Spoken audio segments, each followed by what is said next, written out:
Cataclysm Era Year 300, harsh winter. 7th Base City, 3rd High School. In the open-air playground before the awakening ceremony, the icy wind cut across everyone's faces like knives. At the very edge of the playground, in a shelter from the wind, a repressed coughing sound suddenly echoed. Cough, cough, cough. On a bench, a young man wrapped in an old, faded windbreaker had shrunk himself into a ball. His face was so pale, it was almost frightening, as if he hadn't seen sunlight for a long time. His lips were bloodless, and even breathing seemed difficult for him. His name was Lu Jin. The white handkerchief pressed against his mouth was also old and yellowed. When he slowly moved it away, a glaring smear of blood had appeared on it. Brother Jin, your frost poison is getting worse again. Take this 3rd-grade chi and blood elixir first. A boy weighing close to 200 pounds squeezed over quickly. Barely able to steady himself, he crouched in front of Lu Jin, forcibly pushing a blue vial into his hand. This was Zhao Qua, the second son of the Zhao family in 7th Base City. By status, he should have been a high and mighty young master, but in front of Lu Jin, he showed no airs at all, even appearing slightly anxious in his movements. Lu Jin lifted his gaze. Deep within his pupils, a faint ghostly blue flickered briefly before receding once more. Take it back. His voice was soft but as cold as ice. My body can't handle it right now. Drinking that won't replenish me. It'll force my blood vessels to rupture. Another hand reached out from the side, offering him a cup of warm water. This hand was very thin, with long and slender fingers like bamboo branches. Chun Mo stood nearby, his face expressionless and sparing few words. Drink, he said, just 2 words. But his eyes constantly scanned their surroundings, like a wolf ready to spring at a moment's notice. Lu Jin took the cup and lowered his head to take a sip. The warm water slid down his throat, forcibly suppressing the metallic taste of blood rising within him. But he knew all too well that this was only temporary. In the distance, students in the formation had long since noticed this corner of the playground. Some whispered lowly, while others deliberately raised their voices, not caring whether Lu Jin could hear. See that? The sickly guy's coughing blood again. Tomorrow's the awakening ceremony, and he can't even stand up straight. Awaken for what? I bet even the lowest level F grade is out of reach for him. I really don't get why someone like Zhao Qua, or even Chinamo, both such tough guys, always hang around him. I heard his body's afflicted with wasteland frost poison, and he won't live past the age of 20. Out beyond the high walls, someone like him would just be courting death. Even abyssal beasts wouldn't bother to take a second glance at him. The mocking and jeering came incessantly, with no attempt to hide it. In this age where psionic power decides one's fate, weakness itself was considered sin. Lu Jin leaned back against the bench, as if he heard nothing. Only he knew that in his vision, a faint blue screen was hovering. Host, Lu Jin. Realm, Mortal Realm, 2nd class 9 stars, hidden. Ability, Absolute 0, SSS-level / Mythical Concept level. Ice Imperator Core Fragment Integration at 15%. Current Abyssal Energy, 1,200 units. Abyssal Energy required to unlock the Throne of Worlds 2nd Lottery, 8,800 units. Status, Frost Poison Affliction, Origin Rebound. Requires high-level fire-based abilities or Life Tree Sap for stabilization. 2nd class, 9 stars. In this realm, even among the teaching staff of 3rd High School, that level would already be considered top tier. But he was just an 18-year-old student who hadn't even undergone the awakening ceremony. On the surface, he looked like a patient on the verge of collapse. In reality, he was already standing at the pinnacle of the mortal realm. The cost, though, was enormous. The level of Absolute 0 was so high that it vastly exceeded the limits of this mortal body's capacity. To barely control such power, his body was constantly enduring backlash from the frost poison. This pain was unlike any ordinary ailment. It was a slow and excruciating agony, like his bones and blood vessels were being frozen and fractured bit by bit. He needed money. He needed an immense amount of abyssal energy. He needed the lottery to exchange for medicine, suppress the frost poison, and even find the divine medicine that could awaken his sister. For his sister, who had saved his life, was still lying unconscious. And he couldn't fall. He dare not fall. Silence. A thunderous roar suddenly erupted, crashing over the chatter of the entire playground like a storm. Every student immediately clammed up. At the front of the stage, a burly man wearing black combat boots strode forward. His face was rugged and intimidating, and his chest displayed a silver badge clearly engraved with 2 stars. Second class, 3-star warrior, commanding instructor, Chun Taizhan. As he stood there, the psionic aura emanating from his body felt like a mountain pressing on everyone's chest. Several timid students in the front row immediately turned pale, their legs starting to wobble. Chun Taizhan swept a cold gaze across the group. The entire field fell silent, with a noticeable sneer at the corner of his lips. "Look at yourselves," he said in a deep voice. "You can't even stand properly, and you think you can turn things around at tomorrow's awakening ceremony? Let me tell you, awakening at F level means the best you can do is go beyond the high walls to mine, slave away for the base city, and live your whole life as expendable material. Only those who awaken at sea level or above are qualified to be considered human. Don't think staying within the base city makes you safe. The abysmal beasts outside the high walls are constantly watching us. Every second the front lines hold is because someone is risking their life to keep it that way." At this point, he suddenly lifted his right hand. The next moment, all the remaining moisture in the air seemed to be sucked away by an invisible giant hand. With a buzz, a crescent-shaped deep blue water blade quickly took shape above his palm. The water blade was incredibly thin, yet its edge was so sharp it sent shivers down one's spine. It spun at high speed, emitting a piercing screech as if it could effortlessly cut steel in half at any moment. First-tier peak combat technique, high-pressure water blade. Keep your eyes wide open and watch carefully. Chun Taizhan shouted loudly, swinging his arm down abruptly. Swish! A blue afterimage streaked through the air, moving so fast it was almost impossible to track. It hurtled straight towards a third-tier alloy target dummy 100 meters away. Everyone held their breath. This strike was meant to show them what power, disparity, and reality truly were. But just as the water blade was about to hit its target, something unexpected occurred. The neck joint of the alloy target dummy already had minor cracks from previous tests. It was a problem no one had taken seriously. The next moment, disaster struck. The high-pressure water blade should have sliced through the dummy's neck cleanly, but upon impact, due to the flaw in the joint structure, it deflected unexpectedly. The ear-splitting sound of metal clashing exploded, reverberating across the entire training ground. The water blade, carrying terrifying force, shot uncontrollably toward the edge of the field. And in that direction sat Lu Jin in the corner. Everyone witnessed the scene, but no one could react in time. It was too fast, so fast that the eye couldn't catch up. The sneer on Chun Taizhan's face froze instantly, his pupils contracting sharply. He instinctively lunged forward, trying to use his energy to stop the water blade, but it was already too late. This wasn't an ordinary attack. This was a high-pressure water blade, capable of slicing through steel. Even a fully armed first-tier warrior would be gravely injured if grazed by it. And now, it was heading straight towards a sickly patient who could barely pass a physical fitness test. "Brother Jin," Zhao Kuo roared furiously, his massive body leaping forward in an attempt to shield with his own body. Chen Mo's hand had already reached for the dagger at his waist, but his movements were still a beat too slow. It was too close, far too close. The wind roared like a knife as the whistling water blade bore down on Lu Jin. 3 meters, 2 meters, half a meter. The strands of hair on Lu Jin's forehead fluttered slightly under the wind pressure.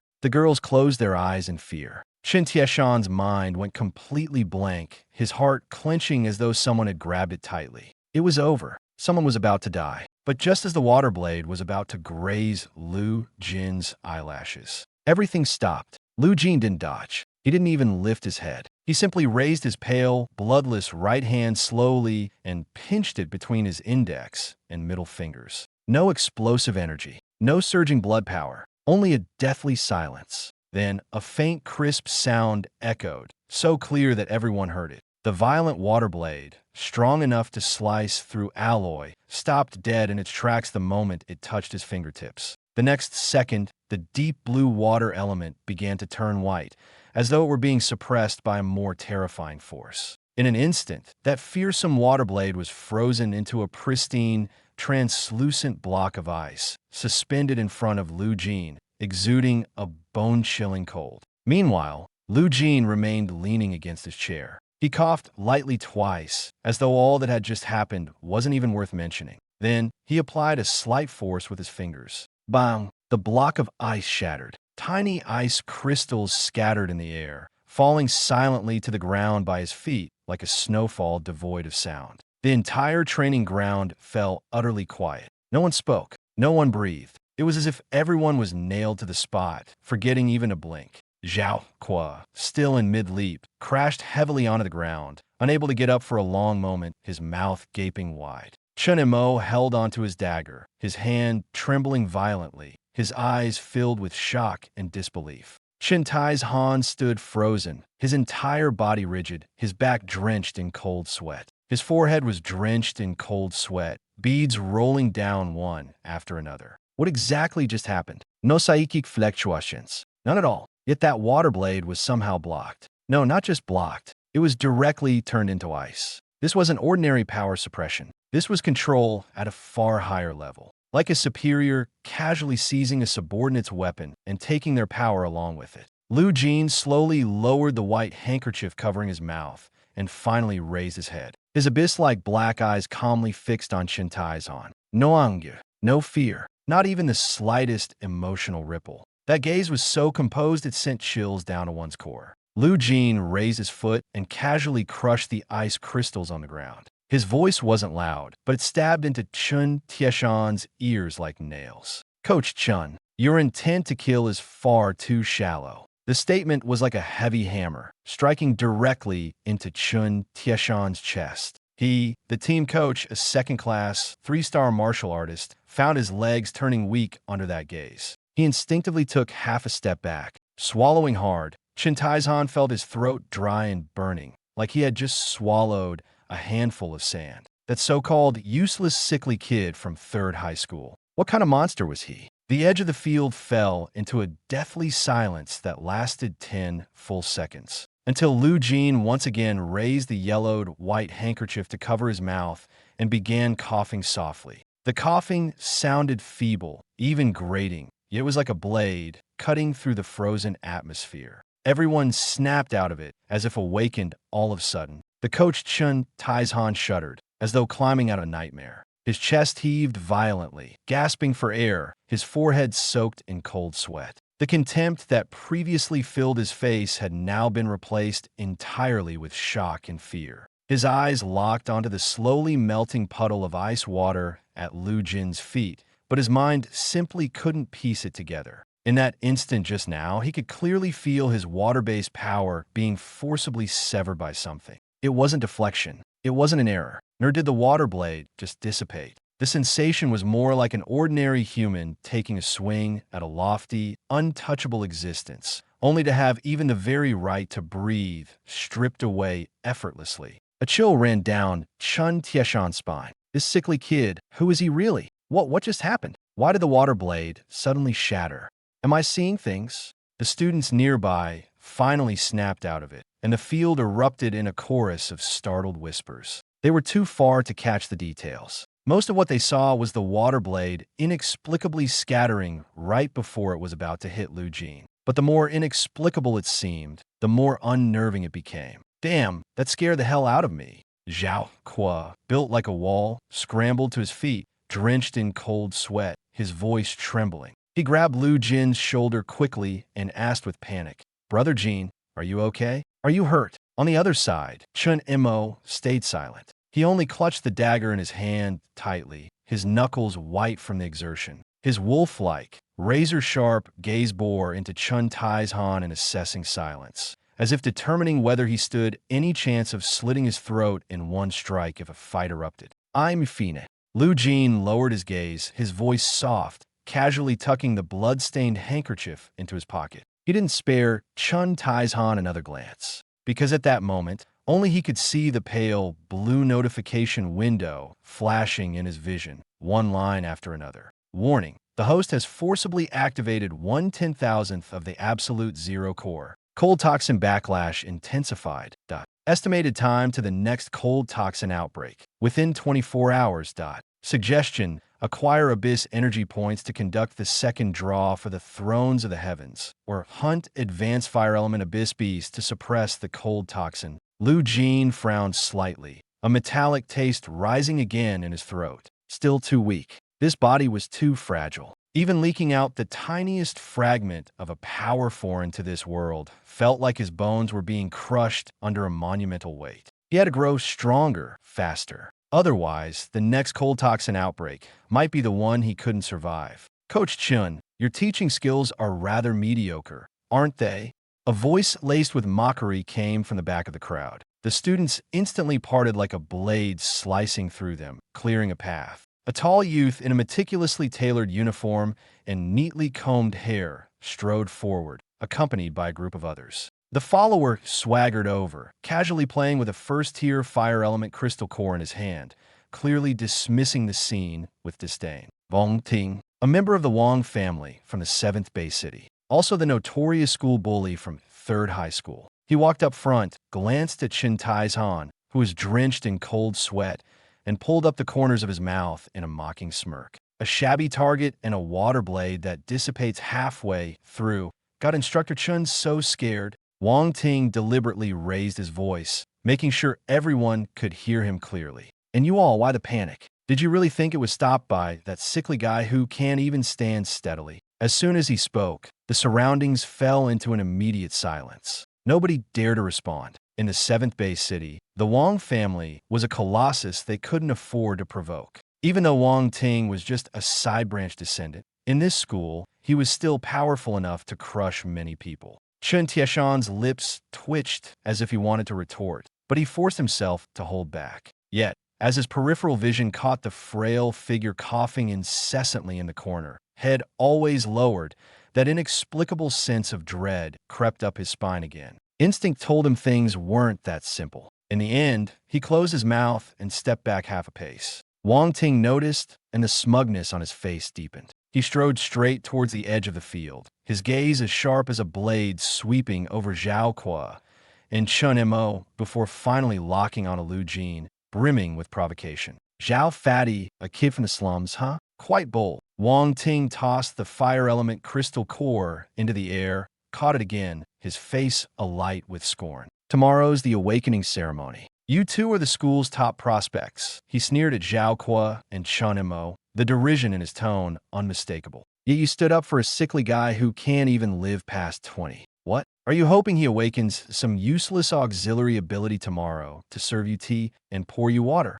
Wang Ting, watch your damn mouth. Zhao Kuo abruptly stepped in front of Lu Jin, his broad frame forming an impenetrable wall that blocked Wang Ting's line of sight. His eyes were bloodshot, fists clenched so tightly that his knuckles cracked. Yeah, the Zhao family isn't what it used to be, but we're not pushovers. Just try insulting brother Jin one more time. Almost simultaneously, the faint sound of metal scraping echoed. Unnoticed by anyone, Chen Mo had shifted to Wang Ting's side, now just 2 meters away. Reversing his grip on a black dagger, the blade aimed steadily at Wang Ting's neck, his entire demeanor as cold and detached as a drawn blade, devoid of unnecessary emotions. The atmosphere around them tensed instantly. Wang Ting's followers paled, scrambling to summon whatever little spirit energy they had, ready to act at any moment. Oh, getting worked up now? Yet Wang Ting was unfazed, amused even, as if the whole scenario was laughable.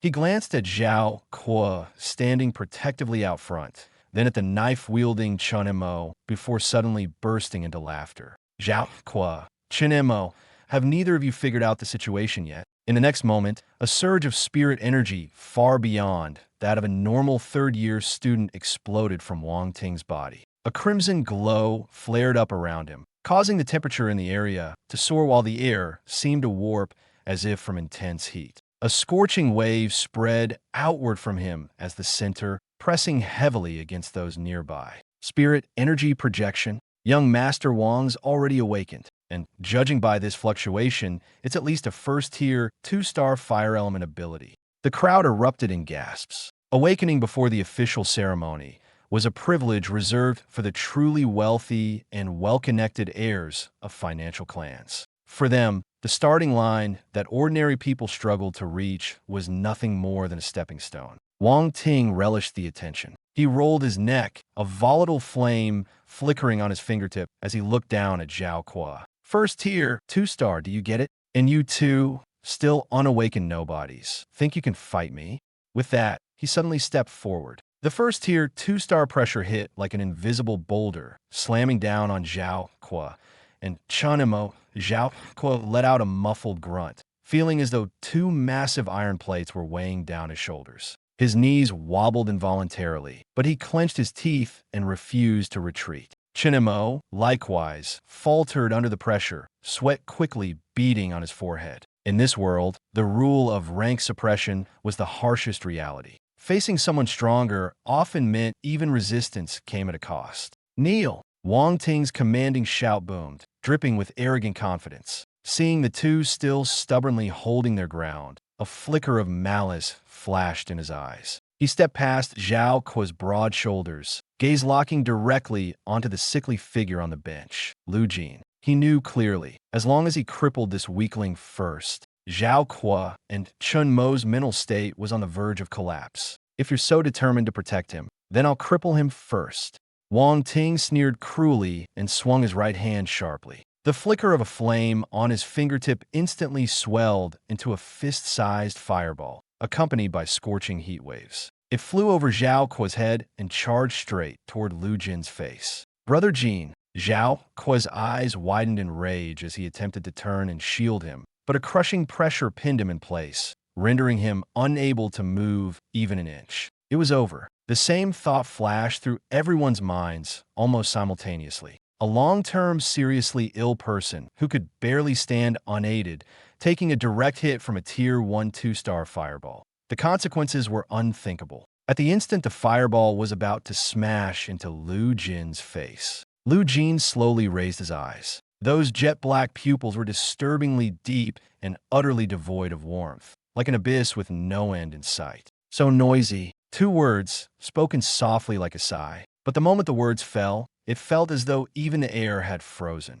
Lu Jin hadn't stood up, nor had he even changed his seated posture. He merely issued a minuscule command in his mind to the system that only he could see. Release. 1/10,000th, Tyrant's extreme cold. The next second, there was no brilliant light, no explosive sound. Yet in Wang Ting's perception, the entire world suddenly died. The space before him seemed to open into a massive, invisible maw, and an indescribable chill pierced through the void, locking onto his soul with deadly precision. This coldness wasn't something felt merely with the skin. It ran deeper, freezing through bones, blood, and even the depths of one's consciousness, a chilling terror in its purest form. The fireball flying toward Lu Jin came within a meter of his face. In the very next moment, as if erased from existence, it simply vanished. No sparks, no fading embers, it ceased to exist. It hadn't been extinguished, it was as if it never existed at all. The sneer on Wang Ting's face froze.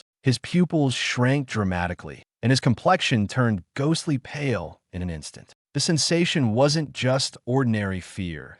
It was as though a shard of ice had been forcibly rammed into his very bones, chilling him to his core with every breath. He tried to summon his abilities again, but his body refused to obey. Just moments ago, he had brimmed with arrogance, yet now he couldn't even stay upright. Thud! Wang Ting's knees buckled, and he collapsed heavily onto the stone pavement, the force of his fall cracking the surface beneath him. The scene descended into absolute silence. Zhao Kuo was stunned. Chinimo froze, his dagger suspended midair. Everyone stared in utter shock. How had the once boastful young master of the Wang family, who just moments earlier had threatened to kill them, ended up kneeling in an instant? Even more absurdly, a sharp, acrid smell soon filled the air. When everyone looked down, they saw that a large patch of Wang Ting's trousers was damp, yellow liquid trickling down his pant legs and pooling on the broken stones below. He had wet himself. The young master of the 7th base city's Wang family, a Tier 1 2-star awakened ability user, had been so terrified in broad daylight that he urinated on himself.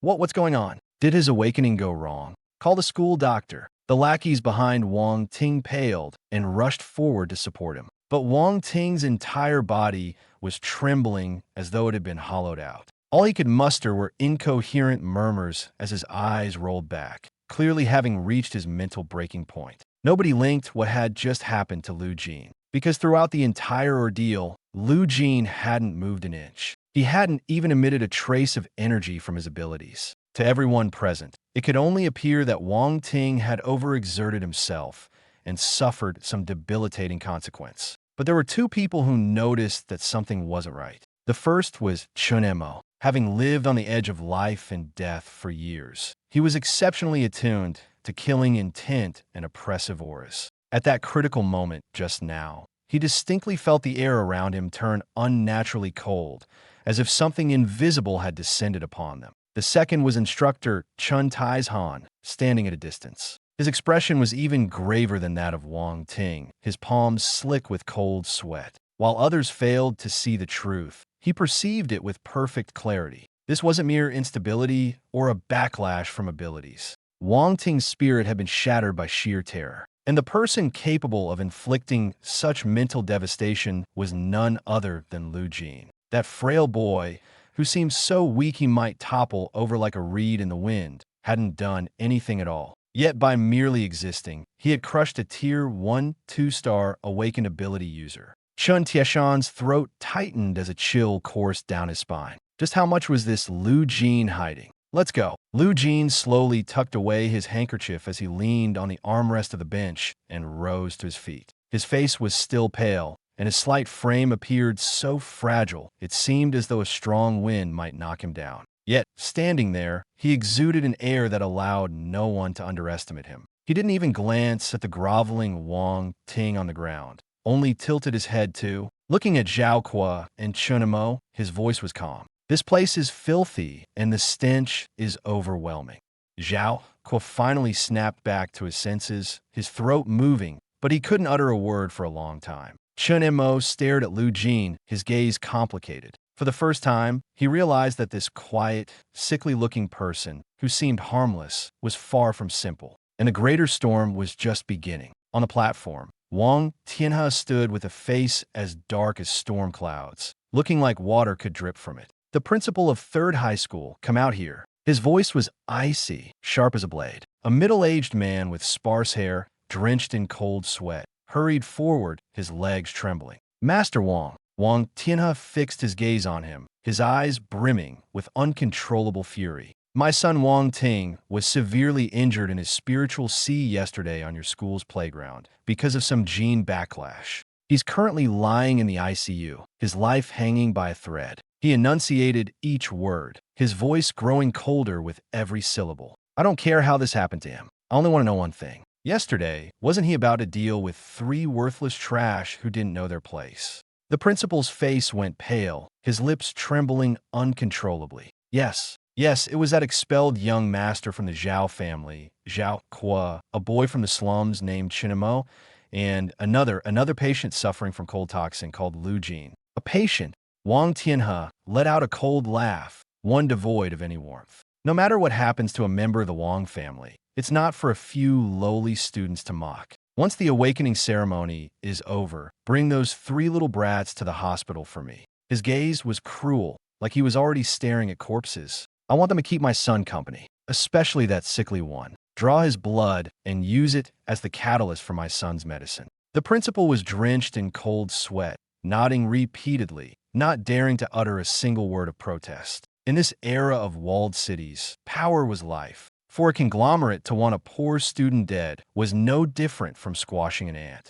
In the center of the square, the awakening tests continued. Li Chang, F-grade strength system, power augmentation. Next, Zhang Wei, D-grade elemental system, water control. Next, the cold mechanical synthetic voice echoed repeatedly. Some trembled with excitement, while others collapsed to their knees, weeping, because everyone knew that F-grade and D-grade were practically death sentences. At these levels, at best, they could only risk their lives in the most dangerous mining and wasteland zones outside the city, scraping together a pittance in wasteland currency. Suddenly, the second awakening monument lit up with an intense red glow. Wang family branch member, Wang Yao, A-grade elemental system, explosive fireball.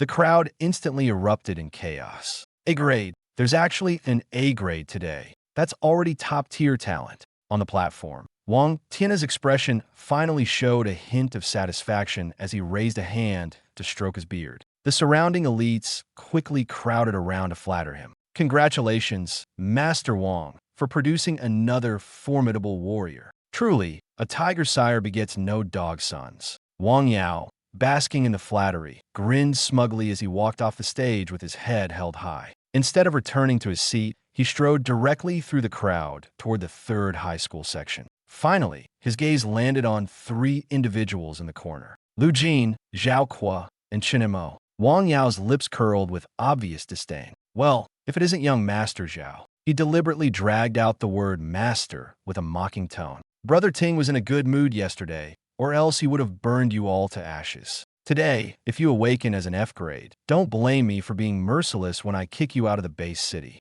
Zhao Kuo gritted his teeth, his fists clenched tightly, but he remained silent. Chun Mo's gaze grew colder, his right hand instinctively reaching toward his waist, as if ready to act at any moment. At that moment, Lu Jin, seated in his wheelchair, let out two light coughs. His face was frighteningly pale, his frail form looking as if it might crumble at any moment. Yet even so, he never lifted his head, merely using his trembling, pallid fingers to wipe the blood from his lips. Then, he quietly uttered a single word: "Leave." His voice was soft, but it was as frigid as ice. It wasn't an angry shout, but a complete disregard. As if, in his eyes, Wang Yao wasn't even worth another glance. Wang Yao's face immediately contorted. "You dying sick dog, you dare." Third high school, Zhao Kuo stepped forward for testing. The mechanical synthetic voice suddenly rang out, cutting him off mid-sentence. Zhao Kuo took a deep breath, slowly turning his head to look at Lu Jin in the wheelchair.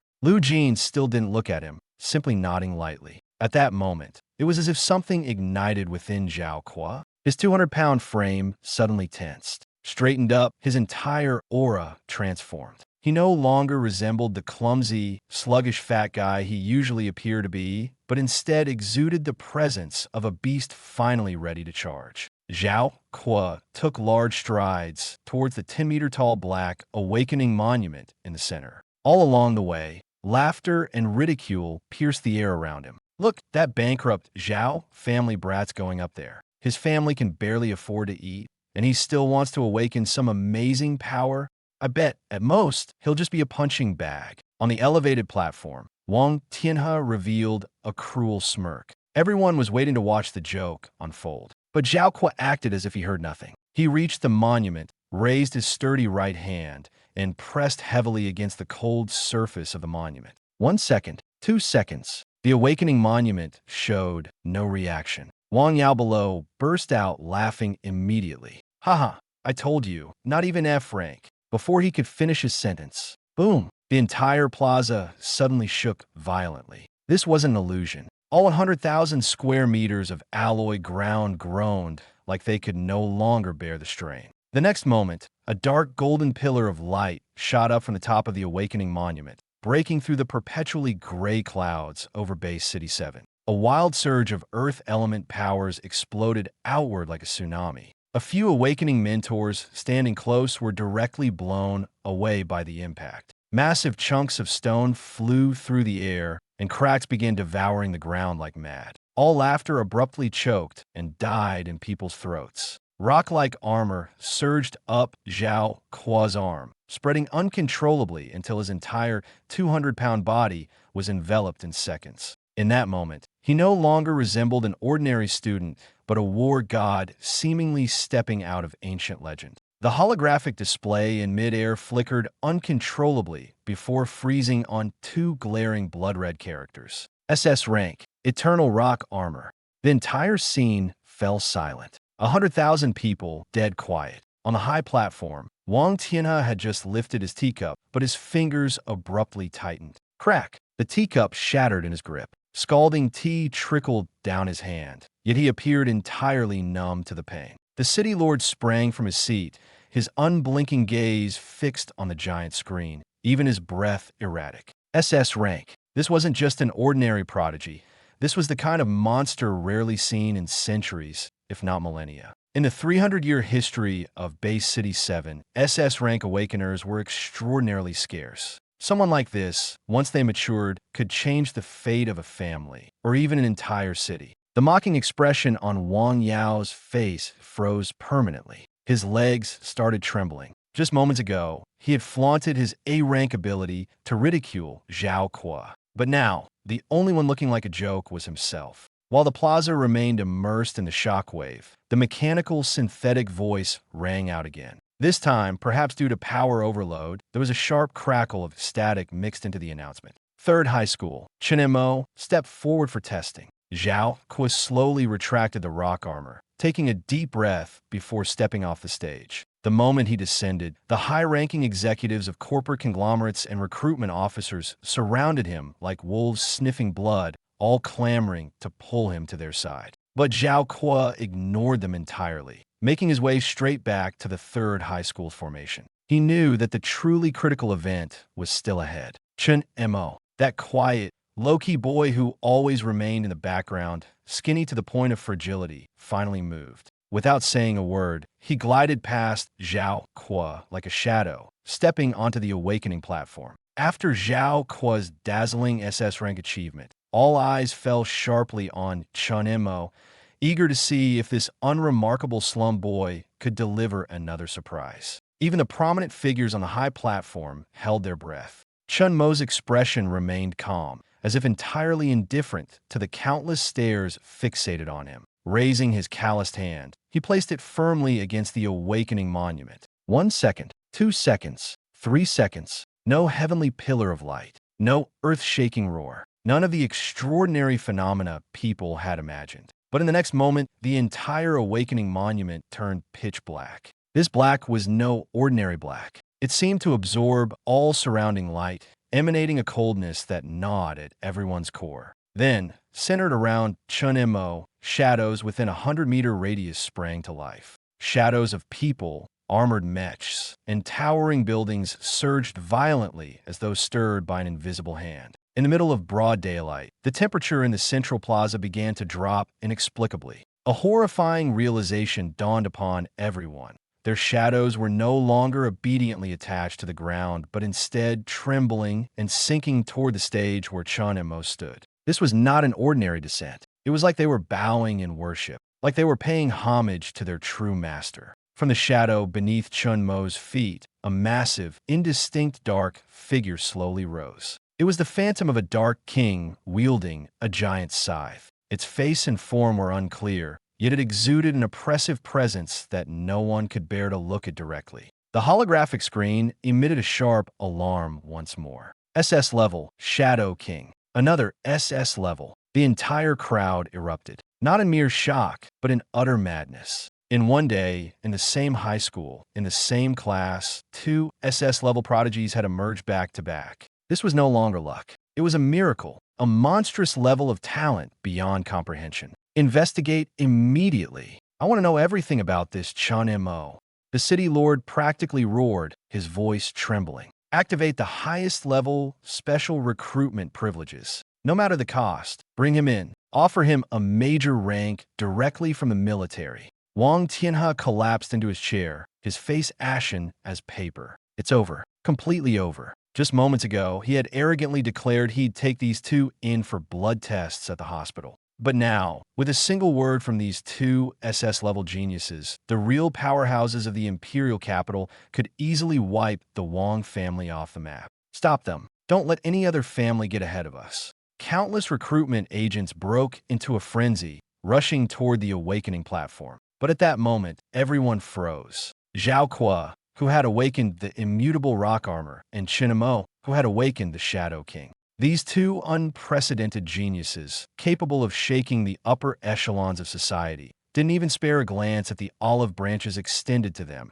at the mountain of resources and promises offered. They showed not a hint of hesitation. One after another, they brushed past the high-ranking martial artists and aristocratic executives blocking their way, their actions crisp, decisive, and unapologetic. Amidst the looks of shock, disbelief, and incredulity from the crowd, they walked straight toward the most secluded corner of the third high school's formation, toward that old, worn wheelchair. Then, Zhao Kuo and Chun Mo stood respectfully on either side of the wheelchair, like the most loyal guards. The tens of thousands of people present fell into utter silence. Even the sound of breathing seemed to vanish. On the stage, the city lord, Wang Tianhe, and the other seasoned dignitaries who had weathered countless storms stared wide-eyed, as if witnessing the most improbable scene imaginable. These two SS-level prodigies, destined for the pinnacle of power, actually stood humbly behind a sickly boy in a wheelchair. That boy raised his head, his pale face devoid of any color. Yet his gaze was so calm, it sent chills through everyone's hearts. Even the wind in the arena seemed to stop in that moment. The boy sitting in the wheelchair exuded an air of deathly stillness, his complexion ghostly pale, as if he might collapse any second. And yet, this frail figure silenced the tens of thousands around him effortlessly. Cough, cough. Lu Jin lowered his head and coughed a few times, slowly tucking his blood-stained handkerchief into the pocket of his trench coat, as if nothing had happened. He didn't so much as glance at the shocked, fearful, or even terrorized gazes around him. "Who's next?" he asked, his voice hoarse but unervingly calm. Zhao Kuo bent slightly, a mix of reverence and excitement in his eyes. "Brother Jin, it's your turn." Just then, the massive holographic screen above finally lit up. The last name of the day appeared. Third high school, Lu Jin, stepped forward for testing. Lu Jin gripped the armrests of his wheelchair, his body unsteady. With the support of the two SS-level geniuses, he stood up slowly, painstakingly. At that moment, tens of thousands of eyes fixed on him. Some were filled with confusion, others with shock, and still others questioning whether they were witnessing an illusion. A person who could barely stand, how could he have made it to this point? But Lu Jin did not explain. Dragging his frail, almost collapsing body, he took one step at a time toward the awakening monument. The central plaza of Bay City 7 was eerily silent. 10 meters. The distance from where he stood to the awakening monument was just 10 meters. But in those short 10 meters, he walked agonizingly slow. With each step, his complexion grew even paler. His breathing labored as if he might collapse at any moment. Zhao Kuo and Chun Mo followed closely on either side of him, their towering SS-level status momentarily forgotten as they behaved like two of the most devoted bodyguards, not daring to so much as breathe heavily. At the plaza's center, tens of thousands held their breath. Every gaze was pinned on Lu Jin. On the high stage, the city lord clutched the railing with a grip so tight his knuckles turned white. "Who is that boy? Find out immediately. I want all his details." His adjutant, drenched in cold sweat, could barely steady the tablet in his hands. "See, city lord. His name is Lu Jin, an orphan. His body suffers from severe cold poison and has been declared a cripple who cannot awaken." A cripple. The city lord's fury erupted, and he slapped the adjutant across the face. A cripple? One who could make two SS-class geniuses willingly follow him? One who could reach this place? Even he didn't believe his own words. In the center of the plaza, Lu Jin finally stopped in front of the awakening monument. It was a towering, 10-meter-high black monolith, cold and heavy, as though representing the cruelest rules of the entire world. He raised his hand, signaling Zhao Kuo and Chun Mo to step back. "Brother Jin, your body." Zhao Kuo's eyes were full of concern. No one understood better than him how terrifying the cold poison in Lu Jin's body was. It wasn't an ordinary affliction, but something that slowly consumed life itself. "Step back," Lu Jin said, his voice soft. But with just those two words, no one dared to disobey. Without a moment's hesitation, Zhao Kuo and Chun Mo retreated 10 meters, dropping to one knee and guarding the surroundings, leaving no blind spots. Lu Jin raised his head, gazing at the monument before him, a symbol of humanity's peak fusion of technology and spiritual energy. On his retinas, a pale blue warning box flashed incessantly. Lu Jin looked at the text, a cold smile slowly curling on his lips. Suppress? He had lived again, clawing his way back from the hellish wasteland. It wasn't so. He could bow once more to this world behind high walls. In his previous life, others stepped on him, and even breathing required permission. In this life, he would endure no more. Even if it cost him his life, he would drag those standing high above down completely. He lifted his almost translucent, pallid right hand, pressing it lightly against the icy surface of the monument. In the next moment, there was no earth-shattering beam of light. No roar, no tremor, no dazzling eruption as one might expect. But the instant Lu Jin's palm touched the monument, the entire 7th base city's noise was abruptly cut off, as if someone forcibly muted it. A dead silence. Then, a faint cracking sound came from within the awakening monument. Crack! Everyone froze in place. Under the watchful gaze of tens of thousands of eyes, the supposedly indestructible black awakening monument, which even a 4th-tier Grandmaster couldn't shatter, began to turn white. Not gradually. From the spot where Lu Jin's palm made contact, razor-sharp frost spread upward with maddening speed, an unreasonable speed, as if even time itself had been frozen. In the blink of an eye, the 10-meter-high monolith was transformed into a shimmering, crystalline ice sculpture. On the high platform, the city lord sucked in a sharp breath, clutching his chest as his expression instantly changed. He was a peak 3rd-tier Grandmaster, but at that moment, he could distinctly feel that the fiery spiritual energy within him, typically smooth and obedient, was trembling, shrinking, retreating deep into his core, as if it had met a natural predator. It wasn't just him. All of the tens of thousands of awakeners in the plaza, regardless of their attribute or level, felt at that moment an oppressive force that seemed to come from the depths of their souls. This wasn't mere intimidation. It was an instinctive fear. The temperature began to plummet. 10 degrees, 0 degrees, minus 50 degrees. The gray clouds in the sky stalled abruptly. The wind ceased. Even the air seemed to freeze. The next moment, massive flakes of ice-blue snow began to fall without warning, blanketing the entire 7th base city. The wind, icy and cutting, slashed across the plaza like a blade. The enormous holographic screen flickered violently midair, its image distorting as though being torn apart. Then, in an explosion of red light, 3 glaring characters forcefully appeared before everyone's eyes. SSS class. Conceptual ability, absolute 0. The entire plaza fell into a deathly silence. Those who had been mocking, doubting, or waiting for a joke moments earlier now dared not even breathe too heavily. Because they all understood, an SSS class wasn't just a common prodigy, nor a monster that money could deal with. It was an existence standing at humanity's very pinnacle, capable of rewriting the rules at will. On the high platform, the patriarch of the Wang family, Wang Tianhe, suddenly buckled at the knees and collapsed into a kneeling position. The blood drained from his face instantly, cold sweat dripping down his forehead and even his trembling lips. Earlier, he had proclaimed his intention to drag an SSS class to the hospital to drain his blood. Now, he finally realized he hadn't offended a mere teenager, but had personally pushed the Wang family to the brink of ruin. Finished. That single word drove into his mind like an ice pick. The city lord reacted first, his voice cracking with urgency. Seal the city immediately. Activate the highest level alert. Contact the Imperial Capital Command right now.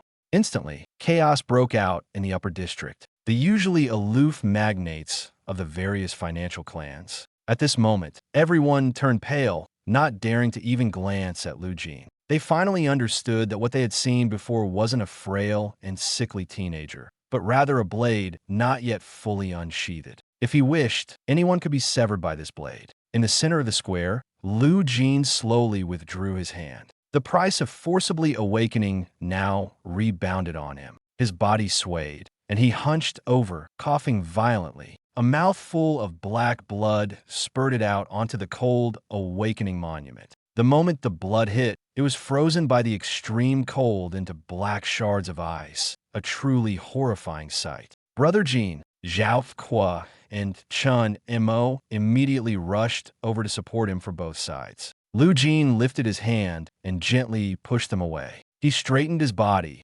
wiped the blood from the corner of his mouth, and his gaze was as cold as an endless frozen tundra. He didn't even spare a glance at the panicked crowd. Instead, his eyes locked directly onto Wang Tianhe on the high platform. That gaze carried neither anger nor excess emotion, only an overwhelming sense of oppression. Wang Tianhe's entire body stiffened, as though he had been targeted by a true beast. Lu Jin spoke. His voice was soft, yet it chilled everyone to the core. Patriarch Wang, just now, you said you wanted to drain my blood? The Wang family is willing to compensate, willing to pay any price. We've begged young Master Lu, please show mercy and spare the Wang family's life. A deathly silence covered the audience of 100,000 people. No one thought Wang Tianhe was humiliating himself. On the contrary, everyone understood that this was not cowardice. It was a plea for survival. Among the crowd were magnates, university presidents, and even the city's rank 3 Grandmaster.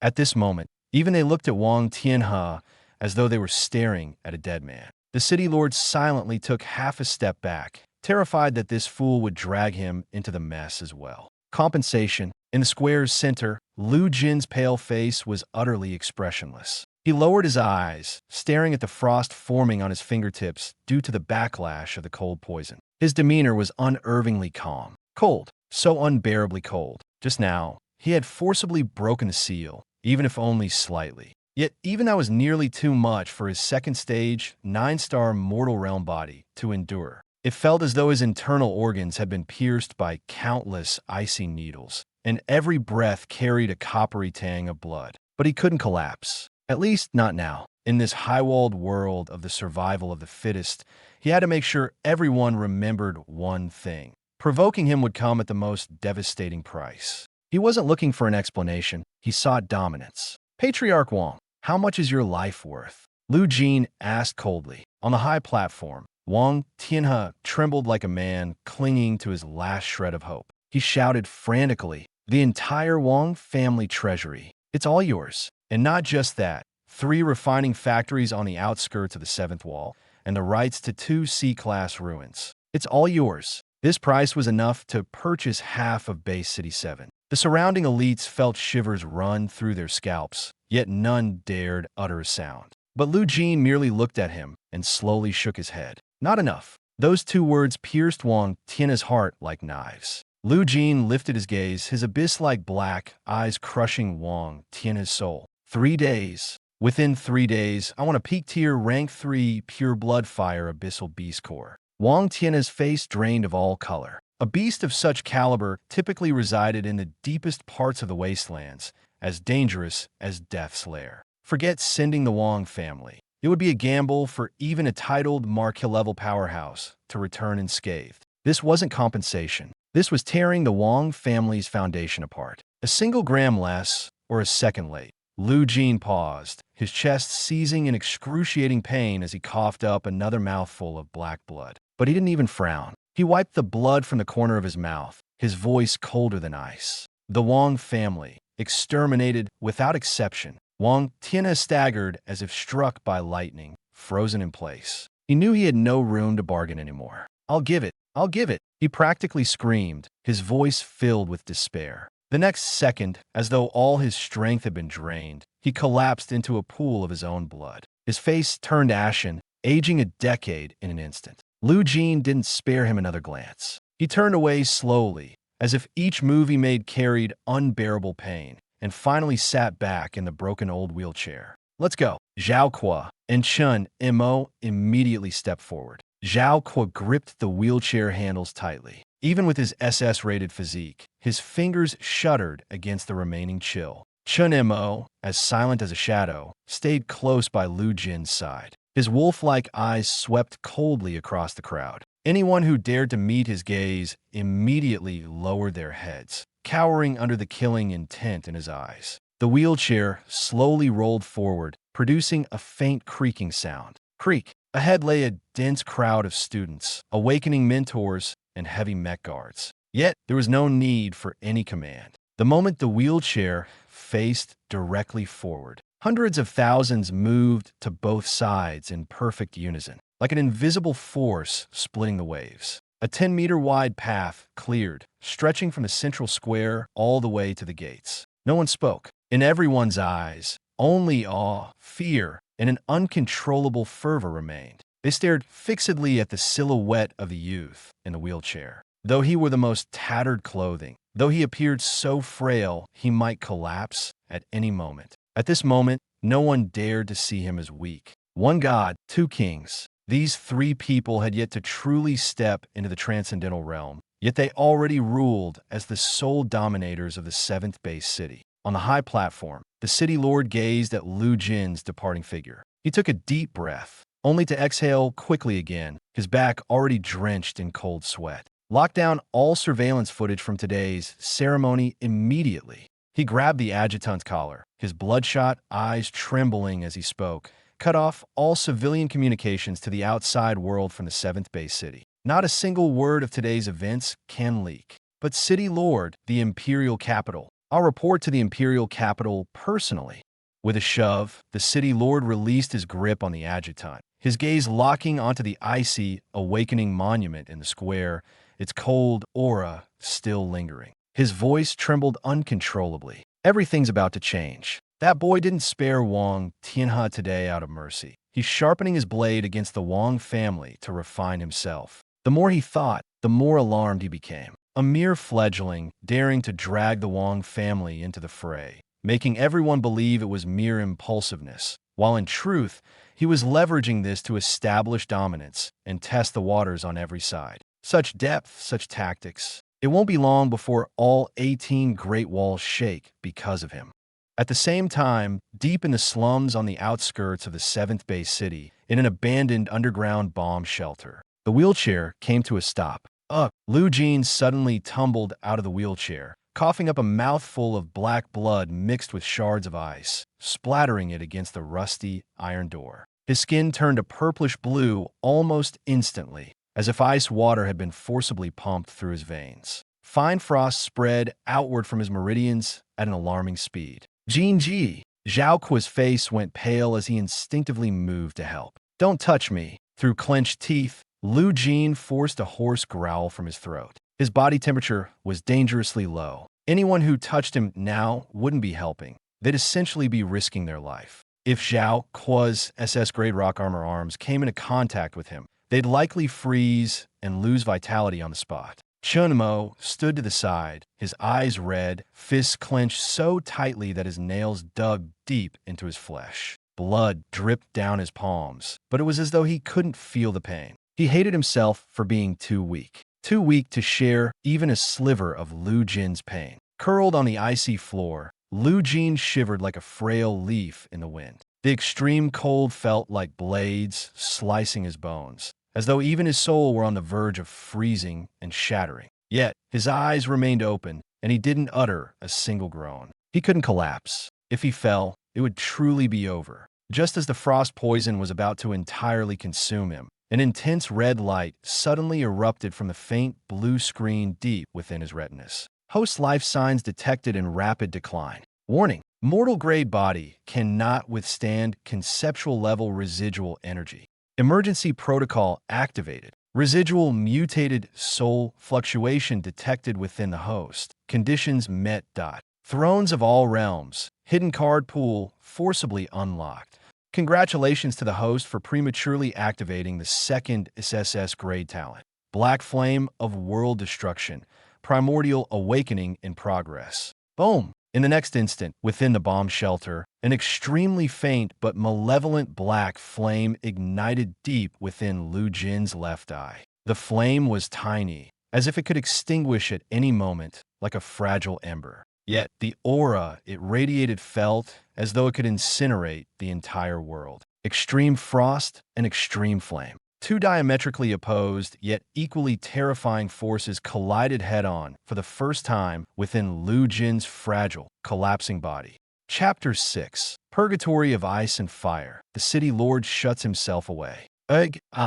Inside the dark, damp bomb shelter, Lu Jin curled up on a pile of dried grass, a low growl escaping his throat, akin to a beast at the edge of death. Cold. So cold it felt like every bone in his body had been shattered, only to be pieced back together and thrown into an ice chamber. It was the kind of chilling frost that could freeze even the soul into shards. Heat. So hot it felt as though a raging fire was about to erupt from within, ready to consume everything. Understood. These two were not easy to deal with. I'm not here to cause trouble. Su Tianxing's voice was calm, his tone deliberate. He raised the exquisite box in his hand slightly. Today, I am just here to deliver a gift. Please pass this to Mr. Lu when he is free. Zhao Kuo said nothing, his bear-like frame blocking the door entirely, expression cold and unyielding. Chun Mo flicked off the ash from his cigarette, his eyes sharp as daggers. City Lord Su, this isn't the kind of place you visit casually. What's in the box?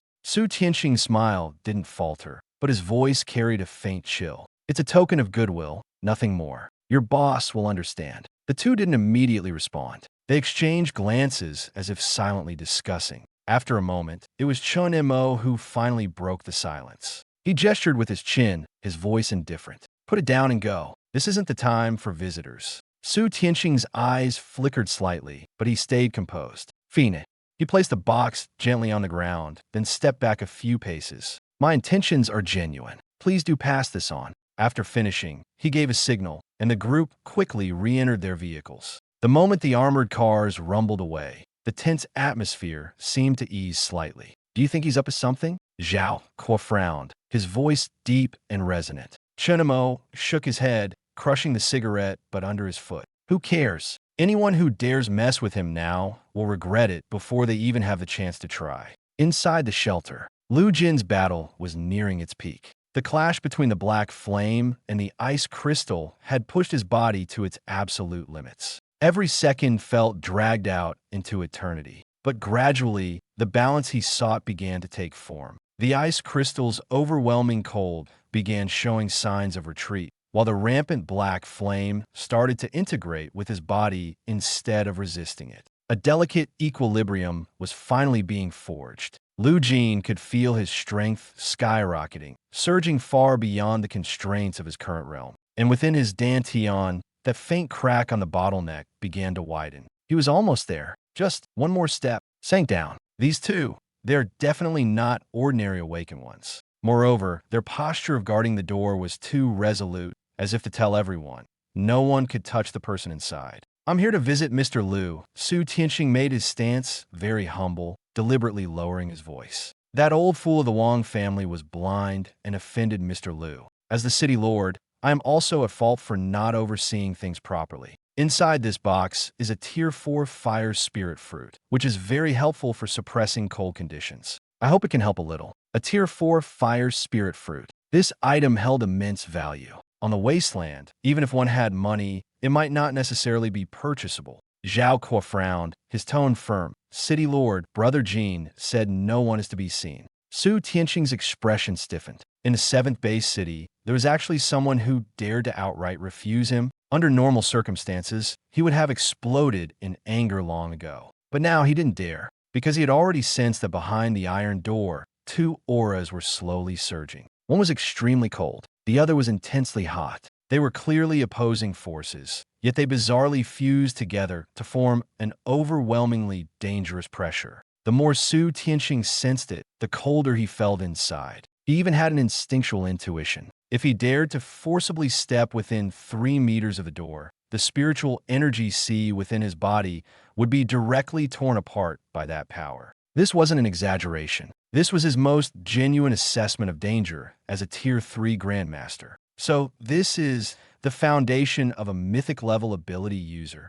Cold sweat had already appeared on his forehead. Not even formally stepping into Tier 1, the residual aura leaking out just from awakening could make him, a Tier 3 Grandmaster, feel the threat of death. This kind of disparity was no longer something that could be explained by mere talent. Su Tianqing took a deep breath, suppressing all his emotions, and bent low to gently place the rosewood box onto the ground. Since Mr. Lu is in seclusion, I won't disturb him, he said. He bowed deeply toward the iron door, his attitude sincerely bordering on humility. The Wang family's obligations, I'll personally oversee it. The Abyss Core must be delivered on time in 3 days. Additionally, I've already prepared a top-floor luxury residence in the core district of the base city for the 3 of you. You may move in at any time. With that, he turned and left. There was no hesitation, no trace of resentment, because he understood clearly the fact that he could stand here today was already a courtesy from the other party. Lingering even a second longer was testing boundaries. And testing boundaries was the easiest way to lose one's life. Soon, the convoy of armored vehicles departed. Only then did Zhao Kuo let out a long breath, wiping the cold sweat from his forehead, looking toward Chun Mo with lingering fear. The city lord just left like that. Chun Mo didn't answer. He only stared at the red and black, intertwining auras seeping continuously from the gap in the door, his gaze gradually reflecting a kind of fanatical reverence. "That's Brother Jin's power," he murmured. "He's getting stronger, and he's about to complete his transformation." Inside the fallout shelter, Lu Jin abruptly opened his eyes. In his pupils, one was blue, the other black. He exhaled heavily. The breath barely left his lips when it formed a 3-meter-long column in midair, creating a small vortex of ice and fire in the atmosphere. In the next moment, a cold notification sounded in his mind. "Ding! Congratulations to the host. Ice and Fire Origin has achieved preliminary dynamic balance. Current realm breakthrough. Mortal Tier 3, 1 star. System evaluation. Due to the host's physical body still being too weak, Black Flame and Extreme Cold currently can only 3/10,000ths of Black Flame energy remain. Immediate absorption of a Fire Element Abyss core is required to complete the first body refinement." Lu Jin pressed against the ground and stood up. His previously hunched back was now entirely straightened. His presence resembled an unsheathed blade, so sharp it was unbearable to look at. He could distinctly feel that the cold poison, which had almost frozen him to death, was no longer acting up. Instead, it was being devoured little by the Black Flame and transformed into power. At the same time, the raging Black Flame acted like a lock, firmly suppressing the cold poison, preventing it from backfiring on his body again. Ice and fire had formed a precarious yet stable balance within him. This change not only allowed him to survive, but also drastically elevated his combat power. 3 days. Lu Jin spoke in a low, raspy voice, yet it carried an undeniable chill. He approached the iron gate, raised his hand, and waved casually. The next moment, the heavy iron gate emitted a harsh cracking noise and shattered into several pieces, crashing to the ground. Lu Jin lowered his head, glanced at the fire spirit fruit left by the city lord on the floor, and a faint, indifferent smile slowly appeared on his lips. The Wang family, the city lord's mansion. It seems what's hidden behind these tall walls is more than I expected. Step by step, he ascended from the underground. Sunlight fell upon his face, illuminating the same pallid complexion and revealing eyes that were growing colder and sharper. "Zhao Cool, Chen Montak, get ready. In 3 days, we head to the wasteland zone." He raised his gaze, looking toward the towering alloy wall that stretched into the sky, a flicker of fire seemingly burning in his eyes. City number 7, it's too small. Chapter 7, The Prelude to Bloodshed. Peak rank 3, Fire Element. One more step, and the Wang family will be buried with them. Lu Jin stood outside the dilapidated air raid shelter. His voice was calm, but cut through the night like a blade. Between his fingers was the rank 4 fire spirit fruit, left by Su Tianxing. He slowly applied pressure. As the fruit's peel cracked, violent fire energy immediately surged out. But before the force could erupt, the profound black flame within his body forcibly devoured it. A faint flush crossed Lu Jin's face,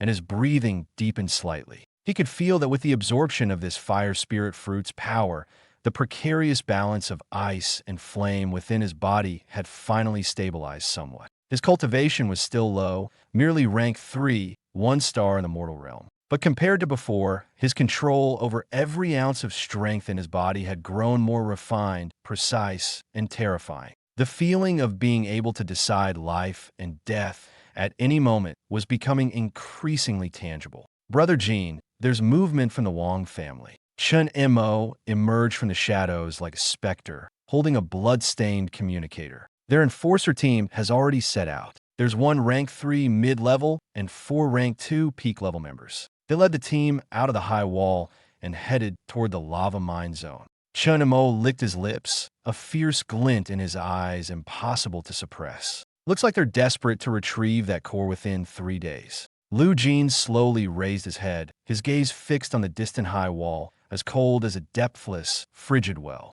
Desperate, he let out a soft chuckle and flicked away the ash that remained of the drained fire spirit fruit. "They're not fighting for me. They're fighting to secure their own way out." Zhao Qua, standing nearby, furrowed his brows and asked in his coarse voice, "Brother Jin, are you saying they want to double-cross us? Or take the core and defect to another city?"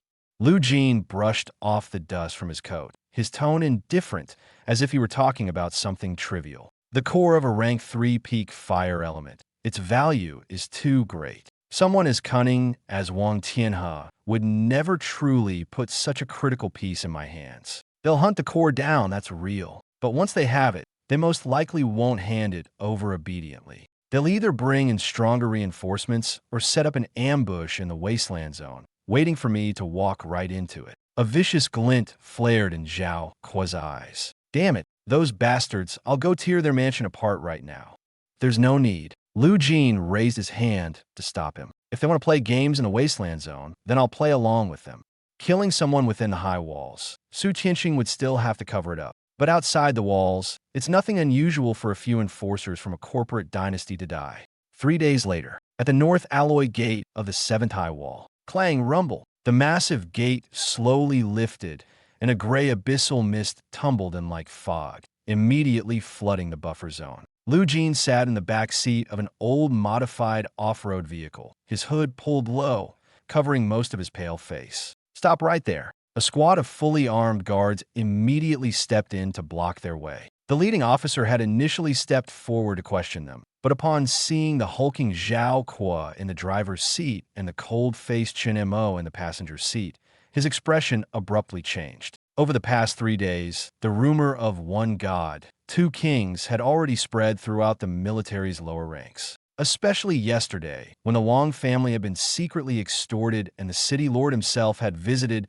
but was forced to retreat. This story had grown increasingly exaggerated. Are you Mr. Lu? Swallowing hard, the officer's voice trembled unconsciously. The car's window lowered a crack. Through the narrow slit, Lu Jin's jet-black eyes stared at him coldly. Just one glance. That officer, the deputy officer, who was at the latter stages of Tier 2, instantly felt as though he'd been targeted by an invisible, ferocious beast. A chilling sensation ran down his back, and his breath stopped for a moment. The blood in his veins seemed to freeze on the spot, as if he had plunged into the deepest, coldest abyss. Open the gate. Let them through. The officer roared the command. The off-road vehicle growled deeply, kicking up billowing dust as it sped into the gray wasteland, a land full of the unknown and slaughter. 2 hours later, wasteland area, edge of the lava mine. The air here was distorted by searing heat, with cracks spreading across the ground. Scarlet magma intermittently spurted from these fissures, resembling writhing serpents of fire. Patriarch, we've got it. Deep within the mine, hidden behind a pile of rubble, a blood-drenched Wang family enforcer tightly clutched a crimson core.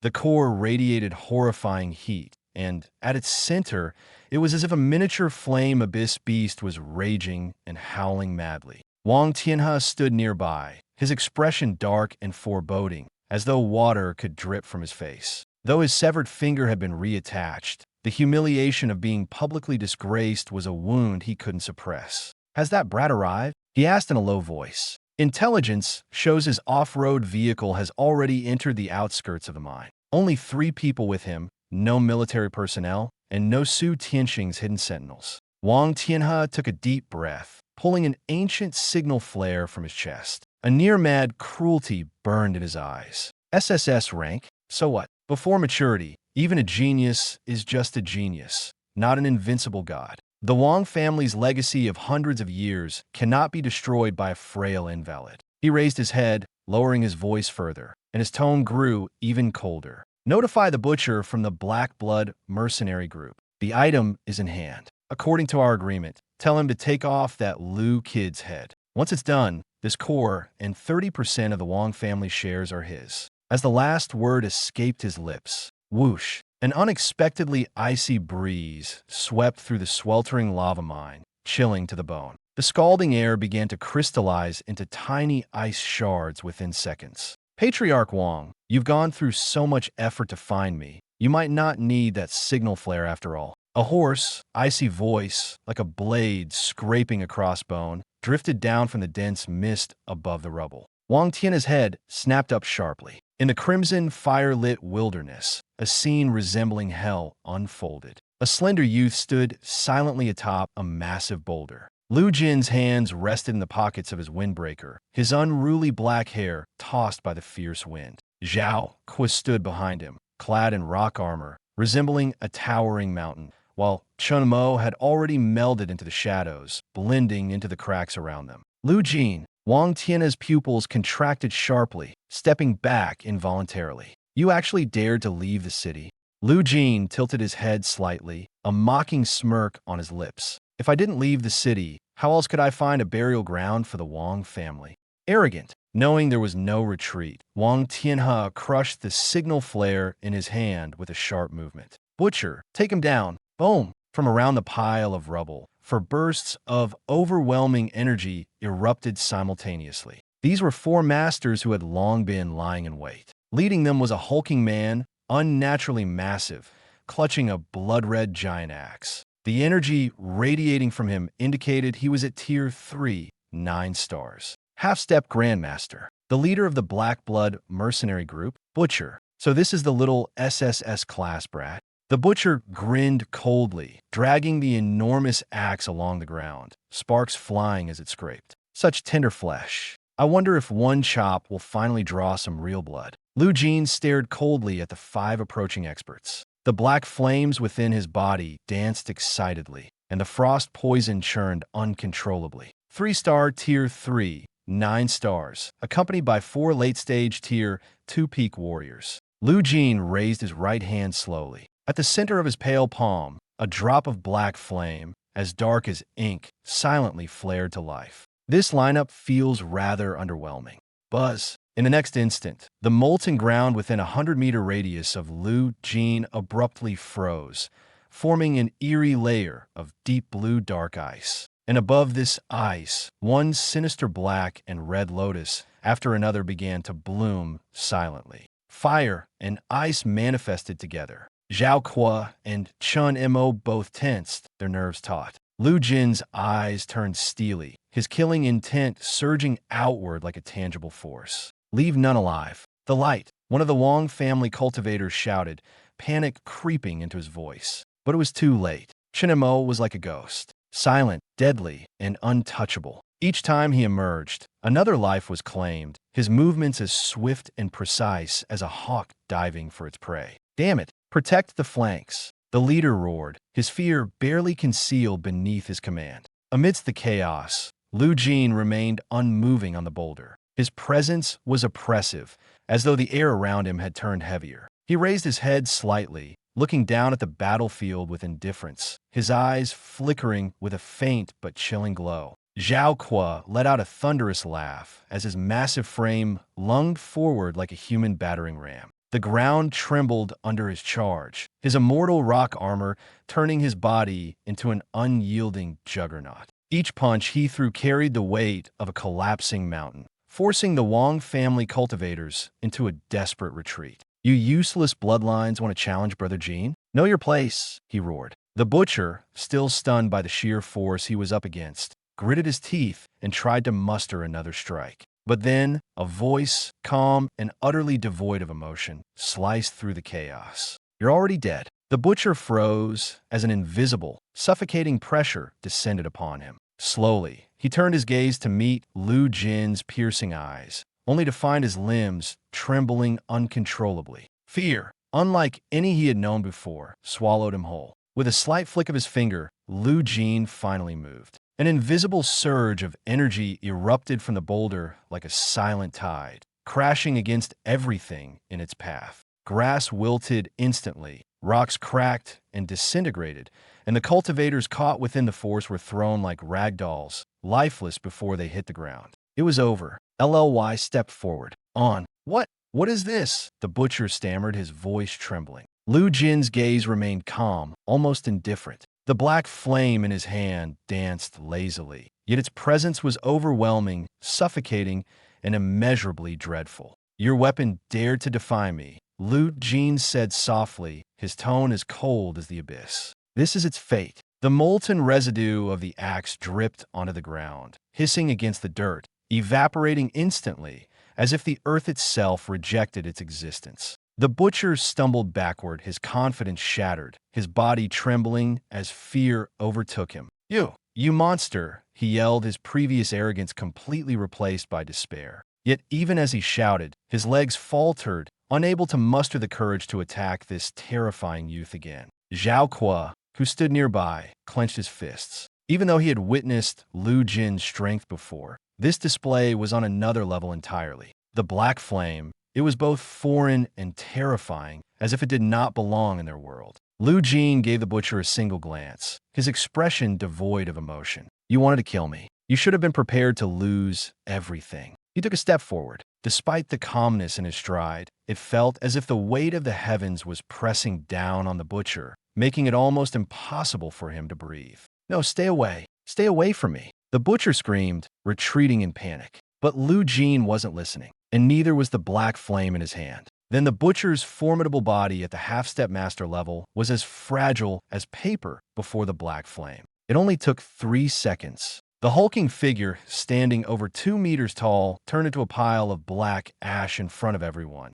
leaving no trace behind. Clang! The fire element core in Wang Tian's hand fell to the ground. His entire body collapsed as well, curling up among the rubble, and the pungent stench of urine filled the air once again. He knew it was over for him. Lu Jin stepped towards him, one step at a time. Each step felt like it was stomping on Wang Tian's chest. "Master Wang." Lu Jin bent down, picking up the fire element core that was still warm, casually brushing off the ash on it. His tone was so calm it sounded as if he were chatting with an old friend. "This item is of decent quality. Lu, Lord Lu, have mercy." Wang Tianhe desperately kowtowed, his forehead hitting the hard, or with every bow, soon bleeding heavily. Lu Jin looked down at him, his gaze devoid of any sympathy.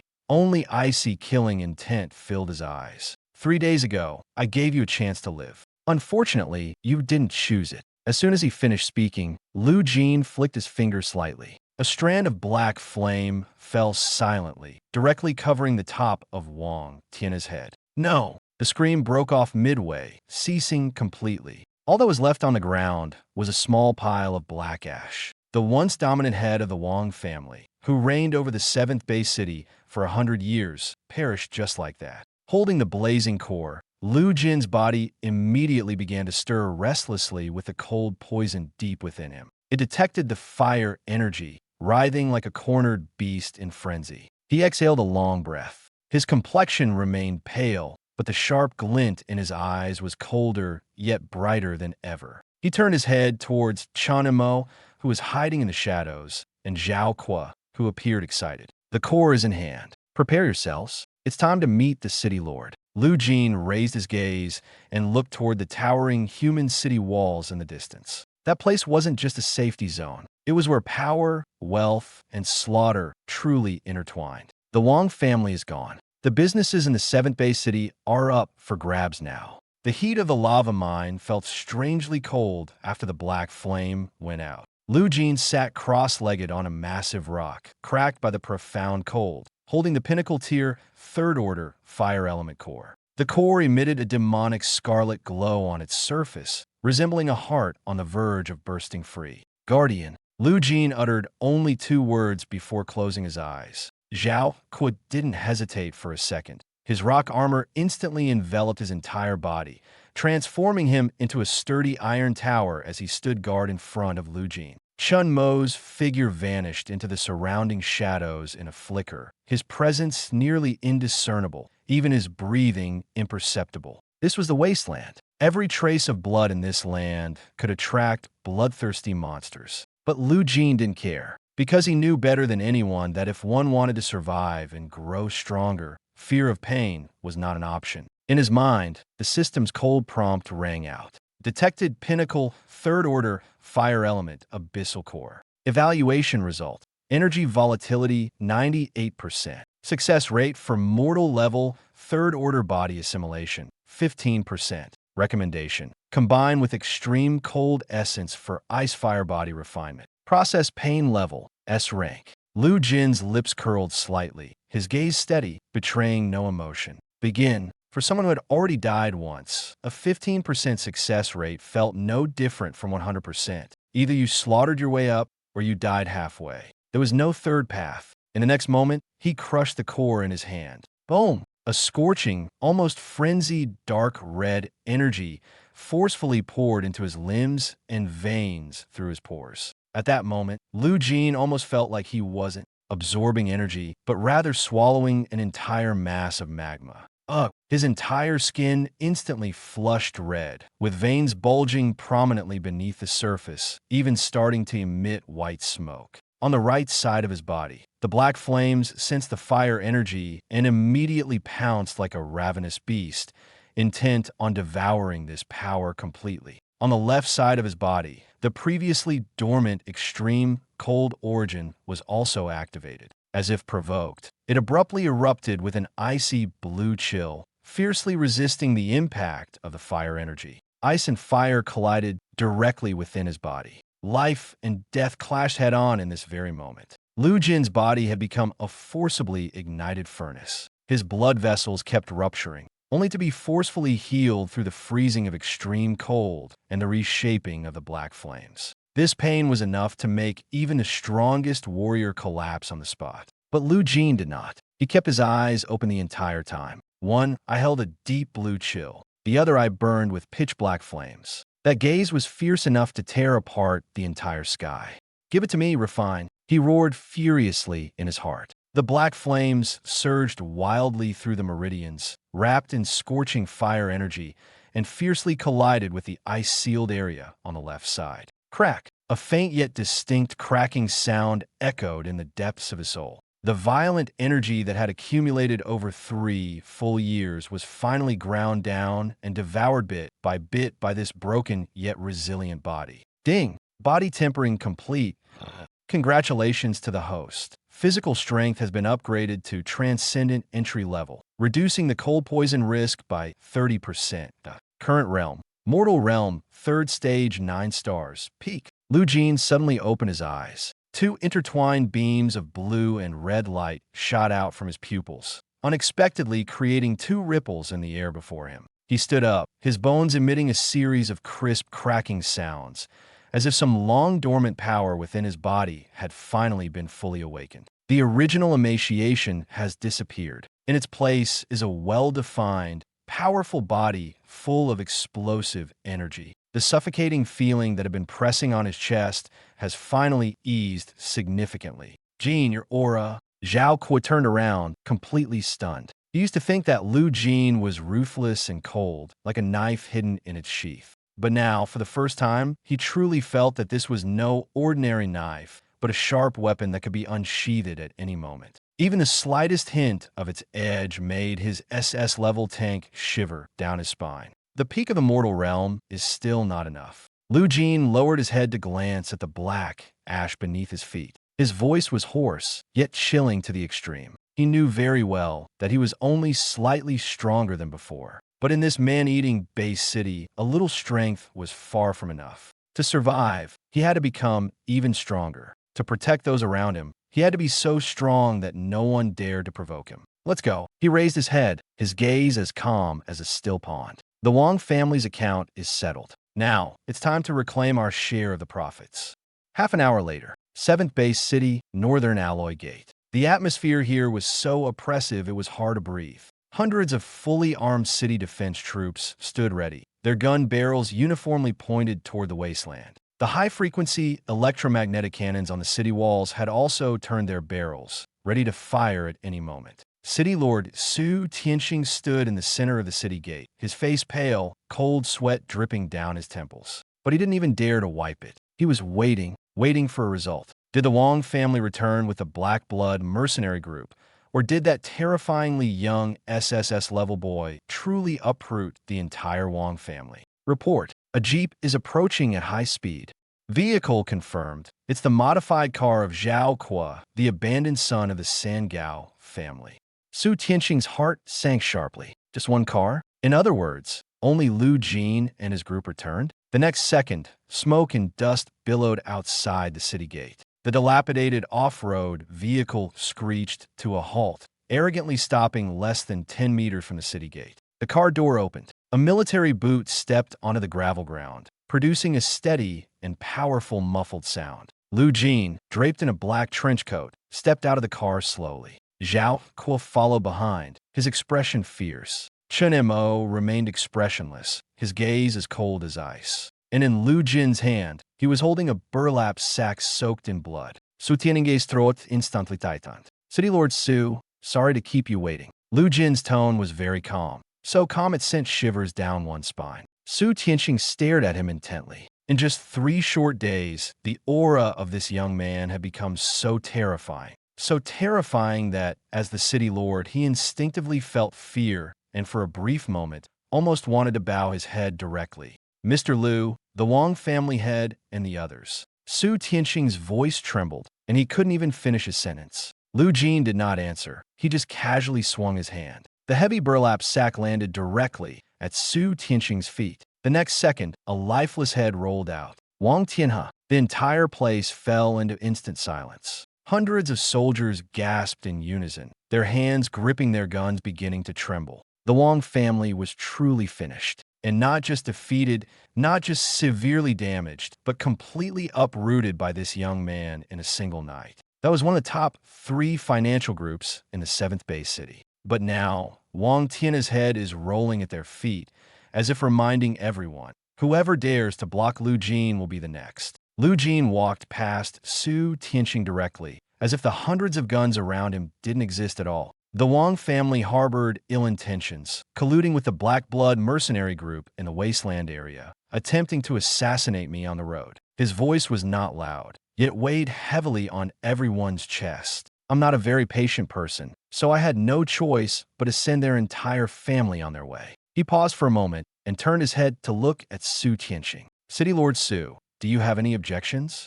Su Tianqing felt a chill rush from the soles of his feet straight to the top of his head. Any objections? Would he dare? Wang Tianhe's head is still lying on the ground. As long as he dares to say the word no, no one knows if it will be his turn in the next second. No objections. Su Tianqing almost instinctively stood up straight, his voice trembling. He took a deep breath, as if summoning all his strength, and suddenly shouted loudly. The Wang family colluded with foreign enemies, an unforgivable crime. Mr. Lu's righteous intervention is a blessing for our 7th base city. Open the gate. Immediately open the inner city's VIP passage. All troops, salute Mr. Lu. Orders were passed down layer by layer, yet none of the surrounding soldiers dared to show the slightest dissatisfaction. On the contrary, their gazes toward Lu Jin were filled only with fear and awe. Su Tianqing even personally stepped forward, bent down, and opened the car door leading to the core area for Lu Jin.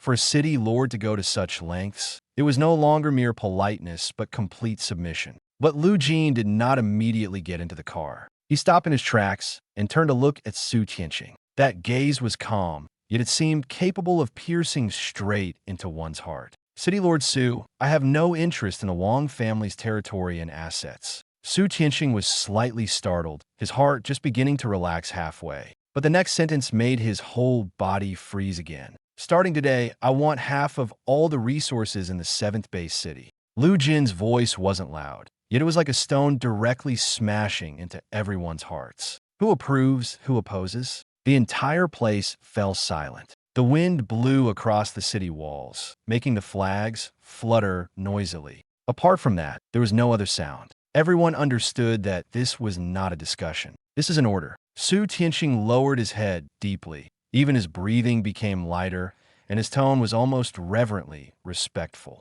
Everything is at Mr. Lu's command. Lu Jin withdrew his gaze and got into the car. This matter is far from over, and this is just the beginning. The news of the Wang family's downfall, like a sudden storm, swept away all the rumors in the 7th base city almost overnight. Those who had mocked Lu Jin during the awakening ceremony now didn't even dare to breathe. They wished they could weld their doors shut, terrified that the name carrying black flames and coldness might appear outside their door the next second. The city lord's mansion, inside the secret pavilion. Lu Jin leaned against the wide, genuine leather sofa, slowly spinning a fireproof pearl he had retrieved from the Wang family's treasury. The object felt warm to the touch, as if it still held the last remnants of the Wang family's desperate struggle. Zhao stood nearby, rapidly tallying accounts. His chubby face was flushed with excitement, and even his voice trembled as he spoke. Brother Jin, we really hit the jackpot this time. The Wang family's 16 mining veins outside the city, along with 32 potion shops within the city, are all ours now.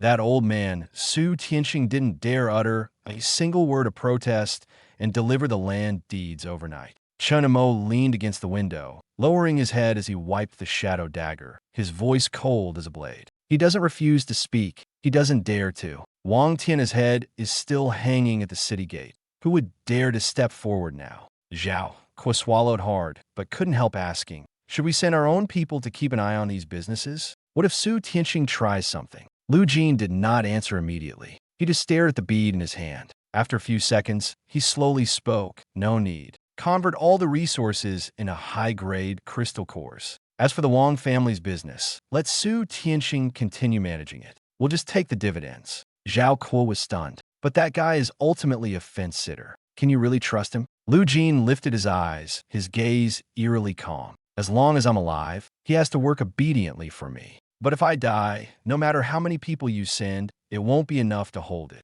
This is not a threat, it's reality. In this place, power is the ultimate rule. Without strength, all your territory, assets, and connections can be taken away by others overnight. At that moment, a piercing roar suddenly came from outside. Boom! The sound suddenly pressed down from above the city lord's mansion, as if someone had deliberately driven a steel beast overhead. The next second, a heavy vertical takeoff and landing aircraft, entirely painted black and bearing the golden unicorn emblem, hovered directly above the secret pavilion. The intense airflow swept up debris and dust from the ground, even overturning the surrounding flower beds. Immediately after, a thunderous voice descended, causing the glass of the entire city lord's mansion to hum and vibrate. Special envoy of the Holy Martial Empire, arriving. Zhao Kuo's face instantly darkened, and a layer of rock armor appeared on his fist. People from the imperial capital? You sure came with enough arrogance. Chun Mo said nothing, his figure silently disappearing into the shadows. Lu Jin stood up, his gaze turning slightly cold. He could feel that the aura was very strong, already close to the peak of the 3rd tier, even touching the edge of the Grandmaster realm. For the 7th base city, such a person could already be considered top-tier combat power. But in his eyes, it was merely a bit troublesome. Inside the courtyard of the city lord's mansion, a young man clad in silver, shimmering armor leapt down from the warplane. When he landed, he didn't hold back his strength at all. The marble floor beneath his feet was directly stomped into a deep pit, with shards of stone scattering everywhere. His posture wasn't that of someone coming to handle business, but rather someone deliberately flaunting his identity and superiority. He scanned the surroundings, a blatant sneer playing at the corners of his mouth. Where is Su Tianxing? Tell him to get out here and receive the decree. Su Tianxing hurriedly ran out from the back, his face covered in sweat, bowing so low that his waist was nearly touching the ground. Your Excellency, the special envoy, why didn't you notify us in advance of your arrival? I would have personally come to greet you. The young man let out a cold snort, not even bothering to spare him a glance. I heard that an SSS-level individual awakened here. The big shots above are very interested in him and specifically sent me to take him back to the imperial capital for trial. As he said this, he paused for a moment, a trace of mockery appearing at the corner of his mouth. To be precise, it's to undergo a divine revelation investigation. Su Tianxing's face turned pale, and his gaze instinctively glanced in the direction of the secret chamber on the 2nd floor. Your Excellency, Mr. Lu, Mr. Lu, the young man seemed to have heard something amusing and let out a sneer, his long sword at his waist emitting a soft hum in response. In front of the Holy Martial Imperial City, there are no sirs, only subjects. Have him come out and kneel to receive the imperial decree.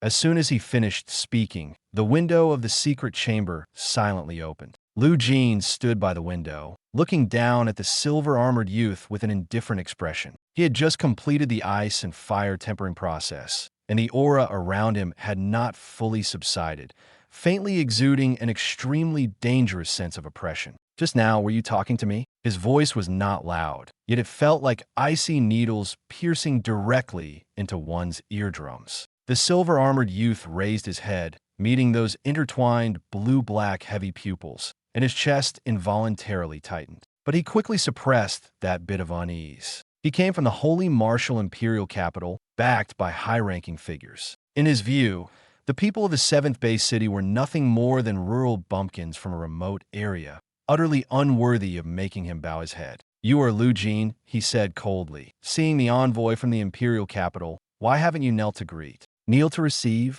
Lu Jin laughed. The smile was faint, yet chilling to the bone. He suddenly raised his right hand and pressed down in the air. Absolute zero domain pressure. Buzz. The air seemed to freeze instantly. Within a 100-meter radius, the airflow suddenly became as heavy as iron, even making it hard to breathe. The silver-armored youth had been standing upright, but in the next second, his entire body suddenly sank, his knees nearly buckling on the spot. He felt an utterly irresistible force pressing down hard from above, as if an iceberg had directly smashed onto his spine. Crack, crack, crack. The spiritual energy within his body surged wildly, desperately trying to resist the oppression. In the face of SSS-level absolute suppression, his peak third-tier strength was as fragile as a thin layer of ice, shattering almost upon contact. "Do you dare lay a hand on the envoy?" The young man gritted his teeth and roared in anger, but his legs had already begun to tremble violently.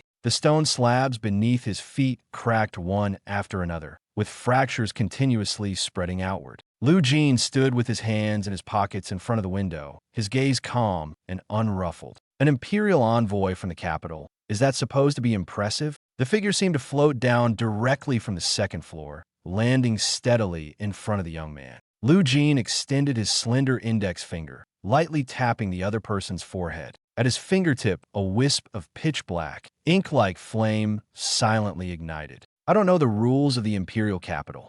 Lu Jin leaned close to the young man's ear, his voice as cold as ice.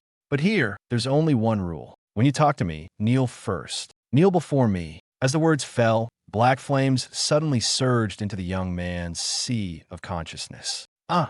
The piercing scream instantly echoed throughout the venue. The silver-armored young man could no longer hold on, his knees heavily crashing into the rubble pit. The silver armor on his body first formed a layer of frost, and the next second was scorched and twisted by black flames, with the protective gear losing its shape like scrap metal. The once lofty expression on his face now held only fear and pain. Su Tianqing stood to the side, completely stunned, his mind blank. That was a special envoy sent by the Holy Martial Empire's capital. Lu Jin actually made someone from the capital kneel. Lu Jin lowered his head to look at the trembling young man at his feet, his expression completely unperturbed. He reached out and slowly pulled the golden imperial edict from the man's arms. Rip. The imperial edict had not yet been unfolded before it was reduced to ashes by black flames. "Go back and tell the person who sent you." Lu Jin dusted off the ash on his hands, his tone eerily calm. "The spot I wanted. The resources I want them to." He paused, a trace of coldness appearing at the corner of his mouth. "But if you want to treat me like an obedient dog, then you'd better prepare a few more coffins first." Chapter 11.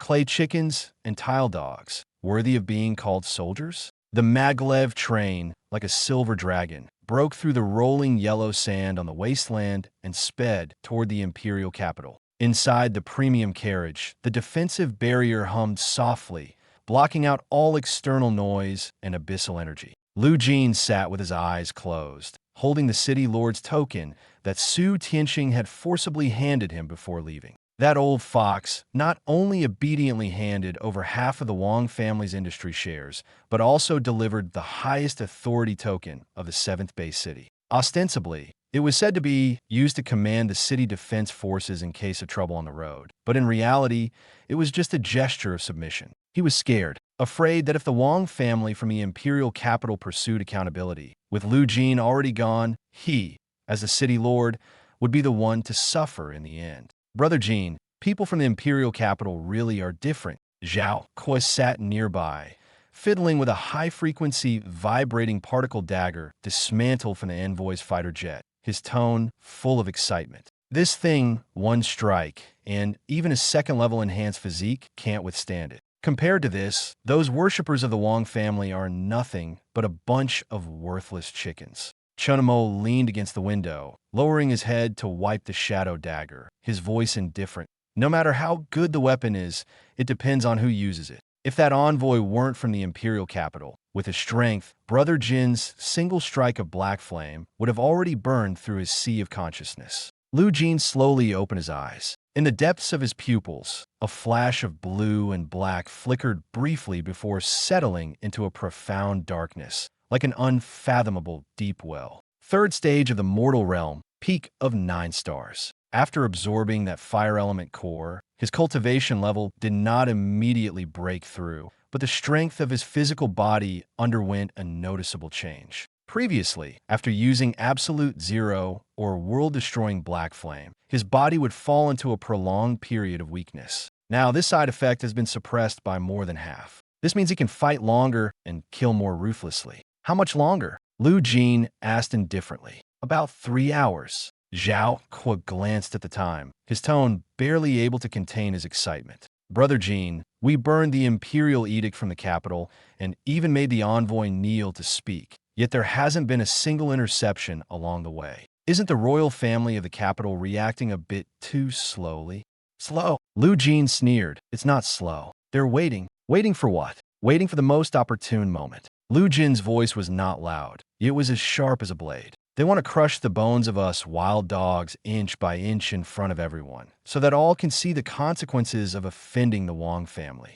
His gaze darkened slightly. Before that, they won't easily mobilize troops, because they can't bear to lose their own people first. 3 hours later, the maglev train slowly pulled into the central station of the imperial capital. The moment the train doors opened, even Zhao Kuo, a burly man weighing over 200 pounds, couldn't help but take a sharp breath. The city before his eyes was on a completely different level compared to the 7th base city. Skyscrapers towering up to 1,000 meters pierced through the clouds, their surfaces shimmering with a cold metallic luster. In the sky, crisscrossing maglev tracks sliced through the heavens like a giant web. Mid-air, countless holographic projections hundreds of meters high constantly shifted, displaying advertisements for advanced potions, divine weapons, battle armor, and psionic services. The pedestrians on the streets, even those just casually passing by, mostly exuded an aura of the first or second tier of the mortal realm.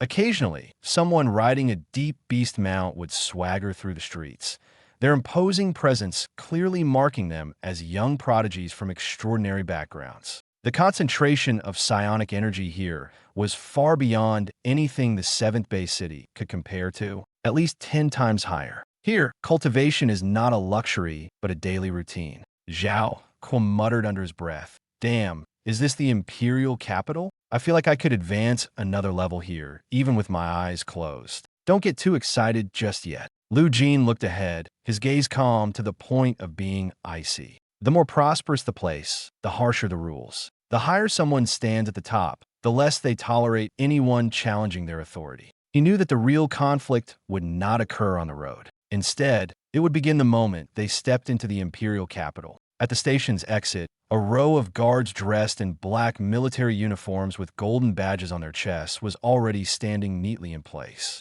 Each one had an expressionless face, standing straight like a silent iron wall. The streets of the imperial capital fell silent in an instant. 2 rows of elite soldiers, clad in crimson uniforms bearing the unicorn emblem, had already sealed off the entire road. Their spears pointed diagonally, exuding an imposing aura. Passers-by and martial artists on the roadside all retreated to a distance, even lightening their breaths, as if afraid of inviting trouble. These were the enforcers from the Imperial Capital Academy of Sacred Martial Arts. Each one of them was a 3rd-tier martial artist or higher. Outside, they would be enough to subdue an entire district. But today, they stood here not to maintain order, but to force someone into submission. Shen Wang stood at the very front of the squad. Yesterday, he had knelt in public at the 7th base city. But now, he wore an even colder, more arrogant expression, as if that humiliation had never occurred. However, his complexion was still somewhat pale,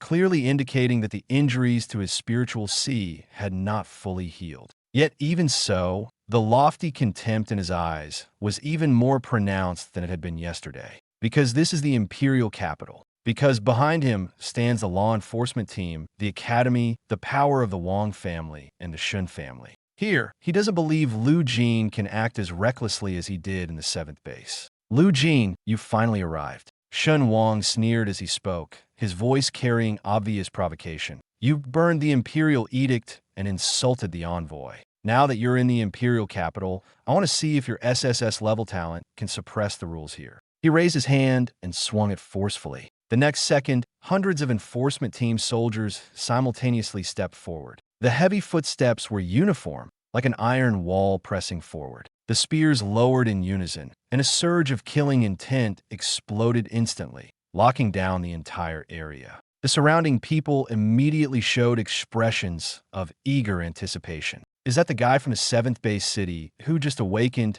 as SSS-level?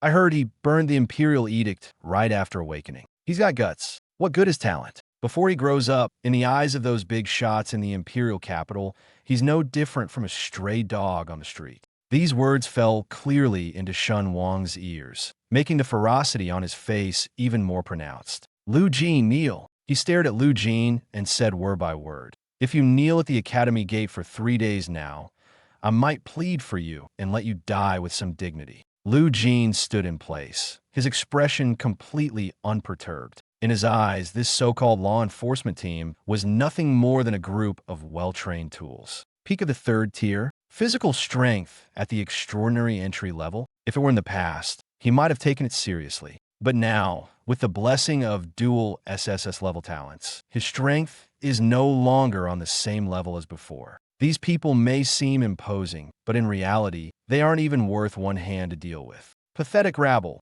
dare to call yourselves soldiers? Lu Jin spoke indifferently. His voice wasn't loud. It was like a knife, piercing directly into Shun Wang's face. Shun Wang's face instantly turned red, and fury surged straight to his head. "You're courting death," he shouted sternly. "Law enforcement team, take him down." But he hadn't finished his sentence. Thud! A muffled sound suddenly came from the back of the crowd. It was a black blind man's cane, gently tapping on the bluestone ground. The sound was not loud, yet it was like a heavy hammer, fiercely striking into everyone's mind. The originally aggressive killing intent unexpectedly dissipated entirely in that instant. The faces of hundreds of law enforcement soldiers changed drastically, their spears trembling in their hands, and not a single one dared to take another step forward. Shun Wang was like he had been struck by lightning, suddenly stepping back and looking in terror toward the back of the crowd. An elderly blind woman,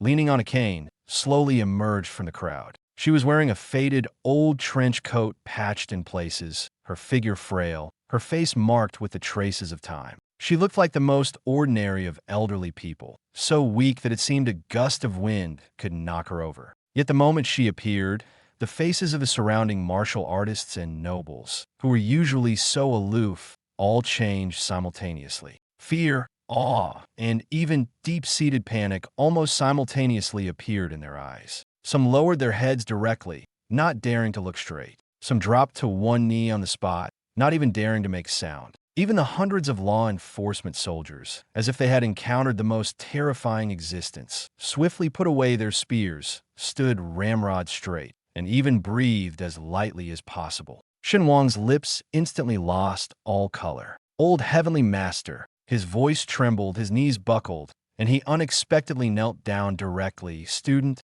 deserves 1,000 deaths. Old Heavenly Master. As soon as these 3 words were spoken, even Zhao Kuo's eyes widened sharply. That is no ordinary title. That is a true figure standing at the pinnacle of human power, even surpassing the king level. The ancestor of the Shun family. She actually came in person, and not to suppress anyone, but to welcome Lu Jin. The old lady did not look at Shun Wang, who was trembling on the ground, as if he wasn't worth even a glance. She merely turned her head slowly, her blind eyes seeming to pierce through the air and land precisely on Lu Jin. "Are you Lu Jin?" She lightly tapped her cane once more. This time, the sound did not reach his ears but exploded directly in Lu Jin's mental sea. "Do you want to burn the gods to ashes?" Lu Jin's whole body trembled. The cold poison surged within him, the black flames faintly restless, and even the system panel was issuing frantic warnings. In that instant, he even felt as if an invisible mountain was pressing down on him,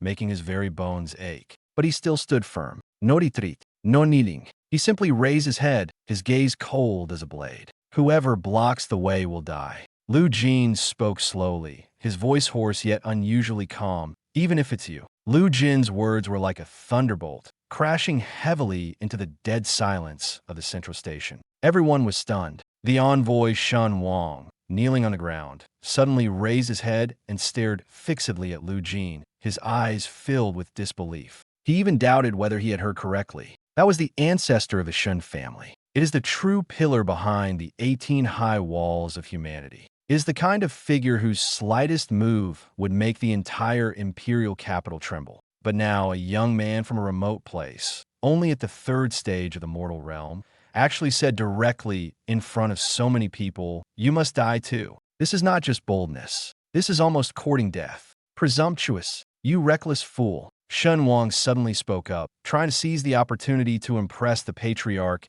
and trample Lu Jin into the mud. But he hadn't finished his sentence yet. "Shut up." The blind old lady didn't even turn her head, merely uttering 2 words softly. In the next second, an invisible force suddenly struck Shun Wang's face. Bang!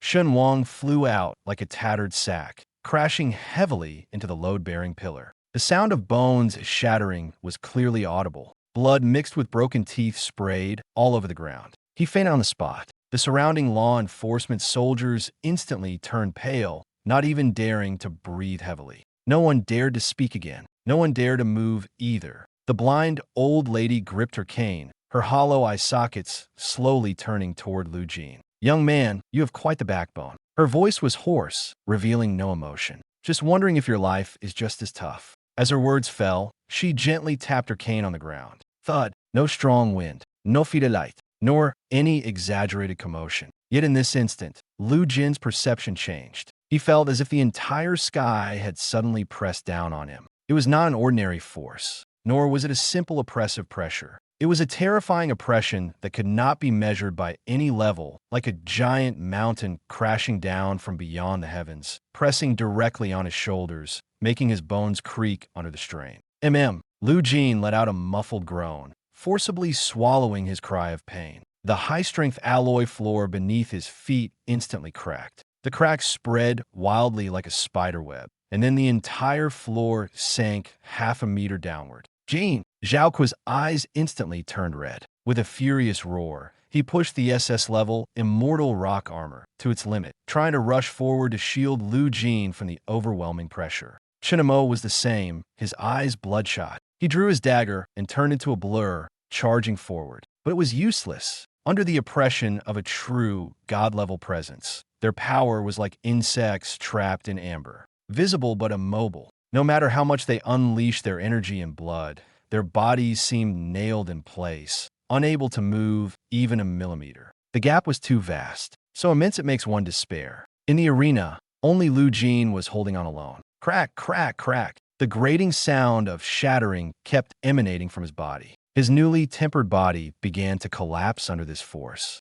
Tiny beads of blood seeped out from the surface of his skin, dripping from his chin into the pit on the ground. His knees were slowly bending downward. As long as he knelt, this pressure would immediately disappear. The surrounding imperial capital nobles, who had once been lofty and untouchable, now looked at Lu Jin as if they were staring at a dead man. Truly overestimating oneself, daring to talk back in front of such an existence. It wouldn't be unjust to be crushed into pulp. Young people are too impulsive. They don't even know their own limits. Mocking voices sounded softly. Lu Jin simply didn't listen. He just clenched his teeth tightly. The system's warnings were frantically flashing on his retina, the entire screen covered in blood-red alerts. Warning: the host's spinal tolerance has reached its limit. Warning: severe internal bleeding. Please activate the Black Flame Origin Defense immediately. Lu Jin ignored it. He was very clear now. Once he uses the defense, he might be able to save his life temporarily,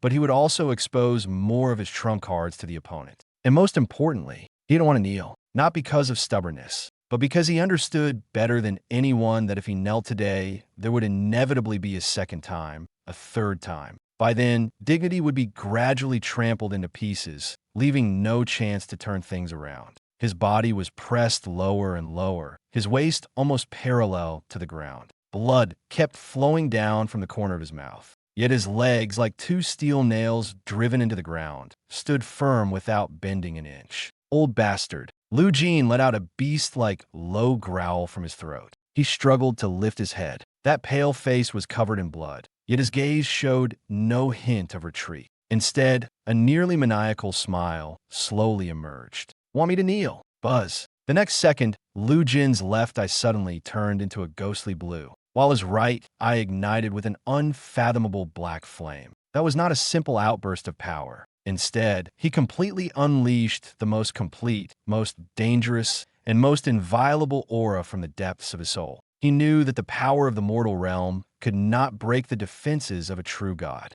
so he avoided direct confrontation. What he was fighting against was not the power itself. It was the will pressing down on him, saying, "You must bow your head. Rise for me." Lu Jin roared. Under the pressure strong enough to crush skyscrapers, he actually straightened his body bit by bit, forcefully. 1 inch, 2 inches, 3 inches. Every time he lifted himself, it felt like a struggle against the entire world. Extreme cold and black flames intertwined and surged around him, like two completely opposite fires burning simultaneously at this moment. It was not the fire of submission. It was the will to refuse being crushed. The blind old lady quietly sensed it all. She did not immediately increase her strength. She just stood there, as if re-examining the young man before her. The air was oppressively heavy. Everyone could feel that every second to come might determine whether Lu Jin would live or die. Ha ha ha! A burst of laughter, as grating as a crow's cry in the night, suddenly came from the old lady's mouth. Leaning on her cane, she gently tapped it on the ground again. In an instant, the suffocating pressure vanished like the ebbing tide, as if it had never appeared. Bang! Zhaokua and Chunemo were finally able to move. The two gasped for air, drenched in cold sweat, and immediately stood by Lu Jin's side, guarding him closely. Lu Jin stood in place, his body swaying slightly. He raised his hand and wiped the blood from the corner of his mouth with his thumb, the strange cold and heat in his eyes gradually fading away. He said nothing, merely staring at the old woman with a gaze as sharp as a blade. "You've passed." The blind old lady ignored Lu Jin's murderous gaze. She turned around and spoke toward the empty sky above the imperial capital, as if talking to the air. Yet her voice, like thunder, clearly reached every corner of the central district of the imperial capital and entered the ears of those tycoon patriarchs hiding in the shadows observing. "Did you all hear that clearly? This boy, the Sacred Martial Academy, have accepted him. The rules remain the same. How the younger generation competes is up to their own abilities. Dying in the arena or perishing in the wasteland is their own lack of strength." Her voice suddenly turned icy, carrying an undeniable sharpness. "But if any shameless old fool dares to use their higher cultivation level to strike against him in secret, the Wang family's branch will be your fate. I will personally tear down your ancestral shrine." As soon as these words were spoken, the undercurrents in the imperial capital immediately surged. The killing intent originally locked onto Lu Jin seemed to be forcibly suppressed, retreating one after another, no longer daring to show itself. Was she protecting Lu Jin? No, she is pushing Lu Jin onto a bigger battlefield. She threw the fiercest lone wolf directly into the gladiatorial arena of the imperial capital, where geniuses are clustered, and even locked the door, forbidding outside hunters from interfering. "Lu Jin." The old lady slightly tilted her head. Her voice was not loud, yet it was very clear to hear. "The rules of the imperial capital, I have set them for you. In this academy, the most outstanding geniuses from within the 18 high walls are gathered. SS-level, S-level, and even those monsters forged through sheer resources, all are here. You want to burn the gods? Then survive first. Step over the corpses of these little monsters before talking about anything else." As the words fell, the frail figure of the old lady unexpectedly began to dissipate bit by bit in the breeze, transforming into countless starlight and completely vanishing into the air. From start to finish, this turned out to be merely a manifestation of mental power. But even if it was just a manifestation, it almost crushed Lu Jin's body. The central station was eerily quiet. Everyone understood that from this moment on, Lu Jin had become a living target in the eyes of the young generation in the imperial capital. As long as they are martial artists under 30 years old, anyone who can kill Lu Jin will not only avoid accountability, but also use the name of this SSS-level genius to rise to fame overnight. Brother Jin, this old hag is ruthless, directly pushing us to the opposite side of the entire imperial capital. Zhao Kuo spat out a mouthful of blood-stained saliva, cursing with his mouth but showing no sign of retreat in his eyes. Chen Mo twirled the dagger in his hand, his voice as cold as ice. That's fine. Saves us from those old geezers shooting arrows from the shadows.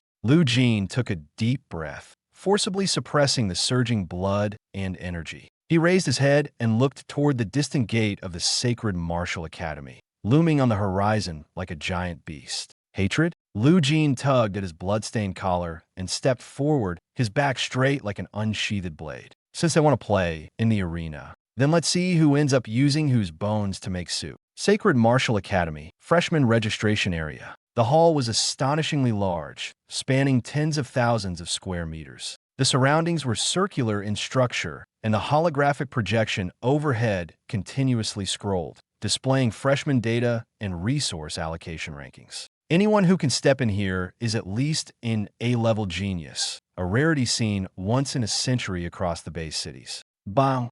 Zhao Kuo, with his 200-pound frame, directly and forcefully pushed open the revolving glass door. The originally noisy hall fell into an eerie silence for 3 seconds the moment Lu Jin stepped over the threshold. Hundreds of gazes simultaneously fell upon him, filled with scrutiny, greed, jealousy, and undisguised hostility. In the central station, the old Grandmaster's words, "Let the younger generation compete freely. Life and death depend on their own abilities," had long spread among the upper echelons of the imperial capital. So now, in the eyes of these young talents, Lu Jin was no longer some lofty deity. He was more like prey that would bring immense fame upon capture. Whoever can step on him will rise to fame overnight. Lu Jin did not look at anyone. His face was pale, showing the fatigue of a long journey, but his lips revealed a sickly red due to the injury he had just sustained. He walked steadily toward the number 1 service desk, step by step.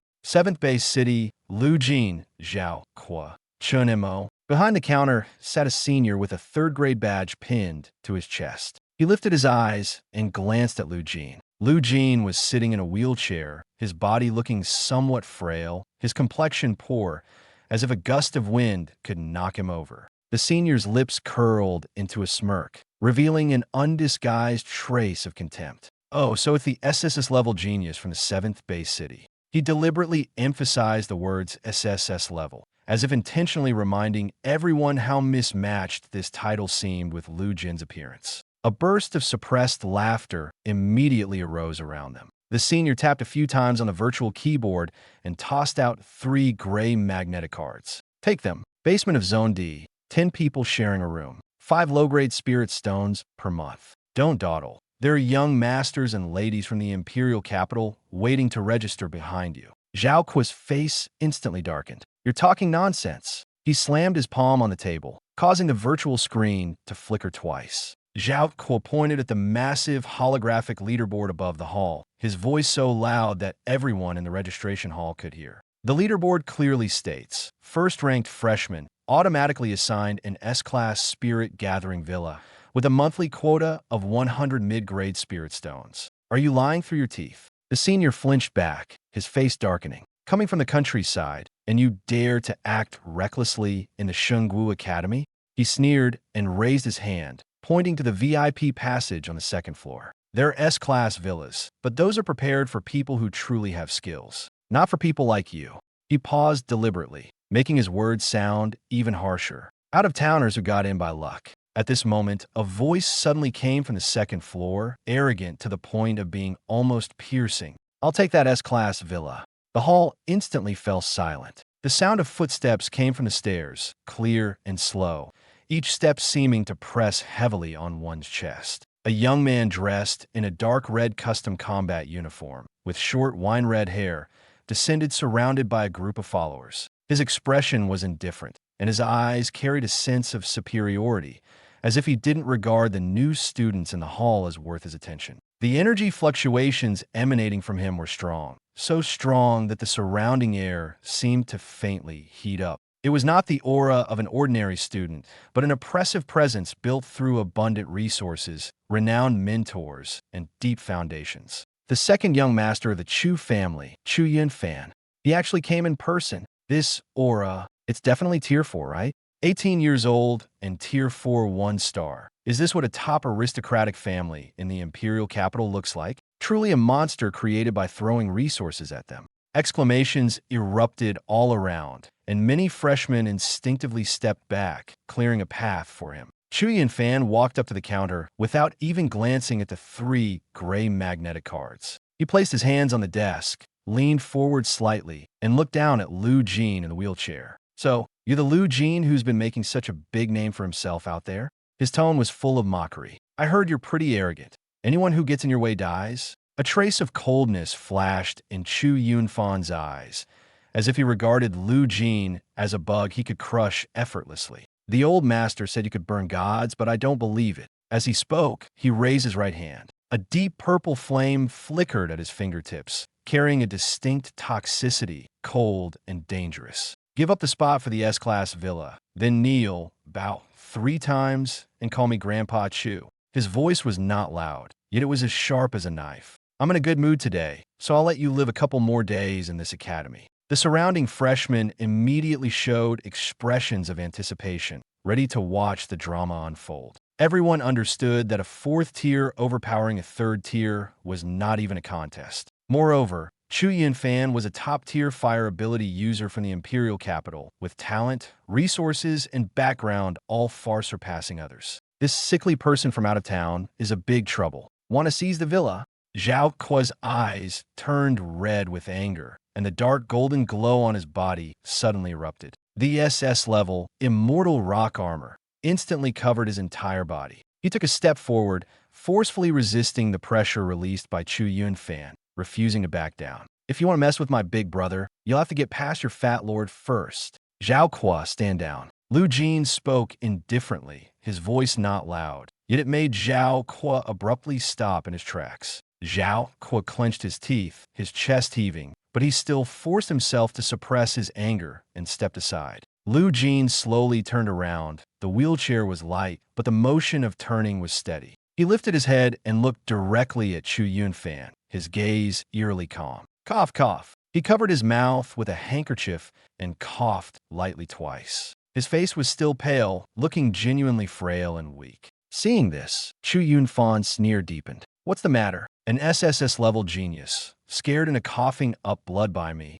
He let out a sneer, his eyes filled with condescending cruelty. "With that frail body of yours, I could crush you with just 1 finger." He hadn't even finished speaking. Lu Jin moved, did not invoke absolute zero, nor did he use world-destroying black flame. He didn't even utilize the trace of spiritual energy at the peak of the 3rd stage of the mortal realm in his chi si. He merely raised his bloodless, pale right hand. The next moment, no one could see his movements clearly. They only heard a crisp sound. Snap! Lu Jin's hand, like an iron clamp, firmly gripped Chu Yunfan's index finger that was pointing at his nose. Fast, unbelievably fast. So fast that it left no time to react. In that instant, the smile on Chu Yunfan's face froze. The contempt in his eyes had not yet dissipated before his expression completely froze. The finger that had been raised high to humiliate Lu Jin was now firmly gripped, unable to be pulled back. The surroundings fell into dead silence. Everyone was stunned. No one had expected that the frail-looking, sickly young man, who seemed as if he would shatter at a touch, would directly grab Chu Yunfan's finger at this moment. In his panic, Chu Yunfan finally realized that his proud 4th-tier 1-star physique was as fragile as a noodle in front of Lu Jin. "You." Before he could finish his sentence, Lu Jin had already grabbed his finger. Crack! The sharp sound of bones cracking suddenly exploded, echoing throughout the hall. "Ah!" Chu Yunfan let out a heart-wrenching scream, his entire body convulsing in pain. His index finger was forcibly bent to a 90-degree angle, the stark white bone piercing through the flesh, and blood instantly spurted out. 4th tier, Lu Jin lowered his head, his expression cold and devoid of any emotion. The next second, he lifted his right leg. It seemed like a casual kick, but the force behind it was like a heavy hammer, slamming fiercely into Chu Yunfan's knee. Bang! Crack! Chu Yunfan's right knee shattered on the spot, and he completely lost his balance, collapsing heavily to his knees before Lu Jin. The 4th-tier purple flame he had intended to activate was abruptly interrupted by the intense pain before it could fully unfold. The entire venue fell into dead silence. Everyone's eyes widened, forgetting even to breathe. Whether it was the freshman or the third-year senior, they all stared at Lu Jin as if they had seen a ghost. What kind of monster is this? Did not use any supernatural abilities. Did not use any psychic powers. Just relying purely on physical strength. It actually crushed an 18-year-old tier 4 one-star genius in an instant. What's even more terrifying is that his superpower is SSS level. Now, it seems that even his physical strength appears to have undergone some kind of terrifying tempering, completely incomparable to that of an ordinary person. Let go. I'll kill you. I swear I'll kill you. Chu Yunfan knelt on the ground, tears and snot streaming down his face from the pain, yet he was still hysterically shouting. Lu Jin lowered his head to look at him, his gaze filled with nothing but coldness. The dogs of the imperial capital do bark a bit louder than those of the 7th base city. After saying this, he let go of his hand, pulled out the blood-stained handkerchief from his pocket, and leisurely wiped the blood off the back of his hand. Then, he casually threw the handkerchief onto Chu Yunfan's face, completely covering that grotesquely twisted visage. Then, Lu Jin raised his head, his gaze lightly sweeping toward the third-year senior behind the reception desk, who was already trembling in fear. The key to the S-level villa. Do I need to go in and get it myself? The senior's whole body trembled, as if struck by lightning, and he suddenly stood up, his face pale without a trace of blood. He fumbled nervously and retrieved a black card with golden edges from the deepest part of the drawer, handing it to Lu Jin with both hands, his voice trembling uncontrollably. Lu, young Master Lu, this is your key. The number 1 spirit gathering villa. Lu Jin pinched the black card between 2 fingers, his expression as calm as if he were merely receiving an ordinary piece of paper. Without sparing Chu Yunfan another glance, he led Zhao Kuo and Chun Mo straight through the crowd, heading toward the luxurious accommodation area at the back of the hall. Along the way, hundreds of prodigies from the imperial capital retreated one after another, as if avoiding a god of death. It wasn't until the 3 of them completely disappeared at the end of the corridor that the hall erupted like a boiling pot, instantly buzzing with excitement. Meanwhile, in the corner of the large screen at the freshman registration area, a virtual leaderboard quietly flickered. It was the sacred martial deathmatch rankings. Originally ranked 10th, Chu Yunfan's name quickly dimmed, as if its light had been publicly erased. In its place, a newly appeared name took over. Lu Jin. The name seemed to be written in fresh blood, so glaring that people dared not look directly at it. Chapter 14. Spirit Gathering Killing Array, Turning the Tables. The S-Class Spirit Gathering Villa District is built on an independent floating island deep within the Sacred Martial Academy. Beep. Identity verification successful. Welcome to Villa Number 1. As a mechanical prompt sounded, the heavy alloy door slowly slid open to both sides. The next second, boom, a surge of spiritual energy, so dense it almost solidifies, rushes forward like a breached flood. Holy crap, 200-pound Zhao Kuo was caught off guard and forced to take half a step back by the surge of spiritual energy. He greedily took a deep breath, feeling as though every bone in his body was emitting faint cracking sounds, as if this force had completely cleansed him anew. Brother Jin, this place is incredible. Just one breath here is more effective than 3 days of hard training back at the 7th base city.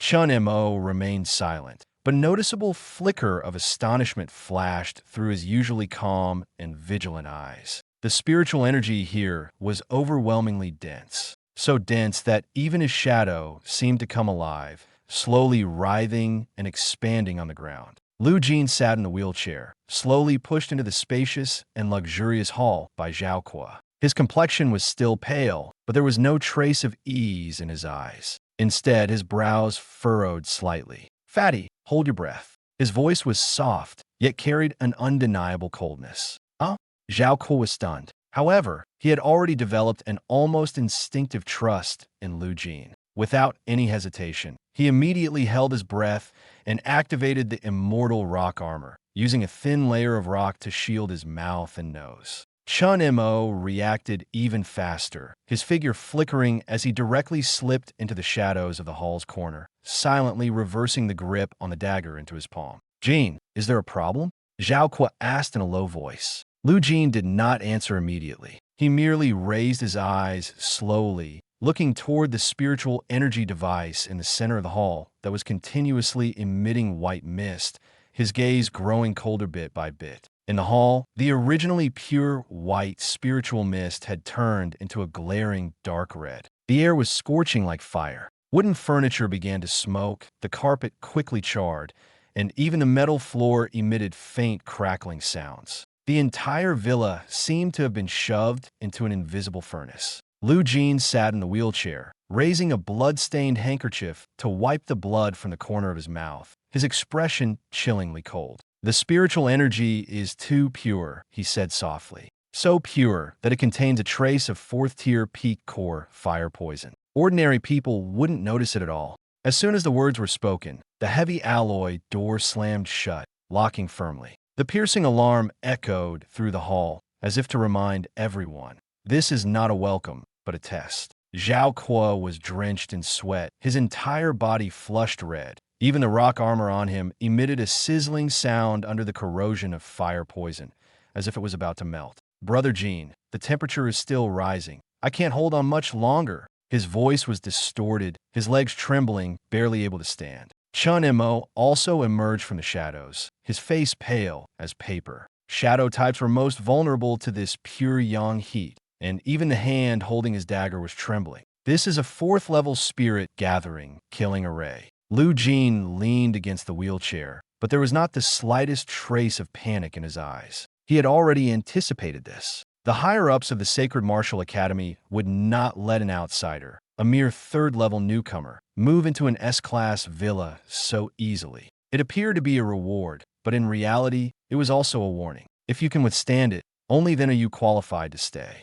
Couldn't hold on, the fire poison entered the body, destroying all the meridians, and in the end, they could only be carried out, leaving like a cripple. "Step back behind me," Lu Jin said calmly. Zhao Kuo and Chun Mo almost immediately complied, scrambling and crawling to hide behind the wheelchair. Strangely, even though the entire hall was as hot as hell, within half a meter around Lu Jin's wheelchair, there wasn't the slightest heat. Instead, there was a hint of coolness. Zhao Kuo was momentarily stunned. Even his breathing became steadier. "Trying to test me with fire poison?" Lu Jin raised his right hand, a trace of coldness flashing in his eyes. The extreme cold essence within him had already been agitated by the external high temperatures, almost ready to burst out and freeze everything. But he held it back. Now is not the time to reveal everything. He only used the power of his right eye. In the next second, a tiny black flame, no larger than a soybean, quietly ignited at his pale fingertip. The flame didn't look large, yet it instinctively evoked fear, as if it were something from the deepest depths of the abyss. As soon as the black flame appeared, the violent dark red fire poison in the hall seemed to pause slightly, as if it had encountered its natural nemesis. Even the flow of spiritual mist slowed down for a moment. Lu Jin looked ahead coldly and flicked his fingers. The black flame floated lightly and landed precisely on the core of the formation. No explosión, no loud noise. Only a single devouring sound that made one's scalp tingle. The black flame instantly expanded, like an invisible giant mouth, beginning to frantically tear into the fourth-tier earth core fire poison. The dark red spiritual mist that had originally filled the entire villa was being forcibly drawn away, continuously swallowed by the black flame. Zhao Kuo watched in stunned silence. The fire poison, which was enough to burn a third-tier martial artist to ruin, didn't even have a chance to struggle in front of the black flame. Soon, the fire poison was completely devoured. The black flame rolled back and drilled into Lu Jin's body through his fingertips. Lu Jin let out a muffled groan, his brows slightly furrowed. A surge of pure, fire-element spiritual energy, refined by the black flame, washed through his entire body like a warm current. The absolute zero origin within him immediately rose to meet it, fiercely clashing and merging with this force. Ice and fire collide. The meridians are gradually being expanded. Lu Jin's aura, which had originally been stuck at the peak of the third-level, 9-star stage of the mortal realm, began to fluctuate violently, even reaching the threshold of the fourth-level, master realm. As long as he wishes, he can break through right now. But he did not. He clenched his teeth, his gaze fierce, and forcibly used his mental strength to suppress the energy that was about to break through the boundary. Then, he forcefully pushed it deep into his flesh and bones. This was body tempering. It is also about pushing one's body to its ultimate potential. A few light cracking sounds came from within his body, the sound of bones and flesh being repeatedly tempered. Lu Jin's face was pale, and cold sweat seeped from his forehead, yet his eyes grew brighter and brighter, because he knew that true strength is not built on momentary breakthroughs, but on resisting temptation in the most dangerous moments and taking every step with utmost steadiness. In the early morning, the spiritual energy in the villa was so dense it resembled mist, slowly flowing along the ground. Lu Jin sat on the sofa, crushing a spirit stone that had already been drained of its energy. The stone fragments fell from between his fingers like fine sand. The power of the fourth-tier killing array from last night had been completely absorbed into his body. After an entire night of digestion, that violent energy had finally calmed down, merging into his limbs and bones. He was still at the peak of the third tier of the mortal realm. Compared to yesterday, his entire aura had completely changed. It wasn't simply a matter of a higher realm, but rather a steadier, thicker, and more oppressive feeling. Like a blade, still the same blade on the surface, but its edge had been resharpened, making it far more dangerous. Lu Jin lowered his head and coughed twice, covering his mouth with a handkerchief. This time, the blood he coughed up was no longer black, but tinged with bright red. This indicated that the residual cold poison in his body was gradually being forced out. Although the process was not easy, at least the direction was correct. His complexion was no longer as deathly pale as before. Instead, it carried a hint of cold, steely luster. "Brother Jin, have something to eat." Zhao Kuo walked over carrying a large plate of roasted meat. In just one night, the changes in this chubby man were also quite evident. The fat on his body, once loose, had now become much firmer, and his entire demeanor was different. The spiritual energy in the S-Class villa was incredibly abundant, and coupled with his SS-level talent, Immortal Rock Armor, he had forcibly broken through the genetic lock and advanced to the second stage, 1-star level of the mortal realm. In the corner, the shadow moved slightly. Chunimo stepped out like a silent shadow, spinning a black dagger in his hand. The aura of darkness around him had deepened, and he had already advanced to the second tier. This is the gap in talent. Some people train desperately and may not even catch up with a bit of resources, but true geniuses, as long as they are given the right environment, progress at a frightening speed. Lu Jin did not take the barbecue, but simply raised his eyes and asked, "What's the situation outside?" Chen Mo's expression darkened. He stepped forward and placed a miniature projector on the table. As soon as the image unfolded, news from the outside world came rushing in. The entire campus forum, class groups, and public channels were in an uproar. Something happened at Villa number 1 yesterday. I heard someone inside even caused a tier 4 killing array to go out of control. Seriously? It's already impressive that 3 freshmen survived, but to stir up such a commotion. The most absurd part is that the surveillance was directly cut off by the Academic Affairs Office, and they didn't even release any footage of the scene. Zhao Kuo watched while gasping in shock. "Brother Jin, this is big trouble. People outside are all saying there's a monster living in Villa number 1. Lu Jin leaned against the back of the sofa, his expression calm. "Monster? Maybe. But if he doesn't push himself to become a monster, the next one to die will be him. He knows very well that his current strength is far from enough." As soon as he entered the Sacred Martial Academy, someone had already set their sights on him. Chu Yinfan was just the first to jump out. There will only be more to come. What he wants is not to hide. What he wants is to make everyone who intends to step on him learn to fear first. At that moment, a sudden rush of footsteps sounded outside the door. The next second, the air in the entire villa seemed to be abruptly compressed. Killing intent. A heavy killing intent. Chun Mo's pupils instantly contracted, and Zhao Kuo subconsciously clenched his fists. Lu Jin slowly raised his head and looked toward the doorway. There stood a messenger. The man was dressed in the black uniform of the Sacred Martial Academy, his face deathly pale,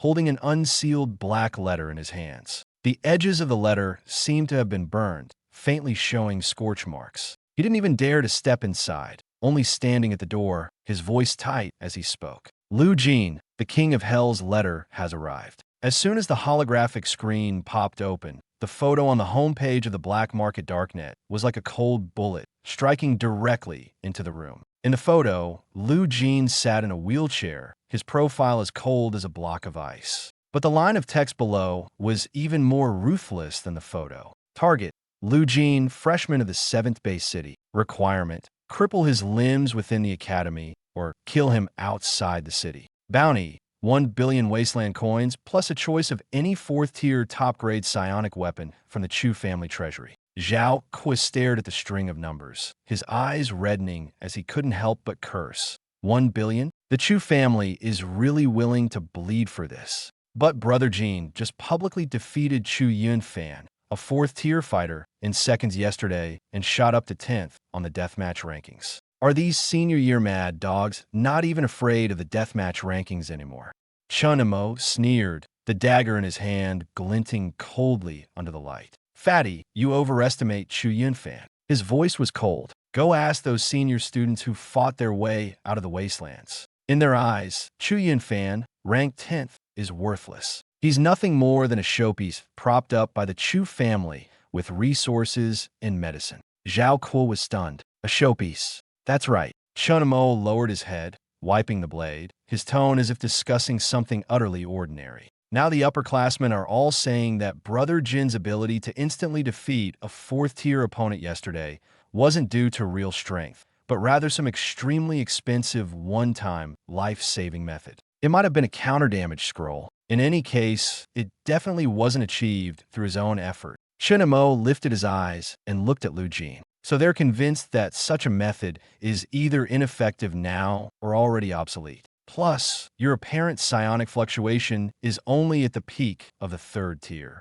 In their eyes, we're just a few fat sheep holding house keys but without the teeth to bite. People will do anything for money. Lu Jin leaned back against the sofa, his expression as calm as still water. 1 billion is too little. It's not even enough for me to draw a few more prizes. Zhao Kuo was just about to speak when a piercing sound suddenly came from outside the villa. Not a normal doorbell. Someone used overwhelming psychic power to forcibly strike the defense array on the alloy gate. Buzz! The alarm's red lights throughout the entire villa began flashing wildly. The one bringing money is here. Chen Mo's figure flickered and immediately entered stealth mode. Open the door. Lu Jin uttered just 2 words. Zhao Kuo stepped forward, raised his hand, and pulled open the heavy alloy door. 3 people stood outside the door. All were wearing the uniforms of 3rd-year senior students. The man at the forefront had a tall and slender figure, with a knife scar crossing his brow bone.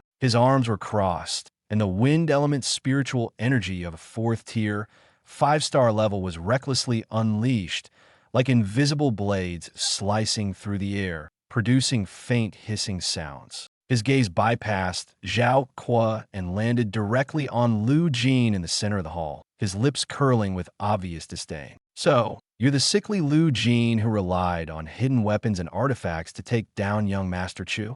Zhao Kuo's face darkened, just about to speak, but Lu Jin didn't even lift his eyelids. The scar-faced young man seemed to have deliberately waited for this moment before slowly announcing his name. Remember it. My name is Bai Xiao, ranked 27th on the Sacred Martial Deathmatch list, a practical combatant who retired from the number 3 frontline. When he said the words practical combatant, he deliberately emphasized his tone, making his meaning very clear. He looked down on people like Chu Yunfan, who only relied on family resources to rise. And he despised newcomers like Lu Jin even more, those who look weak but actually ruin their plans. Zhao Kuo's entire body tensed up instantly. 4th rank, 5 stars, and he was someone who had fought his way back from the front lines. The bloodthirsty aura on such a person was far stronger than that of someone like Chu Yunfan, who was raised in a greenhouse. By shouting waste any more words, he directly pulled out a blood-red metal token from his chest, flicked his wrist,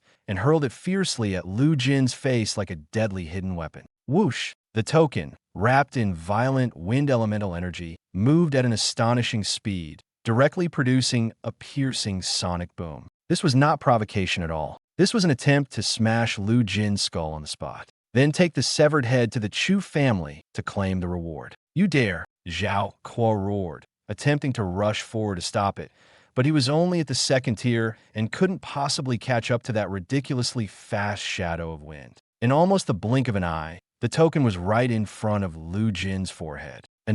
Just an inch away. But in the next instant, snap! A very faint crisp sound. Lu Jin didn't even change his sitting posture. He merely raised his right hand, extended his index and middle fingers, the motion as casual as catching a falling leaf. The next second, that blood-colored token wrapped in the terrifying power of a 4th-tier 5-star was firmly pinched by him. The wind elemental energy shattered on the spot, turning into a wisp of breeze that merely lifted a few strands of black hair on his forehead. No burst of spiritual energy, no reflective glow from magical artifacts, and no fancy techniques whatsoever. It was the most direct, the most straightforward, and the most spine-chilling, pure physical strength. The contempt on by Zhao's face froze instantly. His pupils contracted sharply, and even his breathing paused for a moment. His wind extreme throw was something that even a level 4, 5-star martial artist of the same rank wouldn't dare to catch with their bare hands.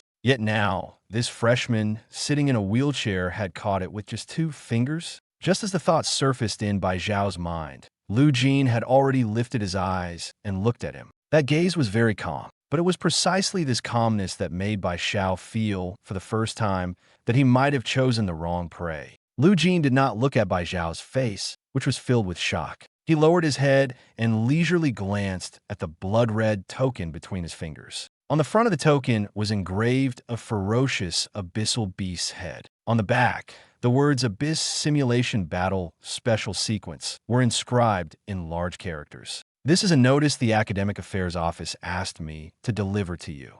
Bai Xiao suppressed the fear in his heart, his voice no longer carrying the arrogance from earlier and even trembling slightly. Tomorrow at 8 a.m., B-level restricted zone, wasteland of raging sands. The Academy's high-level officials have already approved it. You will be directly thrown into the high-difficulty simulation battle for senior students. Finished talking, Lu Jin finally raised his head. Deep within those pitch-black eyes, at some point, a trace of an extremely cold blue glow had emerged. As soon as the blue glow appeared, the temperature at the entrance of the hall instantly plummeted, as if it had suddenly fallen into an ice cellar. White Owl's entire body stiffened. He felt a chill surge from the soles of his feet to the top of his head, and the 4th-tier wind elemental energy within him instinctively emitted fear at this moment. He suddenly realized that he was not here to harvest prey at all. What he was facing was a true, ferocious beast. Give something and do it honestly. Lu Jin's voice wasn't loud, yet struck by Zhao's heart like an icy hammer. Go back and tell those eyeing the bounty. His fingertips suddenly exerted force. Crack! The blood-red token, made of high-strength alloy, was forcibly imprinted with clear fingerprints by him. If you want to trade my life for money, fine. Lu Jin casually tossed the deformed token onto the table. But first, prepare your own coffin funds. Get lost. As the last word fell, an extreme chill exploded through the air. Bang!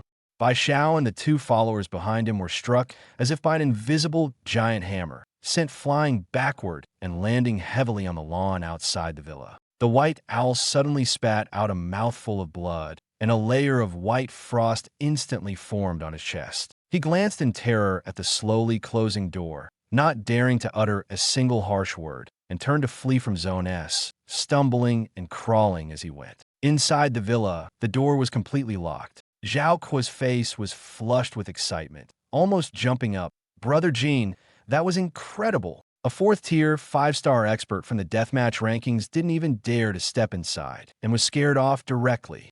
Don't celebrate too soon. Lu Jin picked up the deformed, blood-colored token on the table, his thumb gently stroking the abyssal totem on it, but his gaze grew increasingly cold. The consumption of a transcendent-level physique is too great. Just now, that move has already caused the cold poison in my body to start rebounding. He took a deep breath, forcibly suppressing the metallic taste in his throat. His current level is still too low. He can rely on his physical body and cold aura to suppress his opponents once or twice, but he can't keep this up forever. If he wants to survive, if he wants to truly take control into his own hands, he must grow stronger faster. He must obtain a high-level Abyssal Beast Core as soon as possible to activate the system's second draw. Fatty, Chinemo, go prepare the advanced combat backpacks. Lu Jin tucked the token into his chest, the fleeting black flame in his eyes chilling to the bone. Once we enter the wild sand wasteland tomorrow, everyone coming for the bounty.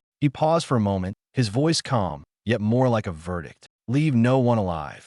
Boom! The cargo door of the heavy transport aircraft roared open at an altitude of 100 meters. A wild wind, carrying the acrid smell of sulfur and crimson sand, rushed madly into the cabin. As far as the eye could see, there was an endless expanse of red desert. The ground was riddled with deep cracks, as if the earth had been forcibly torn apart by something. This was the B-level restricted zone of the Sacred Martial Academy, the wasteland of raging sands. Jump! The voice of the Academic Affairs Office's leading mentor was cold and devoid of any warmth. No parachutes, no extra cushioning. For warriors above the third rank, landing from a height of 100 meters is merely basic training. Streams of light leapt out from the cabin. They were the veteran student teams entering the field ahead of time. Lu Jin walked to the edge of the cabin door. The dry, hot air rushed forward, scraping his throat like sandpaper, making him cough lightly twice.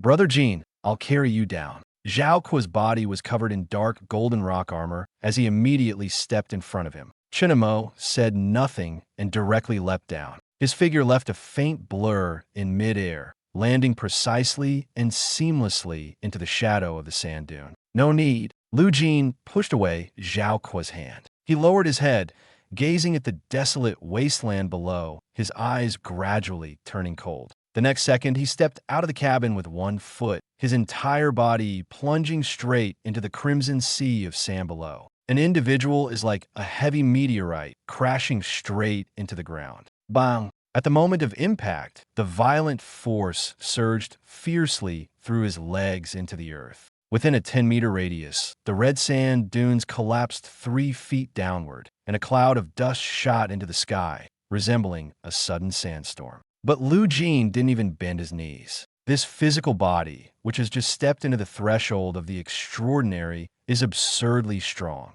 Let's go. Lu Jin casually brushed the dust off his trench coat and strode toward the depths of the wasteland. Zhao Kuo landed heavily, creating a large pit in the ground, and hurriedly followed. Desolate sandy wasteland, crimson rock canyon. This place resembles a natural labyrinth. The towering rock walls on both sides are intimidatingly high, reaching several hundred meters. Their dark red color looks as if they've been scorched by fire. The air, baked by the intense heat, twists incessantly, making even the view blurry. Stop! After walking about 10 kilometers, Chun Mo, who had been lurking in the shadows, suddenly emerged. He held his dagger in a reverse grip, his face tense, staring intently at the seemingly calm sandy ground ahead. An ambush! Zhao Kuo immediately stepped forward, shielding Lu Jin. Not people. It's a formation, Chunamo said, his brows tightly furrowed. Beneath this sandy ground, there's a very concealed spiritual energy circuit.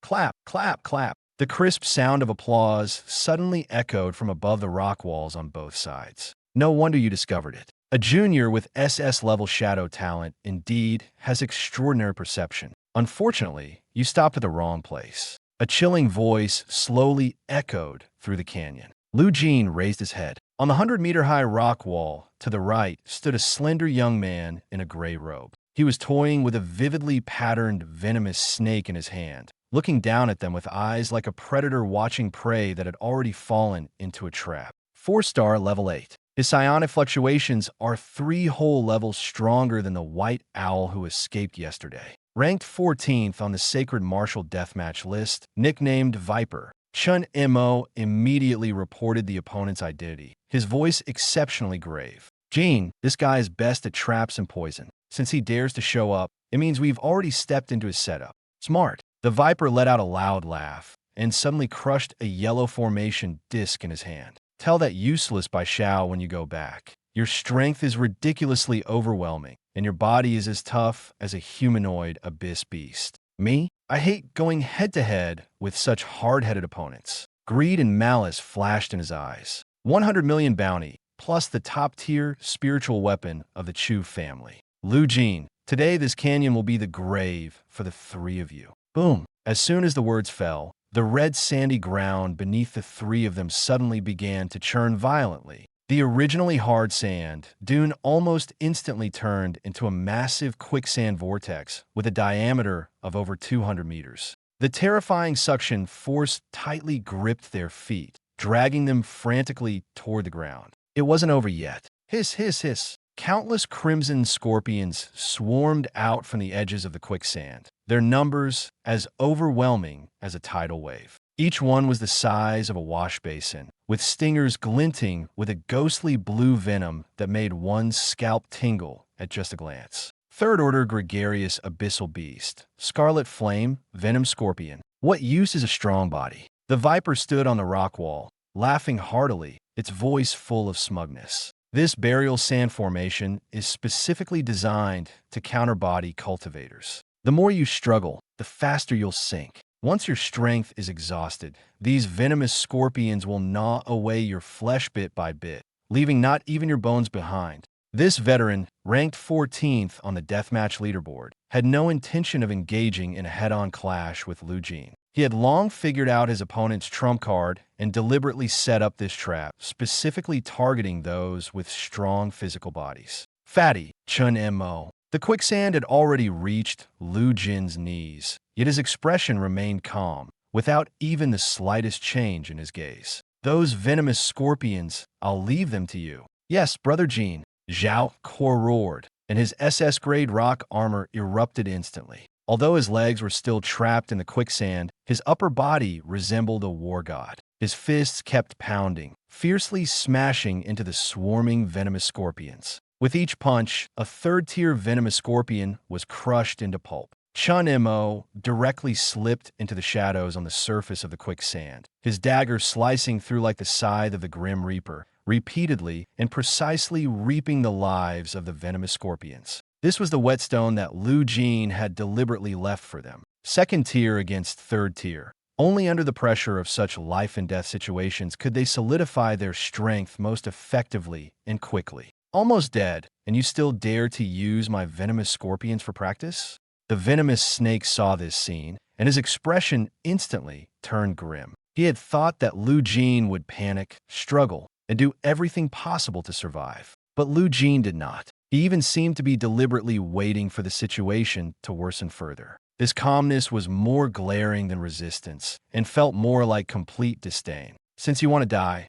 I'll personally send you on your way. The Viper's hands swiftly formed seals. Fire element spiritual energy frantically gathered in the canyon sky, instantly condensing into a massive fire python over 10 meters long. Flames roared, and waves of heat bore down as if to burn everything to ashes, lunging fiercely toward Lu Jin in the center of the quicksand. Trapped by quicksand in front, with the fire python bearing down from above. The real killing game has just begun. The real killing game has already taken shape. The fire python is ahead, quicksand underfoot, and the venomous snake on the rock wall only needs to wait one more second before Lu Jin is completely dragged to his death here. But in the next second, Lu Jin raised his head. Those unfathomable eyes, across 100 meters, coldly locked onto the venomous snake on the rock wall. You think I'm just a body cultivator who relies on brute strength? A cold sneer tugged at the corner of Lu Jin's lips.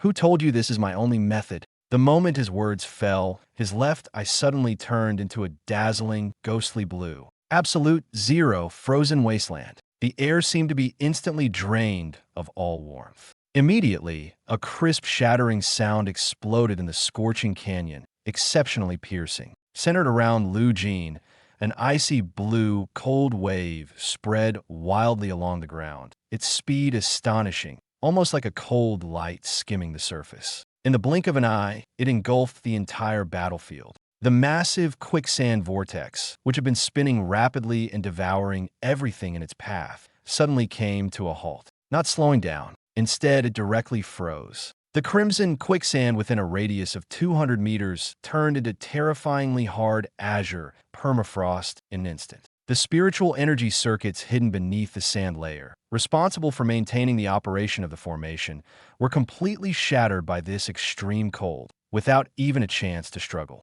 The eyes of the venomous snake on the rock wall widened sharply. This is impossible. His mind went completely blank. This was a peak 4th-tier composite formation, specifically designed to counter body cultivators and trap or kill close combat experts. Yet Lu Jin didn't even raise his hand from a seal or take a single step back, and the formation was frozen through just like that. His judgment completely collapsed at this moment. But what truly terrified him was yet to come. The roaring fire python lunged at Lu Jin, stretching over 10 meters long, its mouth wide open, flames surging, almost ready to swallow Lu Jin whole. But when it reached 3 feet above Lu Jin's head, it seemed to crash into an invisible wall. The ferocious momentum of the flames suddenly began to weaken. Starting from the snake's head, an eerie white frost rapidly spread. The next second, bang!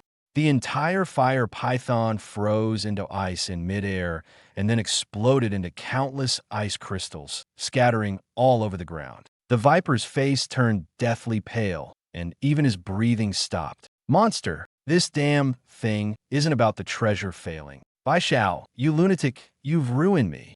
He finally realized that what he had provoked was not prey, but an enemy that could not be measured by common sense. The combat instincts of a 4th-tier, 8-star warrior sounded a frantic alarm, warning him that he would die if he didn't run. So he turned and fled. Mission, reward, ambush plan. He threw them all to the back of his mind. Surviving is the only thing that matters right now. Run. Lu Jin stood on the ice surface frozen like iron, slowly pulling out his legs that had been trapped in the ice. His movements were not quick, yet carried a chilling calmness that made one's heart shiver. He raised his right index finger, pointing distantly in the direction the venomous snake was fleeing. The fingertip gleamed with a dark luster, as if scorched by some ultimate flame capable of devouring even light. Since you're here, don't leave. As soon as the words fell, the black flame flickered lightly at his fingertip. World-destroying black flame, spirit-binding cord. That wisp of black flame suddenly stretched, transforming into an almost invisible black aurora. It tore through the air,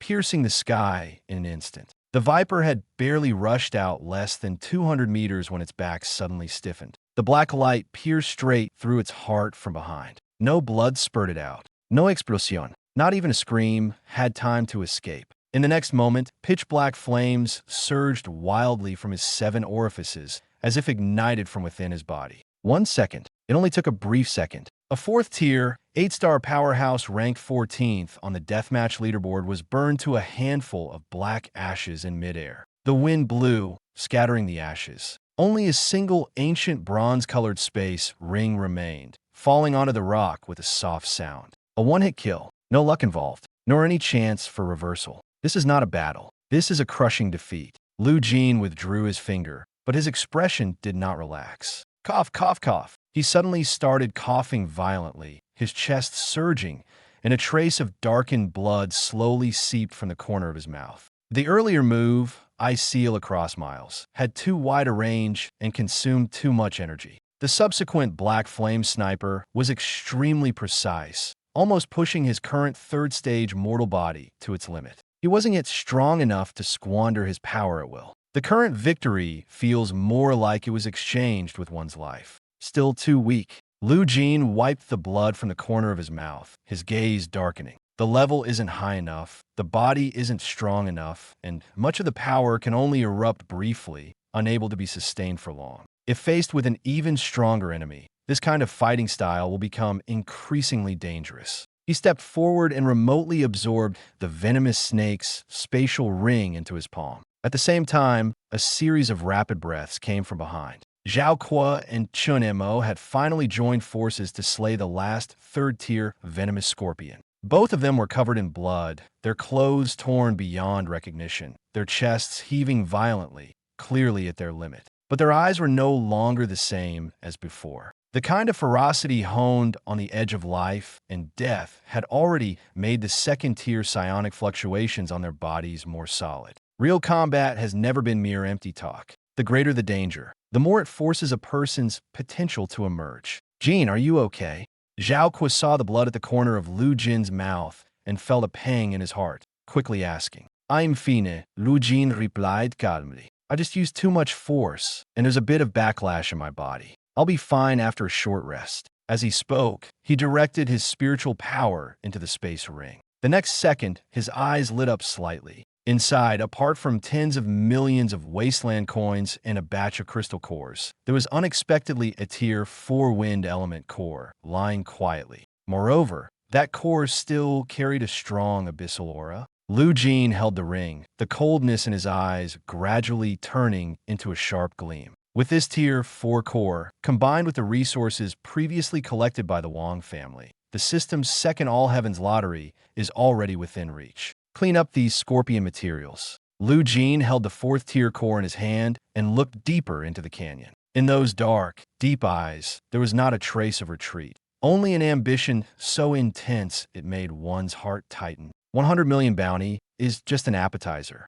He paused for a moment, his voice very soft, yet as cold as a blade. Let's go to the deepest part of the restricted zone. The deeper they went into the Red Rock Canyon, the stronger the smell of sulfur in the air became. The scent was like burnt iron or rotting blood, making one's chest feel tight and uncomfortable. Chun Emo peeked out from behind a rock, his face pale as a ghost, his voice trembling as he spoke. Gene, something's not right about this place. He swallowed hard, forcing himself to finish his sentence. It's too quiet. Within a 5-kilometer radius, there's not even a single Tier 1 wind scorpion. As soon as these words were spoken, Zhao Kuo's expression darkened. In such a B-level restricted zone, silence is not a good sign. The fewer living creatures there are, the more terrifying the hidden presence nearby. It's either a stronger monster or an impending disaster. Lu Jin sat in the wheelchair, suddenly covering his mouth as he began to cough violently. A mouthful of black blood slowly seeped into the handkerchief,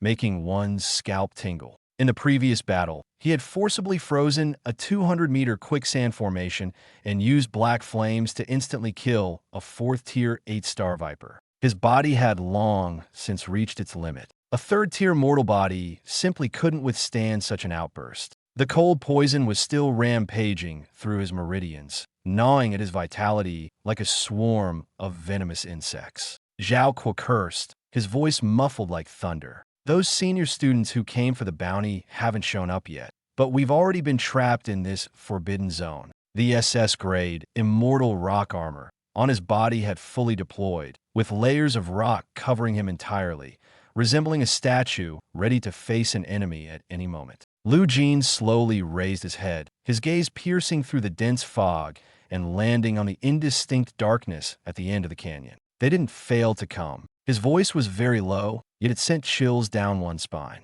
They are waiting for us to go in. Or waiting for the monster inside to come out. As soon as the words fell, an indescribably terrifying pressure suddenly erupted from the depths of the canyon. That was not ordinary killing intent, nor was it a simple psychic fluctuation. It was an oppressive force carrying a violent, corrosive, and destructive aura, like an invisible mountain crashing heavily onto everyone's chest. Compared to this aura, the previous 4th-tier 8-star Viper was like a baby who had just learned to bite, pathetically weak. Bang!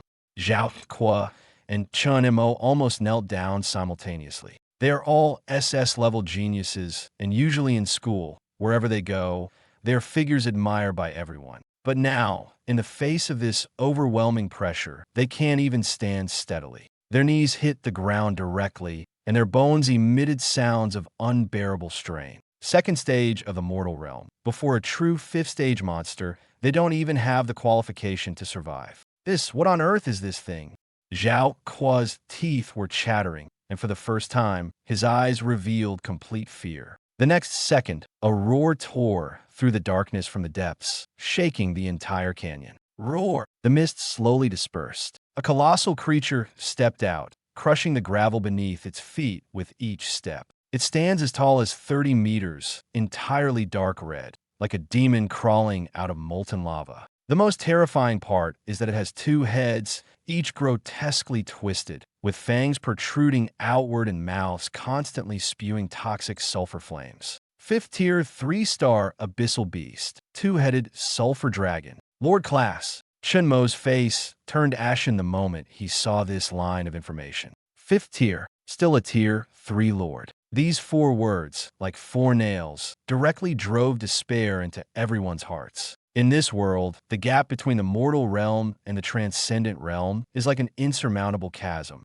Only upon reaching Tier 5 can one truly be considered a master, capable of flight and externalizing spiritual energy, a level far beyond the reach of ordinary martial artists. As for Lord-level abyssal beasts, they're even more terrifying. Not only are they powerful, but they also command their kind and possess destructive power far exceeding others of the same tier. Even if several Tier 5 masters join forces, they may not be able to take one down with certainty. The two-headed sulfur dragon before them was enough to easily tear apart several strong opponents of the same level. It was simply not something they could handle at their level. Above the canyon, the senior students who had been hiding in the shadows, waiting to take advantage of the situation, were all panicking. Some screamed, some turned and ran, completely disregarding the so-called 100 million bounty. In the face of a 5th-tier lord, no amount of money matters if you don't have your life to spend it. In the distance, Shun Wang, with a battered face, hid behind the rubble,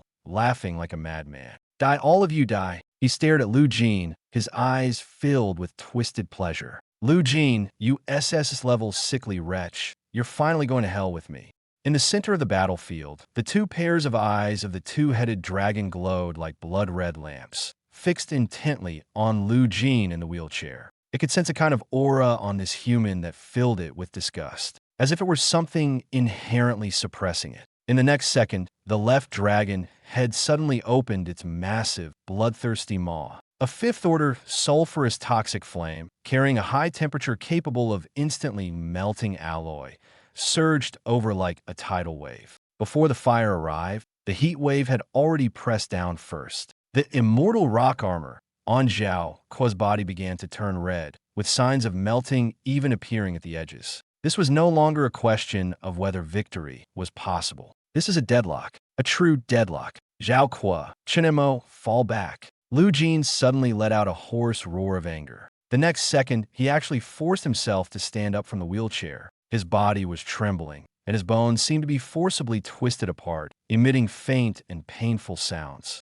But he did not retreat, because he knew very well, at the 3rd level of the mortal realm, facing the lock-on of a 5th-level lord, running away would only offer his back to death. At times like this, retreating means death. The only option is to endure it head-on. Absolute Zero, Crystal Ice Shield. Lu Jin frantically squeezed out the last bit of spiritual energy in his body, even starting to burn his own essence blood. The deep blue light in the left eye suddenly surged. A massive ice shield, 20 meters tall and exuding a piercing chill, abruptly appeared in front of him. Boom! The sulfurous toxic fire slammed fiercely into the ice shield. Sizzle. Extreme heat and extreme frost clashed wildly. A massive white mist exploded instantly, and the entire canyon was engulfed in steam. The surface of the ice shield cracked rapidly, while the flames, like an enraged giant python, charged forward madly. Lu Jin gritted his teeth tightly,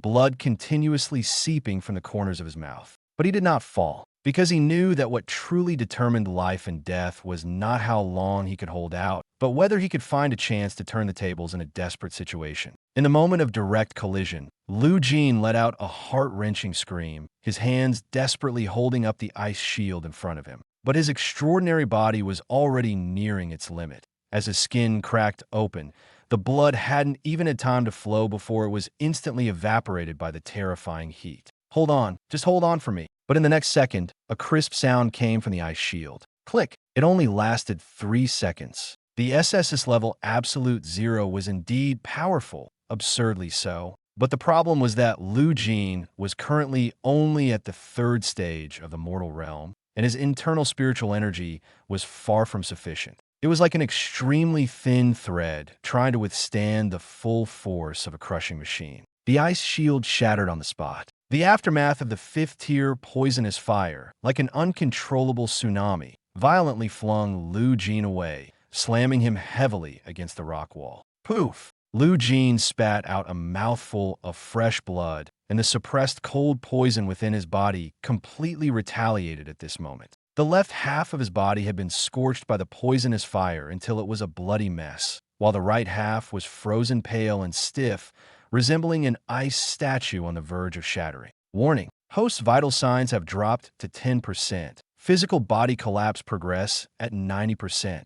Detected that the host is on the verge of death, with a large amount of abyssal energy and multiple tier 4 cores present in the body. The system's notification sounded in his fading consciousness. At that moment, Lu Jin almost burst into laughter. This was the opportunity he had been waiting for all along. He did not use that 4th tier core, nor did he use the core he snatched from the Viper to heal his injuries or strengthen his body. He was waiting for this moment, waiting for a moment when he was completely cornered. Only then would he have a chance to turn the tables. Draw for me. Lu Jin roared furiously in his heart. Ding! Consumed a massive amount of abyssal energy. Consumed 2 tier 4 abyssal cores. Hidden card pool of the Thrones of the Heavens activated. The second draw begins. The wheel starts spinning. In the canyon, the 2-headed dragon lowered its head to look at the still-breathing Lu Jin, its eyes full of impatience. It seemed to think this human was too tenacious, so tenacious that it annoyed the dragon.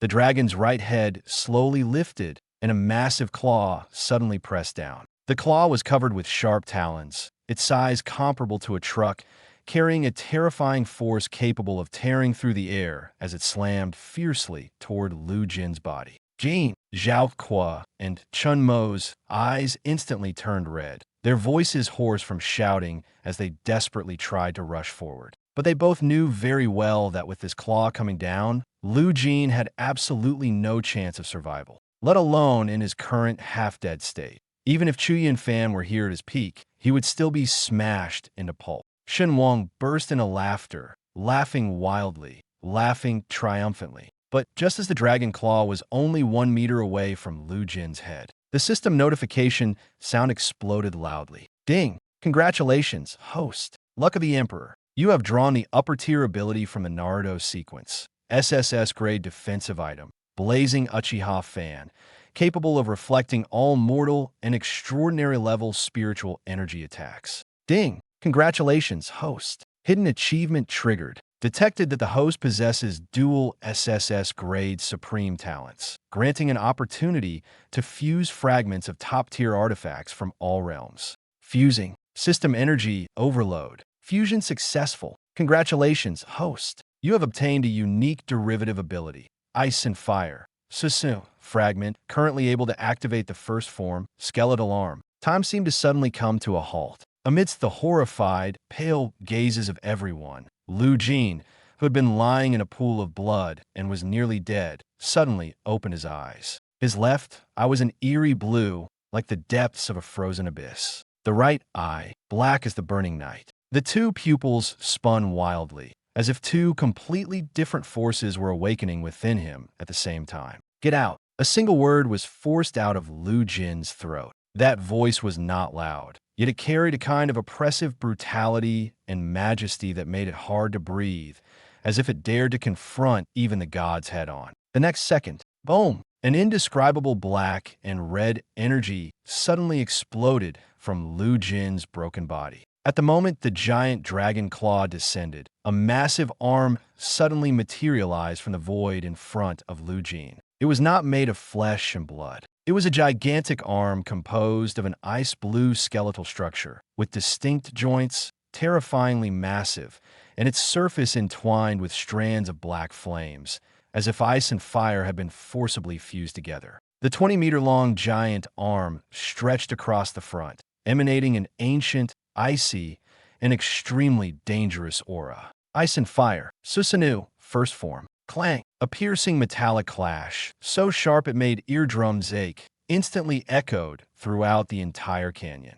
That 5th-tier dragon claw, powerful enough to shatter a mountain, landed squarely on the skeletal arm. Then, everyone was stunned. There was no flesh and blood splattering. There were no bones shattering. Nor was there a scene of Lu Jin being smashed into a pulp. That 20-meter-long skeletal arm remained completely motionless. Instead, the massive body of the 2-headed sulfur dragon was forcibly bounced back by the recoil, letting out a painful roar as it flew backward more than 10 meters, crashing heavily into the rock wall, sending debris flying and dust billowing everywhere. Rebound. The physical attack of the 5th-tier lord was forcibly deflected. A deathly silence instantly enveloped the entire canyon. The senior students above, who had been laughing wildly moments ago, all froze in place, their expressions as if shattered by a punch. Shenwang's smile also completely froze. Chen Mo and Zhao Kuo stood there dumbfounded, staring intently at the ice-fire skeleton arm blocking in front of Lu Jin, their minds completely blank. What on earth is this thing? A third-tier mortal realm, yet summoned a creature capable of directly taking a strike from a fifth-tier lord? This is no longer just a battle across levels. This is simply trampling the rules underfoot. A frontal strike from a Tier 5 lord's skeletal giant hand. Lu Jin remained slumped against the rock wall, covered in blood, struggling even to lift his hand. What the system gave him wasn't healing, but power. And now, this power had transformed into a black and blue skeletal arm, standing in front of him like a shield that refused to fall. Ice and Fire Susanoo, first form, skeletal arm. Continuous consumption. Consumes essence, blood, and soul origin every second. Side effects. The mortal body endures extreme pain, with intensified backlash from cold poison and black flames.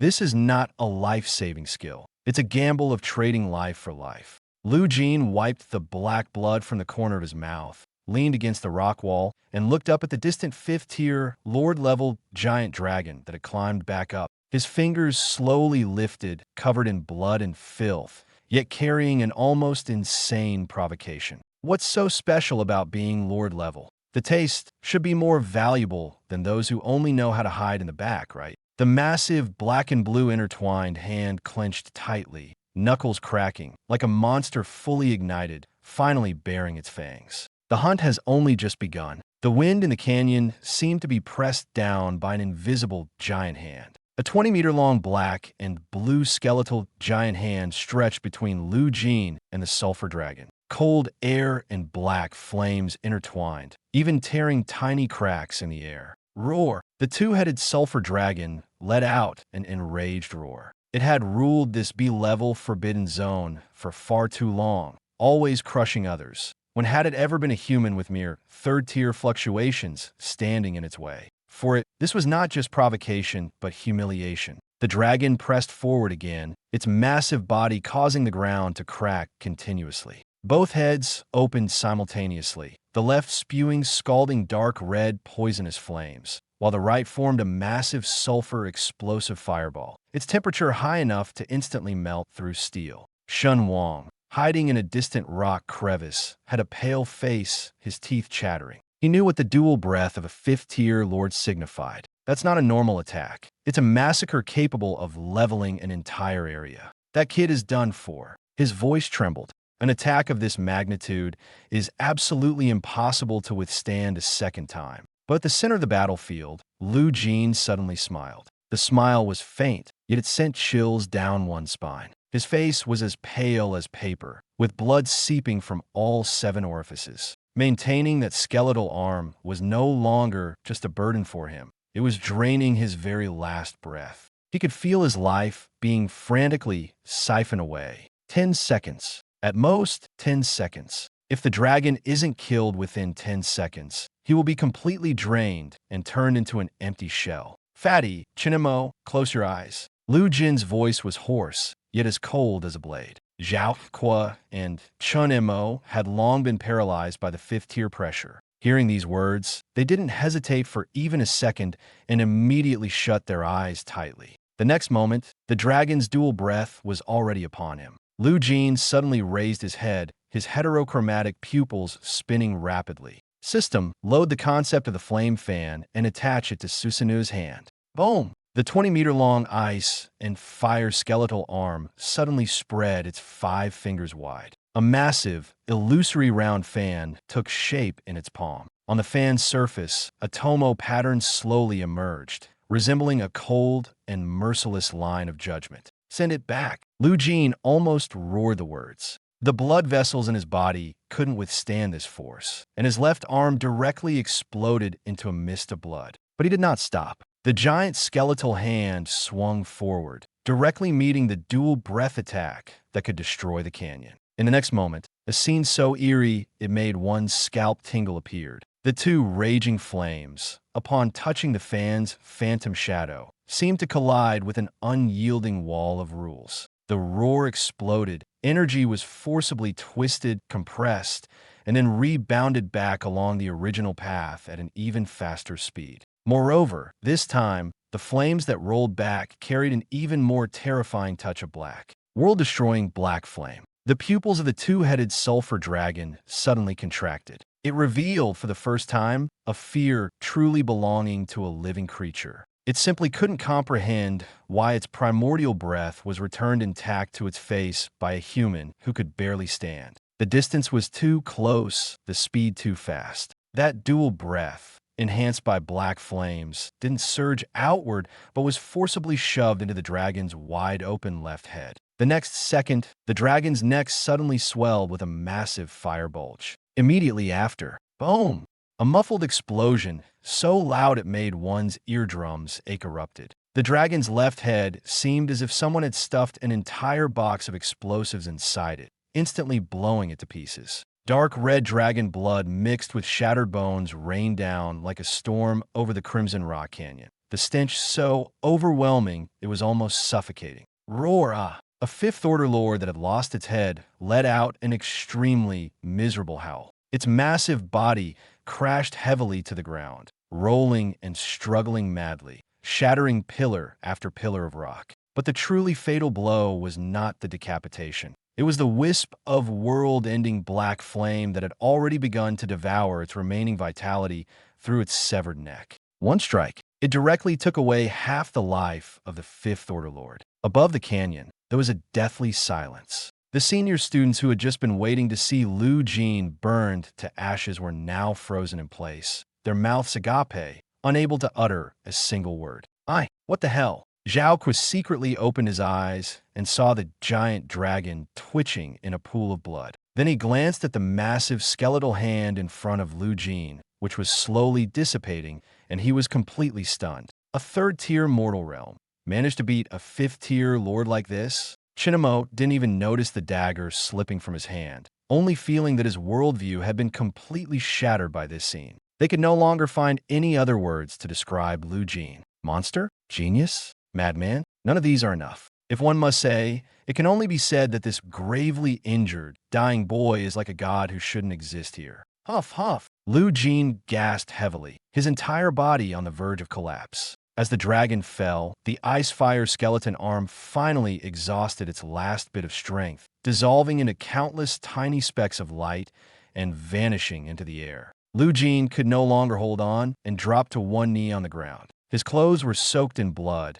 and the black flame in his right eye and the ghostly blue in his left eye both extinguished, returning to pitch black. However, his eyes were already unfocused, and his breath was so weak it seemed it could stop at any moment. Cough! Almost lost my life here. He forced a faint smile. Though he was in an utterly disheveled state, his eyes shone with an intimidating brightness. Because right above the completely motionless dragon corpse, a fist-sized crimson core was slowly rising. It was a fifth-tier, lord-level abyssal core. The value is terrifyingly high, enough to drive the top tycoons of the imperial capital mad. Using it to suppress the cold poison in his body could at least help him survive for 3 more years. Lu Jin raised his trembling hand and grabbed the core from a distance. But the moment he held the core, clap, clap, clap, a sudden burst of applause abruptly came from the mist ahead of the canyon. Immediately after, more than a dozen figures leaped down from the blind spots around the rock walls, quickly closing in to form a semicircle, trapping Lu Jin and the other 2 firmly in the center.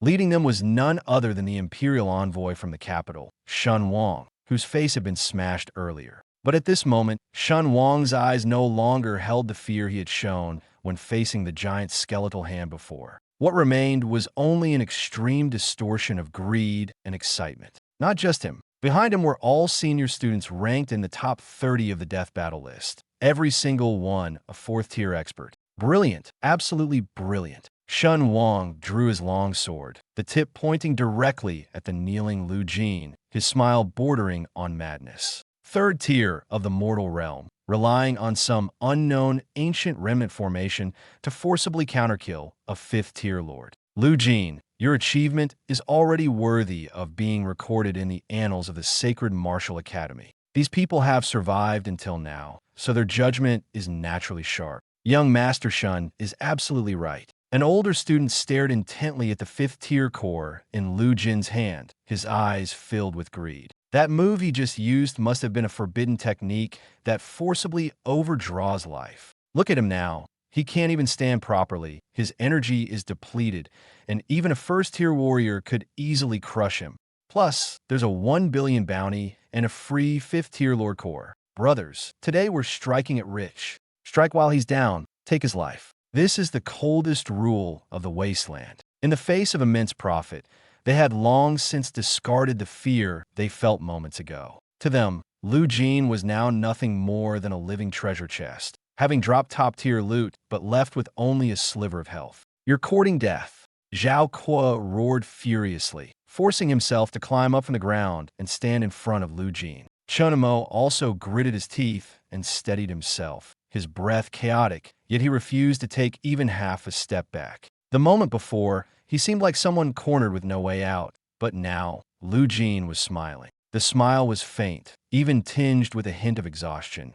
Yet in the eyes of Shun Wang and the others, it was like a cold blade piercing straight into their hearts. Because they finally realized they had made the most fatal mistake. They had only thought about seizing the core, only thought about killing, but had forgotten what kind of place this was. This is the lair of a fifth-tier lord. The lord is dead, and the remaining corpse, blood, and residual energy will attract the most ferocious monsters nearby, like the strongest scent of blood. In the abyss, the most terrifying thing is never a single powerful beast, but a pack of predators driven completely mad by the scent of blood. Buzz! In the next second, the entire Crimson Rock Canyon seemed to be awakened by something. Deep within the rock walls, from the cracks in the ground, came a dense, grating sound, like countless sharp blades scraping against stone. Immediately after, pairs of scarlet eyes lit up, hundreds, even thousands, covering both sides of the canyon. It wasn't just one or two abyssal beasts. It was an entire horde. They had been drawn by the corpse of the fifth-tier lord, and now they had caught the scent of the living. Shen Wang's face instantly turned deathly pale. "Retreat. Retreat now." His voice changed pitch, and the arrogance he had displayed earlier shattered completely in an instant. But it was already too late. On the rock walls on both sides of the canyon, giant centipedes over 3 meters long, covered in crimson shells, crawled out. Their back shells were bristling with sharp spikes, and their mandibles opened and closed, dripping foul-smelling venom. Hundreds, even thousands of centipedes appeared simultaneously, surging in like a tide from all directions. Those senior students who were just thinking about taking advantage and stealing credit were all dumbfounded at this moment. They came to kill and seize treasures, not to feed beasts. Void-breaking talisman. Use the void-breaking talisman quickly. Someone hurriedly tore open a scroll, attempting to forcefully escape. But the silver light only flickered once before it was abruptly extinguished by some force, unable to even stir a ripple of spatial fluctuation. "The space is locked," someone shouted in despair. "The magnetic field here is chaotic. We can't get out." As soon as these words were spoken, everyone's hearts sank. Tens of thousands of fourth-tier abyssal beasts had sealed off the entire canyon. Only now did they realize that they were not the hunters. From the very beginning, they were nothing more than prey caught in a trap. Shun Wang suddenly looked up, his gaze fixed firmly on Lu Jin beneath the rock wall. Lu Jin leaned against the stone wall, his face so pale it was almost devoid of color, barely able to stand upright. Yet in his hand, he was still holding that fifth-tier core, emitting a crystalline red glow. Shen Wang instantly understood everything. The abyssal beasts were charging at the core, the remnants of the Lord's flesh and aura. If the core could be thrown away, they might be drawn to it. As long as Lu Jin died, they would have a slim chance of survival. "Kill him," Shen Wang almost roared. "Grab the core, throw out, hurry." The instinct to survive overpowered their fear. The remaining senior students no longer cared about their dignity. Over a dozen fourth-tier spiritual energies erupted simultaneously, like a pack of rabid dogs rushing straight at Lu Jin. Zhao Kuo gritted his teeth and forcibly raised a rock shield, blocking the front. Chen Mo also pushed his body to the limit, trying to use afterimages to stall the enemy. But their psionic energy was nearly depleted, and against a group of desperate fourth-year seniors, they couldn't hold out for long. "Step aside." Lu Jin's voice came from behind, soft yet unusually calm. Zhao Qua and Chun Mo froze, turning their heads almost simultaneously. Lu Jin slowly raised his head. The exhaustion in his eyes had not disappeared. Instead, it had deepened. Yet beneath that profound weariness lay a calmness so chilling it was almost terrifying. He had foreseen it long ago. He had foreseen that Shen Wang would be greedy, foreseen that they would pursue, foreseen that after the death of the fifth-tier lord, this area would inevitably attract something even more terrifying. He was not waiting to die. He was waiting for these people to walk into their graves themselves. Lu Jin clenched the fifth-tier core tightly, blood still dripping from his fingertips. The blood fell onto the surface of the core, spreading rapidly like fire, and the red glow suddenly became even more blinding. In that instant, the surrounding swarm of centipedes seemed to be provoked by something, letting out even more piercing screeches. Lu Jin looked at Shen Wang, whose expression had drastically changed, and gave a weak smile. "Don't you want to snatch it? Now, I'll give it to you." As the words fell, he swung his arm and hurled the core fiercely toward the rock wall on the other side. All the abyss beasts' gazes were instantly drawn to that red glow. In the next second, tens of thousands of centipedes simultaneously changed direction, like an uncontrollable blood-red torrent, rushing toward the core that had flown out, as well as toward Shen Wang and the others who were closest. Screams instantly tore through the entire canyon. Lu Jin did not get up, nor did he even lift his eyelids. He simply used his long, pale fingers to gently grasp the scorching fifth-tier Lord core. A bunch of people who don't even understand abyssal beast habits dare to venture into the forbidden zone to hunt. Lu Jin sneered coldly. His body was already on the verge of collapse, and his psionic energy was nearly depleted. But he was no ordinary person. He possessed dual SSS-grade origins. As long as he had a breath left, he would not be a prey at the mercy of others. "Fatty, Chinamo, don't move, hold your breath, and don't resist." Buzz. In the depths of Lu Jin's left eye, that faintly flickering ghostly blue light suddenly pulsed. Absolute zero microscopic freeze. This time, he didn't release the cold air on a large scale. He merely applied a thin, almost invisible layer of ice crystals precisely over himself, Zhao Qua, and Shen Mo. This layer of ice had no defensive power, but it accomplished something even more terrifying. It suppressed the body temperature, heartbeat, and even the life signs of the three people to the point of near disappearance. In the eyes of those bloodthirsty armored centipedes that lock onto prey through heat and the scent of blood, the corner where Lu Jin and the other two were located instantly turned into a lifeless, cold stone. At the same time, Lu Jin's right hand slammed hard onto the ground. There, a large pool of scalding heart blood, left behind by the death of a fifth-tier, two-headed dragon, was flowing. "Go!" A flash of black flame appeared at his fingertips. The thick, dark dragon blood was instantly heated and splashed violently like an exploding blood rain toward Shen Wang and the others rushing forward. What is this?" The two senior students at the front had no time to dodge and were drenched in scalding dragon blood all over their heads and faces. They were momentarily stunned, but in the next second, their expressions completely changed, because at that very moment, they clearly felt that the tens of thousands of fourth-tier bloodthirsty iron-armored centipedes coiling on the rock wall had all locked their scarlet compound eyes firmly on them. In the perception of the abyssal beasts, that cold stone had disappeared. In its place were a dozen living targets exuding the enticing aroma of high-grade flesh. SSS. The beast tide erupted. The black and red centipede swarm surged down the rock wall like a landslide, sweeping past the dead corner where Lu Jin and the other two were hiding, and rushed like a tsunami toward the team of senior students led by Shen Wang. "No, get away. All of you, get away. Help. Shen Xiao, save me. My leg has been bitten off." The screams instantly echoed through the canyon.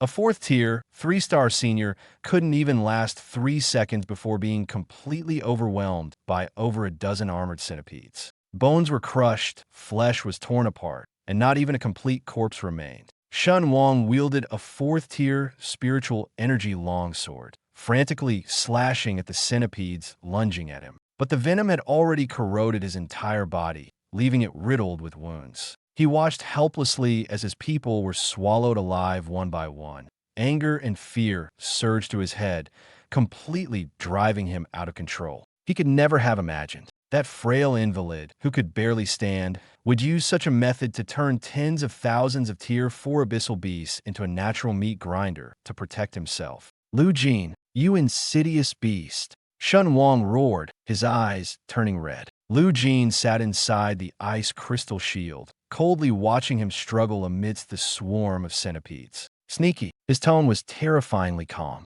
You're the ones who said it. On the wasteland, if you want to survive, you have to gamble with your life. He gently rotated the 5th tier core, his gaze resembling someone watching a group of ants about to sink to the bottom. You don't even have the resolve to be hunters, so don't blame the prey for treating you as food. Enjoy it while you can. This place, I specifically chose it as your graveyard. Outside, it was a hellish scene of flesh and blood flying everywhere. Yet inside the ice crystal shield, it was eerily quiet. Zhao Kuo swallowed hard, his face pale. He was only half a meter away from the giant centipede gnawing on the corpse outside. The oppressive feeling almost made him forget to breathe. Too ruthless. This wasn't a direct confrontation at all. This was using a borrowed knife to kill, and doing it cleanly. Jin, how much longer can this shield hold? Chun Mo lowered his voice, but his grip on the dagger never loosened. Not much longer. Lu Jin watched the surging beast tide outside.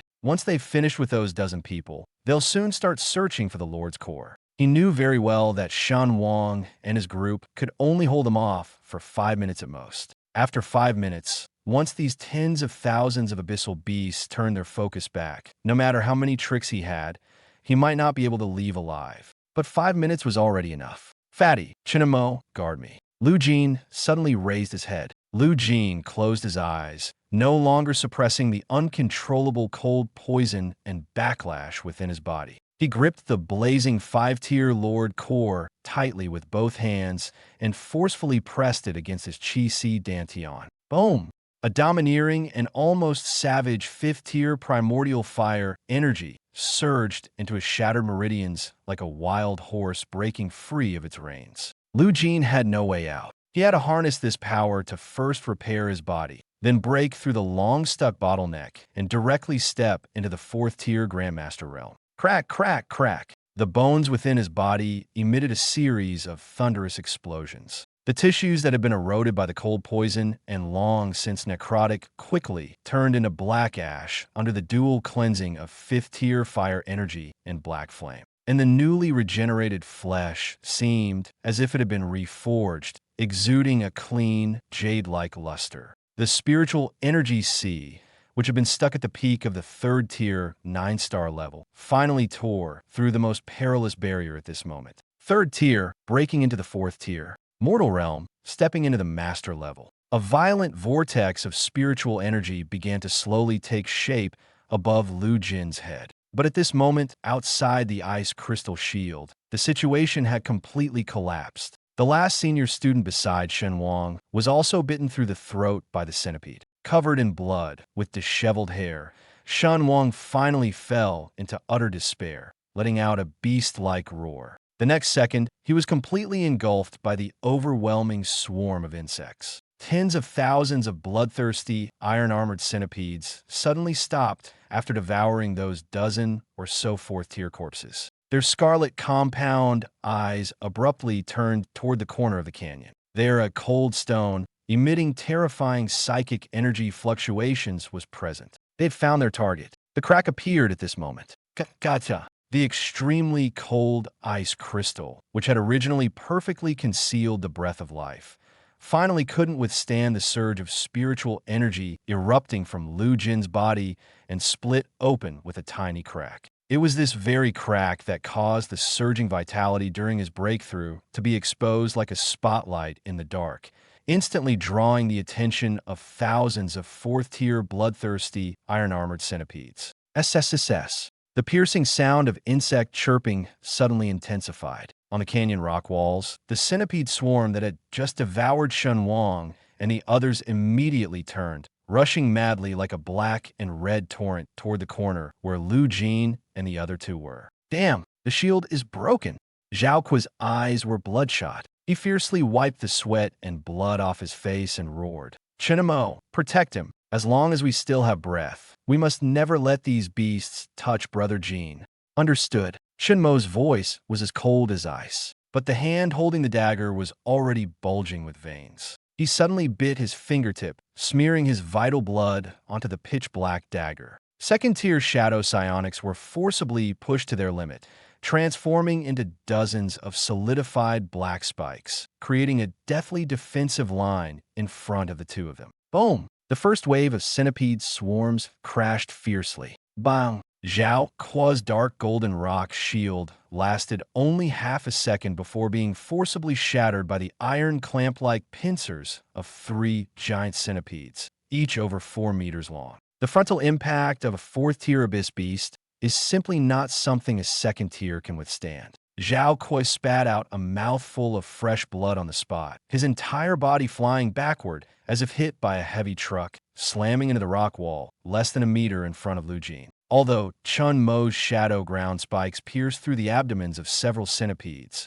their carapaces, comparable to a loy, directly jammed the daggers. Immediately, the venomous stinger at the tail of a centipede pierced through Chun Mo's shoulder like lightning. Not even one move could be endured. It wasn't that they were too weak, but that the opponent was too strong, too numerous, and the gap was too vast. This was not a situation that could be reversed by sheer desperation. But just as the largest 4th-tier peak Centipede King at the very front crossed over the 2 fallen figures and opened its bloodthirsty maw filled with green venom to fiercely bite down on the meditating and eyes-closed Lu Jin. Brother Jin, Zhao Kuo's eyes widened in despair, desperately trying to rush forward, but he didn't even have the strength to get up. At the moment when the foul-smelling mouthpiece was only 3 inches away from Lu Jin's face. Buzz! An invisible ripple, visible to the naked eye, suddenly spread out from Lu Jin's body. The peak 4th-tier Centipede King seemed to have collided with an immovable wall. Its massive body froze abruptly in midair,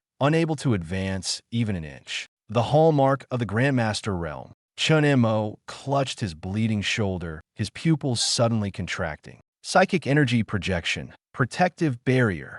The next second, Lu Jin slowly opened his eyes. In those deep, double-pupiled eyes, there was no trace of the previous weakness and desolation. Instead, they were replaced by an almost tangible cold light and a sense of oppression. He raised his head, his gaze falling on the Centipede King before him, as if he were looking at a thoroughly dead corpse. Ding! Congratulations to the host for successfully absorbing the 5th-tier Lord Core. The physical body collapse has been repaired, cold poison threat suppressed to 10%. Realm breakthrough. 4th-tier Grandmaster Realm, 1 star. That 5th-tier Lord Core was enough to make an ordinary warrior explode. However, Lu Jin did not rush to absorb all its power. He first extracted 90% of the energy to repair the physical damage caused by forcibly activating Susan, and then fed the remaining power to those 2 insatiable SS-level origins. The energy truly used to break through his realm was only the final 10% of pure spiritual energy.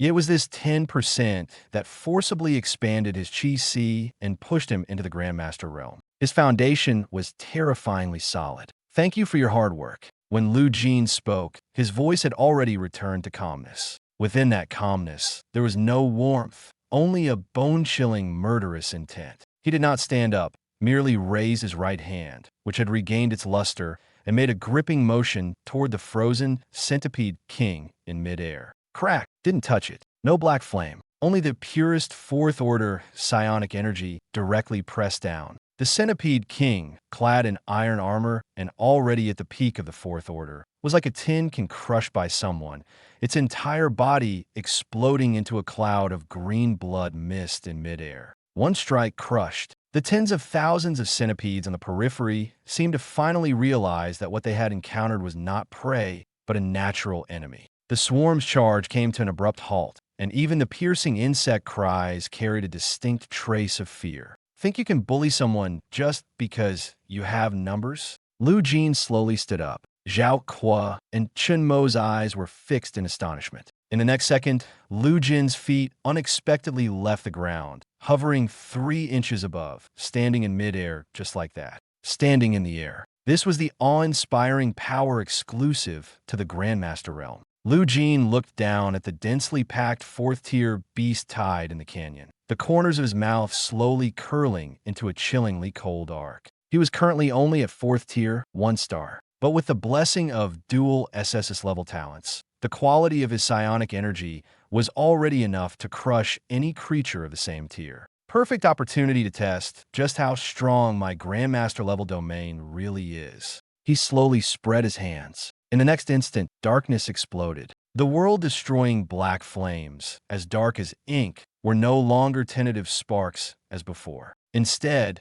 they erupted from his body like a full-blown volcanic eruption, pouring out without reservation. This time, the black flames did not condense into thin lines, but, driven by the power of a Grandmaster's spiritual energy, instantly spread across the entire 500-meter radius of the Crimson Rock Grand Canyon. Fourth-tier derivative skill, Black Flame Domain, Purgatory. Hiss! The screams instantly tore through the canyon. Those bloodthirsty, iron-armored centipedes with astonishing defenses barely had time to struggle upon contact with the black flames. Their shells, as hard as alloy, were instantly incinerated, and their flesh and blood evaporated in the blink of an eye. Lu Jin stood at the center of the black flames, like a tyrant wielding control over life and death. With each breath he took, the domain of black flames expanded outward. 10 meters, 100 meters, 300 meters. It only took 10 seconds. Just now, the tens of thousands of fourth-tier beasts surging like a black and red mudslide were completely obliterated under the absolute incineration of the black flames. The canyon floor was forcibly burned down by a meter. The ground was covered densely with fourth-tier abyss beast crystal cores, glimmering faintly. The wind swept through, stirring up a sky full of black ash. In the depths of the entire canyon, only Lu Jin and his 2 companions remained, with no other living creatures in sight. Plop! Lu Jin landed back on the ground, and the black flames receded into his body like a tide. This time, he did not cough up blood again. After breaking through the fourth tier, his body could finally barely withstand the constant consumption of SSS-level abilities. We're rich. Zhao Kui stared at the ground, covered in crystal cores, completely forgetting the pain in his body, almost drooling. Those were tens of thousands of fourth-tier crystal cores. This wealth is enough to directly buy half of the 7th base city. Chun Mo endured his injuries and walked to the spot where Shun Wang had been devoured earlier. From a pile of black ash, he picked up a dark golden spatial ring. Brother Jin, Shun Wang's ring. He handed the ring over, his tone brimming with uncontrollable satisfaction. That bastard must have brought quite a few treasures from the Wang family in the imperial capital before coming here. Lu Jin took the ring and used his master-level mental power to erase the mark on it. His consciousness sank into it. In the next second, his usually calm gaze suddenly darkened. The ring was piled with numerous top-grade spirit stones and potions. But in the very center, there was unexpectedly a piece of tattered parchment quietly placed, along with an old pocket watch stained with dried blood. That pocket watch, Lu Jin would never mistake it. It was the keepsake that his adoptive mother, who had cared for him during the 10 years he was blind, clutched tightly in her hand before she passed away. Later, this item was forcibly confiscated by the plutocrats in the 7th base city and disappeared without a trace. Why is it in Shun Wang's ring? It appeared in Shun Wang's ring. The Shun family of the imperial capital. My foster mother's death back then was indeed not as simple as an ordinary abyss beast attack.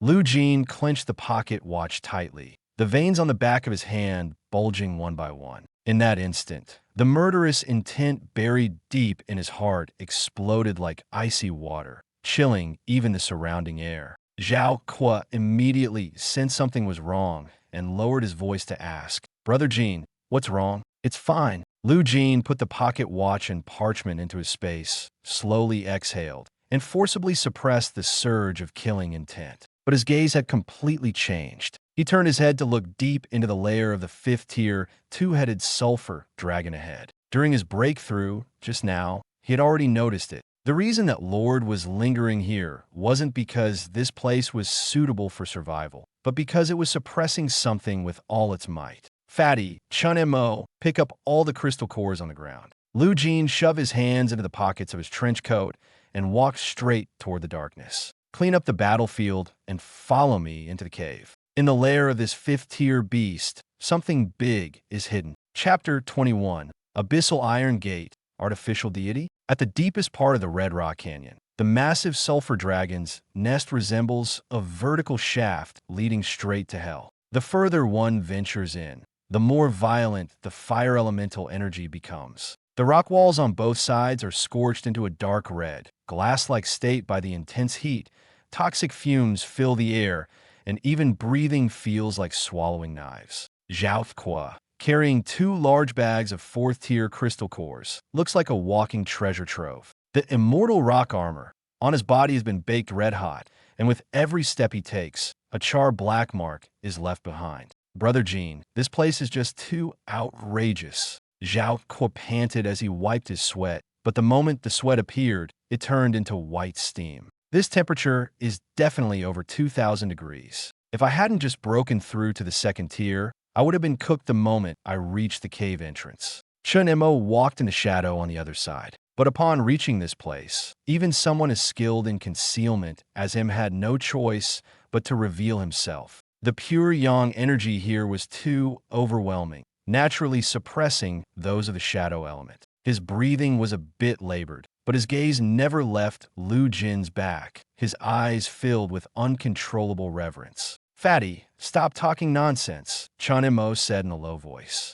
"Look at Brother Jin's feet." Zhao Ku was startled and squinted his eyes to look over. He saw Lu Jin with one hand in the pocket of his black trench coat, walking as if on a leisurely stroll along the glassy path that was hot enough to melt gold and iron. But his military boots never touched the ground. A faint layer of bluish energy was supporting his body, keeping him suspended an inch above the ground. Even more astonishing, the raging sulfurous flames seemed to encounter something terrifying wherever he passed, automatically retreating to both sides and forcibly creating an absolutely safe path through the sea of fire. Zhao Kuo was so stunned that he couldn't close his mouth. External release of psionic energy at the Grandmaster level can actually be used like this? He swallowed hard. This level of control is terrifying. Even if Brother Jin just stands still now, that Viper ranked 14th on the deathmatch leaderboard probably wouldn't be able to break through his defense. This is what it means to have a solid foundation. Chinamo took a deep breath, his voice full of awe. For ordinary 4th-tier Grandmasters, their external psionic energy is very crude, full of flaws. But Brother Jin is different. His power has been repeatedly refined through dual SSS grade origins and a 5th-tier Lord Core. It's far beyond what ordinary people can achieve. Among those of the same tier, he is the strongest. Listening to the whispered discussion behind him, Lu Jin did not turn around. At this moment, most of his attention was focused on his Chi Si and Dantian. After breaking through to the 4th-ranked Grandmaster level, the cold poison in his body had been suppressed into a corner by that immense fire element energy, leaving less than 1/10 of it. At least for the next 6 months, he wouldn't have to endure the pain of his bones and marrow being frozen and shattered. A glint of cold light flashed in Lu Jin's eyes. The feeling of being full of strength is indeed great. "Brother Jin, we've reached the end," Chen Mo suddenly reminded. The three stopped in their tracks. In front lies an extremely vast underground cave. Yet at the end of the cave, there are no imagined skeletons, bloodstains, or animal excrement. There's only a wall, a massive alloy gate, towering 30 meters high, forged from the exceedingly rare deep-sea meteorite iron. Deep within this be-level forbidden zone, filled with a primal and wild atmosphere, there unexpectedly appears a metal gate clearly belonging to modern technological creations. This stark contrast sends chills down one's spine. The door was covered with cold, intricate patterns, resembling some kind of seal or perhaps a warning. Lu Jin stood in front of the door, his gaze gradually darkening. He could sense that what was hidden behind this door was far more dangerous than the 5th-tier Lord itself, and far more valuable. If you like, I can continue to help you revise the next section in the same style, directly refining it further. The gate was covered with intersecting claw marks. Each mark was terrifyingly deep, with edges scorched black as if melted by intense heat. "Is this made by that 5th-tier, 2-headed sulfur dragon just now?"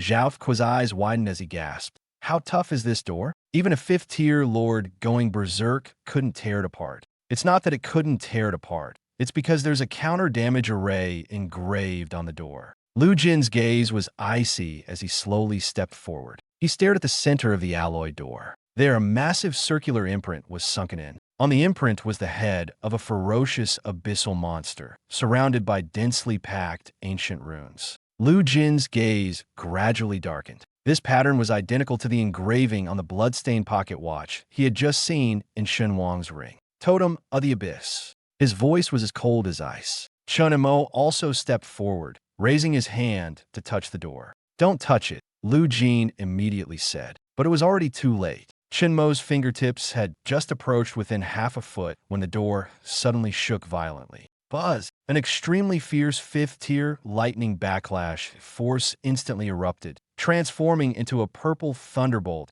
as thick as a bucket, shooting straight at Chen Mo's face. Watch out! Zhao Kuo roared, but it was already too late. The lightning was astonishingly fast, and its power was absurdly terrifying, almost rivaling the full-force strike of a Grandmaster. In this life-and-death instant, snap! A pale, slender hand reached out from the side and casually grabbed, directly seizing the raging purple lightning. It was Lu Jin. He neither used the black flame nor the extreme cold. He simply relied on his body, which had just broken through the fourth tier and undergone the baptism of a fifth-tier core, to forcibly clutch the lightning in his palm. Zzz, purple electric arcs frantically danced and struggled, but they could never break through the faintly visible layer of psionic energy surrounding his skin. Jin, brother Jin. Chen Mo's face turned pale with fear as he stepped back 2 paces, his voice trembling. I was careless. It's a fifth-tier defensive rune, not your fault. Lu Jin's face was expressionless as his 5 fingers suddenly clenched tightly. Bang!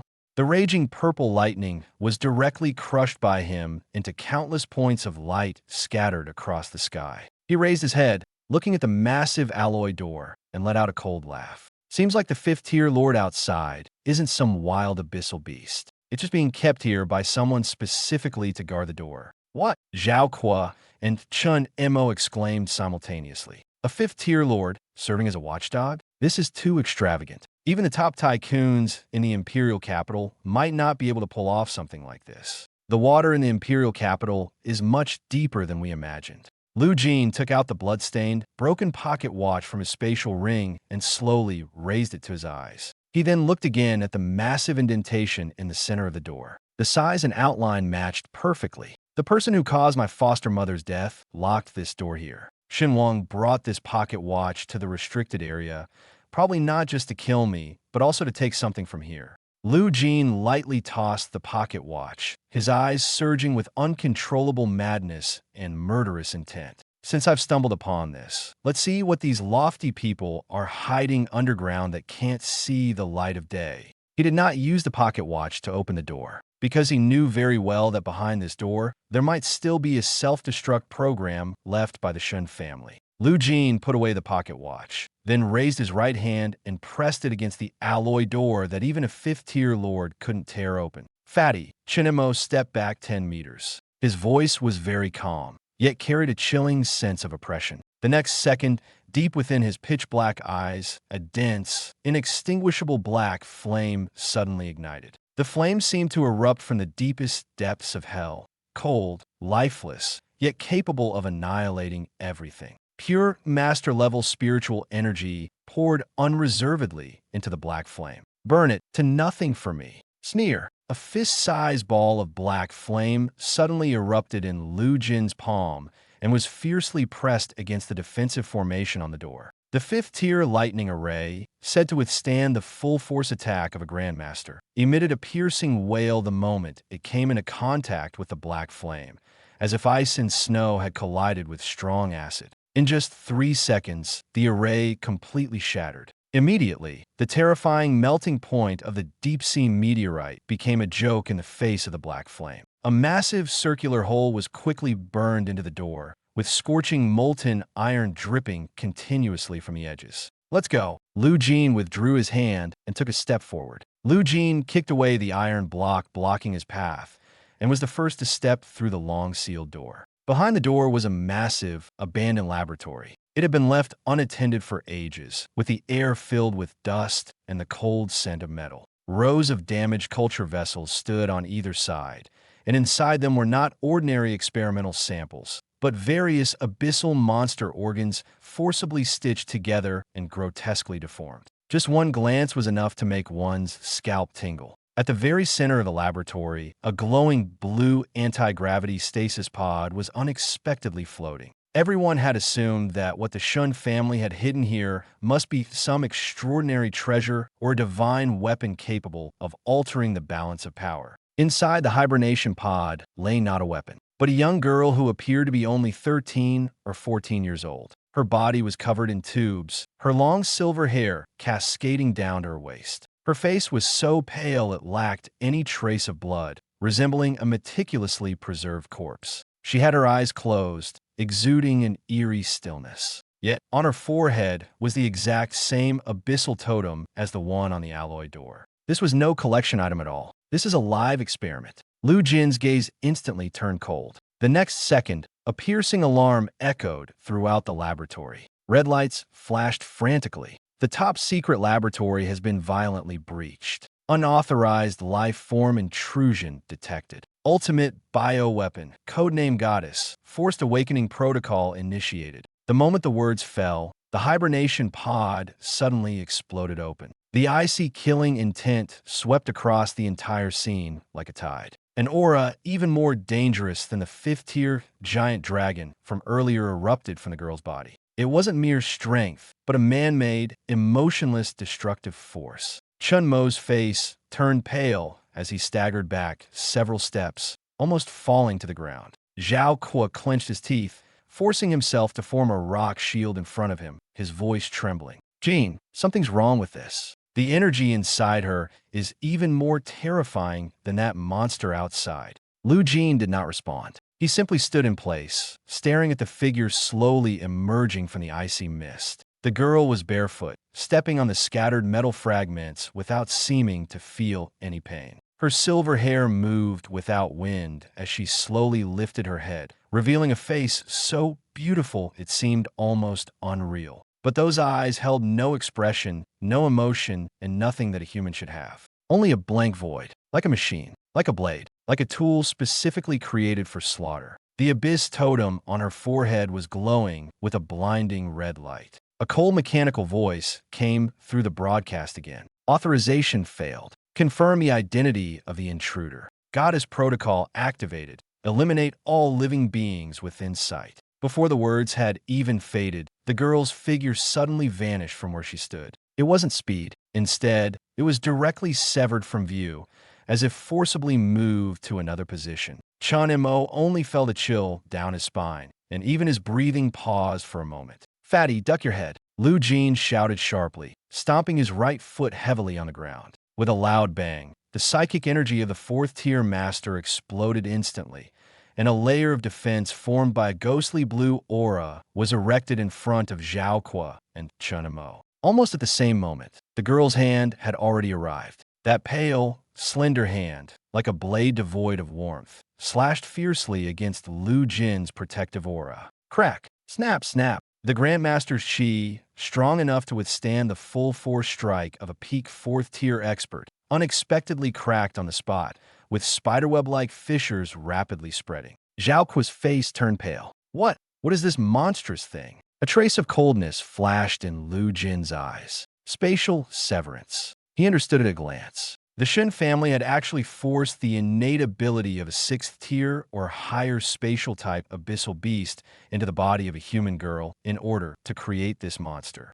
This is no longer an experiment. This is treating humans as containers, monsters as parts, and forcibly piecing together a killing weapon. No wonder they used a Tier 5 lord to guard the door. If this thing completely loses control, not just this laboratory, but probably half the Imperial capital will be torn to ruins by her. What a pity. Lu Jin looked at her, his expression showing no hint of concession, instead pulling out a cold sneer. A defective product is just a defective product. As the words fell, he advanced instead of retreating, directly raising his hand and grabbing toward the finger sharp enough to cut through alloy. But was Lu Jin really an ordinary person? Buzz. He raised his right hand, and flames as black as ink ignited instantly. That was no ordinary fire. That was black flame capable of devouring even power, matter, and concepts themselves. Lu Jin did not confront it head-on. He merely compressed the black flame into his palm, forming an extremely small black hole force field. The next second, snap, the girl's right hand, capable of tearing through astral energy and slicing the air, was firmly held by him. Time seemed to pause for a second. No blood, no severed arm, only that terrifying spatial cutting force, upon encountering the black flame in Lu Jin's palm, seemed to fall into a bottomless abyss and was completely devoured. What? Zhao Qua, watching from behind, was so shocked his eyes nearly popped out. The power of space was just crushed by Brother Jin with his hand. For the first time, a noticeable pause appeared in the girl's pure white eyes. It was as if her brain couldn't comprehend the scene before her. She didn't understand. Why hasn't the target shattered yet? Why did the strike fail? Just as she was about to carry out the next command, the toxic psionic energy in her left hand had already begun to gather frantically, its aura as dangerously volatile as a powder keg ready to explode at any moment. Still on blow-up? Lu Jin's gaze turned cold. At this moment, he no longer held back. The aura of a fourth-tier master was unleashed without reservation. Absolute zero, soul freeze. Boom! His left eye suddenly lit up, the ghostly blue light like an extremely cold blade, piercing straight into the girl's eyes. This chill did not freeze her body. Instead, it followed her optic nerves, directly rushing into the depths of her mind. Ugh! The young girl let out a muffled groan of pain. The poison blast she had just gathered in her left hand instantly dissipated. Her entire body froze in place, as if someone had forcibly pressed the pause button. Lu Jin was well aware. People forcibly transformed into weapons often have strong bodies, but their souls are shattered and pitifully fragile. And soul freezing happens to be her greatest weakness. Let me see what exactly you've stuffed into her mind. Taking advantage of the moment when the girl's consciousness was frozen, Lu Jin pressed the blood-stained pocket watch firmly against the scarlet abyss totem on her forehead. The instant the pocket watch touched the totem, it was as if some kind of switch had been triggered. The blood-red glow on the girl's forehead suddenly dimmed. Immediately, a strand of black flame as thin as a hair split from Lu Jin's fingertips and precisely drilled into the crack in the totem, entering the back of her head. Ah! The girl suddenly let out a piercing scream. This time, her voice was no longer the cold, mechanical tone from before, but was truly filled with pain. A burst of pungent black smoke emerged from the back of her neck. Clink! A scorched, eerily glowing red microcontrol chip was forcibly expelled by the black flames and fell to the ground. The chip was destroyed. The mechanical command was instantly interrupted. The girl's pure white eyes rolled back. Her body went limp, and she directly fell forward. Lu Jin reached out, grabbed the back of her collar, and lifted her up like picking up a kitten. Decisive. Neat. Less than 10 seconds from start to finish. A fifth-tier artificial weapon capable of slaughtering Grandmasters was suppressed single-handedly by Lu Jin. It was only at this moment that Zhao Qua and Chunamo finally caught their breath. That feeling of death pressing against the neck finally disappeared. Both of them were gasping for breath, as if they had just crawled back from the gates of hell. Is it over? Zhao Qua wiped the cold sweat from his forehead, his voice trembling. Jin, with your current strength, you could be a mentor at the Imperial Academy, couldn't you? Lu Jin didn't respond to the flattery. He casually tossed the unconscious silver-haired girl to Zhao Qua. Carry her. She is no longer an enemy. She is now our bargaining chip for negotiating with those conglomerates when we return to the Imperial capital. After speaking, Lu Jin turned around, his gaze falling on the main control computer in the deepest part of the laboratory. The control chip is destroyed, but the data from that experiment must still be stored in this computer, and it must also hold the secret of this pocket watch. More importantly, there might be the truth about his adoptive mother's real death. Lu Jin's gaze gradually darkened. Chunamo, go and remove the hard drive from the main computer. Take all the data that can be carried, leave nothing behind. Chunamo immediately nodded and rushed over quickly. Lu Jin also walked to the main control computer, raising his hand, ready to forcibly crack the password. But at this moment, the screen suddenly lit up. A string of garbled code frantically flickered, as if an invisible hand was remotely taking control of the machine. The next second, the garbled code automatically reorganized. On the screen, a blurry, three-dimensional holographic figure emerged. The figure was of a middle-aged man. He was dressed in the highest-grade military uniform of the imperial capital, with the Shun family crest pinned to his chest. His face was clearly just a pre-recorded AI image, yet those eyes still carried an oppressive arrogance. If you're able to see this footage, it means that the goddess has already lost control, or the laboratory has been breached.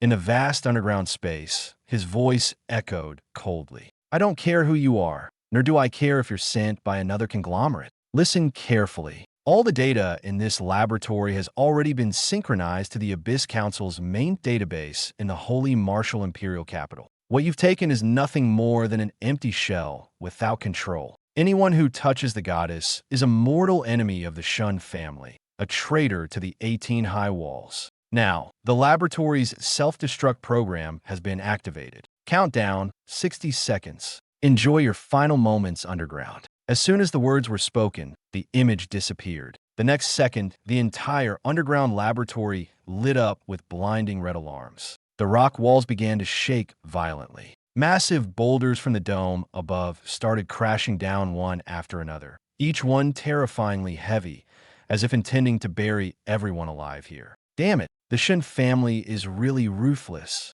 Zhao Kuo cursed loudly, hoisting the silver-haired girl onto his shoulder. Jin, let's go. This place is about to collapse.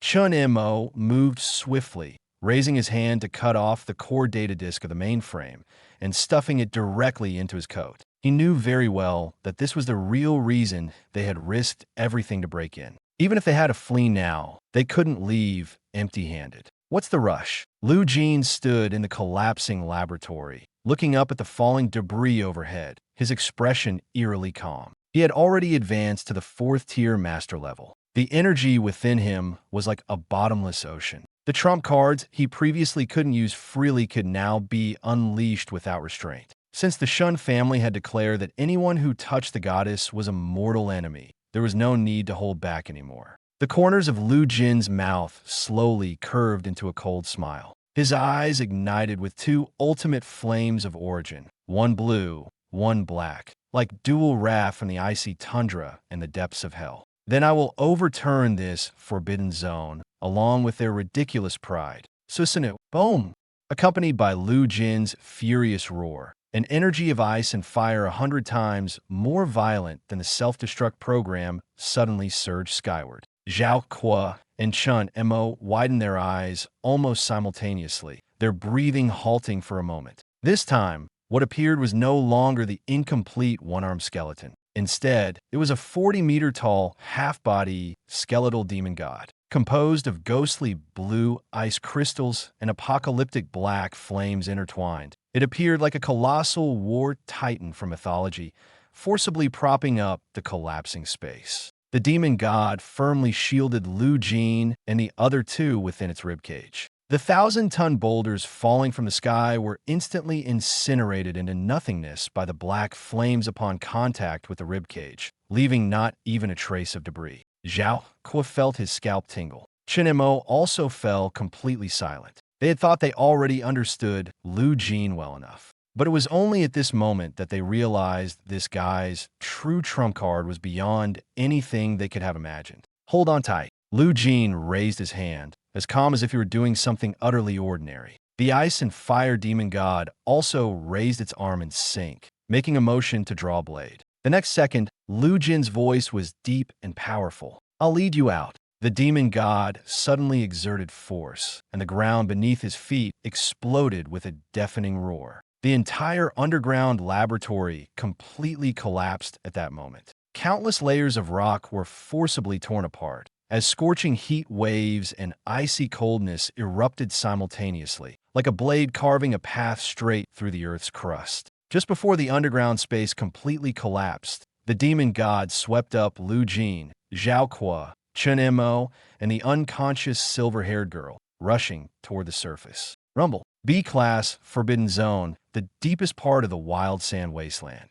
The originally flat, crimson desert suddenly seemed to be pushed up from below by some ancient giant beast. The ground surged wildly and cracked. Fissures spread like a spiderweb in all directions, so deep that the bottom could not be seen. A deafening explosion shook the clouds, trembling in fear. The Earth's crust within a radius of several kilometers was forcibly blown away by an unstoppable force. Amidst the sky full of magma and debris, a 40-meter-tall, half-skeletal demon god burst out from hundreds of meters deep underground. Its left half-skeleton was crystal clear, exuding a freezing chill that could freeze everything. The right half-skeleton was pitch black like ink, blazing with black flames that seemed capable of devouring all things in the world. Within the indestructible ribcage, Lu Jin stood with one hand in his coat pocket, his expression indifferent, looking down at the completely collapsed underground laboratory beneath his feet. That was not luck. That was a path he carved out with his own strength. Let's go. Time to settle the points. He raised his hand and snapped his fingers. The surging spiritual energy of a fourth-tier master instantly burst forth, directly establishing a connection with the emergency teleportation array above the restricted zone. Buzz! A thick silver beam of light descended from the sky, instantly enveloping the four people inside the demon god's chest cavity. The next second, the beam shot upward, taking them along as it vanished above the wasteland ravaged by raging sandstorms. Meanwhile, the Sacred Martial Academy, Central Teleportation Plaza. The plaza was already surrounded by a dense crowd. Senior students, mentors, and quite a few staff members who had rushed over upon hearing the news had packed the area tightly. The director of the Academic Affairs Office stood at the forefront, his face so dark it seemed as if water could drip from it. Beside him stood a middle-aged man dressed in a high-ranking officer's military uniform. The man wore the Shun family's unicorn emblem on his chest, his expression stern and his gaze cold and sharp. He was the same person who had appeared earlier in the underground laboratory footage. A high-ranking member of the Shun family, vice principal of the Sacred Martial Academy, Shun Tianzong. At this moment, he stood here not to celebrate victory, but to await a result. Vice Principal Shun, the Director of Academic Affairs, spoke, suppressing his anger. The abyssal magnetic field in the Class B restricted zone suddenly became completely chaotic, and the laboratory's self-destruct program was forcibly triggered. Shin Wang, along with the dozen or so students who went in, when Lu Jin was brought back to the Academy Square, everyone thought he had merely survived by luck. But what truly made the atmosphere feel off was not his return, but the girl being carried back behind him. That was the Shun family's most important secret. Shun Tianzong stood at the front of the crowd, his face instantly turning ashen. Others might not have seen clearly, but he recognized her at a glance. That head of silver hair, that abyssal totem on her forehead. It was the goddess that the Shun family had poured all their efforts into protecting. She was supposed to have disappeared along with the underground self-destruct program, buried forever in the wasteland, never to see the light of day again. But now, she had been brazenly brought back to the academy like a trophy. At that moment, only one thought remained in Shun Tianzong's mind. This must not be allowed to spread. Once the news leaks, all the arrangements the Shun family has made over the years will be completely destroyed. Their plan to control the future and suppress other Highwall forces through the goddess will also be utterly ruined. Lu Jin, Shun Tianzong roared furiously, his voice filled with uncontrollable killing intent. You're courting death. He no longer cared about his status, nor did he care how many people were watching around him. The aura of a sixth-tier marquee realm exploded violently, like a mountain descending from the heavens, making it difficult for those nearby to even breathe. For him, today was not a day for reasoning. Today, there was only one task: silencing. As long as Lu Jin dies, the truth can still be suppressed. Lu Jin stood in place, his expression eerily calm. He didn't even take a step back. Vice Principal Shun. Lu Jin spoke indifferently, his tone laced with obvious sarcasm. The rules set by the Grand Celestial Master. Does your Shun family break them as they please? This sentence was like a needle, piercing fiercely into Shun Tianzong's fury. Lu Jin was well aware that what truly drove the other party mad was not just the fact that the goddess had been brought back, but that he was still alive, still standing here, and had not died in the wasteland as Shun Tianzong had anticipated. So he couldn't panic. The more critical the moment, the less he could retreat. Since you have no shame, I won't bother sparing your dignity either. Lu Jin raised his right hand and snapped his fingers lightly. A crisp sound, as if marking the starting point of this conflict. In the next second, the temperature of the entire square plummeted. It wasn't an ordinary chill, but a terrifying cold that seeped into the bones, as if even the blood was about to freeze. Shun Tianzong's heart trembled, instinctively sensing that something was wrong, but by the time he reacted, it was already too late. The alloy square beneath his feet suddenly exploded. A massive ice wall shot up from the ground, rising straight into the sky, directly blocking the space between him and Lu Jin. The ice wall was terrifyingly tall and astonishingly thick, its surface glowing with an almost transparent white light, as if it had frozen the entire space. Shun Tianzong struck down with one claw, unleashing the full power of a 6th-rank Marquis Realm cultivator without reservation.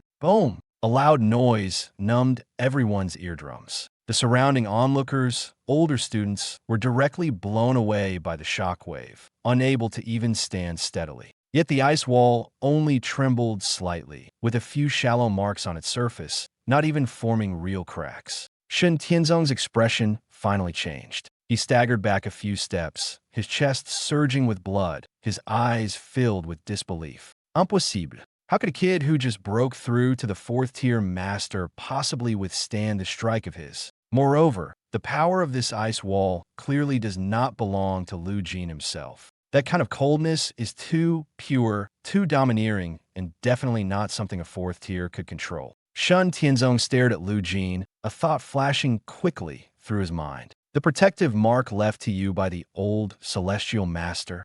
He almost spat out these words through gritted teeth. Lu Jin did not respond. He simply stood behind the ice wall, calmly looking at the other party, his gaze even carrying a hint of pity. That kind of gaze is more unsettling than provocation, because it seems to say, you haven't even figured out the truth, yet you're in such a hurry to kill me. Shun Tianzong's anger burned hotter and hotter, but his rationality was finally forced to cool down for a moment. He was well aware that what he was facing now was no longer just a student, but a troublemaker who dared to survive in the wasteland and even brought back the Shun family secrets. What made it worse was that there were so many people watching around. If he can't take down Lu Jin in one move today, it will be hard to wrap things up later. But Lu Jin clearly had no intention of giving him that chance. Vice Principal Shun, Lu Jin's voice wasn't loud, but it was clear enough for everyone to hear. You know better than anyone what your Shun family has been doing behind the scenes. If you really want to make a move, first see if you have what it takes. After he finished speaking, he raised his hand and waved. The ice wall that had almost stunned everyone shattered instantly into countless ice crystals, scattering into the air. The chill did not dissipate immediately. Instead, it lingered like residual pressure, weighing on everyone's chest and instinctively making them dare not act rashly. And Lu Jin, amidst this cold, fragmented light, took a slow step forward. The blood-red Yin Wang token in his pocket, which had been squeezed out of shape, was casually tossed by Lu Jin like a crumpled piece of waste paper, landing directly at Shun Tianzong's feet. The special sequence simulation battle issued to me by the Academic Affairs Office, Lu Jin said calmly, his tone even carrying a hint of mockery. Not only did I clear it, but I also conveniently helped the Academy clean up the trash in the B-level restricted zone.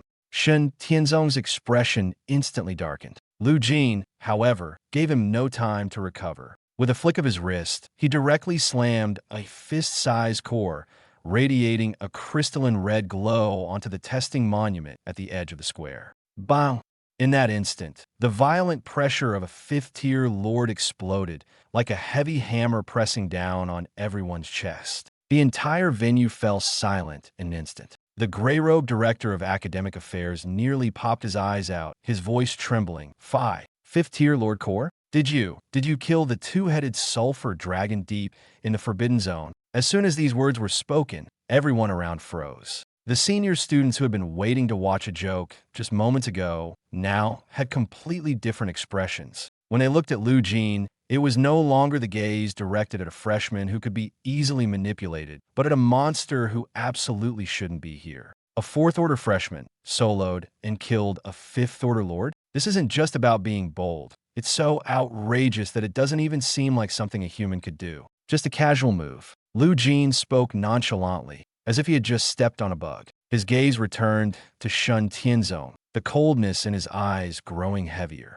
As for this little girl, he lifted his chin slightly, pointing to the silver-haired girl unconscious on Zhao Ku's shoulder. In the lair of that Tier 5 lord, I also discovered an underground black market laboratory. It was filled with shady biochemical experiment data. Chun Mo cooperatively took out the blood-stained data disk from his chest and weighed it in his hand. Lu Jin took a step forward, leaving less than a meter between him and Shun Tianzong. He lowered his voice so that only the two of them could hear. Shun Tianzong, take a guess. If I hand this thing over to the old Celestial Master or directly to the other magnates of the Abyss Council, can your Shun family still keep the position of vice principal of this academy? Shun Tianzong's eyes turned red instantly, veins bulging on his forehead, as if he was ready to act at any moment. But he didn't. He didn't dare. The contents of that hard drive must never be exposed. Once exposed, everything the Shun family has done in secret over the years will immediately be revealed. By then, not only will the position of vice principal be lost, but the entire Shun family could be dragged into the abyss. Lu Jin looked at him, as if he were looking at someone who had already been cornered. This is not a threat. He took a step back and raised his voice again so that everyone in the square could hear. This is a deal. In this simulated battle, I exceeded the mission requirements. The Tier 5 Lord Core is mine. In addition, I want the 8 Desolation Flame Dragon Grass from the Academy's treasure vault. Give me what I want, and this girl, along with this hard drive, will be handed over to the Academy. He spoke decisively, without any compromise. Otherwise, I don't mind decrypting the contents of the hard drive right here and now in public. Then everyone can see what you high-level executives have been doing behind the scenes. The central teleportation square was deathly silent. The air still carried the terrifying pressure of the 6th-stage Marquis realm. Yet Lu Jin, standing at the center of the pressure, remained completely unfazed. He was even toying with the 5th-stage Lord Core in his hand, as if he didn't take this storm seriously at all. Shun Tianzong stared at him intently, his anger turning into a cold laugh. 8 Desolation Flame Dragon Grass, he said, enunciating each word. That's a top-tier 4th-stage spiritual herb capable of reshaping fire elemental origins. And you want to trade it for something from my Shun family? Lu Jin, aren't you afraid your appetite is too big and you'll choke yourself to death?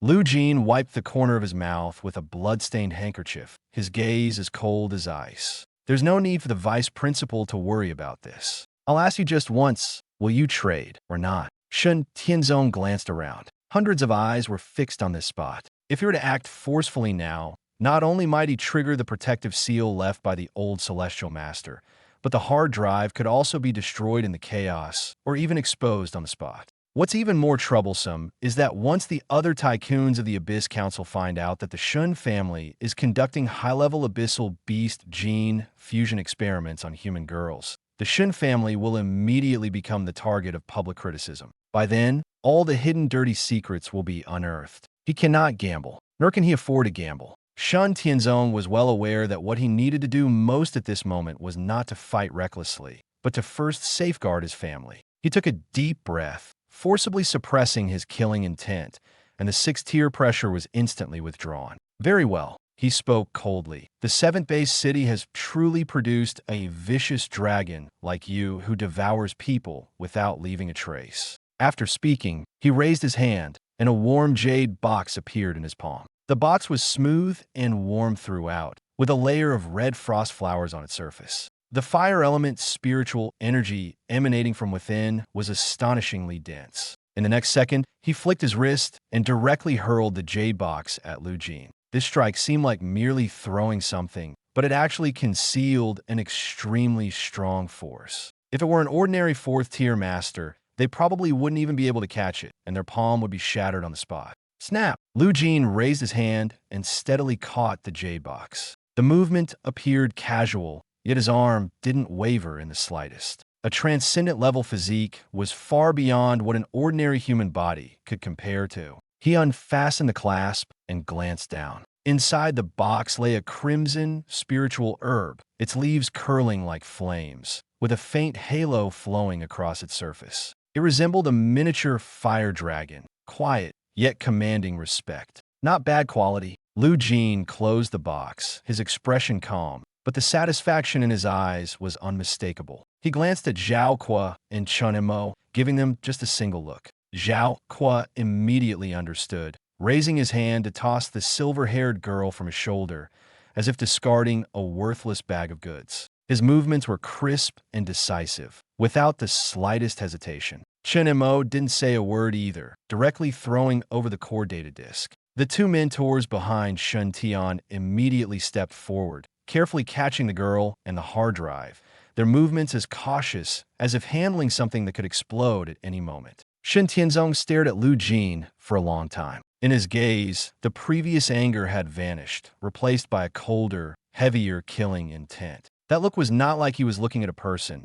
but rather at a target destined to die sooner or later. Lu Jin, his voice was not loud, yet it seemed to weigh down the surrounding air. This sacred martial academy has deep waters. Be careful when you walk, so you don't drown yourself. After saying this, he flicked his sleeve, turned around, and left with his people. A conflict that could have shaken half of the imperial capital ended in such an utterly unexpected manner. The surrounding senior students all turned pale, even lightening their breaths. They looked at Lu Jin, and in their eyes, besides reverence, there was an unmistakable layer of fear that they couldn't hide. That was the Shun family, a truly powerful and influential clan in the imperial capital. Yet Lu Jin not only took advantage of the Shun family, but also dared to live so calmly in front of them, as if he hadn't taken the matter to heart at all. Is he truly unafraid of death, or does he simply not understand what fear is? All right, everyone disperse. The gray-robed director of the Academic Affairs Office finally stepped forward.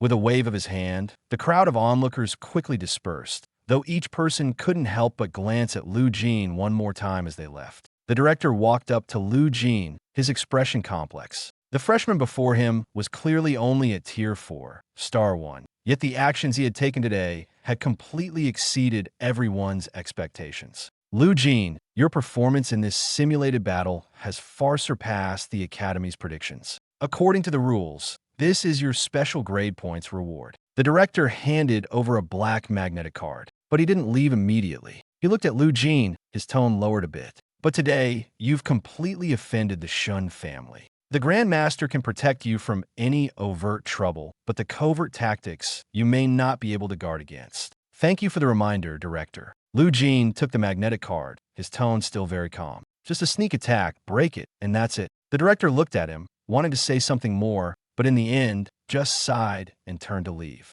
Half an hour later, S District, Villa Number 1 for Spiritual Energy Gathering. The heavy alloy gate slowly descended, the locking sound resembling the final barrier. At the same time, the external defensive formations were fully activated, tightly protecting the entire villa. But even so, the atmosphere inside the house still hadn't eased. With a loud bang, Zhao Kuo's 200-pound body collapsed directly onto the floor, his clothes soaked through with sweat. He was gasping for breath, his face still somewhat pale. Damn it, 6th-tier Marquis realm. When that old guy really wanted to kill us just now, I felt like my soul was about to freeze. He swallowed hard, his voice still tinged with lingering fear. Brother Jin, we really stirred up a hornet's nest today. Handing over leverage of that level, the Shun family will definitely stop at nothing to kill us next. Chun Imo stepped out of the shadows, his brows furrowed, and his expression more solemn than usual. Brother Jin,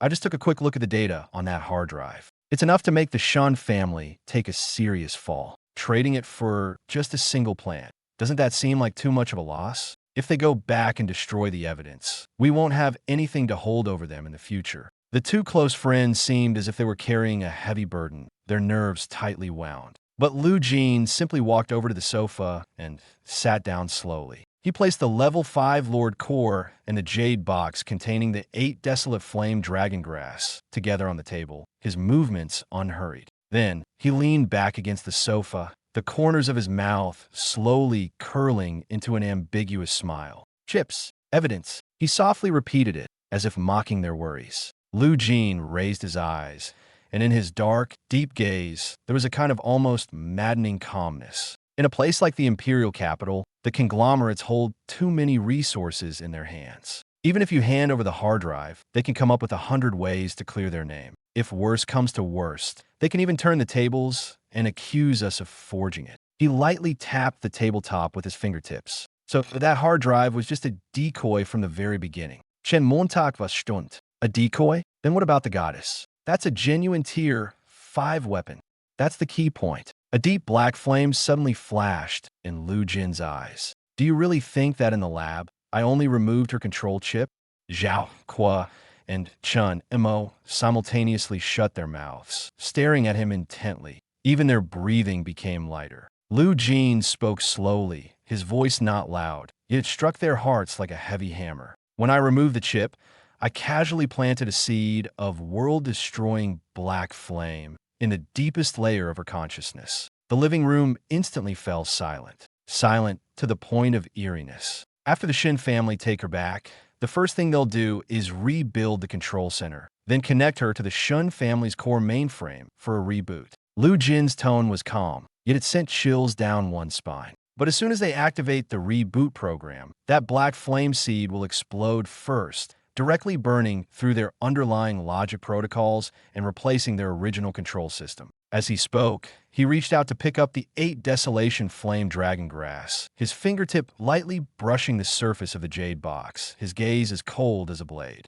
Starting today, the ultimate weapon that the Shun family spent countless resources and mobilized their entire clan to create will no longer be their trump card. It will become a bomb I bury next to their blood vessels. As long as the timing is right, it can explode and catch them off guard at any moment. Zhao Kwa and Chun Mo were stunned, their eyes widening. Only then did they realize that what Lu Jin truly handed over was never a bargaining chip. What he handed over was a seemingly useless key that could actually lead his opponent into a trap. The Shun family thought they had taken back the result with the least loss. But what they didn't know was that the ones truly sent into the pit of fire had been themselves all along. Bottom line, they never knew they were carrying death home with them. Zhao Kwa and Chun Mo both sucked in a sharp breath. Goosebumps broke out all over their skin. They stared at Lu Jin like he was something inhuman. This wasn't some hot-headed plan to drag everyone down together.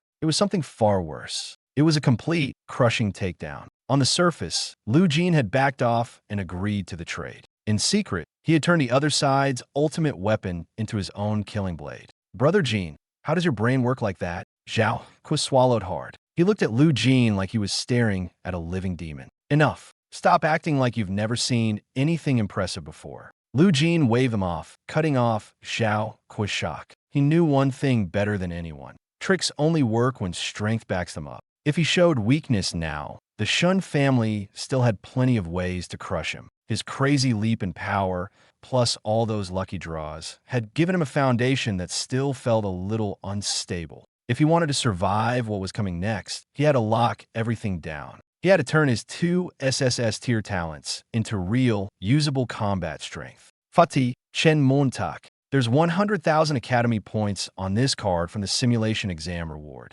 Take it, go to logistics, and exchange it for the best 2nd tier beast blood you can get. Then buy time in the gravity room. Lu Jin tossed the black card to Zhao Kwa, his tone firm. 3 days. That's all you get. If you still haven't stabilized at 2nd tier after 3 days, then go back to 7th base city. Yes, Brother Jin. The two of them straightened instantly. They knew the road ahead in Imperial Capital would be brutal. If they became dead weight, they'd only drag him down. They took the card and left the villa hall at once, heading for the underground gravity training room. The hall fell silent again. Lu Jin peeled off the black coat stained with blood and dust, revealing a pale upper body covered in old and new scars. His gaze landed on the 5-stage Lord Core and the 8 directions flame dragon grass on the table. It's time to deal with the ticking bomb in my body. He sat cross-legged in the center of the most energy-rich formation, then reached out with both hands. His left hand gripped the searing, restless 5-stage core. His right hand crushed the rare spirit herb glowing with flame dragon essence.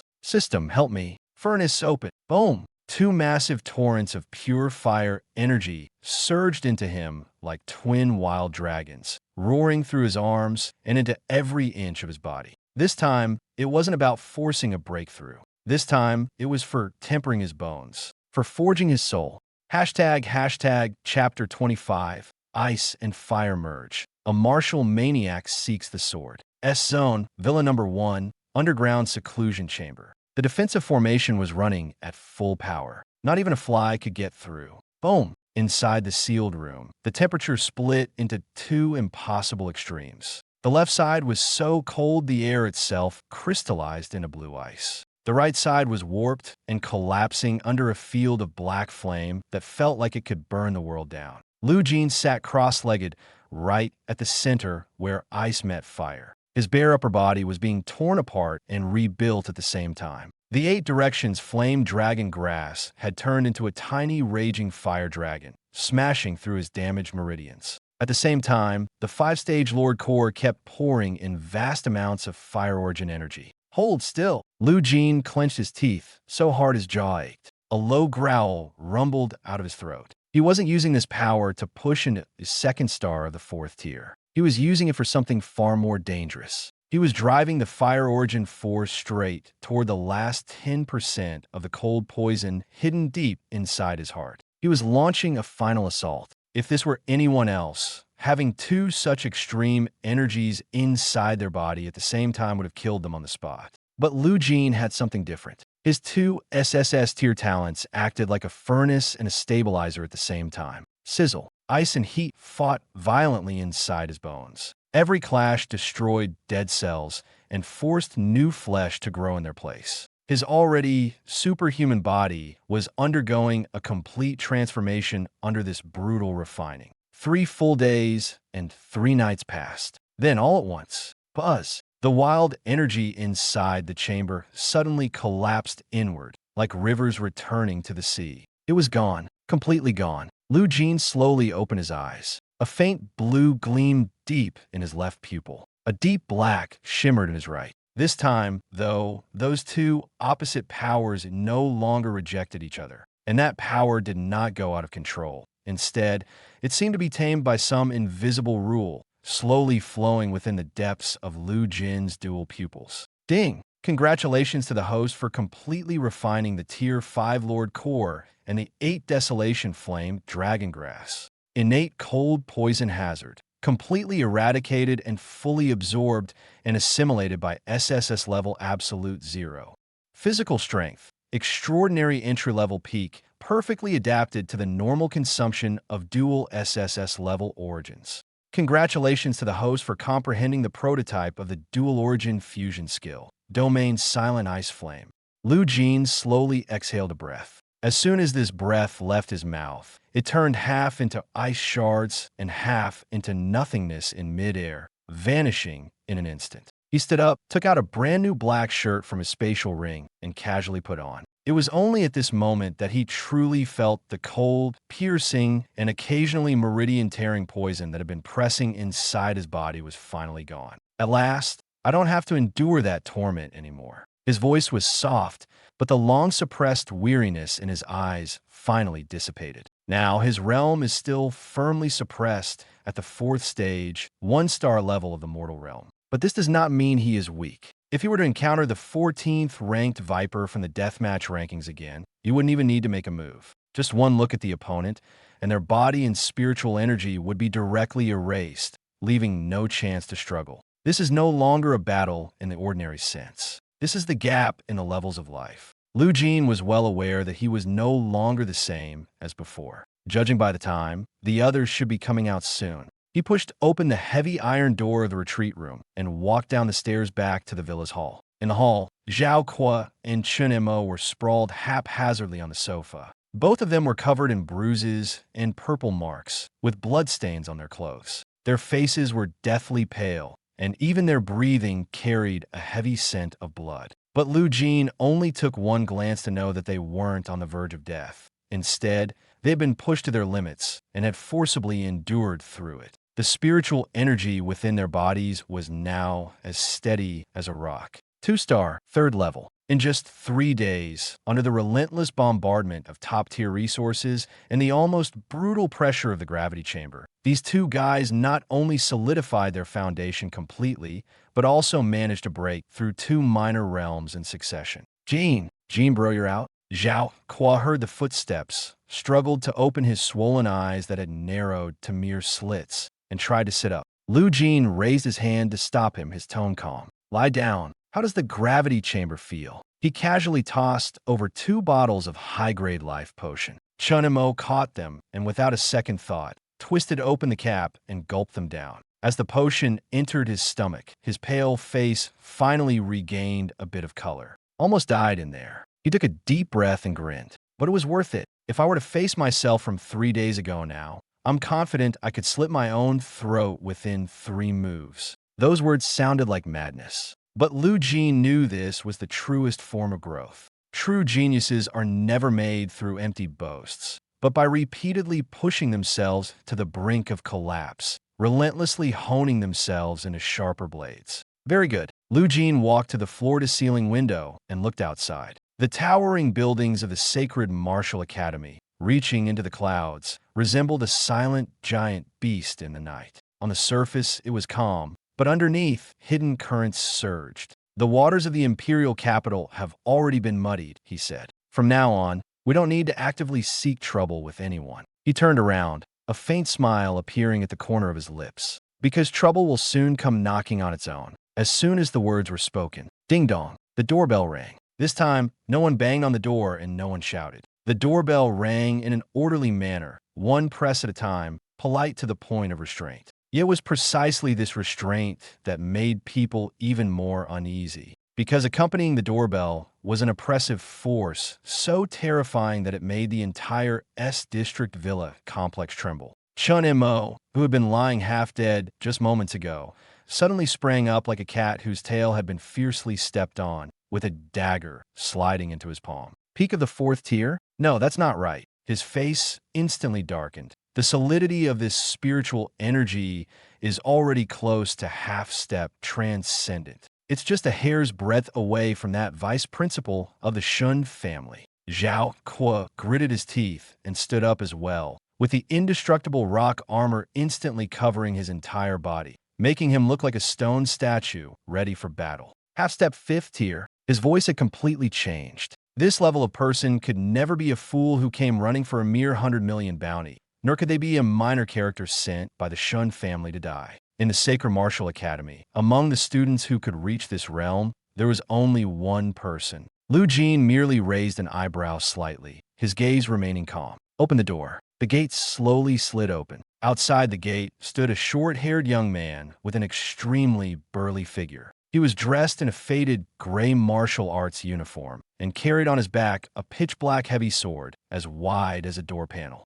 There was no ornate equipment on him, but the bulging muscles on his body were as heavy as rocks, making it hard for people to breathe. He did not look at Zhao Kuo, nor did he look at Chinemo. The moment the door opened, his eyes, burning with a beast-like fighting spirit, locked firmly onto Lu Jin in the center of the hall. St. Martial Deathmatch Rankings. First place, Wu Zhan. His voice was as deep as muffled thunder, each word striking the air. Zhao Kuo's throat tightened, and he swallowed hard with a gulp. The lunatic from the rumors who single-handedly slaughtered an entire horde of abyssal beasts on the front lines. The martial fanatic who treats fighting like breathing and injuries like a daily routine. Hasn't he always been on the front lines? Why would he suddenly return to the academy? When Wu Zhan stepped into the hall, everyone could feel the air suddenly grow heavy. He did not act immediately, nor did he glance at the people nearby. His gaze fell solely on Lu Jin. That look was direct, without probing or concealment, carrying only a nearly obsessive fighting spirit. People outside say you rely on hidden weapons, on life-saving trump cards given by your elders, that you're a useless nobody. Wu Zhan grinned, revealing a set of white teeth. His tone carried no contempt, but rather seemed to be seriously assessing an opponent. But just now, as I stood outside the door, I sensed the lingering aura of a 5th-tier Lord Core on you. And something even more terrifying, like the residual waves of some kind of rule. He paused, the flames in his eyes burning ever brighter. So I know you're not useless. You're more dangerous than most abyssal monsters. As the words fell, he suddenly drew the heavy sword from his back and slammed it into the ground. With a boom, the alloy floor trembled. I don't care about the bounty from the Shun family. Wu Zhan stared at Lu Jin and said word by word, I came here today for one thing only. Let me see if you, as a newcomer, are qualified to stand before me. No one spoke in the hall. This was neither a conspiracy nor a family scheme, and certainly not someone pulling strings behind the scenes. Wu Zhan came here simply because he wanted to fight. He wanted to confirm whether this newcomer, who was rumored to be extraordinary, was truly a worthy opponent for him to go all out against. Lu Jin looked at him, the corners of his mouth slowly curving into a slight smile. He could tell that this martial warrior was different from those who relied solely on their family background and were full of schemes. This person had truly lived through battles, carrying blood, fire, and an unyielding fierceness. Half step into the 5th tier, coming to challenge me. Someone who just entered the 4th tier? Lu Jin spoke calmly, his tone even carrying a hint of ease. With his hands in his pockets, he stood casually, as if waiting for someone to deliver a message. All right, Lu Jin didn't even move his feet. He simply raised his right hand slowly, slightly curling his index finger, and made an extremely simple gesture toward Wu Zhan. I'm standing right here. If you can make me take half a step back, you win. As soon as these words were spoken, the villa's hall fell eerily silent. Everyone thought Lu Jin was too arrogant. That was a half-step 5th-tier warrior, not some random weakling on the street who could be scared off. He was a fighter who had carved his way through mountains of corpses and seas of blood, someone capable of crushing 4th-tier experts outright. Yet Lu Jin didn't even assume a defensive stance, merely saying he'd let the opponent force him back half a step. This wasn't just confidence anymore. It was practically rubbing his opponent's face into the ground. But the martial warrior didn't get angry. On the contrary, the battle intent in his eyes was instantly ignited completely. Good, he growled, like a beast that had finally found its prey. Then don't blame me for being ruthless. The next second, he moved. No fancy moves, no unnecessary actions. Only the purest burst of power. The half-step 5th-tier spiritual energy surged into the heavy sword like a tide, and the entire blade instantly turned into a massive black iron door,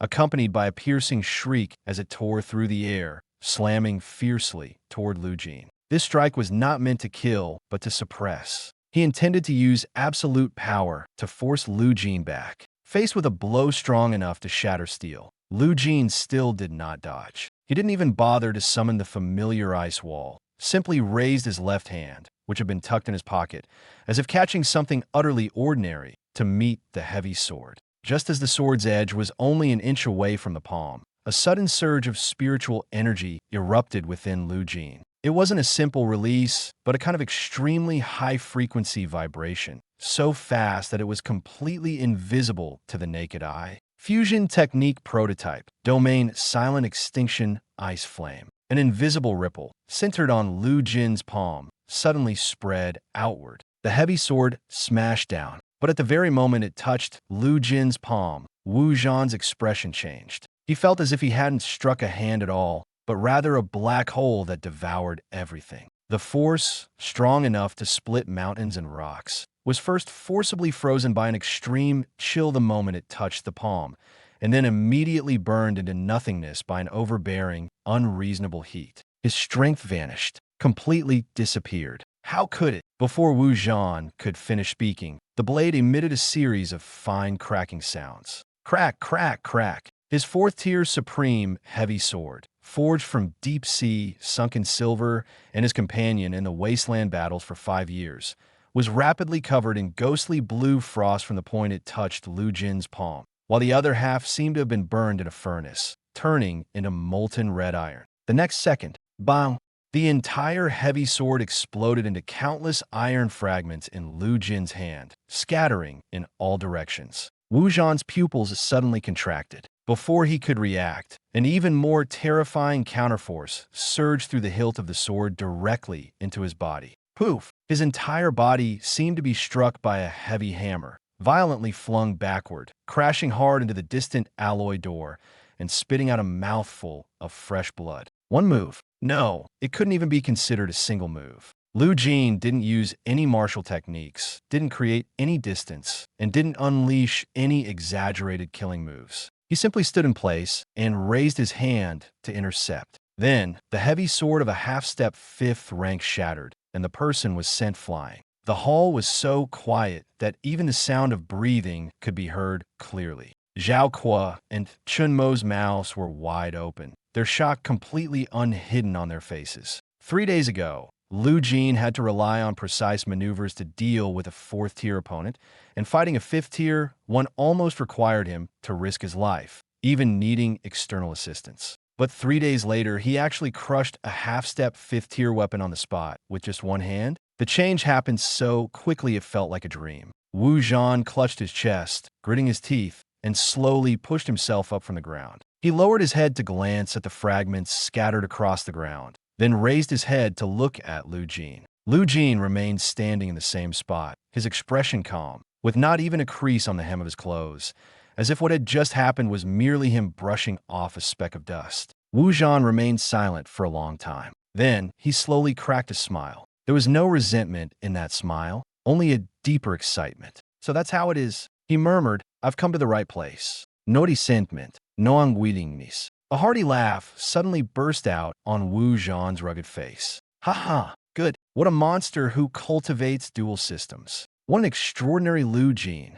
He wiped the blood from the corner of his mouth, and the way he looked at Lu Jin was no longer the condescending scrutiny from before, but genuine recognition, even tinged with a bit of awe. "I, Wu Zhan, admit defeat wholeheartedly. You deserve the title of first place on the death duel ranking." After speaking, he took out a black metal plate stained with dried blood from his chest and tossed it directly to Lu Jin. "I came here today, not just for a sparring match, but for another matter." Wu Zhan's expression suddenly darkened. That coldness wasn't the pretense of ruthlessness seen in academy students, but the true killing intent of a veteran who had witnessed life and death and survived through mountains of corpses and seas of blood. "I'm already tired of the petty games at the St. Martial Academy. As for the Shun family, they're nothing more than a bunch of people who only know how to scheme from behind. This token is the Abyss First Frontline Demon Hunter Pass." He took a deep breath, his voice extremely low,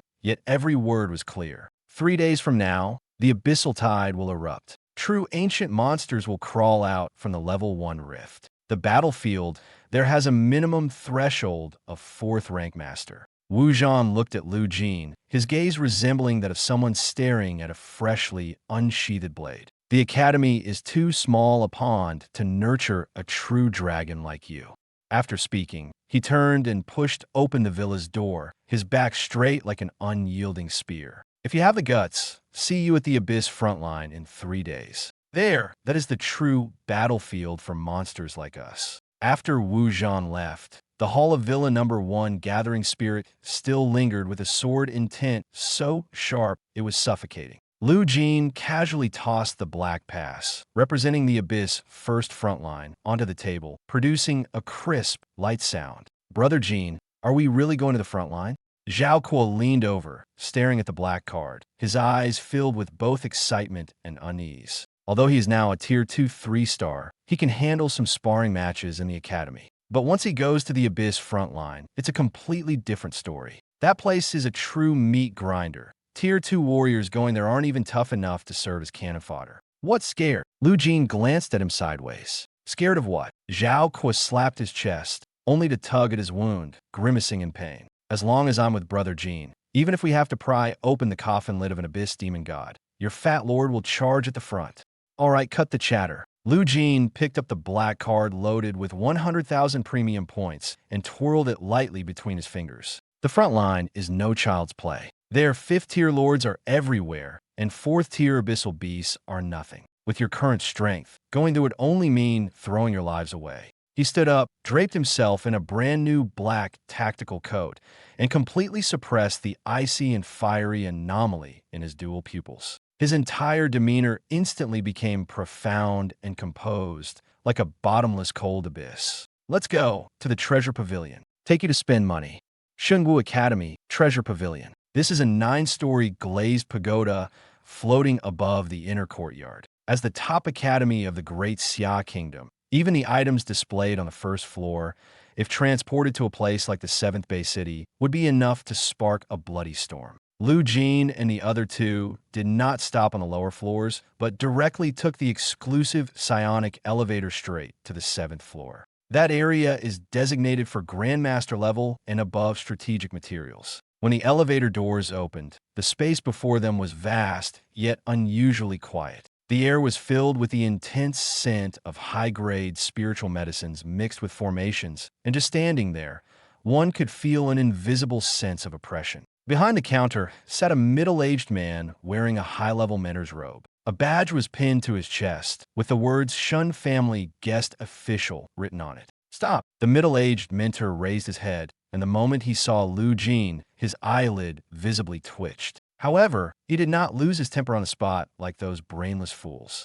Instead, he adjusted his gold-rimmed glasses and put on a cold, businesslike expression. The 7th floor is a restricted area, accessible only to Academy mentors and senior students ranked in the top 10 of the deathmatch leaderboard. Additionally, entry here requires verification of a frontline military medal. He said this with a flawless fake smile at the corner of his mouth. "Student Lu Jin, I know you earned the special points and are very capable, but rules are rules. You're a freshman who has been here for less than 3 days and have no military merits. Please leave. This is the soft knife." He didn't dare to confront Lu Jin directly, as he knew full well he wasn't a match. But he can use the Academy's rules to keep Lu Jin away from the best resources, making you fully aware that the things are right in front of you, yet you just can't get them. "Oh, rules." Lu Jin didn't even pause his steps and walked straight to the counter. He neither unleashed any spiritual energy nor spoke any harsh words, just lifted his eyes and looked at the other person indifferently.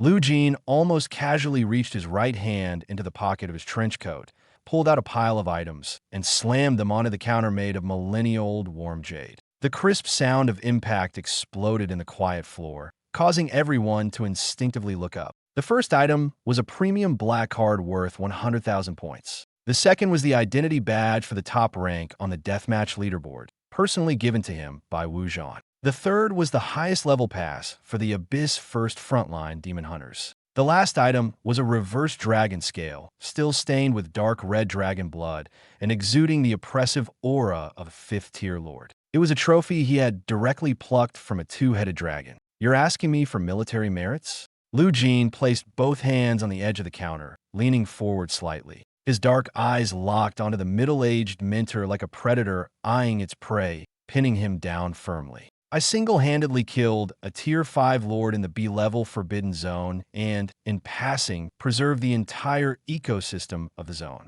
The blood on this reverse scale hasn't even dried yet. Do you think this counts as military merit?" The middle-aged mentor's expression changed instantly. He stared at the reverse scale, feeling the suffocating pressure emanating from it. Then, he looked at the black pass, symbolizing frontline privileges. His throat involuntarily tightened, and his back was instantly drenched in cold sweat. He had originally planned to use the rules to suppress others. But Lu Jin didn't give him that chance at all. What Lu Jin brought out wasn't proof, but a higher level of authority. It wasn't just qualification, it was the confidence to slap someone in the face directly. This pass belongs to Wu Zhan. It doesn't comply." The middle-aged mentor tried to argue, but his voice was already noticeably weak. "Enough, step back." At that moment, an aged yet weighty voice came from the depths of the 7th floor. Everyone turned around, only to see an old man dressed in coarse gray linen, blind in one eye, slowly approaching with the aid of a cane. He looked so frail that it seemed a gust of wind could knock him over. Yet with every step he took, the surrounding 4th and 5th-tier spiritual artifacts, which had been restless moments ago, all quieted down, as if instinctively bowing their heads. 6th-tier pinnacle, half-step to becoming a king, master of the treasure pavilion. The middle-aged mentor's legs went weak on the spot and quickly stepped aside. The Grandmaster personally instructed. The blind pavilion master walked to the counter, his cloudy single eye glancing at Lu Jin with a hint of appreciation in his tone.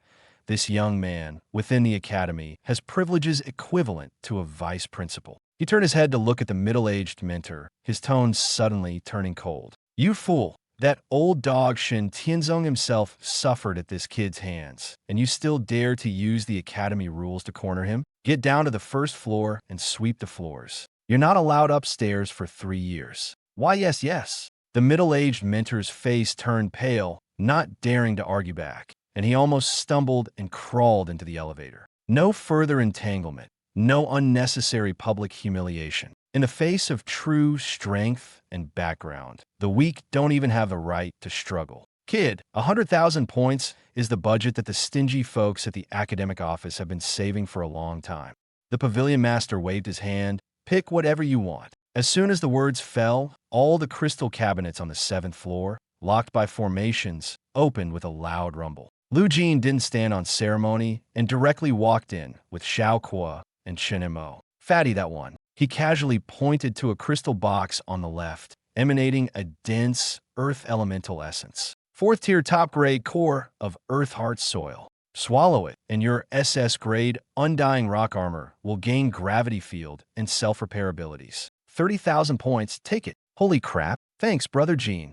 Xiao Kuo was so excited that his whole body of fat was trembling. He lunged forward and grabbed the box tightly, as if afraid someone might snatch it away. Lu Jin then looked at the pair of jet black short blades on the right. Chen Mo, that one. 4th tier top grade shadow death blades. Forged from the fangs of a 5th tier shadow demon, armor piercing with mental toxins. 30,000 points, it's yours. Chen Mo said nothing, merely gripping the pair of short blades tightly, a trace of icy killing intent flashing in his eyes. He was well aware that with this weapon, he even had a chance to assassinate a tier 4 Grandmaster. 100,000 points and 60,000 were spent in the blink of an eye. Lu Jin didn't even furrow his brows. Kid, you're really generous to your own people. The blind pavilion master watched from behind, stroking his beard involuntarily, with a hint of approval in his tone. But what about your own weapon? There's a 5th tier fire element long sword in the deepest part of the 7th level.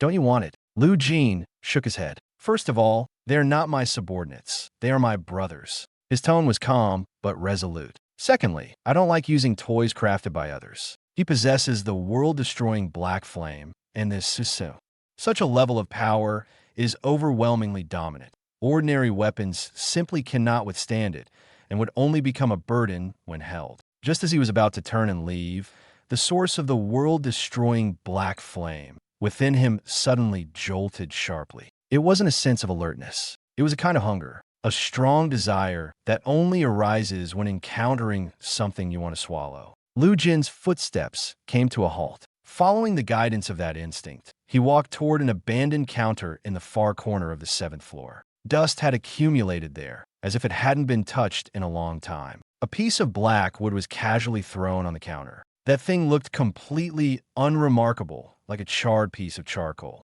Its surface showed no signs of any spiritual energy fluctuations, so ordinary that it even seemed somewhat shabby. It was firewood dug out from the stove. Master, what is this? Lu Jin asked, pointing at the black piece of wood. Oh, that. The blind pavilion master glanced at it and shook his head. 50 years ago, the old celestial master personally ventured into a primary abyssal rift and dug this out from the ruins of an ancient demon god's lair. It's ridiculously hard. Even a full force strike from a 6th tier marquee can't leave a mark on it. But it can't conduct spiritual energy, nor can it be smelted. No one has any idea what it's for. To put it bluntly, it's just a useless blind box, entirely up to luck. What's the price? Lu Jin asked. You want it? 1,000 points. Take it and have some fun. The pavilion master's tone was casual, clearly not taking it seriously. Deal. Lu Jin directly deducted 1,000 points and reached out to pick up the piece of charcoal. At the moment his fingertips touched it, only Jin could feel the world-destroying black flame deep within his chi suddenly tremble violently, like a ferocious beast that had been starving for a long time and finally caught the scent of its most desired prey. Ding! High concentration of mythological grade origin carrier detected. Abyss Jinmu fragment. Extreme flame, burnt state. System prompt. If fused with the host bones, it can significantly enhance the physical body's capacity to bear the black flame, and has a very small chance of awakening the 2nd tier derivative skill of the black flame. World-burning avatar. Picking up a bargain? No, this is not luck at all. This is something destined to be his. Let's go. Lu Jin's expression remained unchanged as he casually stored the remnants of the Jinmu branch into his spatial ring. Taking along Xiao Kuo and Chen Mo, who were now fully armed and had clearly grown stronger, he walked straight out of the treasure pavilion. At the same time, at the center of the imperial capital, the headquarters of the Shun family conglomerate, in an extremely secret chamber, Shun Tianzong sat on the grand armchair, listening to his subordinate's report, and a cold smile slowly appeared at the corner of his mouth. What did you say? Lu Jin is not secluded in the villa, but instead went to the treasure pavilion to buy equipment, preparing to head to Abyss First Frontline. Yes, Vice Principal. The subordinate knelt on one knee, his voice lowered. The informant saw with their own eyes that he took the Demon Hunter Pass for martial warriors. Haha! Shun Tianzong suddenly burst into laughter, his laughter filled with uncontrollable killing intent. You're really seeking your own death. He suddenly stood up, and the pressure of a sixth-rank marquis erupted instantly, making the air in the entire secret chamber feel as if it had frozen. In the academy, with the old celestial master watching, I can't touch him.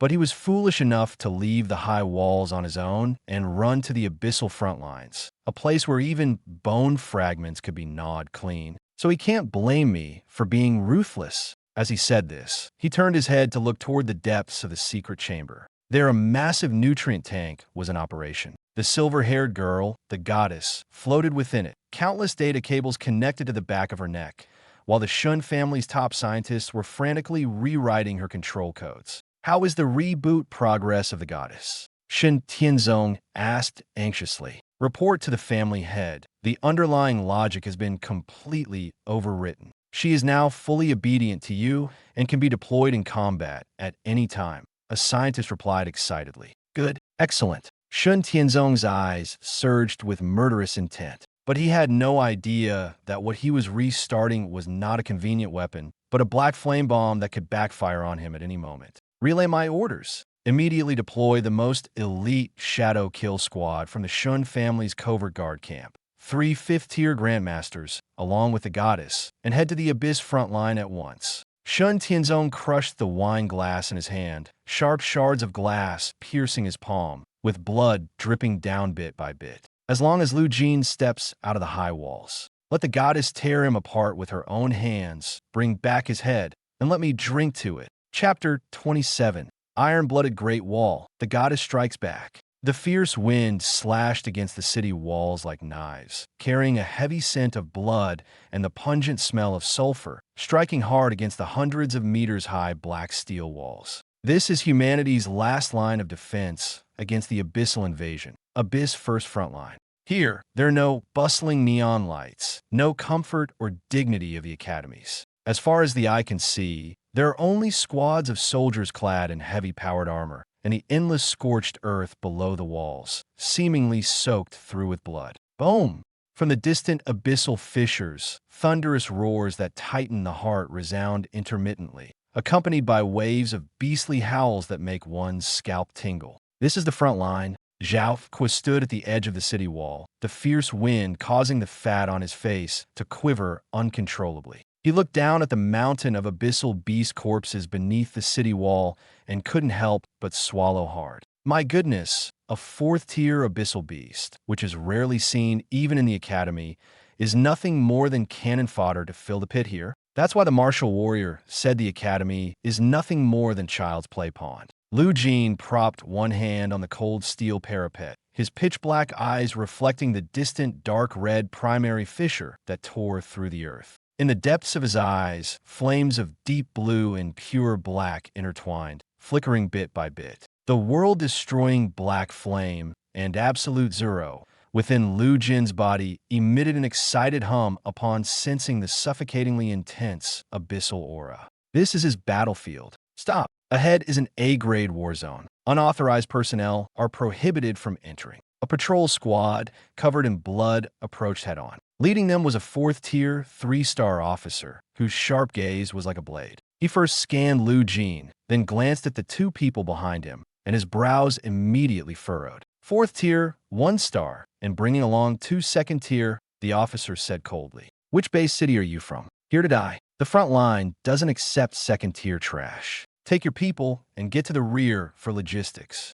Lu Jin didn't explain or argue. He simply tossed over the black metal plate that Wu Zhan had given him. The officer raised his hand to catch it. The next second, he saw the insignia on the metal plate, and his entire body froze abruptly, his eyes narrowing sharply. The highest pass of the Witcher? The badge of that lunatic Wu Zhan. How did it end up in your hands? He gasped sharply, and when he looked at Lu Jin again, his gaze had completely changed. Someone who can obtain this badge could never be an ordinary tier 4. He lost to me. Lu Jin's tone was as calm as if he were talking about something trivial. Now, can we go in? The officer gave him a deep look, immediately stood upright, respectfully saluted, and handed the badge back with both hands. Sir, please proceed. However, please note that the monitoring station issued the highest alert 30 minutes ago. The abyssal tide is about to erupt. Please report to the 7th defense zone immediately.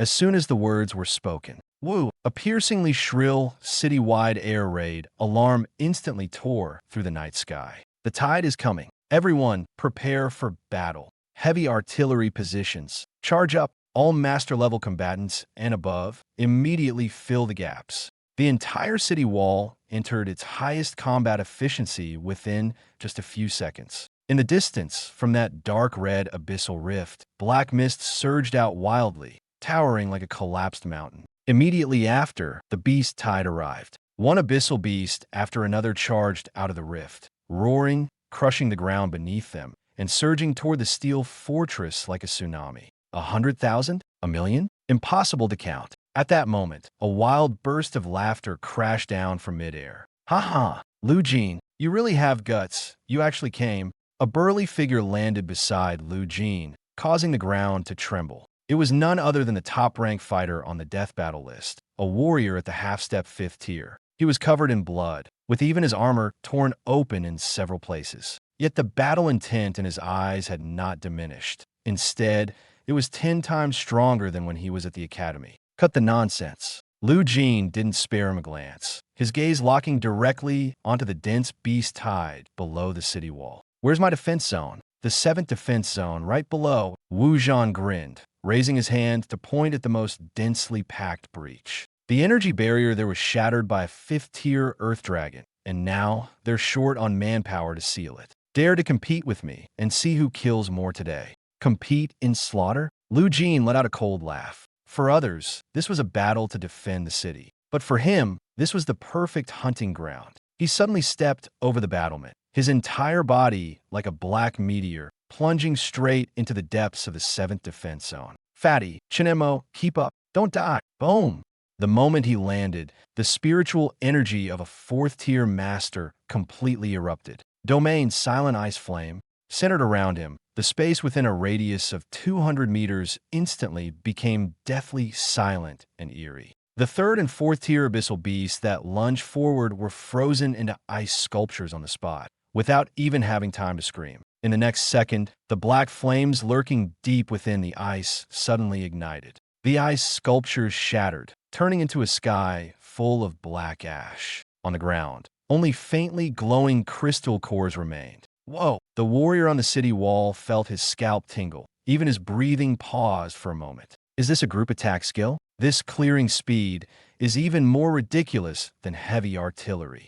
Kill! Zhao Kuo and Chun Mo also jumped down right after. After Zhao Kuo swallowed the Earth Core essence, the SS-grade indestructible rock armor had turned into a dark, dull brown. As his feet touched the ground, his entire being seemed to merge with the earth. With his gravity field fully unleashed, he forcibly pressed dozens of tier 3 abyssal beasts around him to the ground, leaving them unable to even lift their heads. Chen Mo, on the other hand, moved like a pitch-black lightning bolt, wielding the Shadow Death Blade as he darted swiftly through the shadows, resembling a true reaper. Each strike of his dagger precisely claimed the life of a tier 4 abyssal beast. The 3 of them, like 3 nails, were firmly driven into the deepest part of the beast tide. The 7th defense zone, which was on the verge of being torn apart, was actually forcefully held together by them. But just as Lu Jin was frantically harvesting abyssal beast crystal cores, preparing to push the front line forward, he suddenly frowned. Those deep, dual-colored eyes abruptly turned toward the battlefield mist on the left. Have they arrived? Lu Jin asked softly, his voice light as if talking to himself. But a layer of coldness had already surfaced in his eyes. In the next second, killing intent exploded simultaneously from 3 directions. 3 5th-tier assassins almost charged out from blind spots. Their movements were as swift as shadows, yet the aura emanating from them was as sharp as blades. 3 poison psionic swords simultaneously thrust toward Lu Jin, specifically blocking his escape routes and leaving him no chance to dodge. This was the Shadow Kill Squad from the Shun family's covert guard camp. They were not here to test him. They came to kill directly. Not a slow reaction, but still too late. The leading dark guard sneered, his eyes filled with cruelty. He knew very well that the vice principal had long explained that Lu Jin might have protective measures left by the old celestial master.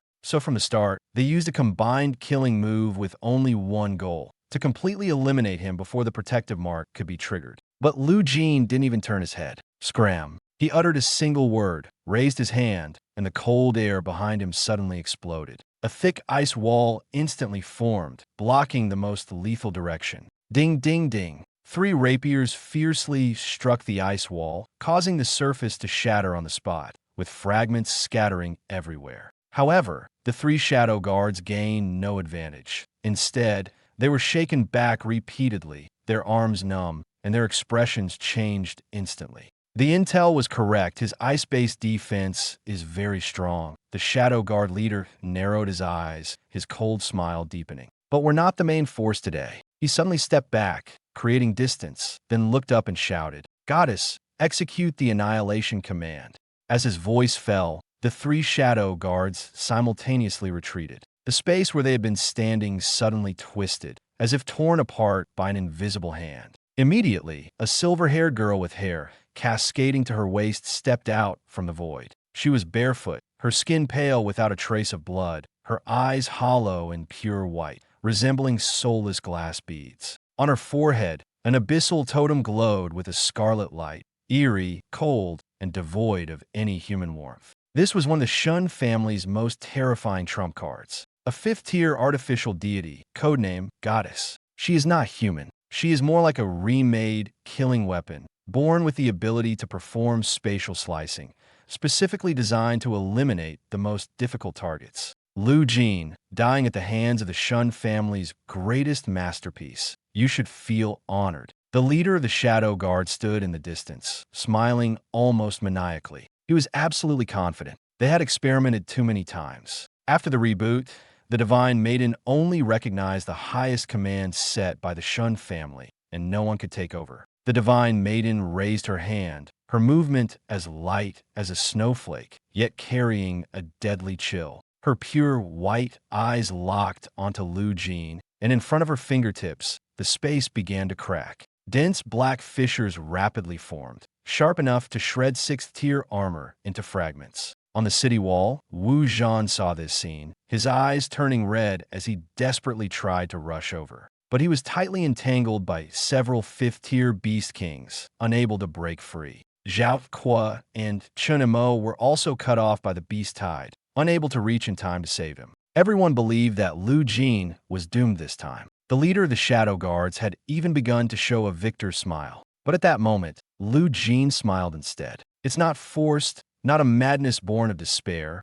but a very calm, very certain smile. He didn't even assume a defensive stance. Instead, he dispersed the energy around him, slid one hand into the pocket of his trench coat, as if watching a play whose ending he already knew. Do the programmers in your Shun family not even know about the most basic backdoors? He snapped his fingers. Snap! The sound was very soft, but in the next second, a tiny black flame suddenly lit up deep within the pure white eyes of the goddess. The flame was small, like a speck of ash. But as soon as it appeared, it was like a spark falling into a barrel of oil, instantly exploding deep within her spirit. It was the seed of the world-destroying black flame that Lu Jin had planted long ago. From the very beginning, he never intended to just defend. What he wanted was to turn the tables and seize the opponent's weapon. What? The smile of the distant Shadow Guard leader froze, his whole body as if slapped hard across the face. The goddess's gaze began to fluctuate violently,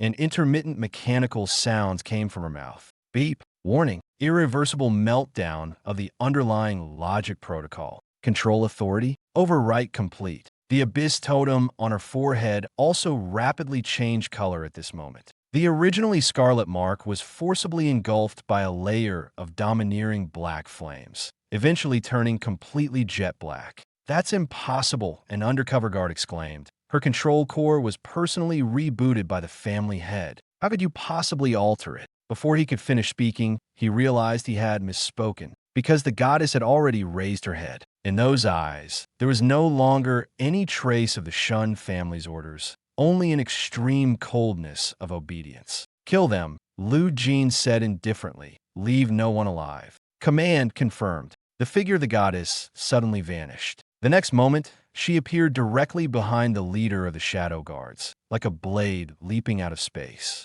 "Don't!" The leader of the Shadow Guards turned pale, frantically channeling his protective energy to block the strike. But in the face of spatial slicing, so-called fifth-tier energy was nothing at all. Snicker, a very faint cracking sound. The pale, slender hand of the goddess directly pierced through his defenses, stabbing into his back and emerging from his chest. In her hand, she held a still-beating heart. Blood dripped from the fingertips. The leader of the Shadow Guards widened his eyes in shock, unable to even let out a scream before collapsing straight to the ground. A one-hit kill. A fifth-tier assassin couldn't even withstand a second move from her. The remaining two Shadow Guards completely broke down and turned to flee. But just as they moved, the goddess had already darted away again. No unnecessary movements, no unnecessary sounds, only swift and decisive killing. On the battlefield, the beast tide that had originally intended to charge forward seemed to be momentarily repelled by this chilling aura. And Lu Jin stood in place, his expression calm,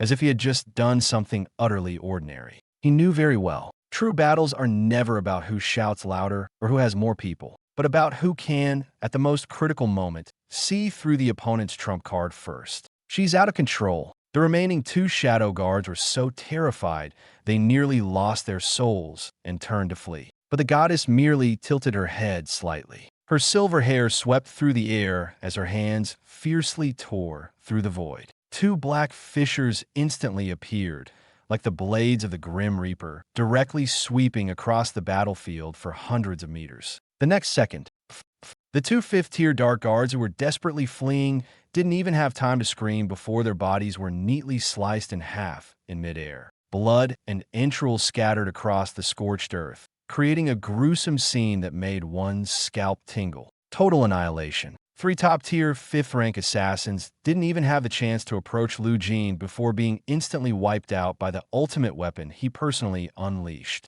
Thud. After finishing off the enemies, the goddess-like figure seemed to lose all her strength, dropping to one knee before Lu Jin. The black totem on her forehead faintly glowed, as if bowing to her new master. Lu Jin slowly walked over to the corpses, raised his hand, and collected all the fallen fifth-rank psionic weapons and spatial rings. Then, he raised his head, looking at the stunned Wu Zhan, and then glanced at the abyss beasts around him, who were so terrified they had forgotten to attack. I said. Lu Jin's lips curled into an extremely cold smile. "The Shun family will personally deliver the Grim Reaper into my hands."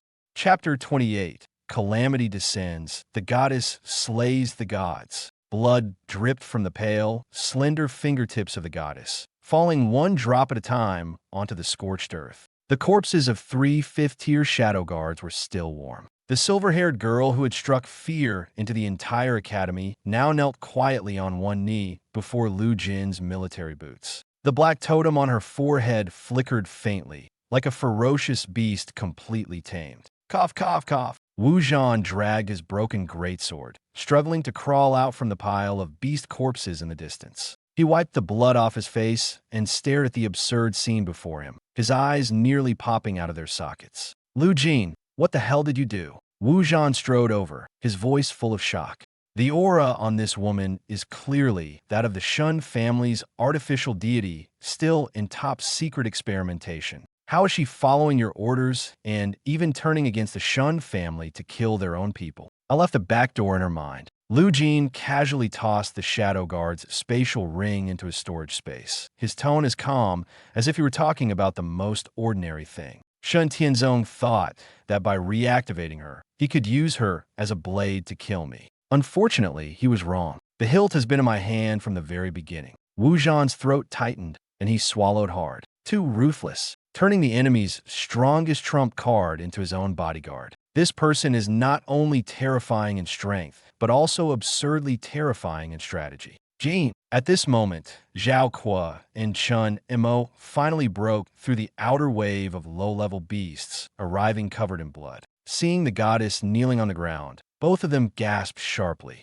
Lu Jin, however, said nothing more. He suddenly raised his head, his deep dual pupils fixed intently on the dark red abyssal rift that was frantically expanding in the distance. At this moment, the world-destroying black flame within him issued an unprecedentedly intense warning. Woo woo woo. After a brief pause, the highest-level air raid siren sounded again, even more urgent and piercing than before, almost tearing through everyone's eardrums. Warning, warning. From the giant loudspeakers on the city wall, the roar of the frontline commander was almost distorted. Detected abyssal rift energy level surpassing the 6th-tier threshold. A calamity-level creature is crossing dimensions. All personnel in the 7th Defense Zone immediately abandon positions and retreat to the 2nd inner city wall. Repeat, immediately abandon positions. Rumble. As the order was issued, the ground began to crack wildly. A gigantic, ghastly white bone claw forcibly emerged from the abyssal fissure, its tips covered in barbs, viciously tearing apart the spatial barrier at the edge of the rift. Immediately after, a terrifying giant beast over 100 meters long slowly crawled out from the ground. Its entire body was engulfed in ghostly green hellfire, resembling a skinned ancient tyrannosaurus, with 6 pairs of tattered bone wings on its back. The moment it appeared, the air within a 10-kilometer radius instantly became heavy and viscous. A 6th-tier oppressive force carrying the aura of decay and death descended like a tsunami, suffocating everyone to the point of near breathlessness. 6th-tier calamity class, abyssal netherbone dragon king. Thud, thud. Frontline soldiers fell to their knees one after another, their faces pale, barely able to hold onto their weapons. The true disaster has arrived. Under the sheer pressure of the pure rank, the surrounding 3rd and 4th-tier low-level abyssal beasts couldn't withstand it at all. They didn't even have time to escape before they exploded one after another, blood mist instantly covering half the sky. On the city walls, the 4th-tier master-level soldiers who hadn't managed to retreat suffered an even worse fate. Blood gushed from their eyes, ears, noses, and mouths simultaneously, pinning them to the ground so firmly that they couldn't even lift a finger. 6th-tier calamity. Wu Zhan's hand holding the broken sword was trembling. It wasn't because he was timid, but because his body was reacting with the most primal instinct of fear when facing a higher life form. This thing could destroy an entire base city single-handedly. The 7th defense zone is finished. He suddenly turned his head to look at Lu Jin, his voice trembling. Lu Jin, retreat. This thing is beyond what we can handle. Even a 6th-tier, Mark-level expert among humans would need 3 people working together just to barely hold it off. Withdraw? Lu Jin stood in place, letting the overwhelming pressure capable of crushing steel wash over his body. He had just broken through to the 4th stage, 1 star. His master-level physique emitted muffled sounds of bones being compressed, as if it might collapse at any moment. Yet his spine remained perfectly straight, without the slightest bend. He raised his head, and in his dark, somber eyes, there was no hint of retreat, only a kind of near-mad calmness. Wu Zhan looked closely. His voice wasn't loud, but it was as sharp as a blade. In my dictionary, there is no such thing as retreat. He paused for a moment, and there was even a hint of coldness at the corner of his mouth. What's more, the core of a 6th-tier calamity-level creature is enough for the 3rd all-heavens lottery in my system to directly unlock the ultimate roulette. Wu Zhan's mind buzzed,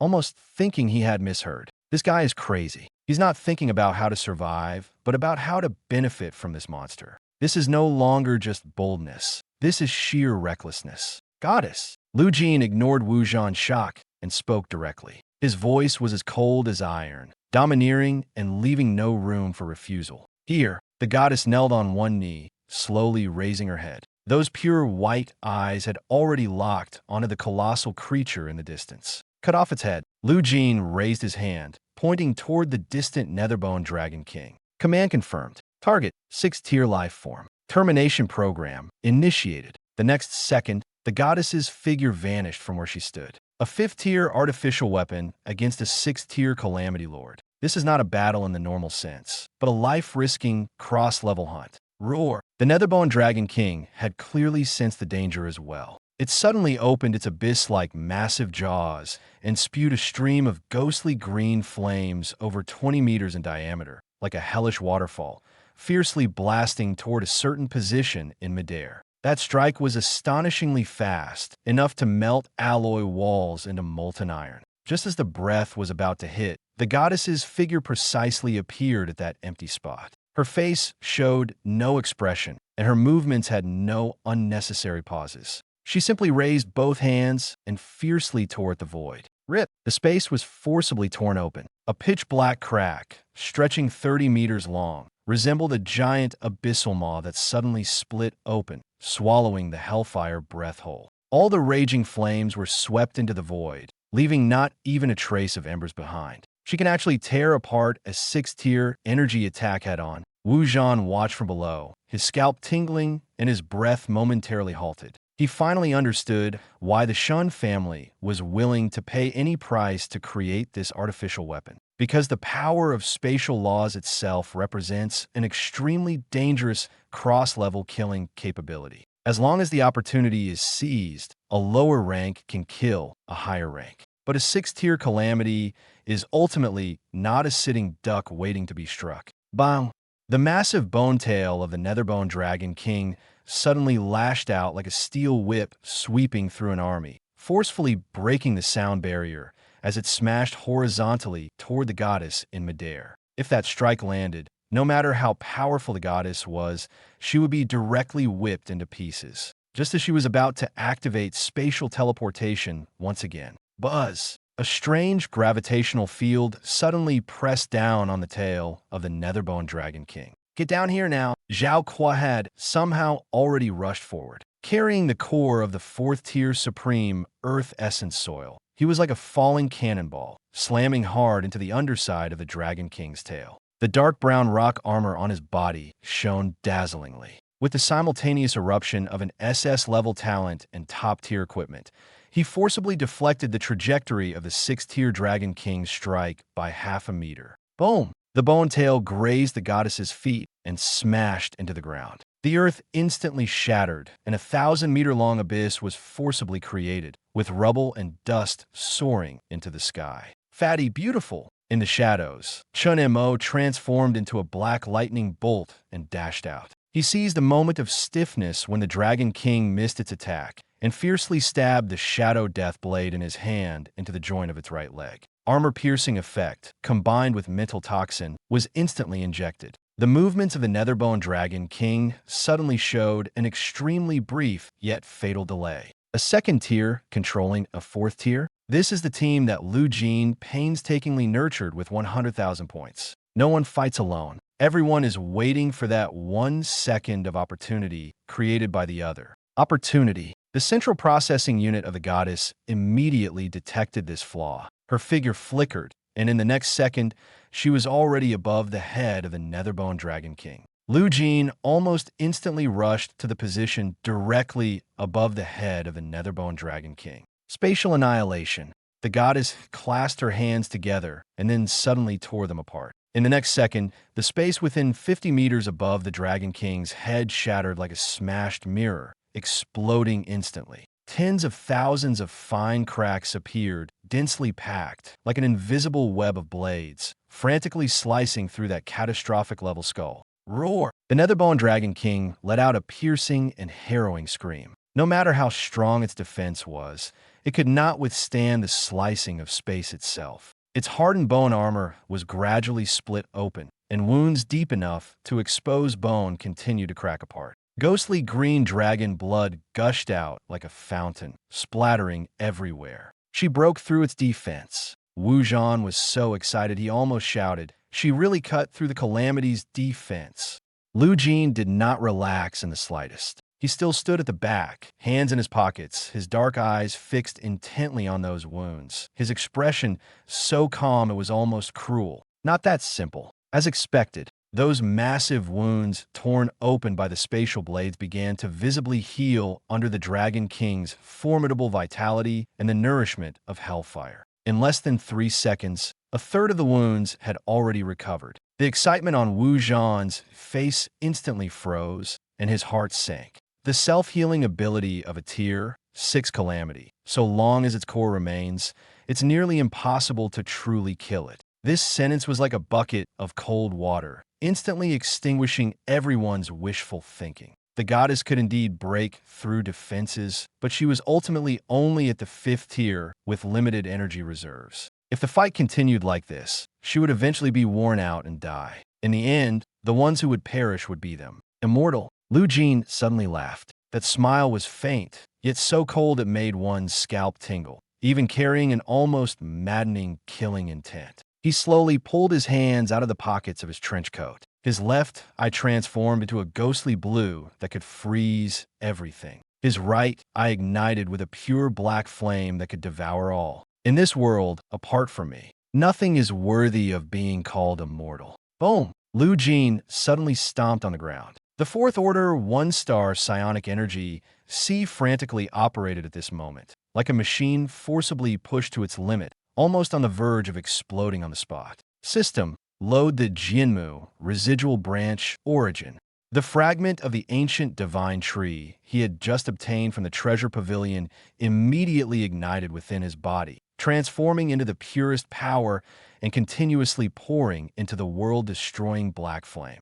Buzz! Lu Jin's body suddenly soared into the air, like a black aurora tearing through the night, rushing straight toward the wound the goddess had just torn open. That wound has not completely healed. Goddess, tear it open a bit more. Lu Jin roared angrily in midair. Understood. The goddess did not hesitate for a moment. Even though her spiritual energy was nearly exhausted, she still forcefully thrust her hands into the crack and desperately tore it apart on both sides. Blood splattered everywhere. Flesh and blood burst apart. The wound was forcibly widened, fully exposing the frantically beating 6th-tier heart inside. Lu Jin's gaze darkened. Go to hell. He raised his right hand. A mass of extinction ice flame, fused with extreme cold and heat and forcibly catalyzed to the limit by the Jianmu's essence, like a black sun compressed to the extreme, was ruthlessly pressed into the Dragon King's heart. Dual origin fusion technique. Extinction Black Lotus Burst.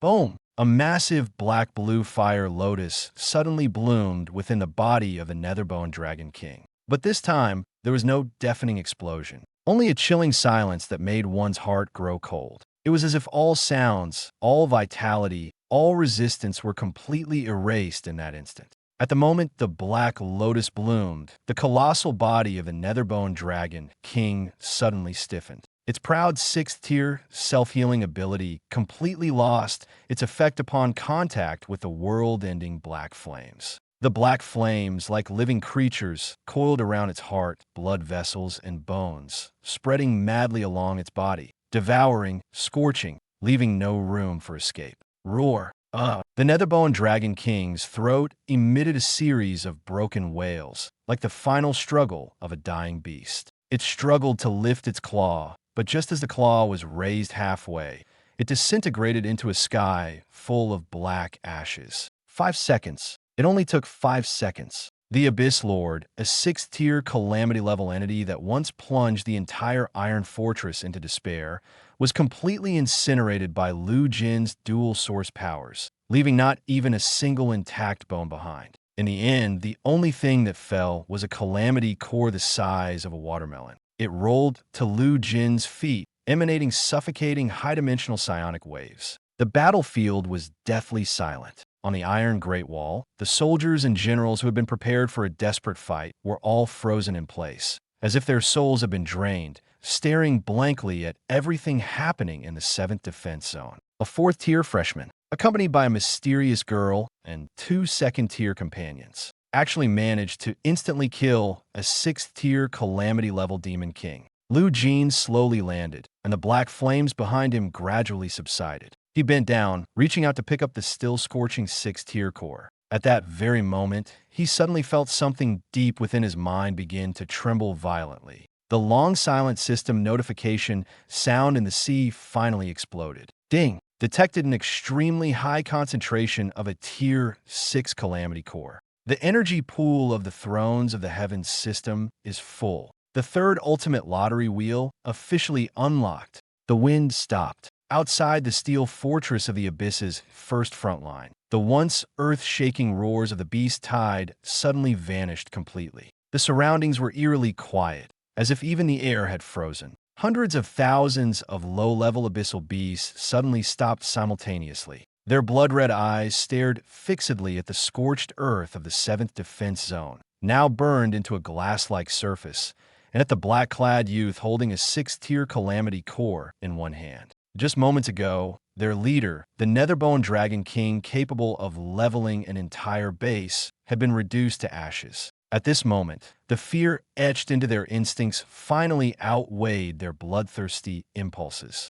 Oh, I don't know which tier, 3 abyssal beast let out a wail first. The next second, the entire dark, oppressive beast tide seemed to collapse instantly, frantically turning around and fleeing into the abyssal rift with their tails between their legs. The beast tide retreated, not because of a military counterattack, not because of reinforcements at the defense line, but because one person single-handedly forced back a disaster-level abyssal tide. On the city wall, General Lei, the frontline commander, stood there, his entire body frozen. He was a 6th-tier Marquis realm powerhouse, holding a high-powered tactical binocular, but at this moment, even his hands were trembling. Clang! The binocular fell onto the alloy floor, shattering into pieces. General, the beast tide has retreated, and the 7th Defense Zone has held. The adjutant beside him spoke with a trembling voice, his eyes filled with uncontrollable shock. General Lei took a deep breath, barely suppressing the turmoil in his heart. I can see it. He suddenly raised his hand, his voice turning decisive and sharp. Open the city gates immediately. Highest level escort. Follow me down to receive them. He was not one of those people in the academy who only calculated benefits. He is a soldier who survived mountains of corpses and seas of blood. He knew it all too well. A young man capable of crossing 2 ranks and personally killing a calamity-level lord in seconds. What that signifies. Such a person must either be brought into the military or will eventually become someone else's trump card. In either case, he absolutely cannot be allowed to slip away. Meanwhile, on the scorched earth of the 7th Defense Zone, cough. Lu Jin let out a low cough, placed the scorching 6th-tier core into his spatial ring, and his body swayed slightly. The earlier strike, Annihilation, Black Lotus Explosion, had nearly drained all the spiritual energy from his 4th-tier Chi-Si, leaving even his mental strength severely depleted. Killing enemies above one's level has never been an easy task. What's more, defeating the Bone Dragon King this time wasn't achieved by him alone. The 5th-tier goddess was responsible for breaking the defense head-on, while he, the assassin, delivered the final blow. The more perfect their coordination, the heavier the backlash. Yin Yi, Zhao Kuo, and Chun Mo immediately rushed forward, flanking Lu Jin on the left and right to protect him. The goddess quietly stood half a step behind him, her black eyes calmly scanning the surroundings like a flawless killing machine. I'm fine, just a bit exhausted. Lu Jin waved his hand, his voice steady, though his gaze remained sharp. He knew it was not yet time to relax. One moment he was driving back the beast tide, and the next someone might already have their sights set on him. Sure enough, boom!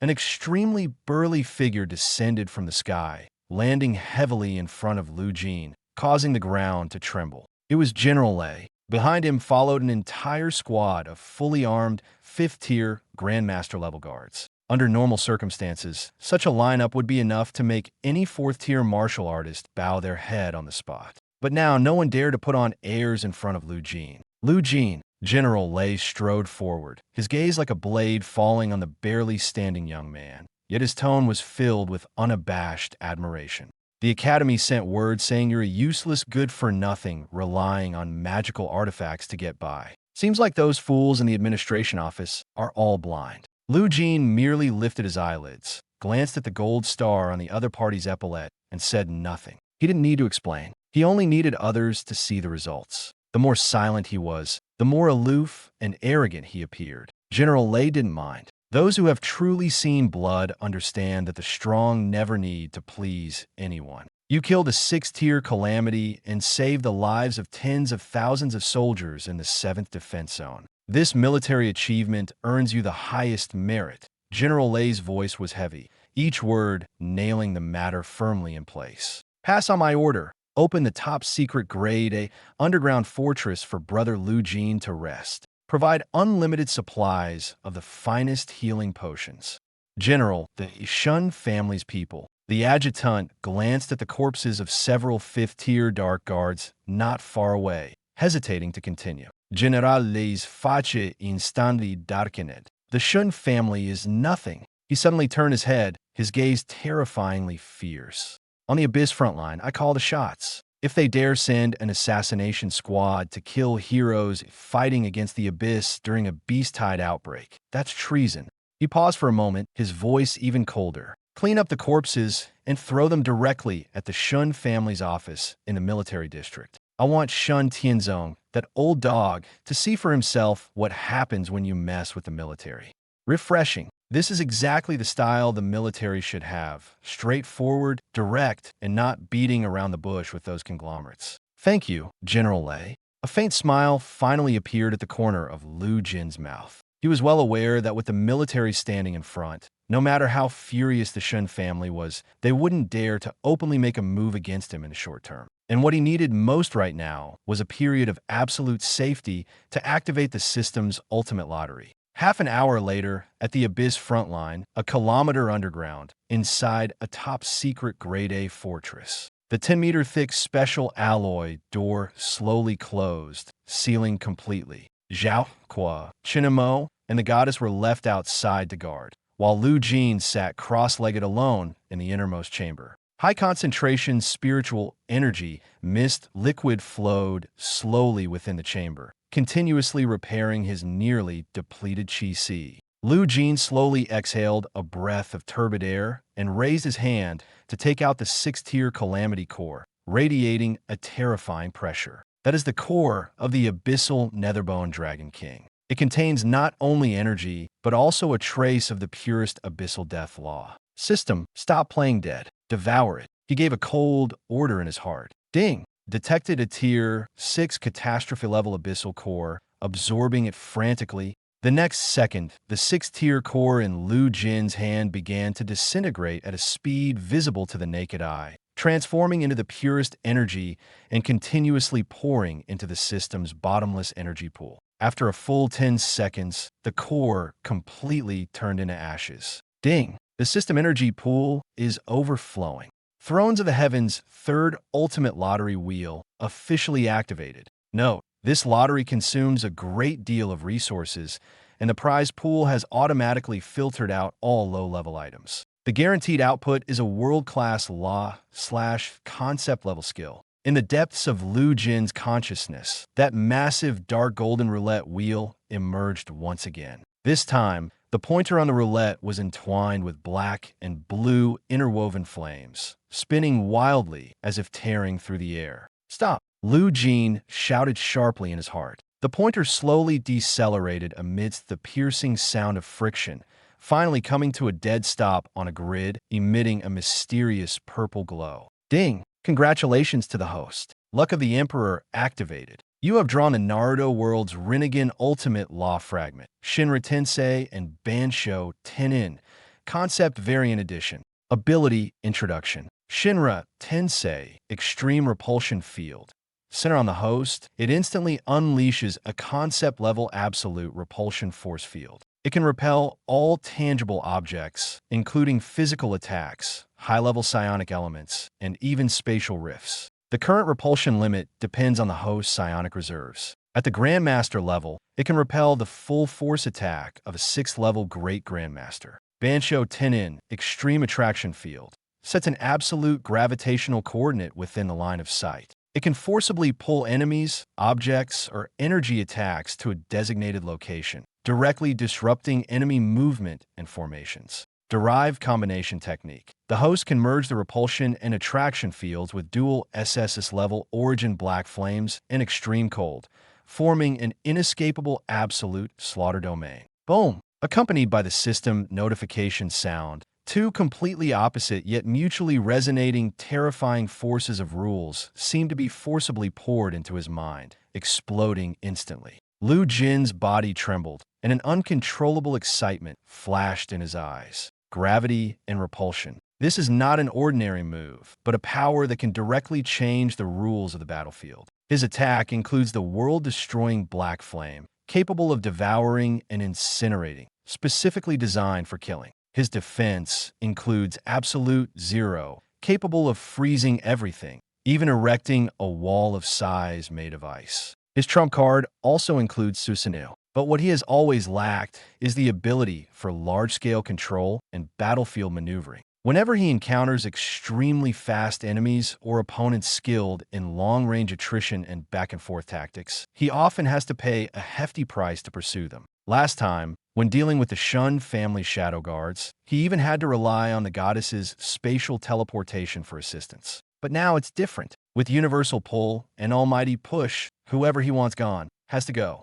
Whoever he wants to come over, even if that person has 10 lives, they will be forcibly dragged into his attack range and ultimately crushed into ashes by the black flames. This is the truly complete puzzle of combat power. His power system finally no longer has any obvious weaknesses. Crack, crack, crack. Lu Jin slowly stood up, stretched his muscles, and a deep, thunder-like rumble echoed from within his body. He did not take advantage of the residual power of the 6th tier core to forcibly break through to the 2nd star of the 4th tier. Instead, he focused all his energy on familiarizing himself with the two newly acquired rule-based powers. He understood very well that strength could be built up with resources, but what truly determined how far a person could go was always their foundation and mastery. Lu Jin walked to the center of the secret chamber, took a deep breath, and raised his hand. Both hands spread open with extreme casualness, all things drawn by the heavens. His voice was very soft, but as soon as the words fell, a sudden, visibly intense spatial distortion erupted from the palm of his left hand. In the corner of the sealed room, those special alloy targets used for defense testing, each weighing at least 1,000 pounds, suddenly seemed to lose their weight and flew straight toward Lu Jin in unison. The speed was terrifyingly fast, leaving no time for anyone to react. Shinra Tensei. In the next second, Lu Jin's right hand flipped outward sharply. With a loud bang, a violent and almost domineering repulsive force field instantly exploded. The alloy targets that had just been drawn close to Lu Jin were flung away as if they had collided head-on with a speeding heavy train, slamming hard against the walls of the chamber. The sound of metal shattering echoed continuously. The once incredibly sturdy targets turned into a pile of twisted, scrapped metal in the blink of an eye. Inhale, exhale, as simple as casually manipulating air. But in Lu Jin's hands, it seemed like controlling life and death. Not bad. Lu Jin withdrew his hands, his expression calm, but his eyes revealed obvious satisfaction. After becoming familiar with these abilities over time, he had grown increasingly adept at using them. If he were to encounter that 6th tier Netherbone Dragon King again, he wouldn't even need the goddess's help to break its defenses. First, he would use Universal Pull to forcibly draw the opponent closer, then follow up with Almighty Push to compress the black flames and detonate them. Within 3 seconds, he could directly reduce that monster to ashes. At that moment, the communicator in the secret chamber rang. Beep! Lu Jin walked over and pressed the connect button. The voice of General Lei's adjutant came through the communicator, his tone noticeably tense. Mr. Lu Jin, have you left seclusion? General Lei requests you to come to the command center immediately. The Abyss Council from the Imperial Capital has sent someone. Someone from the Imperial Capital has arrived. Lu Jin's gaze turned cold, but the corners of his mouth slowly curved into a smile devoid of warmth. He almost immediately understood why the other party had come. The Shun family lost 3 5th-tier shadow guards. Even their ultimate weapon was sacrificed. How could they possibly swallow this humiliation? Now they've come to the front lines, most likely having allied with other financial groups, intending to use the name of the Imperial Capital to pressure the 7th Defense Zone and force General Lei to hand over the person. Unfortunately, they went to the wrong place. Tell General Lei, I'll be there right away. Lu Jin ended the communication and pushed open the secret chamber door. The black trench coat fluttered slightly in the airflow, and his entire presence was like a freshly unsheathed blade, so sharp that no one dared to look directly at him. Outside the door, the goddess had already stood quietly, like a ruthless warrior who only obeyed his orders. Zhao Kuo and Chun Mo followed behind,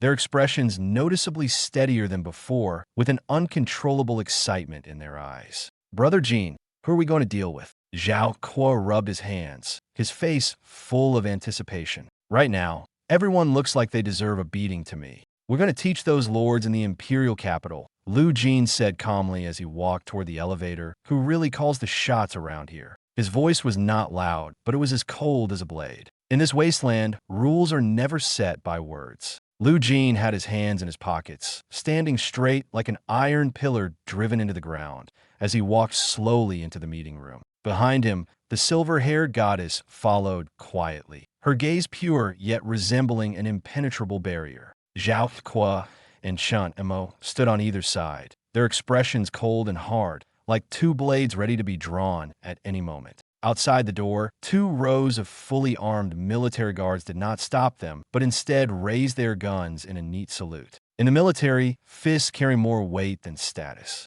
Wherever the strong go, they're always taken seriously. In the conference room, Qin Yuan saw Lu Jin finally appear, and his gaze instantly darkened. Without wasting words, he directly unleashed the pressure of a 6th-rank marquis realm, like an invisible mountain, pressing fiercely toward Lu Jin. He wanted to suppress this young man first, to let him know this was not a place where he could act recklessly. But in the next second, Qin Yuan's expression changed. The overwhelming aura, enough to make a 5th-rank Grandmaster's legs go weak, stopped 3 feet in front of Lu Jin as if blocked by something. There was no shockwave, no backlash, not even a sound. That oppressive force dissipated silently, like wind brushing against a stone wall, leaving no trace behind. Lu Jin didn't even lift an eyelid. He walked to the conference table, casually pulled out a chair, and sat down directly, his movements as composed as if he were at home. "You were looking for me?" He leaned back against the chair, his gaze calmly sweeping over Qin Yuan and Shen Wuchang, his tone so indifferent it was as if he were asking about something trivial. Shen Wuchang's anger surged instantly.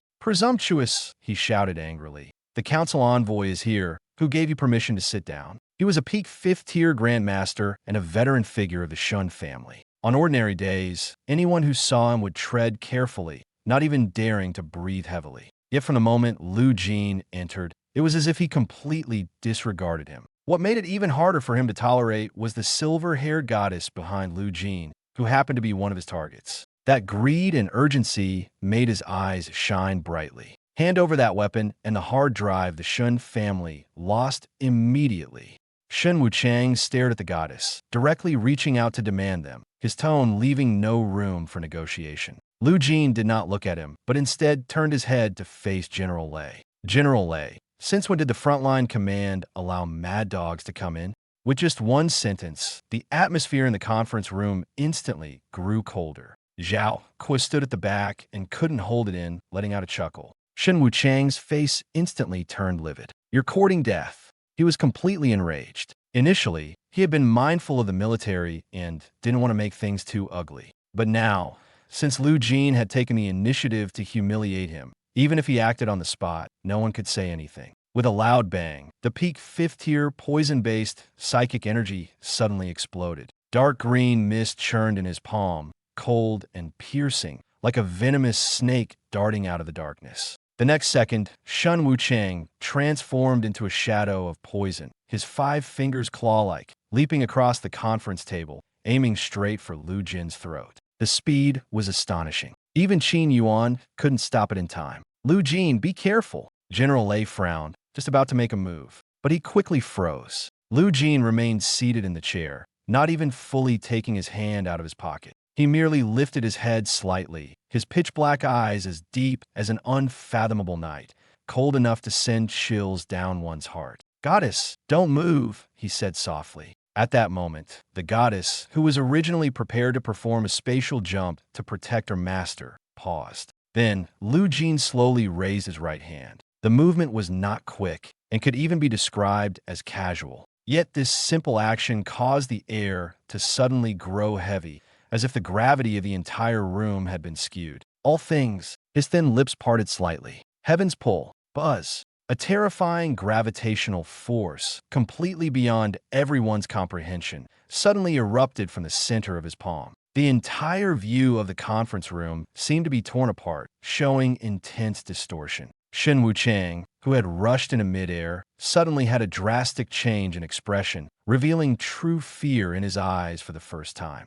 To his horror, he discovered that the toxic spiritual energy within him was rapidly disintegrating, and even the power he was most familiar with no longer obeyed his command. Even more terrifying was that his body was also out of control. What's happening to my body? He didn't even have time to step back. The next second, his entire body was suddenly yanked forward by an invisible giant hand, dragged in an extremely awkward and completely uncontrollable manner, straight to Lu Jin's front. Snap! A crisp sound of bone cracking echoed. Lu Jin's right hand firmly gripped Shen Wuchang's neck. With just one hand, he lifted a fifth-tier peak Grandmaster as if holding a struggling chick suspended above the conference table. Deathly silence. The entire command center was eerily quiet, as if even the sound of breathing had been cut off. General Lei's hand, holding the cigar, trembled heavily, and ash fell onto his pant leg, but he didn't notice at all. Qin Yuan's eyes widened even more, his face turning as pale as paper, and his back was instantly soaked in cold sweat.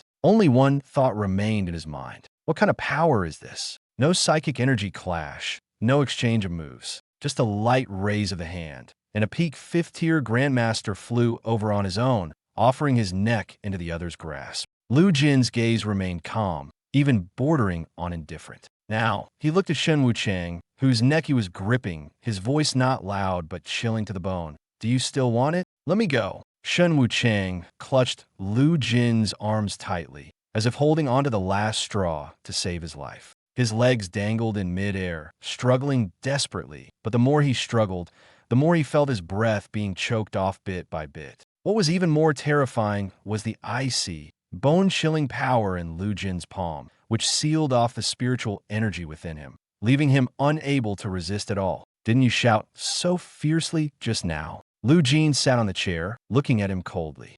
Are all the Shun family members so fond of leaning in to get hit? Lu Jin, are you insane? Envoy Qin Yuan finally reacted, his face changing instantly. Put Elder Shun down immediately. How dare you make a move in the military district command center in front of everyone? Are you trying to start a war with the entire imperial capital's financial consortium? Start a war? Lu Jin didn't even spare him a glance. His right hand loosened slightly. Shen Wuchang had just thought he could catch his breath and inhaled half a gulp of air when, in the next second, the force in Lu Jin's palm suddenly changed. From pulling, it turned into repelling. Shinra, Tensei. The moment the four characters fell, a force 100 times more ferocious than before exploded from Lu Jin's palm like a shockwave. Bang! Shen Wuchang didn't even have time to scream before a large chunk of his chest caved in on the spot. His entire body was sent flying backward like a cannonball, so fast that it was impossible to see clearly. Boom! The bulletproof alloy wall in the conference room, thick enough to be terrifying, was forcibly smashed into a human-shaped crater by him. Dust scattered. Shen Wuchang slid down the wall like a pile of mud, blood continuously spurting from his mouth, mixed with bits of flesh. His vision went dark, and he passed out instantly. One move to capture, one move to severely injure. Clean, swift, and ruthless without a trace of hesitation. The conference room was eerily quiet, with only the sound of Qin Yuan swallowing audible. The color had long drained from his face, and his legs even felt a bit weak. It was only then that he realized he wasn't facing some useless person relying on magical artifacts to show off. This was a true monster capable of wielding high-level power. Now, can we have a proper conversation, Agent Qin? Lu Jin took out a white handkerchief, leisurely wiped his right hand, and then casually tossed it onto the table. He turned his head and looked at General Lei, who was already completely frozen. General Lei, you heard what was just said. They want to cut the frontline military budget. Lu Jin raised his hand slightly. Chun Mo immediately understood, quickly stepped forward, and placed the bloodstained core data disk in the center of the conference table. It's all clearly recorded in here. Lu Jin's voice was not loud, but it was as sharp as a knife. For the past 10 years, the Shun family has been embezzling military funds meant for the front lines against the abyss, pouring the money into the underground restricted zone to conduct those unspeakable experiments. They've even used injured and disabled veterans from the front lines as live test subjects. As the words fell, the air in the conference room seemed to freeze. What? General Lei abruptly stood up, his eyes instantly turning bloodshot. Embezzling military funds can barely be considered greed. But using retired veterans for human experiments is no longer greed. It's shattering the military's bottom line. Qin Yuan, is what's written here true or not? General Lei roared, his overwhelming killing intent firmly locking onto Qin Yuan. It's not true. General, this is slander. Qin Yuan retreated repeatedly, his voice trembling. This must be fabricated data by that kid. Whether it's forged or not, the military will know as soon as they investigate. Lu Jin leaned back in his chair, hands crossed, his tone as calm as if he were discussing the most ordinary matter. Commissioner Qin, go back and tell Shun Tianzong, as well as those old folks in the council. I've handed the hard drive over to the military. The goddess I kept. Qin Yuan's face turned as pale as paper, and even his lips were trembling. Lu Jin leaned forward slightly, and two flames, one blue and one black, ignited simultaneously in his double pupils. The mental pressure was so intense it made one's scalp tingle, as if it were directly pressing into Qin Yuan's mind. If they refuse to comply, they can come to the front line and find me. I'll wait for them to collect the corpses themselves, on the condition that Lu Jin's gaze turned cold. They must first survive to make it here. The Shun family of the imperial capital, truly audacious. General Lei's eyes were already burning red. He stared fixedly at the trembling envoy Qin Yuan standing not far away, his chest heaving violently, as if he might explode at any moment. While the people on the front lines are risking their lives to seal the cracks, you beasts are using them for experiments behind their backs, he roared, his voice shaking the entire command center.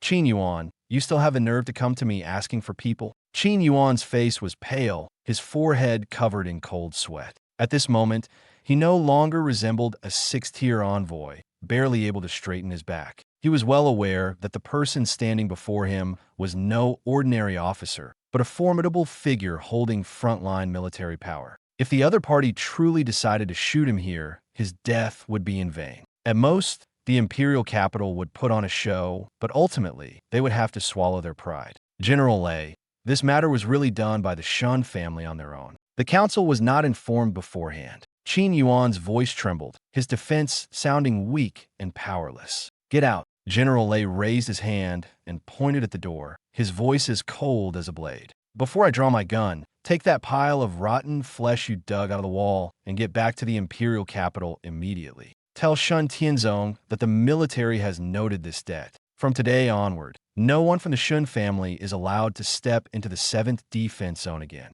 Igriegajis, I'll leave right away. Qin Yuan clung to this lifeline as if it were his salvation, not daring to mention anything about the goddess. He scrambled over, spending a great deal of effort to pry the unconscious and possibly lifeless Shun Wuchang out of the wall. Without looking back, he fled the command center in utter disgrace. Until that figure completely disappeared, General Lei finally let out a long breath, forcibly suppressing the anger in his heart. Then, he turned around and looked at Lu Jin, who was sitting in the chair. From beginning to end, this young man remained calm. So calm it seemed as though the storm had nothing to do with him. General Lei's gaze was extremely complicated. You little rascal, using a borrowed knife to kill. You're playing it really ruthless. He lit another cigar and exhaled a puff of smoke. Throwing such a hot potato to the military, the Shin family wouldn't dare to openly move against you. Not only did you get a 5th-tier weapon for free, but you also conveniently used me as your shield.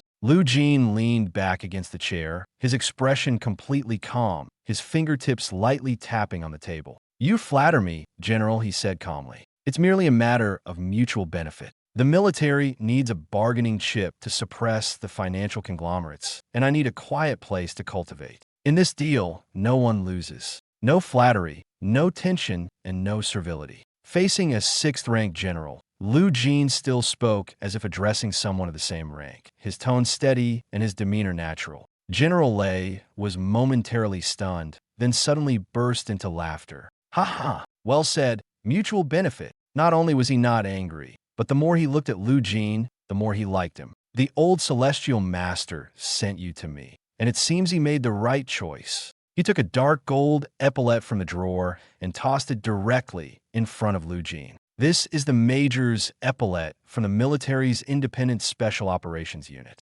Starting today, you're on the first front line, and apart from me, no one can control you. The gravity chamber, abyss simulation pod, and even the Grade A armory on the front line are all open to you. Major rank, independent command authority. Either of these alone is enough to make countless veteran soldiers on the front line envious. Many people have fought on the front lines for 10 or 20 years, yet may not necessarily receive such treatment. Lu Jin reached out and picked up the epaulette, his movements crisp and decisive. Thank you, General. He neither exchanged pleasantries nor declined. General Lei looked at him and was even more satisfied. He rarely encountered such people, strong enough, calm enough, and smart enough. However, I'm not someone who likes to owe favors. Lu Jin stood up, slipping his hands into the pockets of his trench coat. If there's any tough problem on the front line next, just call me anytime. Consider it as paying the rent. After speaking, he left the command center with Zhao, Qua, Chen Mo, and the goddess.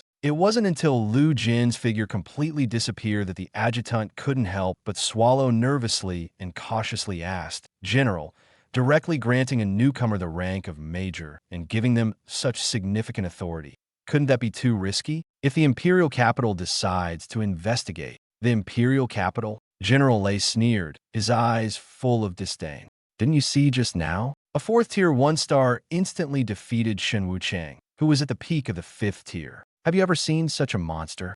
The adjutant remained silent. He really hasn't seen it before. He hasn't even heard of it. That move he just made doesn't resemble any known elemental ability at all, the adjutant said in a low voice. It seems more like he's directly manipulating space or even playing with gravity in his hands. Exactly. General Lei narrowed his eyes. Such a person can no longer be described as an ordinary genius. As long as he doesn't die, he will undoubtedly rise to the very top in the future. By then, forget the old celestial master. Many people might not even have the privilege to look up to him. He extinguished the cigar, his tone carrying a hint of decisiveness. If the military doesn't support him now, are they going to wait until he reaches the peak and then beg to add to his glory?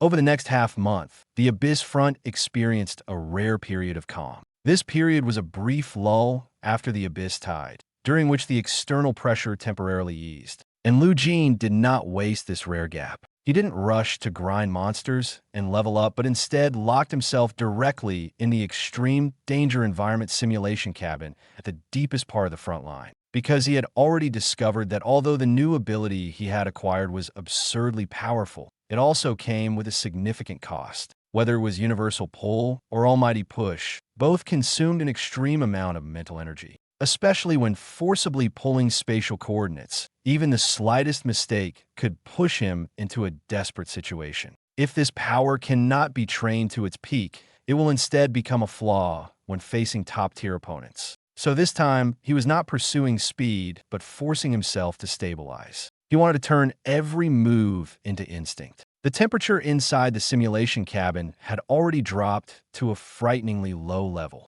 Lu Jin was bare-chested, floating in mid-air, with nothing supporting him beneath his feet, yet as steady as a mountain. In his left hand was an icy blue extreme cold. In his right hand was surging black flames. The two forces should have clashed with each other, but in his palms, they were forcibly held together, like two tamed beasts. Shinra Tensei, annihilation form. Lu Jin let out a low shout, his arms suddenly thrust open. Boom! A repulsive force field mixed with ice and fire instantly exploded from within him. The entire simulation cabin trembled violently. The special alloy wall, capable of withstanding 5th-tier attacks, emitted a piercing, distorted sound as black and blue intertwined ice flames rapidly spread across its surface, devouring the metal like a living creature. Lu Jin slowly landed, withdrew his psionic energy, and glanced at the nearly wrecked cabin, his brows slightly furrowed.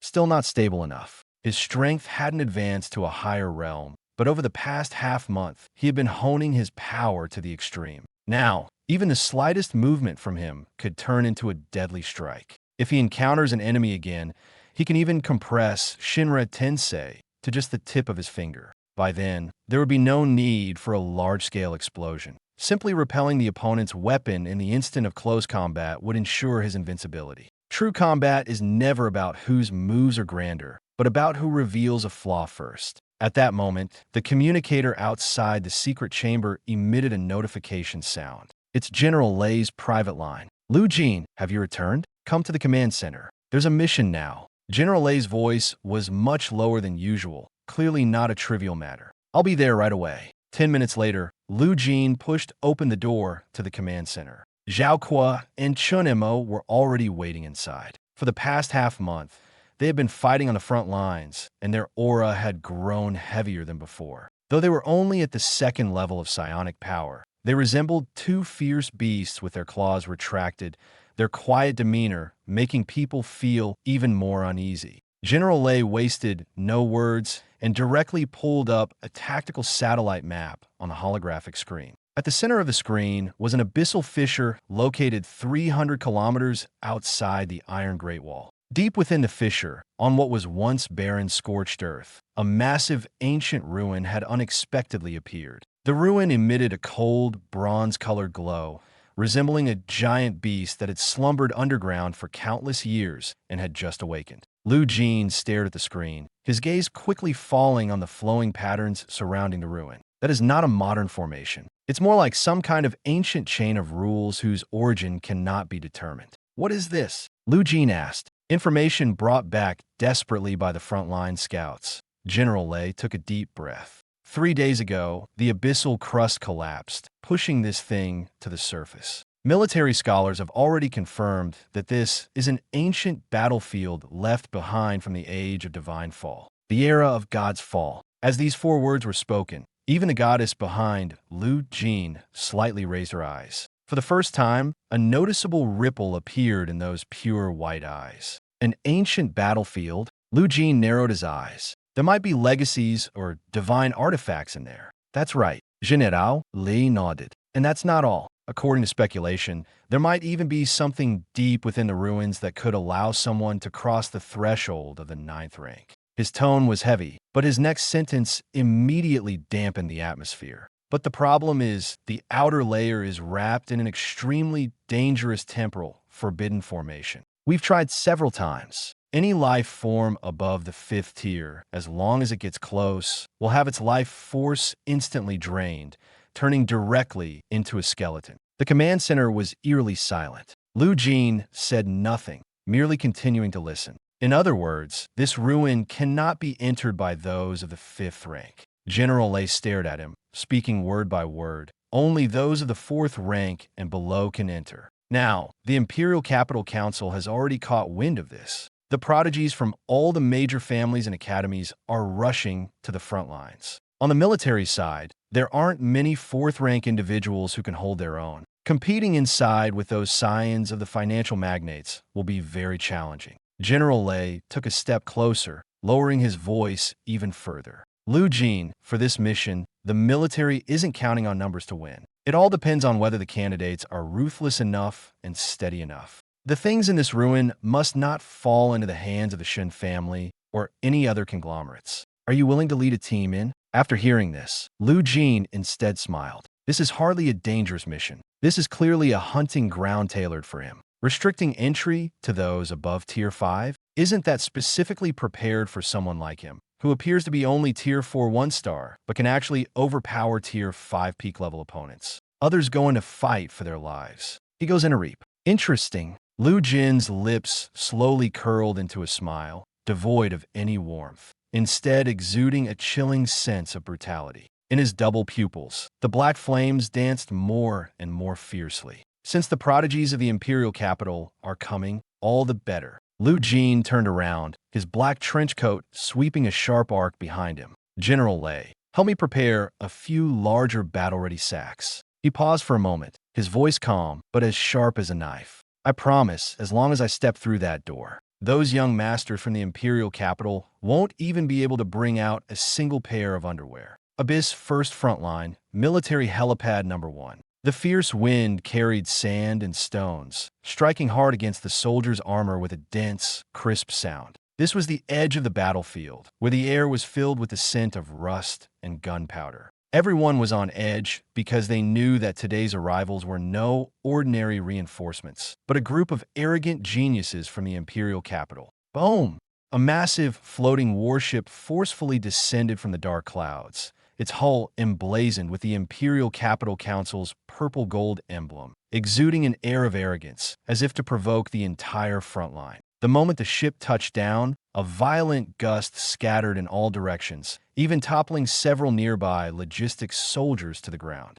Zhao spat out a mouthful of saliva mixed with sand, the dark brown energy flowing steadily over his body like an unshakable mountain. Young masters from the imperial capital, still putting on airs even at the front lines. Chunimo stood in the shadows, slowly wiping the short blade in his hand, his gaze as cold as ice. The bigger the show, the faster the death. Lu Jin stood beside the adjutant of General Lei, his black tactical coat devoid of any rank insignia. His hands were in his pockets, his expression calm to the point of indifference. The goddess stood quietly half a step behind him, like a blade ready to be unsheathed at any moment. The cabin door opened. A group of young men and women dressed in luxurious psionic battle armor slowly descended the gangway, surrounded by several mentors. Their equipment was excessively ornate, completely out of place in the rugged environment of the front lines, like a group of aristocratic heirs who had wandered onto the battlefield by mistake. Leading the group was a young man with dark golden hair. He raised his chin, his gaze filled with undisguised arrogance. The energy fluctuations emanating from him were completely unrestrained, like a volcano on the verge of eruption, forcefully projecting an oppressive aura in all directions. Fourth stage, 9 stars of the mortal realm, peak of the Grandmaster level. The core heir of the Wang family's main branch, Wang Qiong. The adjutant lowered his voice and explained to Lu Jin. He just turned 20 the day before yesterday. Word from the imperial capital is that he's very likely to break into the 5th stage before turning 21. When Lu Jin heard this name, a faint trace of amusement flickered in his eyes. Wang family. Of course he remembered. When he had just crossed over, he casually wiped out Wang Tian's family in the 7th base city, which turned out to be a branch of the Wang family from the imperial capital. Unexpectedly, after dealing with a small fry, he had finally attracted the big fish today. Wang Qiong descended the gangway, his gaze sweeping over the people on the front line,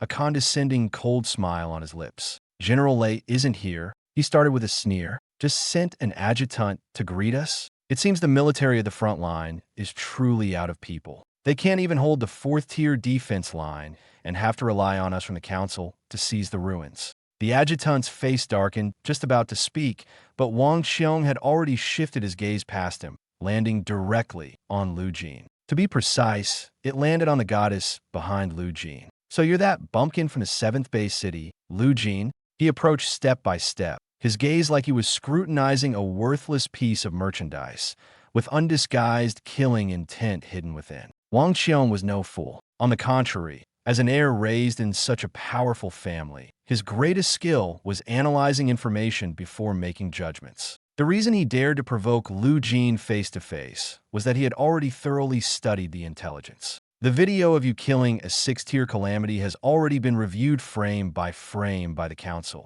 Wang Qiong sneered. To put it bluntly, wasn't it just relying on that 5th-tier weapon to break its defenses, combined with the military's heavy artillery bombardment, and, in the end, letting a 4th-tier 1-star trash like you snatch the final blow? The group of prodigies from the imperial capital immediately burst into laughter. In their eyes, a 4th-tier defeating a 6th-tier was simply impossible. Since it was impossible, it must have been through cheating, exploiting an opportunity, or relying on external forces. I heard you even wiped out one of my Wang family's branches in the 7th base city. Wang Qiong stopped less than 3 meters away from Lu Jin, the fire element's spiritual energy on his body suddenly surging, transforming into a ferocious fire lion roaring behind him. In the academy, the old celestial master protects you, so I can't touch you for now. But you should never, ever have come to the front lines yourself for the opportunity at the Godfall ruins. He raised his hand and pointed to the faintly visible shadow of the bronze ruins in the distance, his voice suddenly rising. The ruins are protected by a forbidden formation. Anyone above the 5th tier entering will die instantly. That 5th tier weapon of yours can't even get in. Wang Xiong stared at Lu Jin, as if looking at a dead man who had lost his protective charm. Without it, you're just a 4th tier 1-star relying on pills. What do you have to fight me with? Once we're in the ruins, I can crush you with just one finger. The people from the imperial capital laughed even louder. In their eyes, as long as the goddess was excluded, Lu Jin was nothing at all. A person who rises through luck, external factors, or by taking advantage of others is utterly unworthy of standing before Wang Xiong. But Lu Jin didn't even lift his eyelids. He merely tilted his head slightly, looking at the goddess behind him, his tone as calm as if he were stating the most ordinary matter. The ruins have a 5th tier restriction. You'll wait here. He paused for a moment, his voice growing even colder. Listen carefully. After the ruins are opened, if any of these people from the imperial capital manage to walk out alive, don't wait for instructions. Just cut off their heads and feed them to the abyssal beasts outside. The goddess's pure white eyes flickered slightly. She knelt on one knee, her voice as calm as if she were receiving an ordinary command. Command confirmed. As soon as these words were spoken, the entire room erupted. Is he crazy? How dare he say something like that? A 4th tier 1-star dares to boast about taking down the top 30 geniuses of the imperial capital? Who does he think he is? Wang Xiong was initially stunned, then burst out laughing in anger. In all his years, it was the first time he had seen someone even more arrogant than himself. You reckless fool. Before we even enter the ruins, I'll cripple you right now.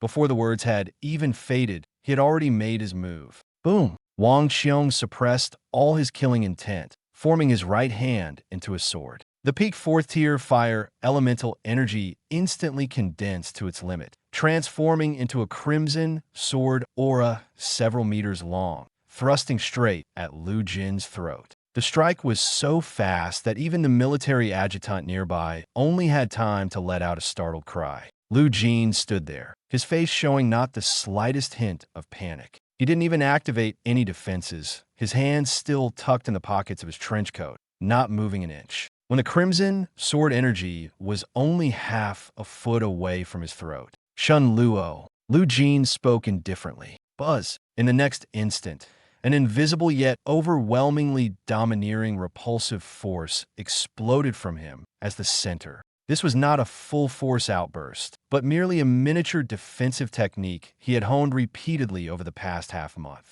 Crack! Wang Xiong's sword energy, which was powerful enough to instantly kill an ordinary 4th tier expert, seemed to collide with a wall that shouldn't have existed. Not only did it fail to advance even half a step, but it shattered on the spot with a crisp sound, turning into countless red light particles that scattered in all directions. What? The ferocious grin on Wang Xiong's face instantly froze. A terrifying counterforce surged back fiercely along his fingers. Crack! His right index and middle fingers were fractured on the spot, and he was jolted back 3 steps, almost falling over. Before he could steady himself, Lu Jin had already slowly raised his left hand. The movement was casual, even somewhat nonchalant, but it was this hand that aimed at Wang Xiong from a distance. All things. Boom! The repulsion force suddenly turned into gravity. The surrounding space seemed to be violently twisted by an invisible hand. Wang Xiong's expression changed drastically. He couldn't even manage to cry out completely before his entire body,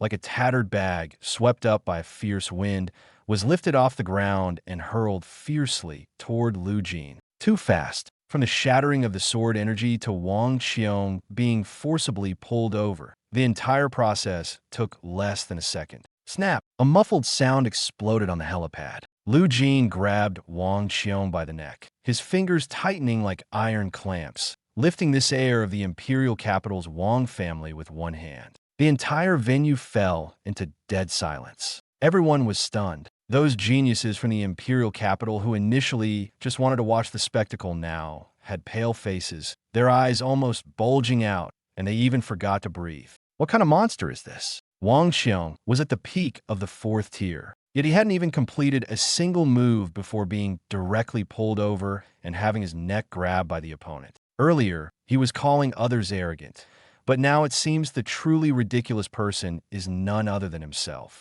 Let go of me. Wang Xiong's face turned purple. His breathing became increasingly difficult, and he frantically tried to pry Lu Jin's fingers apart with both hands. But he soon fell into despair. Lu Jin's seemingly pale and slender hand possessed an absurd amount of strength, even more terrifying than a fourth-tier pure-blood abyssal beast. What was even more terrifying was that the fourth-stage peak fire elemental energy within Wang Qiong's body seemed to be frozen under the trace of coldness emanating from Lu Jin's palm, unable to produce even a single spark. The spiritual energy was suppressed, the physical body crushed, unable to muster even the most basic resistance. This was not a battle at all. This was a one-sided obliteration. Lu Jin tilted his head slightly, looking at Wang Qiong, who was almost suffocating and fainting in his hands, a cold smile slowly curling at the corner of his mouth. "Did you just say that after entering the ruins, you would crush me?" His voice was not loud, yet everyone around could hear it clearly. The main branch of the Wang family truly has a bit more confidence than others. Lu Jin's fingertips slowly tightened, the sound of bones grinding against each other particularly piercing in the wind. "But remember, this place now belongs to the military." As the words fell, bang, he casually flung it away, as if discarding a piece of trash. Wang Qiong's body, weighing over 100 jin, instantly flew out like a cannonball, slamming heavily into the alloy landing gear of a military warship more than 10 meters away. At that moment, Li Xian's heart sank abruptly. He instinctively realized that he might have miscalculated, but the arrow had already left the bowstring. Over 20 prodigies from the imperial capital charged forward too quickly to stop. Everyone wanted to be the first to grab that cluster of pseudo-divine fire, and everyone believed that as long as they moved fast enough, they could leave Lu Jin behind. The next second, the ground suddenly lit up. Dark red patterns emerged from all around the battlefield, like blood vessels that had been dormant for countless years were reawakened. The entire space trembled, and the ancient oppressive aura in the air, which made it hard to breathe, instantly surged several times over. "Something's wrong. Fall back quickly." Li Xian's expression changed drastically, and he immediately shouted. Unfortunately, it was already too late. Boom! The bronze ground around the altar suddenly cracked open, and dozens of massive bronze chains burst forth from the earth. Like they had come to life, they whipped through the air with a piercing sound, mercilessly striking the people at the forefront. Some didn't even have time to scream before being directly flung away, crashing into the distant ruins. The sound of bones breaking was so vivid it made one's scalp tingle. A few prodigies attempted to raise spirit energy shields, but as soon as the shields lit up, they were instantly torn apart by the eerie power attached to the chains. "This place has a guarding mechanism." Chun Mo's gaze darkened, his voice as cold as a blade. "They've triggered it." Zhao Kuo's face turned pale with fear. "Damn, there really is an ambush." Lu Jin didn't even furrow his brows. He had already seen through it. How could a relic of this level possibly allow a group of outsiders to casually rush in and take away its core opportunities? The more enticing the treasures placed before you, the more deadly the hidden traps. Those scions of noble families are too impatient. Impatient to snatch, impatient to win, impatient to prove they can surpass others. But in a true life-and-death arena, the ones who die first are often those who think themselves clever. Lu Jin walked forward step by step, as if taking a leisurely stroll, yet also as if closing in on the dead corner of his prey. He raised his hand, his fingertip lightly hooking. "Come back." An invisible force suddenly erupted. The bronze chains that were originally lashing toward Li Xian and the others were forcibly yanked off course, slamming heavily into the ground on the side, blasting out a large spray of rubble and a wave of dust. Li Xian whipped his head around, and for the first time, genuine fear appeared in his eyes. He was no stranger to powerful individuals, but someone like Lu Jin, who seemed to control the entire rhythm of the battlefield with every move, was someone he was encountering for the first time. This wasn't brute force. This was absolute mastery over the situation. "Are all of you people from the imperial capital this impulsive?" Lu Jin spoke calmly, his tone devoid of any discernible emotion. "Rushing forward the moment you see a treasure, without even considering whether you have the life to take it." Li Xian clenched his teeth tightly, forcing himself to suppress the panic in his heart. He knew he couldn't lose his composure now. If he panicked, everything would be over. Lu Jin, Li Xian said in a deep voice, "We can talk. The pseudo-divine fire seed is indeed precious, but you can't handle it all by yourself. If you're willing to cooperate." Cooperate? Lu Jin chuckled lightly, as if he'd just heard a joke. "Weren't you all just trying to bypass me and snatch it for yourselves?" Li Xian's expression stiffened. He realized that his scheme had been seen through, but he didn't expect that Lu Jin wouldn't give him a chance to continue speaking. "I'm not a fan of trouble." Lu Jin raised his eyes, the depths of his black pupils seeming to hold two cold flames. "Since you're all here, don't leave." As his words fell, he stomped his foot. The entire battlefield seemed to be pressed down by an invisible giant hand. Everyone felt their bodies grow heavy. Even breathing became difficult. Li Xian's pupils suddenly contracted, and he immediately roared, "Spread out. Everyone, spread out." But Lu Jin had already arrived. His figure moved as fast as a black lightning bolt. With a swift grab, he directly pulled a fourth-tier prodigy from midair and slammed him hard onto the ground. That person couldn't even resist. Their protective spiritual energy was instantly crushed, and they lost consciousness on the spot. "One." Lu Jin's voice was calm, as if calling roll. The next second, with a flick of his wrist, another prodigy who attempted a sneak attack was forcefully repelled by a surge of energy, slamming into a bronze stone pillar and spitting out a mouthful of blood. 2. Zhao Kuo stood at the back, completely dumbfounded. He knew Lu Jin was strong,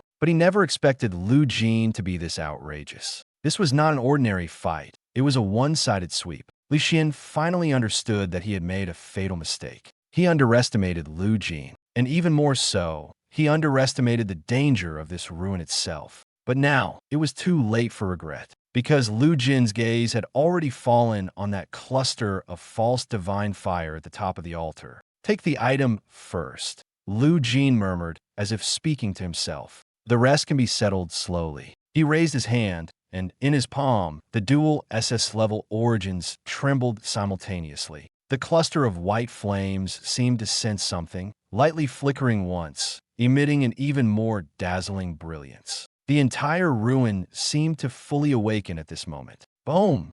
The entire ancient battlefield shook so hard it felt like the earth itself was trying to split apart. Around the altar, the thick layer of volcanic ash suddenly burst open. One after another, ancient corpse warriors climbed out of the ground. They were nearly 10 feet tall, wearing heavy bronze armor and gripping rusted war spears. Their heads were gone. No breath of life remained in them. But the armor on their bodies still carried ancient array patterns, patterns so old and powerful that they could shrug off most elemental attacks. Peak tier 4 mechanism unit. Bronze armor corpse. Damn it, it's a formation guard. Défensive formation.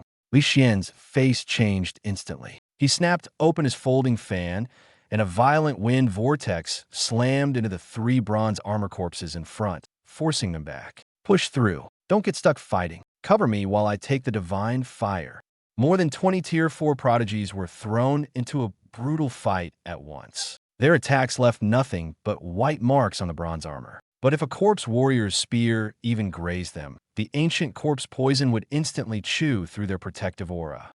My leg. One Tier 4 5-star prodigy was half a step too slow. 2 corpse warriors crossed their spears and sliced both his legs clean off. Blood sprayed everywhere. "Leave him. Keep moving." Li Xian roared, his eyes bloodshot. 5 people were badly injured. 3 more were on the edge of death. Only then did Li Xian and the remaining dozen or so finally force their way through the encirclement and rush to the base of the altar.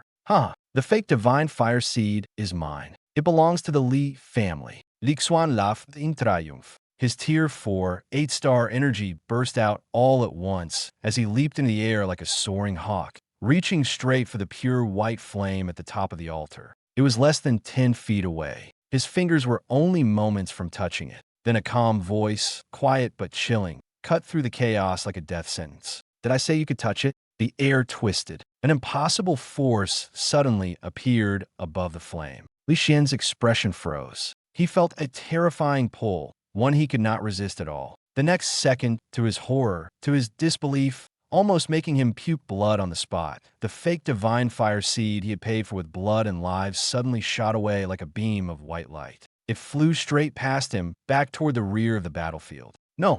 Lu Jin screamed, missing his grab and crashing hard onto the altar steps. At the back of the battlefield, Lu Jin still stood with one hand in his pocket. He slowly lifted his right hand and opened his fingers. The white fire seed landed neatly in his palm, obedient and quiet, as if it had chosen him from the start. This was the most unreasonable god-level skill there was. You people fought your way through traps and monsters up front? Fine. I just stand back here and lift my hand, and the treasure comes flying to me. I don't even need to walk. Lu Jin, you went too far. Lu Jin stared at the fire seed in Lu Jin's hand, his face twisting with rage. He was so furious, he almost coughed up blood. The other geniuses from the capital were just as outraged, glaring at Lu Jin like they wanted to tear him apart with their eyes. Too far. Lu Jin rolled the white fire seed in his hand, his dark eyes cold and steady as they swept across the altar. You seem to have misunderstood something. I said from the beginning that everything in this ruins belongs to me.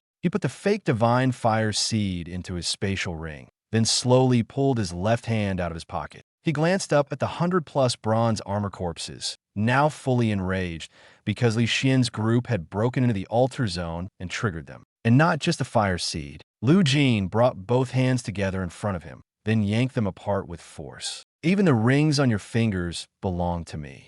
A deafening boom exploded through the battlefield. A vast, crushing, repulsive force burst out from Lu Jin's body and surged in all directions like a tidal wave. The ground trembled, the air screamed, and then an unbelievable scene unfolded. The bronze armor corpses, whose defenses were tough enough to rival alloy and were even beyond the reach of peak tier 4 martial techniques, were struck by that invisible force the instant they made contact with it. They flew backward like they had been smashed by a fleet of heavy trucks. At the moment of collision, hundreds of 3-meter-tall steel golems had no chance to resist and were ruthlessly flung into the air by that overwhelming, unreasonable force. They collided mid-air, the sound of metal breaking piercingly sharp, stinging the eardrums. The battlefield was cleared, spotless and utterly clean. Zhao Kuo and Chun Mo stood behind Lu Jin, the faint repulsion shield on their bodies still deflecting the aftermath.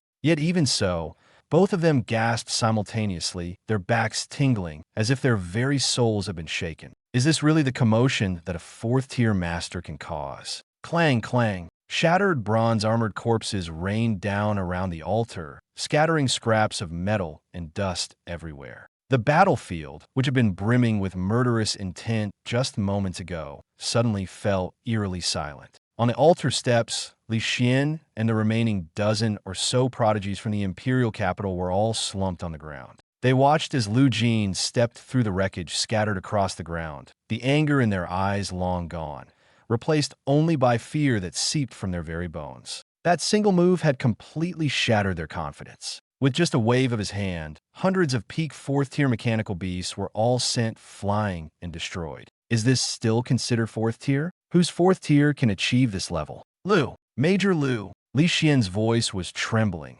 carrying an uncontrollable sob. He wanted to hold himself together, but his body simply wouldn't obey. Lu Jin stopped in front of him, looking down at this group of so-called prodigies with a hint of coldness at the corner of his mouth. Do you have any objections to what I just said? No one answered. No one dared to answer. Lu Jin slowly raised his right hand, palm open. Leave the spatial ring, or leave your life. The choice is yours. At the fingertips, a wisp of pitch-black flame flickered gently. Though the flame appeared small, it distorted the surrounding air, cold as ice yet hot enough to burn through everything. This is not a threat. This is the final ultimatum. In front of all the top heirs of the imperial capital's financial conglomerates, Lu Jin blatantly robbed them. Yet, not a single person dared to move. That strike just now had shattered all their illusions. They were well aware that the man before them truly dared to kill, and it wasn't a bluff. He would act without hesitation. I'll hand it over. I'll hand it over.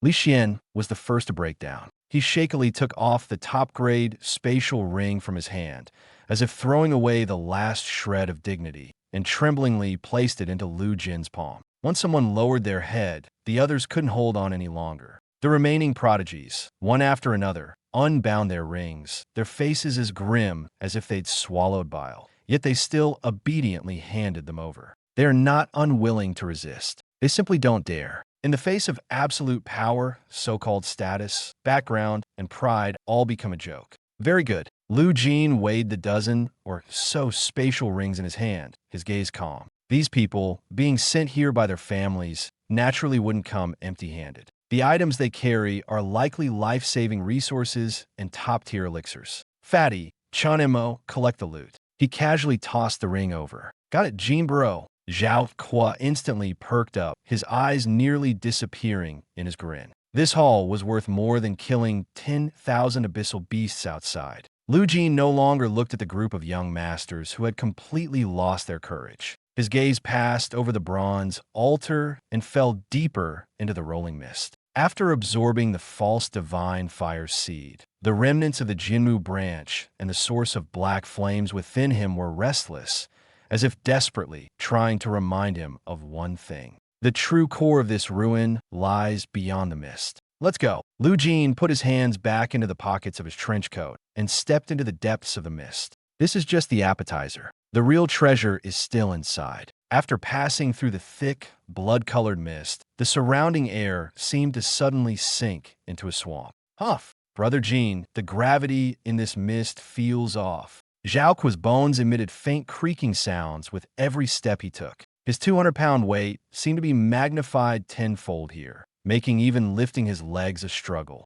Chun-mo said nothing, but cold sweat had already appeared on his forehead. His shadow stealth was completely suppressed in this mist shrouded by ancient laws, making it impossible to slip into the shadows as he usually did. This is a remnant domain left from the age of God's fall. Lu Jin's steps were steady, as if he were taking a leisurely stroll. He didn't even activate his psionic shield, relying solely on his body, which had already stepped into the threshold of transcendence. He endured the gravity loss strong enough to crush an ordinary fourth-tier being into a pulp. He stopped and did not rush to move forward. Instead, he took out the cluster of pseudo-divine fire he had just intercepted from his spatial ring. The pure white flame burned quietly, devoid of temperature, yet it sent a chilling sensation deep into one's soul. Lu Jin stared at it, his gaze gradually darkening. The deeper you go, the greater the danger. Forcing your way through may not be the best approach. He knew very well that a true opponent couldn't be defeated by brute force alone. Lu Jin's pitch-black eyes stared intently at the divine fire before him, without a trace of hesitation, directly issuing a command in his mind. System, help me forcibly refine it. In the next second, his left eye suddenly turned an extreme shade of deep blue, while his right eye ignited with wildly flickering black flames. Two completely different, yet equally terrifying forces erupted simultaneously from his body, surging madly through his meridians like two ravenous beasts. In one swift motion, they enveloped the fingernail-sized white fire seed and devoured it fiercely. Boom! Lu Jin's entire body trembled violently, as if a thunderbolt had exploded inside him. That energy carried no spiritual fluctuations and brought no direct improvement in cultivation level. Yet it was terrifyingly pure, like a fragment stripped from the deepest rules of heaven and earth, detonating directly in his Qi-Si Dantian. The system prompt immediately sounded. Successfully devoured the pseudo-divine fire seed. Reminder, this spark does not provide psychic energy reserves and cannot enhance your realm. However, you have already seized the divine law fragment within it. The fusion degree of your dual SSS-level origins has greatly increased. Domain, Extinction Ice Flame, Prototype, has been upgraded to a perfect form. Your control over the dual extreme laws of ice and fire has increased by 500%. Lu Jin slowly exhaled a breath of white air, his expression calm, but a trace of satisfaction flickered in his eyes. His realm was still firmly at Mortal Realm 4th stage, 1 star, unchanged. But only he knew that the two forces within him, which were originally as volatile as volcanoes and clashed with each other, extreme cold and black flame, had now been completely tamed. In the past, every time he used Shinra Tensei or performed the ice-fire fusion technique,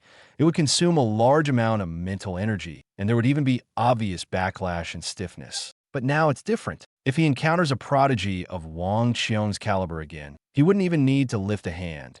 Just a single thought would instantly unleash a perfect repulsion field. This is the true trump card. This is what real accumulation looks like. Lu Jin clenched his fist, feeling the unprecedented stability and harmony within his body, a trace of coldness appearing at the corner of his mouth. Let's go and see the true master of these ruins. The three of them continued forward. After passing through the final layer of blood mist, the scene before them suddenly changed. They saw an enormous underground bronze hall, so vast it took their breath away. Above the dome, dim gemstones were inlaid, resembling stars in the night sky about to fade away. And in the center of the hall, a throne stood prominently. It was no ordinary throne, but one constructed from 99 tiers of black bones, exuding an indescribable chill and sense of oppression. The most terrifying part was that there were no skeletal remains seated on the throne. It was tightly bound by 9 thick chains of deep-sea cold iron,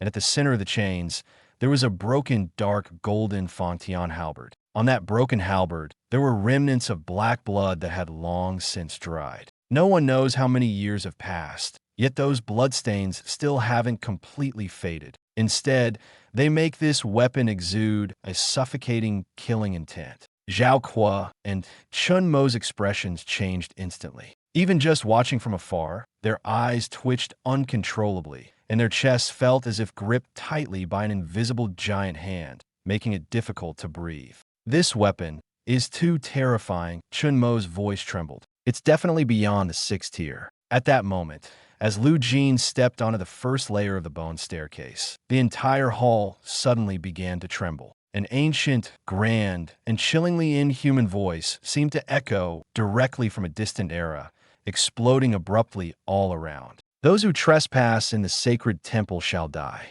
Buzz. The broken halberd bound by chains began to tremble violently. Countless dark golden light particles floated out from the halberd shaft, quickly converging in front of the throne, eventually forming a massive translucent phantom. The phantom stood 5 meters tall, clad in tattered armor, exuding an instinctive, fearsome aura of oppression. It stands there like an ancient war god long dead, yet still refusing to fall. The remnants of a fallen god. Ancient martial god. Moreover, it is a being suppressed to the 4th tier state by the laws of the ruins, without the bluffing of those low-level guards. When this creature was alive, it was definitely in existence beyond the 9th tier true god. Even though its power is now severely suppressed, only able to exert the strength of the peak of the 4th mortal tier, its true terror does not lie in its spiritual energy, but in its combat instincts, its god-level killing experience, and its deeply ingrained understanding of laws. This is also why this ruin is called the Tomb of the Prodigies. Because in the same 4th order realm, human prodigies couldn't even react in the face of such an existence. They couldn't understand the opponent's moves, nor could they withstand the opponent's killing intent. Mortal Neil, the remnant soul of the martial god, lowered its head to look at Lu Jin. Its voice is indifferent, as if pronouncing the death sentence of an ant. In the next instant, a divine might that towered above all beings descended with a roar. It was not ordinary spiritual energy oppression. It was a mental crushing of higher dimensional life over lower dimensional life, like an entire mountain crashing directly onto one's head. Ka-ka-ka. Zhao Kuo and Chun Mo's faces turned pale, their legs gave way, and they were directly forced to kneel on the ground, unable to even lift a finger. They couldn't even struggle. But Lu Jin stood straight and tall. Not only did he not kneel, but he didn't even take half a step back. He merely raised his head slightly,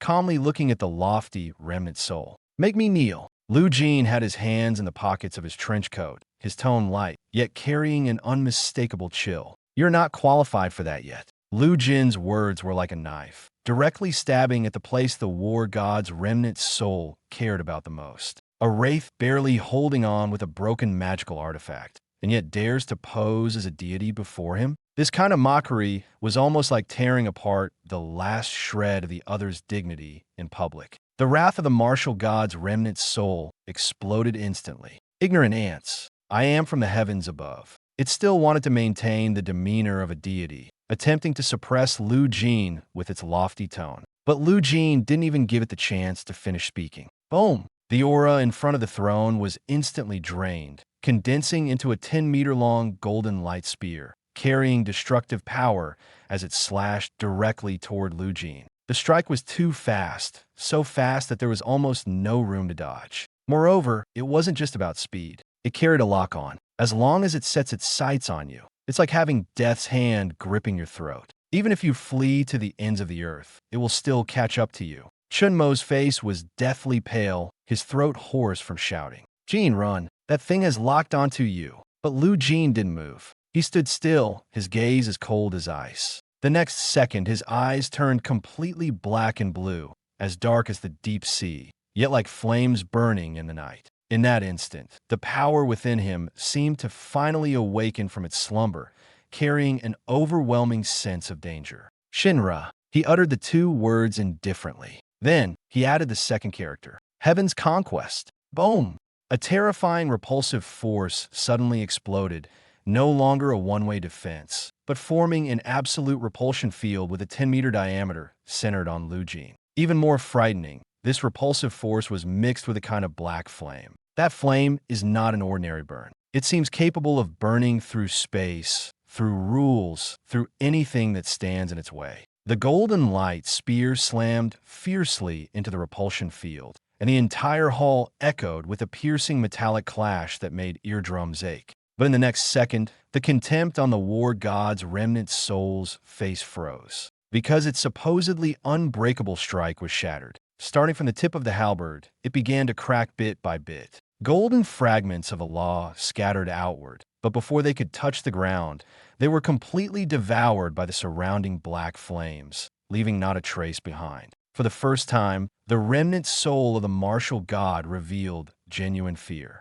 This is impossible. It stared fixedly at Lu Jin, its voice altered. You are merely at the fourth stage of the mortal realm. How could you possibly withstand a law-based attack? The black flame on you, that is, it seemed to recognize something extremely terrifying, and for the first time, fear crept into its tone. Lu Jin heard it, but showed no expression. For him, whether the enemy could be recognized or not was no longer important. What mattered was that the enemy had to die today. Too much nonsense. He raised his left hand, fingers slightly curled, aiming through the air at the phantom on the throne. Come down. The corners of his mouth curved into a cold arc. Get off your throne and crawl down for me. All beings. Before the voice had faded, the space suddenly collapsed inward. An utterly unreasonable and terrifying gravitational force directly locked onto the core of the war god's remnant soul. Heavenly pull.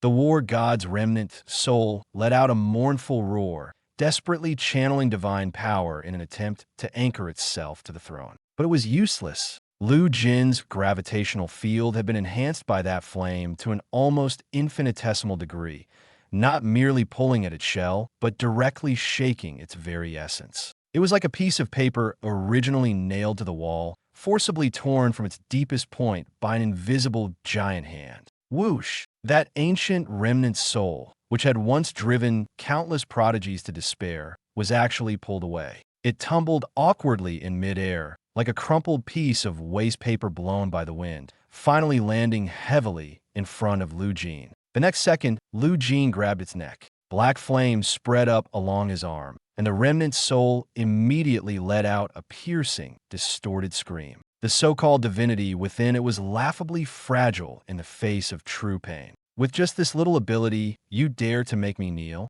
Lu Jin lowered his head to look at it, his eyes devoid of any pity. You don't even qualify to be my nourishment. After speaking, his fingers suddenly clenched tightly. Black flames poured into the remnant soul's body like a flood. It happened in an instant. That remnant soul of the martial god, which had existed for countless years and once dominated the ruins, was burned into a wisp of blue smoke, completely dissipating into the air. There wasn't even a chance to resist, not even enough time to beg for mercy. A true instant kill. Zhao Kuo lay on the ground, completely stunned. Chunmo was the same, his lips pale, even breathing became difficult. They just witnessed with their own eyes an ancient god's remnant soul, which they deemed invincible, being crushed single-handedly by Lu Jin. That kind of impact was not just shocking. It was more like their entire worldview had been forcibly overturned. Lu Jin's breath paused for half a beat. He never expected that the broken branch he picked up would resonate with this ancient divine weapon. This was no coincidence. It was a fateful opportunity. More precisely, it was a gift specially prepared for him. The broken halberd, firmly nailed down by 9 cold iron chains, was originally the most crucial core of this divine ruin. The remnant soul from before was merely a gatekeeper. The truly valuable item had always been hidden behind. Lu Jin's gaze darkened, but his heartbeat quickened. If it were just obtaining a powerful weapon, that wouldn't be much. But the system had already informed him that as long as he fused the remnant branch of the Jinmu tree with this broken halberd, he could awaken a companion divine weapon uniquely his own. This is completely different. Ordinary weapons are tools held in the hand, but a companion divine weapon is a power that grows alongside oneself. Lu Jin was well aware that Susanoo inherently represented absolute defense and terrifying destructive power. But if it were paired with such a rule-breaking weapon that ignores defenses, his combat strength would leap to an entirely new level. By that time, anyone standing in his way, no matter who they were, would have to pay the price. He did not hesitate. Black flames erupted suddenly from his right hand, transforming into a pitch-black long blade that slashed fiercely at the 9 chains. The flames were not ordinary fire, but a force capable of devouring and annihilating. Coupled with the rule suppression brought by the pseudo-divine fire seed, those seemingly indestructible cold iron chains were sliced apart as if they were mere paper. 1 stick, 2 sticks, 3 sticks. The chain links shattered, scattering iron fragments in all directions. The entire hall was trembling, as if something that had been suppressed for too long was finally about to break free. At the moment the chains broke, the remnant branch of the abyssal Jinmu suddenly emitted a dazzling green light. It seemed to have found its true home,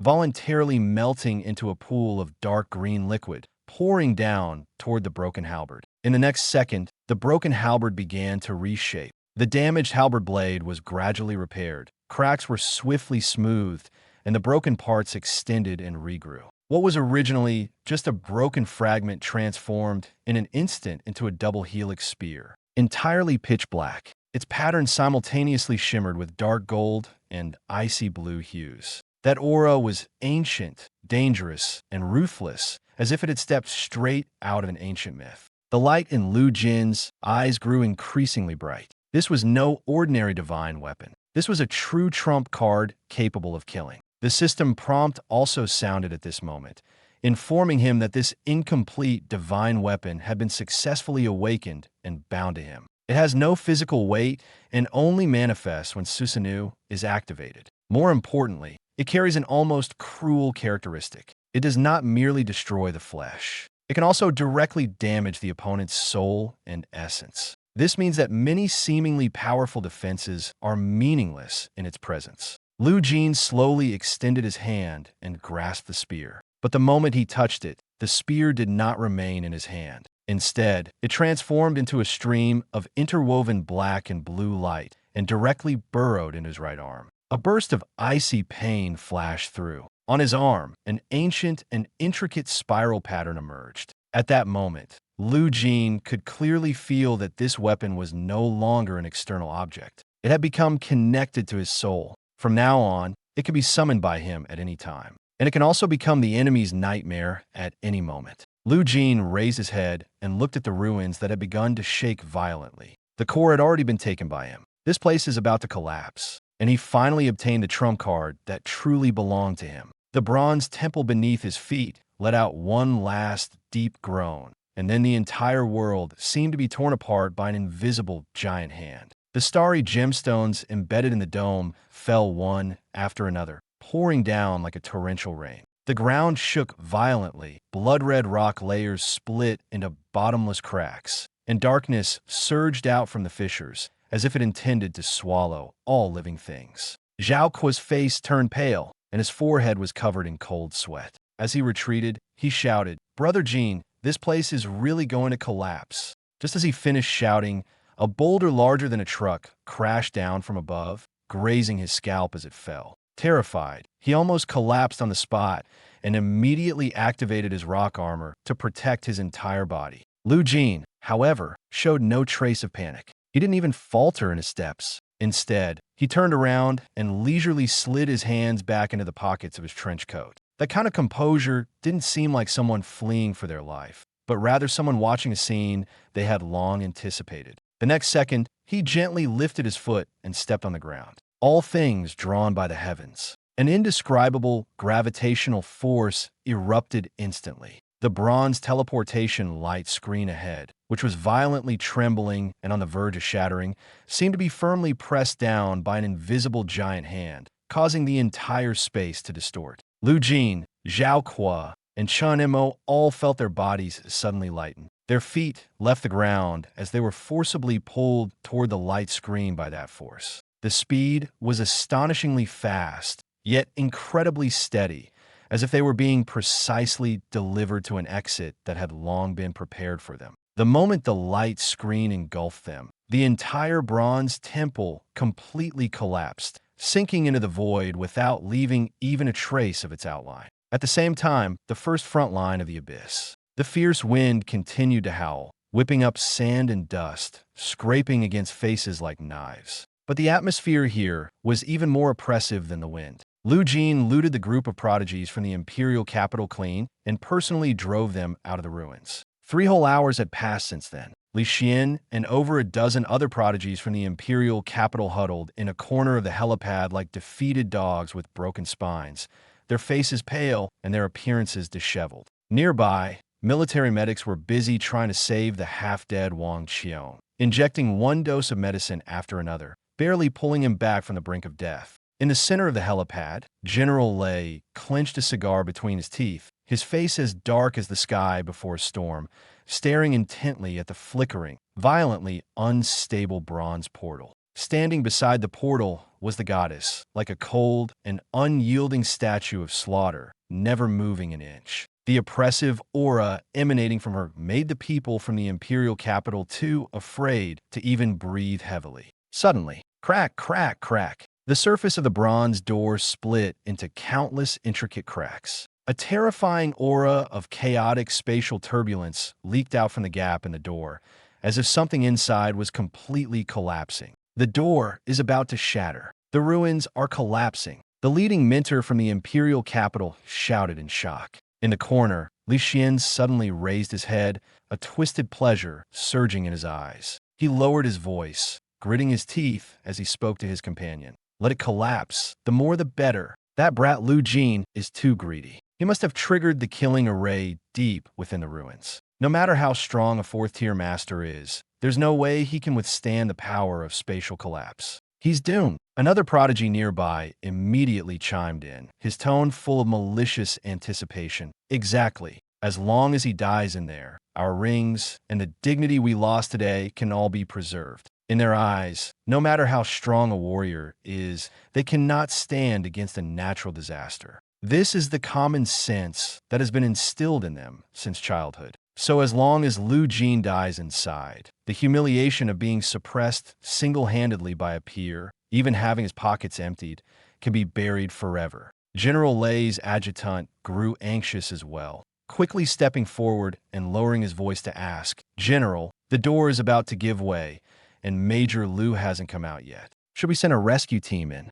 "Rescue my ass." General Lei crushed his cigar in one hand, his gaze like a blade fixed on the crack-covered door. 5th tier can't get in, and 4th tier going in is just a death sentence. If that kid really dies in there, I'll turn this place upside down and blow the ruins to smithereens. As soon as the words were spoken, boom! The bronze portal finally couldn't withstand it and shattered into countless fragments with a deafening explosion. The violent spatial turbulence swept around like an uncontrollable hurricane, forcing General Lei and the others to activate their protective energy shields to withstand the flesh-tearing impact. Li Xian stood behind the shield, stunned for a moment. Then his face erupted into sheer ecstasy. He couldn't help but laugh out loud. It's broken. The door is broken. He can't come out. He's dead. At that moment, it was as if he had finally kicked away a heavy stone that had been weighing on his heart for a long time. That man, like a nightmare, had finally died inside. But in the very next second, Li Xian's laughter suddenly stopped.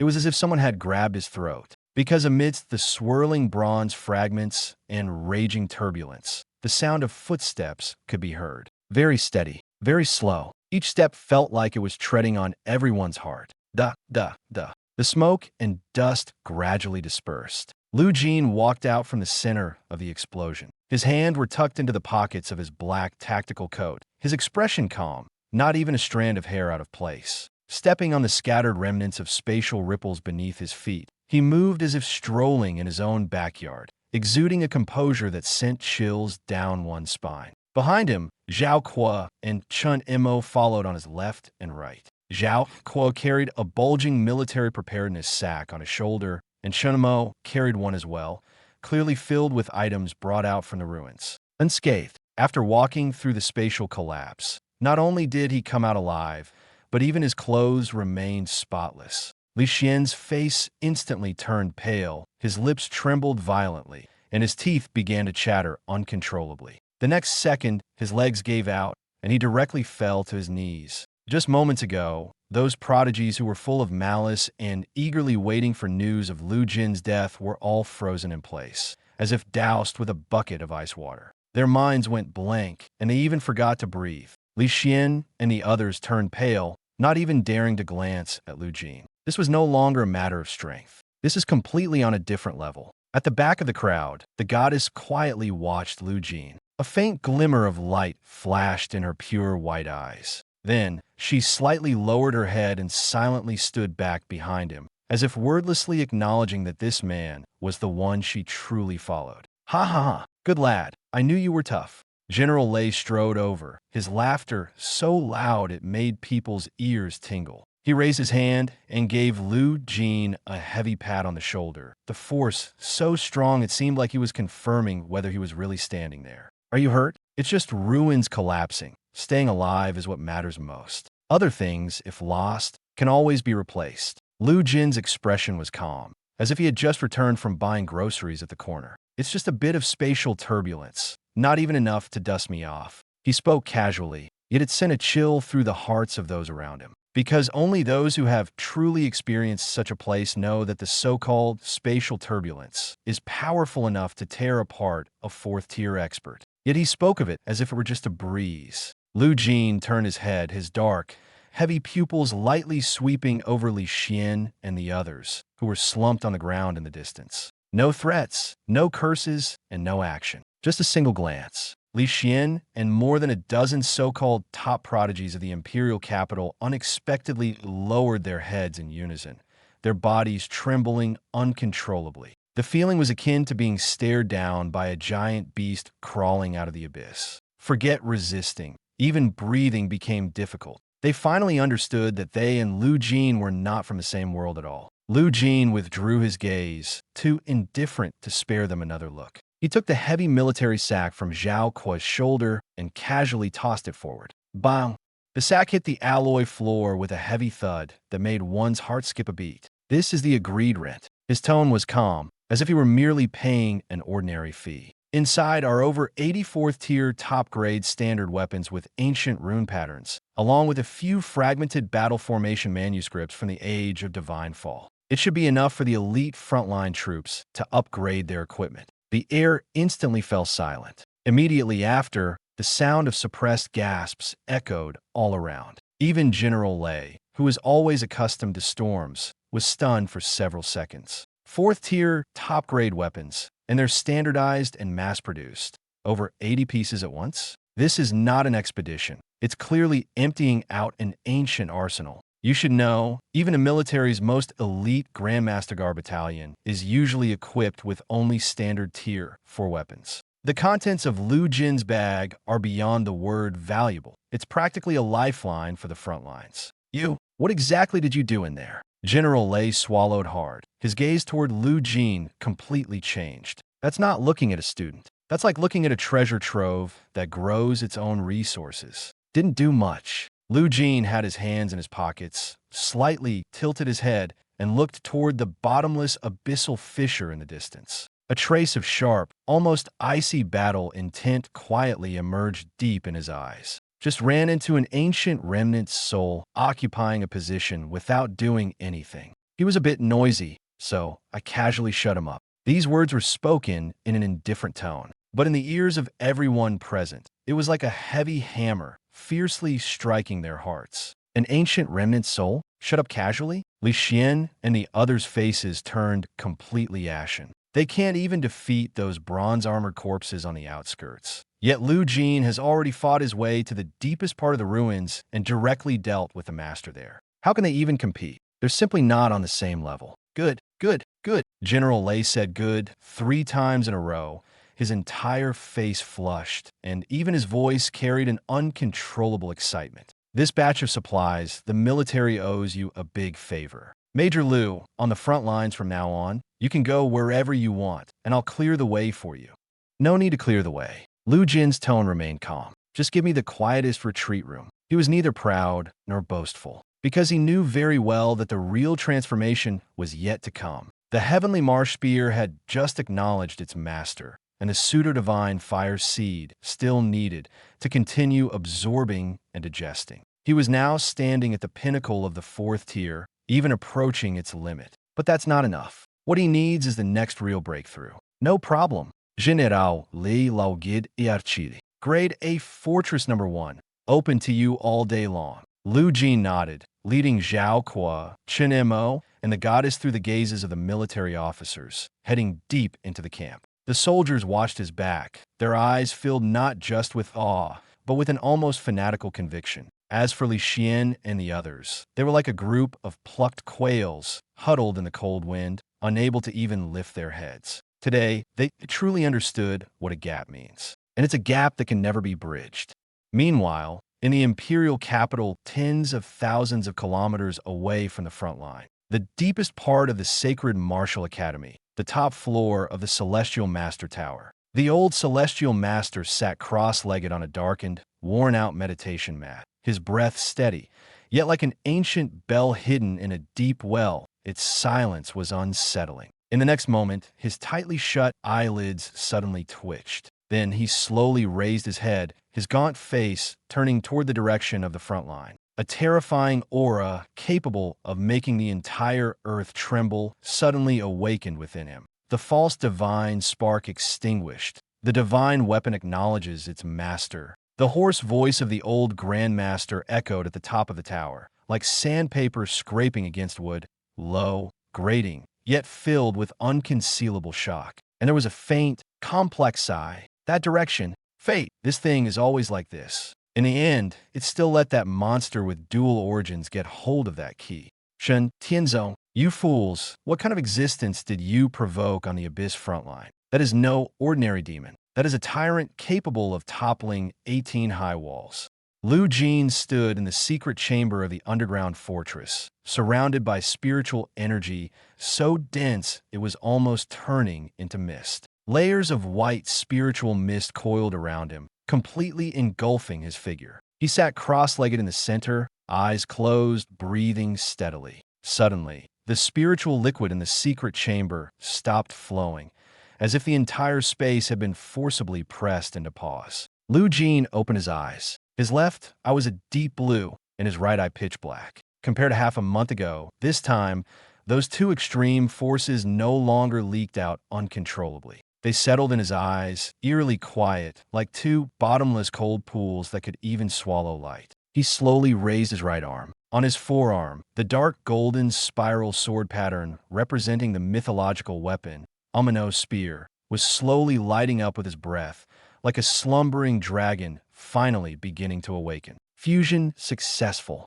Lu Jin clenched his fist. His cultivation level was still at tier 4, 1 star. On the surface, there wasn't even the slightest fluctuation of spiritual energy. If someone stood in front of him, they would probably think he was no different from an ordinary person. But only he knew that this calmness was the truly terrifying transformation. His power had been compressed to the extreme, like a piece of black diamond forged through countless hammer blows, unremarkable on the outside, yet terrifyingly hard within. Previously, he had to forcibly suppress the conflict between the dual forces to barely use the fusion technique. But now it was different. Switching between ice and fire required only a single thought. Just as he was about to get up, a piercing battle alarm suddenly sounded outside. Beep, beep, beep. The alarm was so sharp it felt like a knife, causing the entire underground bunker to tremble. The alloy dome overhead emitted groaning, strained sounds as if it could no longer bear the pressure.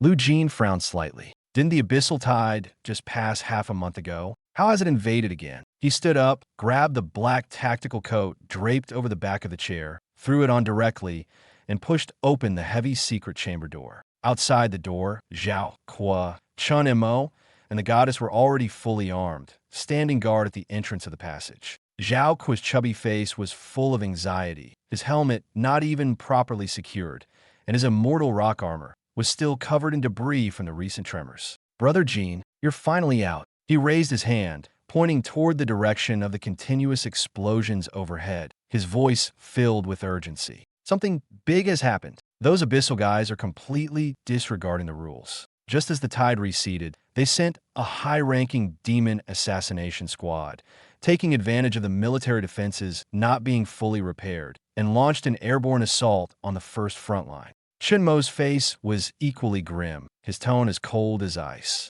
General Lei is being held up by a 6th-tier abyssal winged demon king at an altitude of 10,000 meters. There's no one commanding the ground defense line now. He paused, his gaze growing even darker. There's also a peak 5th-tier Shadow Blade demon that has already breached 3 inner walls and is charging toward our Grade A fortress zone. A 5th-order peak Shadow Blade demon. Lu Jin's eyes finally flickered upon hearing this name. It is one of the most troublesome assassins in the Abyss. It excels in stealth, moves with astonishing speed, and strikes with almost no warning. When ordinary Grandmasters encounter it, they often can't even catch a glimpse of their enemy before their throats are slit with a single blade. Coming for the Grade A fortress? Lu Jin asked indifferently. Zhao Quan nodded, his face as grim as if he had swallowed a stone. "It should be. This is the frontline armory and also the high-level command post. If it breaks in, the entire frontline hub will collapse."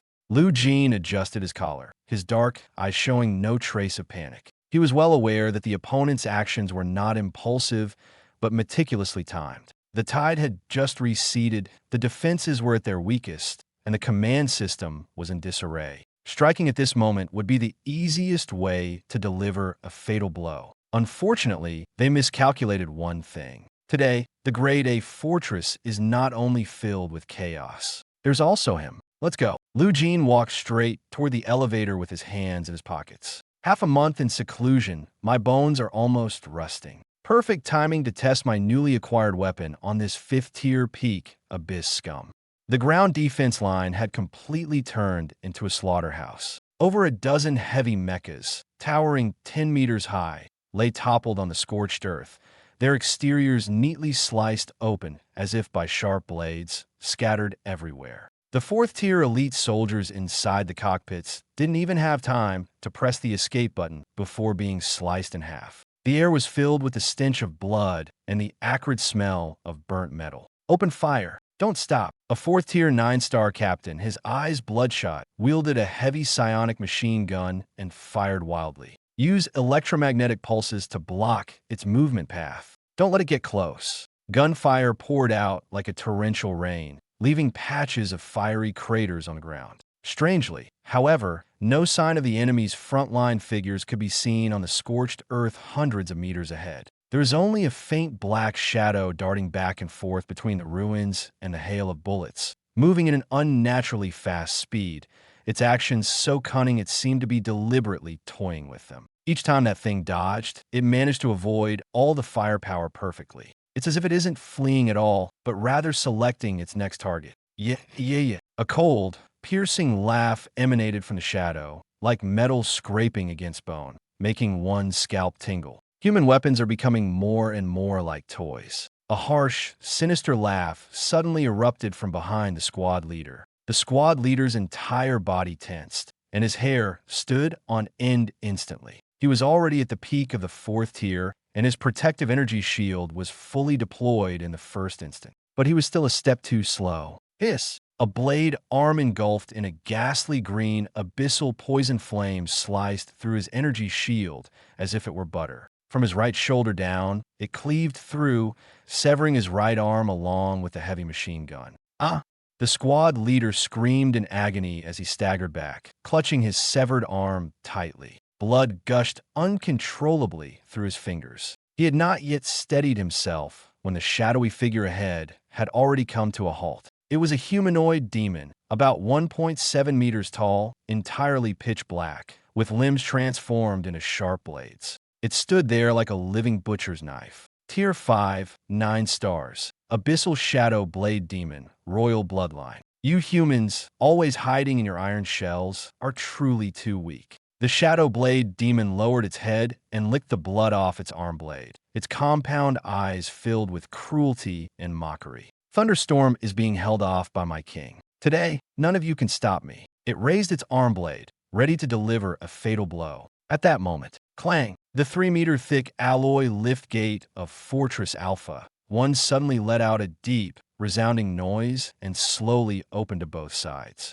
Lu Jin emerged from the dim passageway with a few others. The Shadowblade Demon's gaze immediately locked onto him. It did not roar chaotically like those low-level abyssal beasts, nor did it rush to make a clamor. As an assassin of the Abyssal Royal Clan, its perception of danger far surpassed that of ordinary demons. The moment it laid eyes on Lu Jin, its heart sank abruptly. The black-clad youth walking at the forefront clearly only exuded the aura of a Tier 4, 1 star. Yet the Shadow Blade Demon instinctively felt that what it was targeting was not a person, but an unfathomable black hole, as if taking just one step closer would result in being completely devoured. What unsettles it even more is the silver-haired girl behind Lu Jin, who also makes it feel a chill. Danger, extrême danger, must kill immediately. The Shadowblade Demon no longer paid attention to the captain on the ground. Its body suddenly trembled, and the 5th-tier peak abyssal energy instantly burned to its limit. It seemed to evaporate into thin air, directly vanishing into the deepest layer of the Shadow Plane. Abyssal Ultimate Skill, Shadow Instant Hell Kill. This move could severely injure even a 6th-tier Marquee-level powerhouse if they hadn't deployed their domain in advance. Brother Jin, be careful. It's gone. Shen Mo's expression changed. He is an assassin specializing in shadow techniques, fully aware of what this state signifies. Yet, he couldn't track the opponent's movements at all. The gap in strength was too vast. Disappeared, Lu Jin stood in place, not even bothering to take his hands out of his pockets. The corner of his mouth curved slightly, and the pure black deep in his eyes contracted instantly. After merging with the false god Spark, his perception had long surpassed that of ordinary people. What the other party thought was perfect concealment was, in his eyes, no different from running wildly with a flashlight in the dark. Playing invisible in front of me, Lu Jin lifted his right foot and lightly stepped down on the voidometer in front of him. Shun Luo. The sound was very faint, almost devoid of any sense of power. But at the very moment the tip of the foot landed, an extremely compressed repulsive force field, like an invisible steel needle, fiercely pierced into the shadow plane. Bang!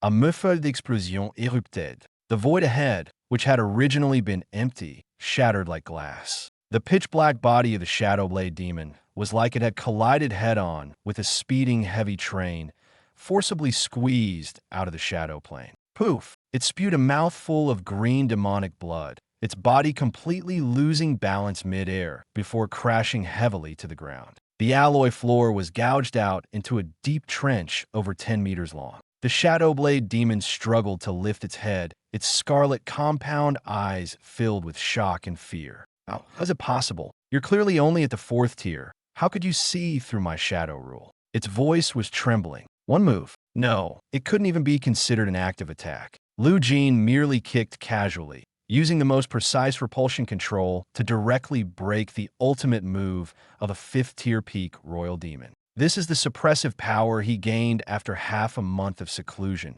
completely merging the dual origins and the repulsion law. Lu Jin slowly walked to a spot 5 meters in front of it, looking down at the Abyss assassin from above. Your understanding of power is too shallow. He spoke as he slowly drew his right hand out of the trenchcoat pocket. The dark golden double helix sword pattern on his arm suddenly lit up, radiating a brilliance that seemed almost mythical. Perfect, I'll start with you. The moment the words fell, the power within Lu Jin erupted completely. The pressure was so overwhelming that even the surrounding air seemed to shatter, causing the entire world to tremble. But he did not directly transform into his strongest form. He merely raised his right arm, condensing a giant hand 5 meters long on it. That hand was woven from ghostly blue ice crystals and black flames, resembling the claw of a monster reaching out from hell. This was the ultimate control of his power. Not a single bit was wasted. All excess bursts were suppressed. The cost of this approach was that he had to use every ounce of power with precision.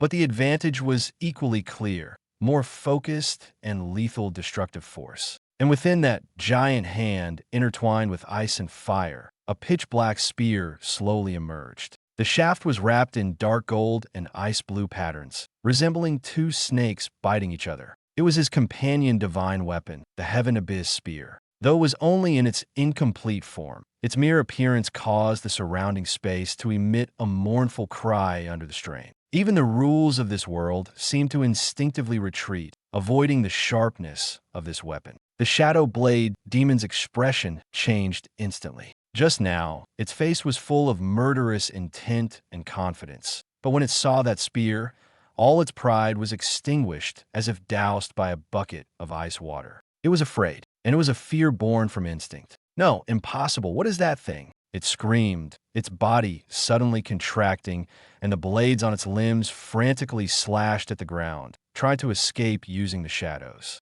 But it knew very well that if that spear touched it, it wouldn't just be its physical body that would die. Even the soul imprint hidden in the abyss would be completely erased. "Can you escape?" Lu Jin's voice was as cold as ice. He raised his left hand and grabbed at the air, all things drawn by the heavens. In the next second, a terrifying gravitational force pressed down from all directions simultaneously. The Shadow Blade Demon's movements froze instantly, as if the entire world was pulling it back. It struggled desperately, letting out a hopeless roar, but the force was too overwhelming, completely beyond its ability to resist. It was forcibly dragged back in front of Lu Jin. "No, Lu Jin waved his right hand. The icy and fiery giant hand held the Sky Marsh Spear, without dazzling light or exaggerated explosions. That spear was simply thrust forward calmly, as simple as a casual stab. Yet this very stab directly pierced through the heart of the Shadow Blade Demon.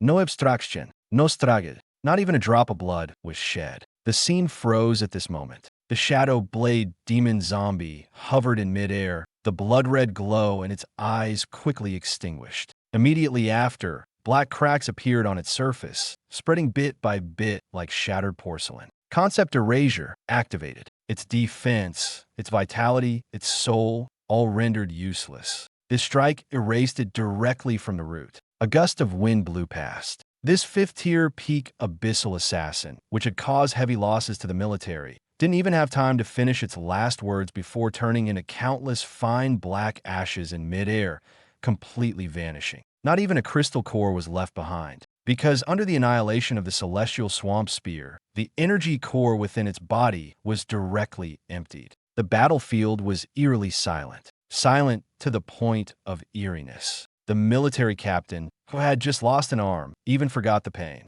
He stared blankly at Lu Jin with wide eyes, his mind completely blank. Another instant kill. But this time, it was completely different. It wasn't about skill, ambush, or leveraging force. This was the purest, most direct domination. It was the suppression of absolute power. Lu Jin slowly withdrew his right hand, and the Tianzhao spear dissipated into a stream of light, while the giant hand of ice and fire also vanished. He lowered his head to glance at his empty palm, his brows furrowing slightly, as if still somewhat dissatisfied. The power is still too great. His tone was calm, as if he were commenting on something utterly ordinary. Even the crystal core was destroyed, such a waste. Hearing this, Zhao Kuo and Chun Mo behind him exchanged a glance, their mouths twitching slightly. These words were spoken too casually. Others are afraid they can't kill it, but he, on the other hand, dislikes that his attack obliterates all the spoils of war.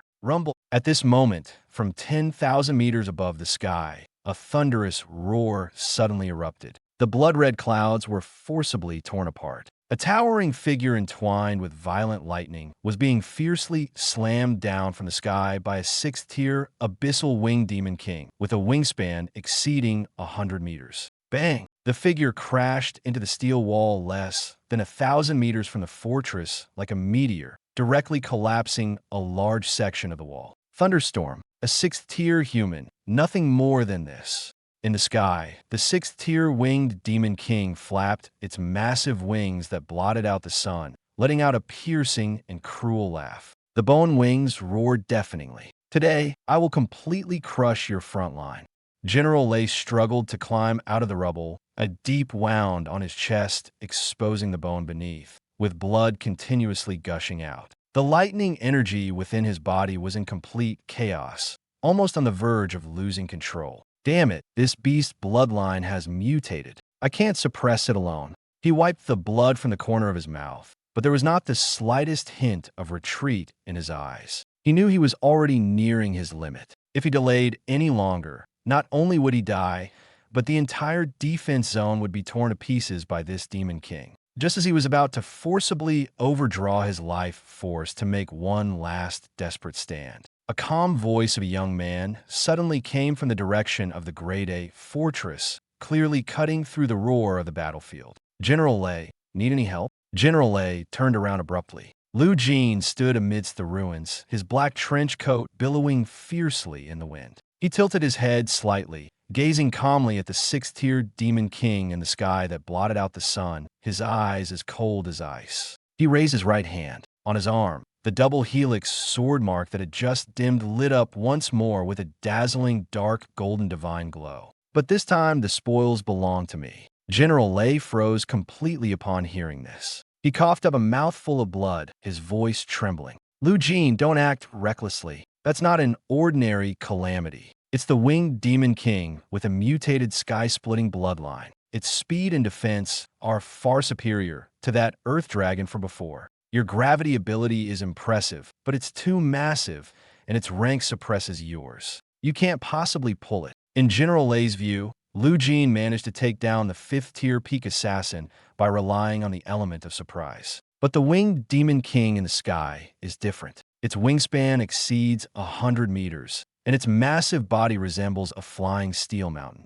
Such an existence cannot be dealt with through mere skill. A fourth tier trying to drag it down? This is no different from an ordinary person trying to pull down an elephant with a string. But Lu Jin just looked up at it, his expression unwavering. The fierce wind swept through his hair, yet it couldn't disturb the coldness in his eyes. Can't pull it. He spoke indifferently. General Lei, you know nothing about true power. High above, the sixth-tier abyssal winged demon king also heard these words. Its scarlet giant eyes, like two blood moons, locked onto Lu Jin below. Its gaze was filled with contempt and murderous intent. Yeah. Thunderstorm, are you planning to turn the tables with a mere fourth-tier human?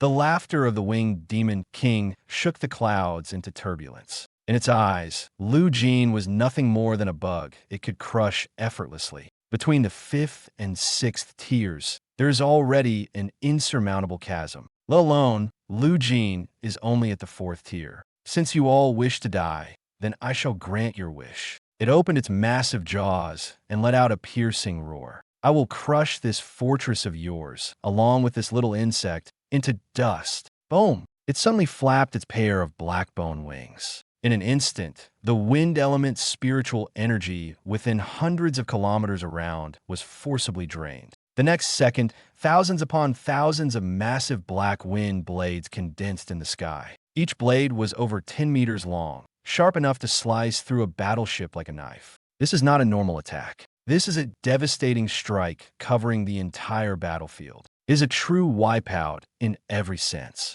Everyone find cover. Activate the highest level shields immediately.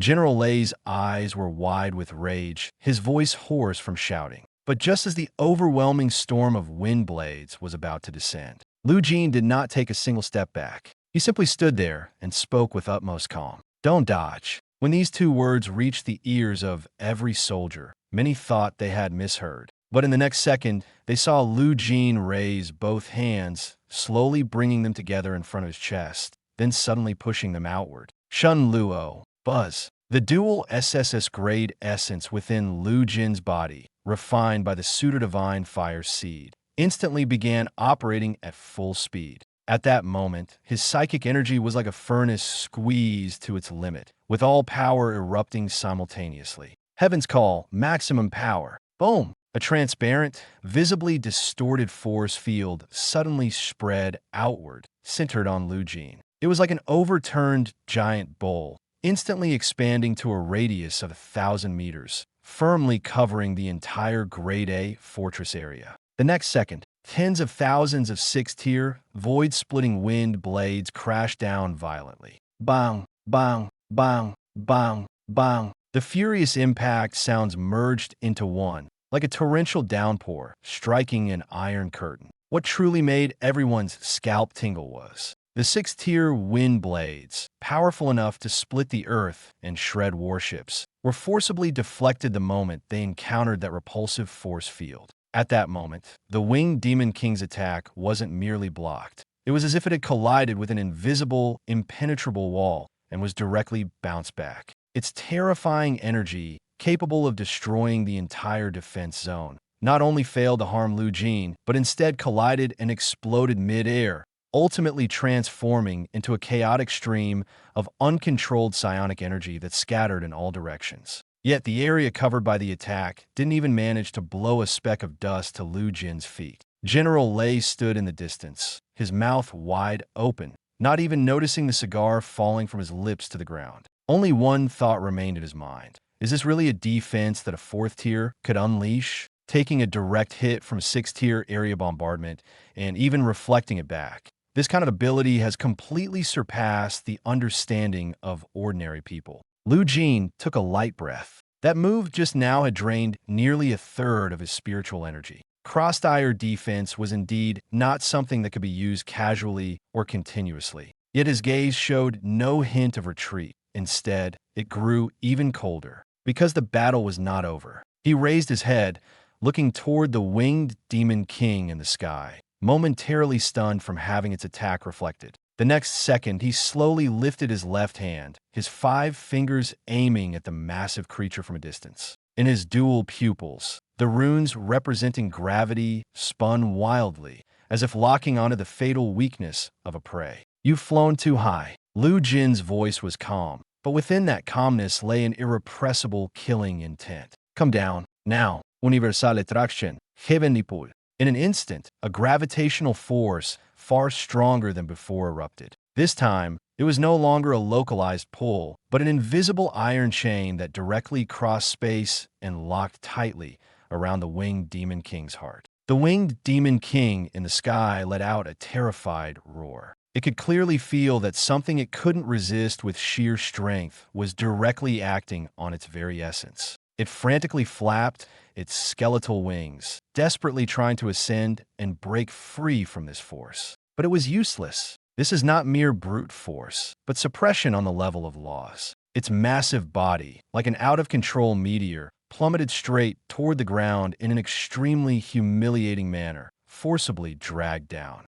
"No, this is impossible." The winged Demon King roared, demonic energy churning into waves of black turbulence in the air. "How can a mere fourth-tier human possibly shake me?" The more it struggled, the faster it fell. 10,000 meters, 5,000 meters, 1,000 meters. Zhao Kuo below was already dumbfounded. He watched helplessly as a sixth-tier Demon King was pulled down from the sky, and his entire worldview was about to shatter. After it shattered, it was pieced back together by the scene before him, only to shatter again. Lu Jin looked at the approaching giant beast, a trace of coldness appearing at the corner of his mouth. With a body this large, falling down will naturally be even heavier. He suddenly pressed down hard with his left hand. The next second, the winged Demon King's several thousand-ton body was slammed by gravity into the ruins ahead. Boom! The ground shook violently, dust and smoke shot into the sky, and a massive crater with a diameter of 100 meters instantly formed,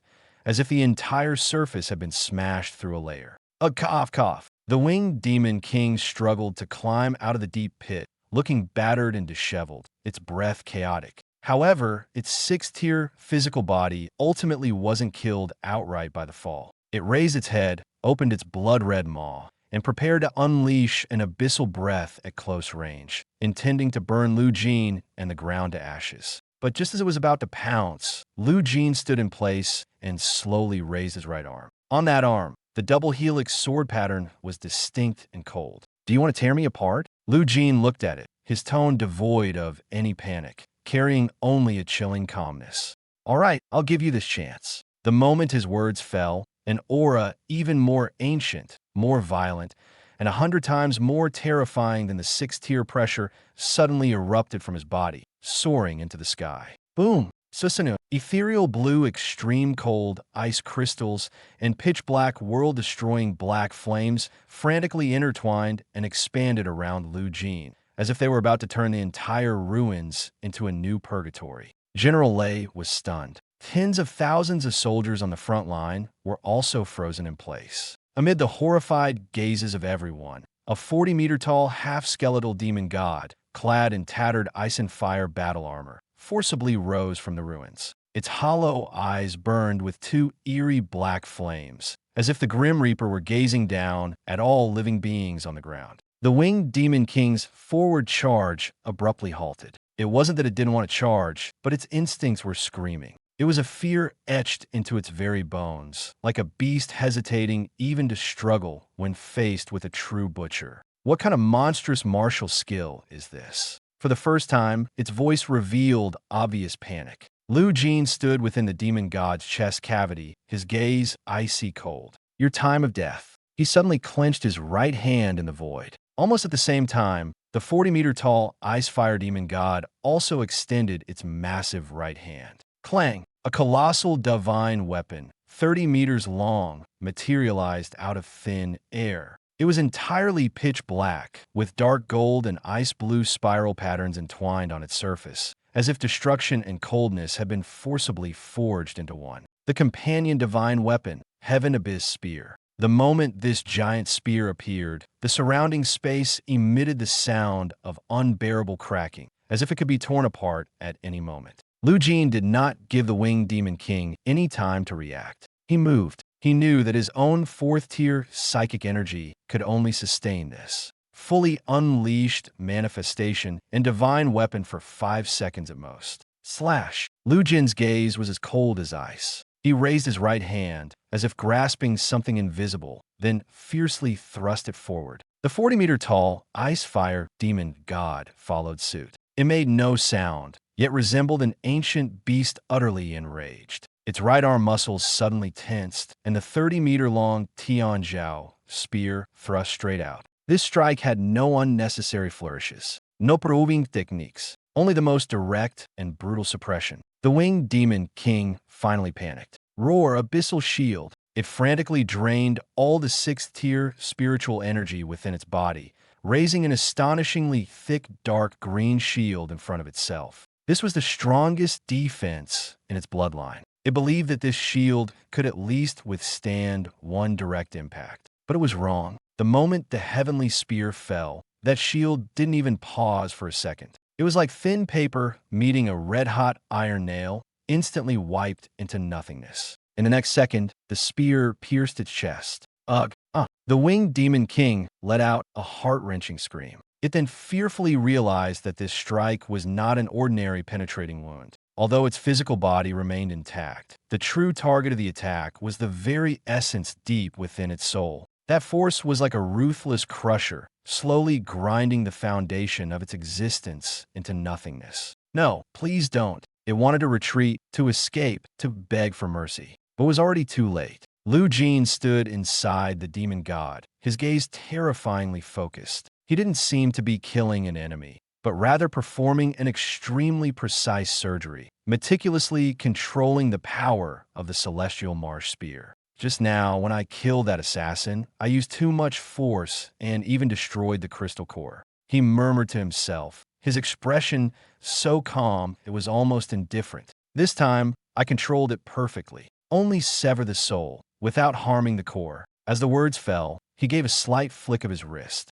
The radiance of the laws on the Amano-saka Hoko instantly tightened. Immediately after, the mountain-like body of the Winged Demon King crashed heavily to the ground. Its massive eyes quickly lost their luster, and its life force was completely extinguished in an instant. Its body appeared almost intact, but its soul had already been completely erased. Lu Jin, seeing it was completely dead, immediately dispelled Susanoo. The 40-meter-tall ice and fire demon god quickly dissipated like a burnt-out illusion. The Tenzeo spear also reverted to a sword pattern, disappearing into his right arm. Lu Jin had just landed when his footing wavered slightly, and his face turned a shade paler. That previous strike looked domineering, but in reality, it had nearly drained the last of the spiritual energy in his body, forcibly activating the Dharma aspect, fully sustaining the divine weapon, and enduring that extreme gravitational pull had already pushed his body to its limits.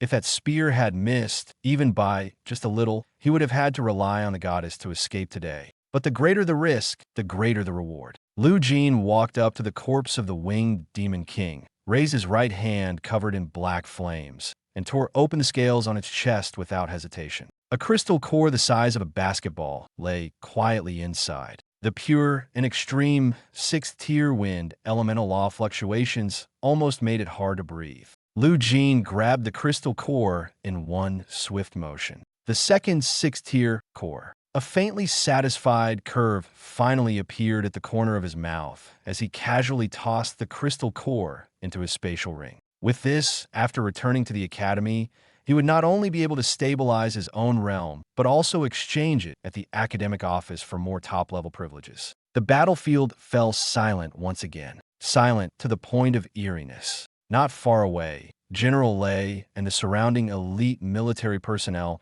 all seemed to be nailed to the spot, unable to recover for a long time. If earlier, Lu Jin's solo kill of the Earth Dragon in the Forbidden Zone could still be barely explained as luck, opportunism, or even the opponent underestimating him, then now, this scene has completely exceeded the scope of their understanding. In front of everyone, he directly resisted a sixth-tier area suppression, forcibly dragged the Demon King from the sky, and then used a mysterious divine manifestation to erase the opponent's soul in one move. This fighting style is brutal, direct, cold-blooded, yet so powerful that it leaves no room for resistance. It completely shattered everyone's understanding of cross-level combat. General Lei. Lu Jin turned around and looked at the still-dazed General Lei, his tone calm. Although this big bird is dead, its body is still valuable. Sixth-tier flesh and scales can be used to make equipment. Consider it my gift to the military. He paused for a moment and added another sentence.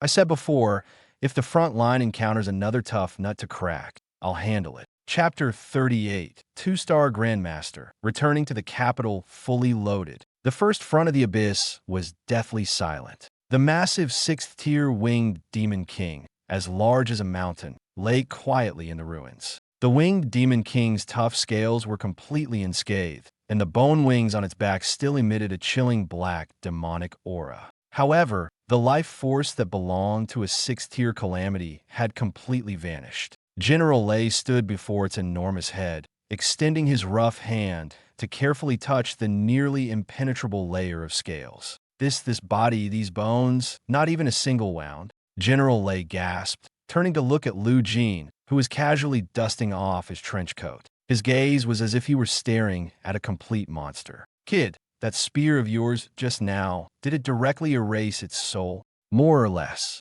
Lu Jin casually tossed aside the handkerchief, his tone as calm as if he were discussing the most mundane matter. I already said, this body is essentially a gift to the military. The scales of a sixth-tier royal demon are enough for you to forge a batch of top-tier armor for your most elite decapitation squads. Physical attacks below the fifth tier can basically be ignored. General Lei, this deal is a huge win for the military. Haha, a huge win, truly a huge win. General Lei was so excited that the cigar in his mouth almost fell out. The trace of sixth-tier authority he had earlier was long gone. In the wastelands, killing high-tier abyssal beasts wasn't difficult. The hard part was preserving the intact spoils afterward. Many times, human powerhouses had to resort to large-scale destructive methods to take down a sixth-tier monster, and what they ended up with was often nothing more than a pile of charred meat and a single crystal core. But Lu Jin is different. He can precisely erase the opponent's soul essence while keeping the physical body completely intact. This ability is simply more valuable than any precious resource. Major Lu. General Lei stepped forward and heavily patted Lu Jin's shoulder, his attitude unprecedentedly solemn. From today onward, you are the eternal guest of the first front line. If the capital dares to trouble you over today's matter, I'll be the first to lead troops to blow up the council's doors. The general's kindness I will remember. A trace of coldness flashed in Lu Jin's eyes, but his tone remained calm. However, dealing with a few old dogs that only know how to bark doesn't require the military to make such a big fuss over it. He turned around and looked at Zhao Kuo and Chunimo. Fatty, Chunimo, pack up. We've stayed on the front lines long enough. It's time to return to the academy. And it's also time to settle some accounts with our dear vice principal. Got it, Brother Jean. Zhao Kuo perked up immediately upon hearing this, patting the sack full of top-tier fourth-grade weapons with barely contained excitement on his face. This time when we go back, we have to smack the faces of those Shun family bastards until they're swollen. Chun and Mo did not speak. He simply and silently tucked the Shadow Death Blade into his sleeve, his eyes brimming with an uncontrollable fighting spirit. Lu Jin looked at General Lei and directly said, General Lei, lend me a top-tier seclusion chamber. Also, prepare a military interstellar cruiser capable of flying directly to the Sacred Martial Academy. I depart in half a day. No problem. General Lei agreed without hesitation. The Grade A Fortress No. 1 is ready for you at any time, and I'll have a warship prepped immediately. Half an hour later, in a secluded chamber at the deepest part of the Grade A No. 1 underground fortress, Lu Jin sat cross-legged in a high-concentration spiritual energy liquefaction pool, his face somewhat pale. The battle just now seemed like an overwhelming victory, but only he knew that his fourth-tier one-star energy C had been almost completely drained. If that winged Demon King had held on for just one more second, he might have been backfired by the dual SSS-level origins. The foundation is still too weak. The energy is insufficient. Lu Jin murmured softly to himself, raising his wrist. A sixth-tier winged Demon King core, radiating pure wind elemental law fluctuations, appeared in his palm. This was the core of a mutated royal demon, and the energy contained within it was several times stronger than that of the previous Earth Dragon. System, assist with refining. In the next second, the sea of energy within Lu Jin's body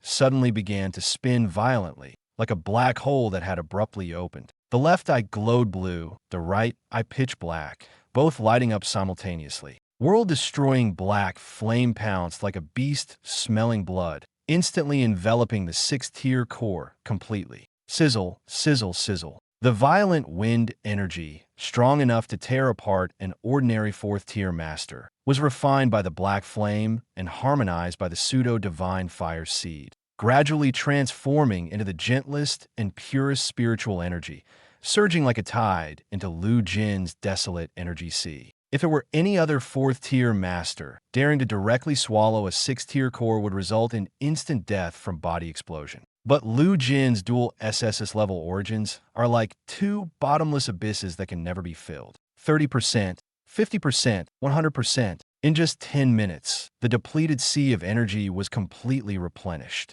But this is far from enough. The energy of that sixth-tier core had only been consumed by less than 1/5. The remaining power, like a flood breaching a dam, began to madly assault the boundary of Lu Jin's fourth-tier one-star realm. He could clearly feel the barrier that had trapped him for so long, emitting the sound of unbearable cracking. Break for me now. Lu Jin closed his eyes, lowered his voice, and suddenly let out a deep roar. Crack! It was as if some invisible chains had forcibly broken within Lu Jin's body. Ding! Congratulations to the host for successfully absorbing the sixth-tier mutant core.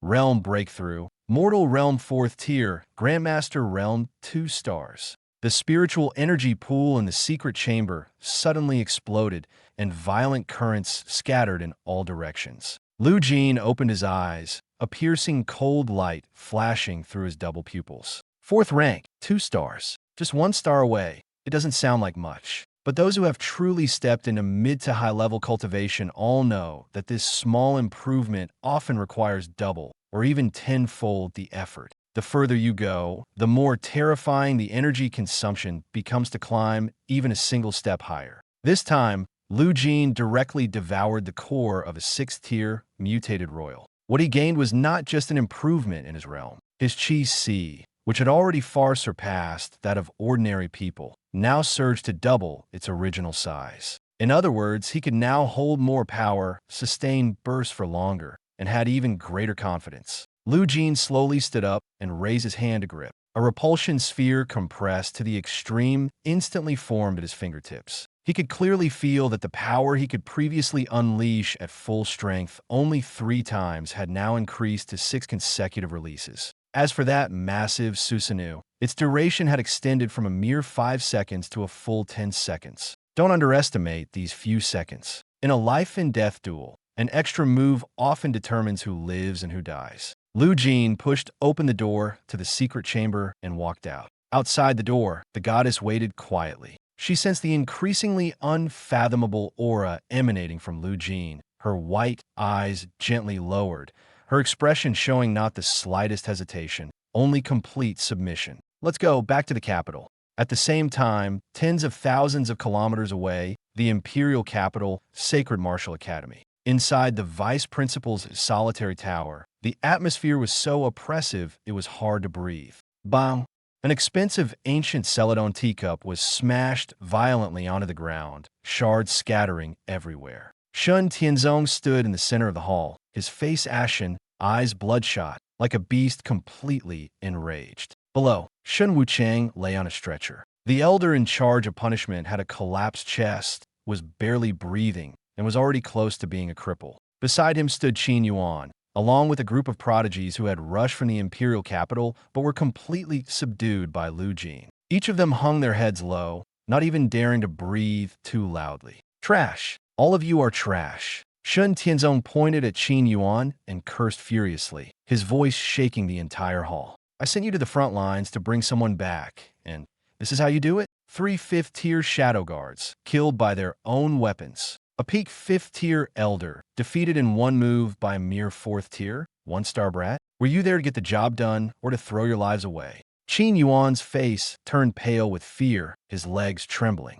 Vice Principal, please calm down. That Lu Jin is really not an ordinary 4th rank. He swallowed hard, forcing himself to suppress his fear and continue speaking. The power he can control is very strange, completely unlike a normal cultivator. The intelligence department just sent word that 2 hours ago, he publicly solo-killed a 6th-rank mutated winged demon king in the defense zone. As soon as these words were spoken, the entire hall fell silent. Shun Wuchang, lying on the stretcher, was first stunned, then his eyes suddenly widened. His throat surged, and he directly spat out a mouthful of blood, fainting once again. Li Xian and the group of prodigies turned pale, their legs trembling, almost unable to stand. Solo kill of a 6th-tier, and without the help of the goddess? How is this possible? Nonsense! Shun Tianzong grabbed Qin Yuan by the collar and lifted him up, his eyes almost spitting fire. A 6th-tier calamity, even I would struggle to take it down easily. He's just a 4th-tier brat, on what grounds? Did he use the protective trump card left to him by the old Grandmaster? In Shun Tianzong's view, there is only one possibility for a 4th-tier to leap ranks and kill a 6th-tier, and that is a life-saving method left behind by a 9th-tier true god. Otherwise, it would be completely illogical. It's not a trump card. Qin Yuan's throat tightened, and even his voice changed tone. The images sent back by the military are very blurry, but you can still make it out. He summoned an ice and fire demon god, towering 40 meters high, holding a spear that seemed to bypass all defenses. Then, with just one strike, he completely erased the soul of the winged demon king. The hall was deathly silent. Even the air seemed frozen. Shun Tianzong slowly loosened his grip, and Qin Yuan's legs gave way, causing him to collapse directly onto the ground. At this moment, for the first time, a genuine trace of dread appeared in the eyes of this ruler of the Shun family. He had originally thought that Lu Jin was nothing more than a slightly stronger ant. As long as he wanted to, he could crush him effortlessly. But now he realized that he had been mistaken. Lu Jin was not an ant at all. He was a ferocious beast cloaked in human skin, an ancient monster awakening. Vice Principal, the problem has just gotten more complicated. A Shun family advisor, drenched in cold sweat, stepped forward, his voice trembling. Lu Jin's strength far exceeds our estimates, and the military's Thunderstorm unit has already publicly declared their unwavering support for him. What's even more troublesome is that he holds the hard drive from our laboratory in his hands. He paused, swallowing hard. Moreover, he's about to board a military warship back to the Academy. What should we do? The military interstellar cruiser hovered slowly above the Academy, like a steel behemoth pressing down on everyone's heads. Lu Jin stood at the edge of the deck, hands in the pockets of his trench coat, looking down at the inner courtyard sealed by a light barrier, his expression calm to the point of indifference. He knew very well that this was not a simple roadblock, but a meticulously prepared ambush. Shun Tianzong didn't dare make a move in the wild, nor did he dare directly target the military warship. Doing so would be tantamount to putting the entire Shun family under the military's gunpoint. But within the Academy, it was different. This was the territory of the Shungwu Academy, the place where they excelled at manipulating rules. Their goal wasn't to kill Lu Jin outright, but to first force him into a deadlock and then crush him with rules. This was the most dangerous place. Major Lu, something's wrong.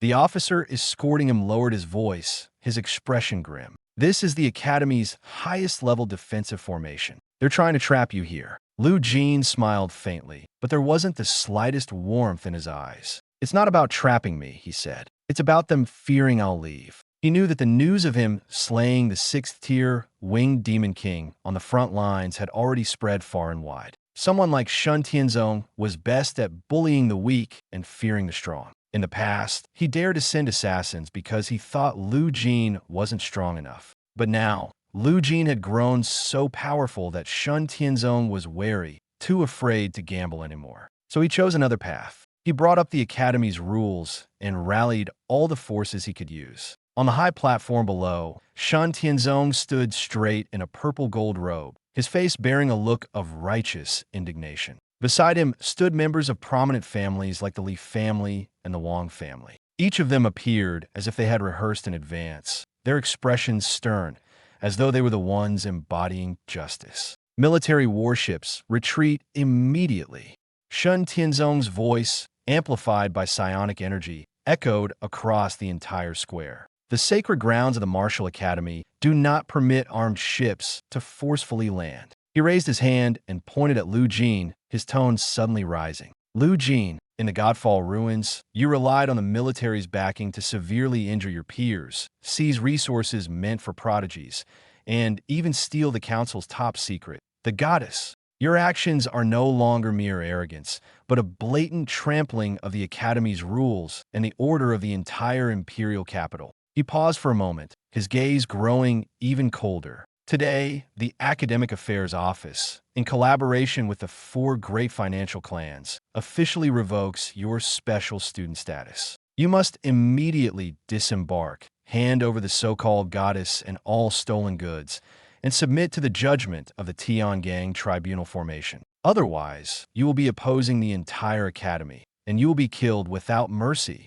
These words sound high-sounding, but anyone with discernment can see that this is a meticulously planned reckoning. They are not judging Lu Jin. They're afraid of Lu Jin, because someone who can survive on the front lines and even slay a 6th-tier powerful enemy will no longer be a pawn to be manipulated once they return to the Academy, but will become a blade capable of shattering their schemes. Therefore, they must strike first. Before Lu Jin could truly gain a foothold, he had to be crushed at the doorstep. Shun Tianzong's expression changed instantly. He had originally thought that Lu Jin daring to jump down alone was purely seeking death. But now, for the first time, he realized that he might have miscalculated. Lu Jin neither brought the military's firepower support nor relied on the goddess's spatial abilities, nor did he make any unnecessary moves. He simply leaped directly from the warship hundreds of meters high, as if telling everyone he didn't take this formation seriously at all. This is not impulsiveness. This is provocation. What's even more terrifying is that he truly has the confidence to do this. When the golden beam of light crashed down, the onlookers all thought he was doomed. The pressure contained within that light was a force beyond ordinary comprehension. not to mention a 4th-tier master. Even a 6th-tier powerhouse might not be able to escape unscathed if hit directly. Lu Jin merely raised one hand. No incantation, no charging, not even activating protective spiritual energy. He only said 2 words, Shun Luo. The next second, the force that should have crushed him into pieces was forcibly bounced back. Everyone was stunned. This was no longer just about blocking the attack. It was a more domineering and direct method that shattered the suppressive power of the entire formation on the spot. Shen Tianzong's throat tightened, and even his breathing became erratic. He couldn't understand. Mingming Lu Jin is only at the 4th tier, so how can he unleash such a level of power? Why can't even the Tiangang Grand Formation suppress him? What he can't understand even more is why Lu Jin dares to show such an expression at this moment. It is neither the relief of surviving a disaster nor the luck of barely holding on. It is a kind of indifference that truly comes from the perspective of someone in a superior position, as if in his eyes, the people below were not enemies at all, just a bunch of reckless clowns. Lu Jin hovered in midair, his gaze as cold as a blade. Vice Principal Shun, is this the confidence of your Shun family? His voice was not loud, yet it seemed to silence the entire square for a moment. Putting a shell over your head makes you feel invincible. This sentence was like a slap in the face, landing hard on Shun Tianzong and those high-ranking tycoons. Just moments ago, they were using the Academy's rules to pin a label on Lu Jin, intending to completely crush him with the Tiangang Grand Formation. But now, not only did Lu Jin survive, he even tore a hole straight through the formation they were most proud of. Everyone understood what this meant. This means that today's encirclement is no longer under their control. Lu Jin slowly raised his head, the 2 clusters of black flames in his eyes growing brighter. That was not ordinary anger. It was a kind of killing intent, fully provoked and ready to settle everything directly. The next moment, an aura far more terrifying than before suddenly erupted from his body. The air above the entire Sacred Martial Academy seemed to be distorted under the pressure of this force. Suzhenua.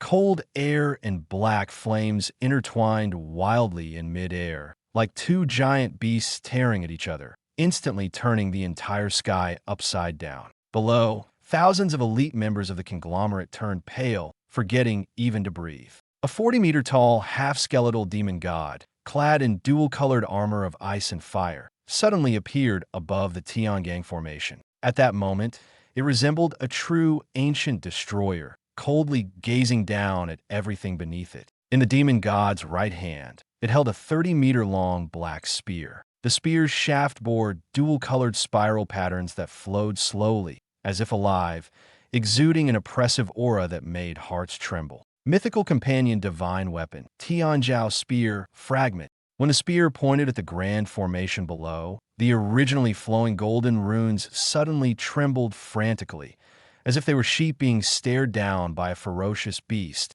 even becoming chaotic. No, impossible. What kind of manifestation is that? That weapon. My soul is trembling. A 5th-tier elder of the Leaf family's legs gave out, collapsing directly to the ground, without even the courage to look up. Calm down. Everyone hold steady. Shun Tianzong suppressed the fear in his heart, though his voice still trembled heavily. This is the Tiangang Judgment Formation. Even a 7th-tier expert strike could be resisted for 3 seconds. He's only 4th tier. There's no way he can break it. Can't break it? Lu Jin stood inside the demon god's chest cavity, listening to this self-deceptive remark, his gaze cold, as if he were looking at a dead man. The ability of the Tenuma Spear is to ignore defenses that are not higher than 2 tiers above it, and the grand formation before him happens to be stuck at the peak of the 6th tier. In other words, in his eyes, this seemingly indestructible turtle shell was no different from a piece of paper. Lu Jin raised his right hand and clenched it fiercely in the void. The next second, he casually thrust downward.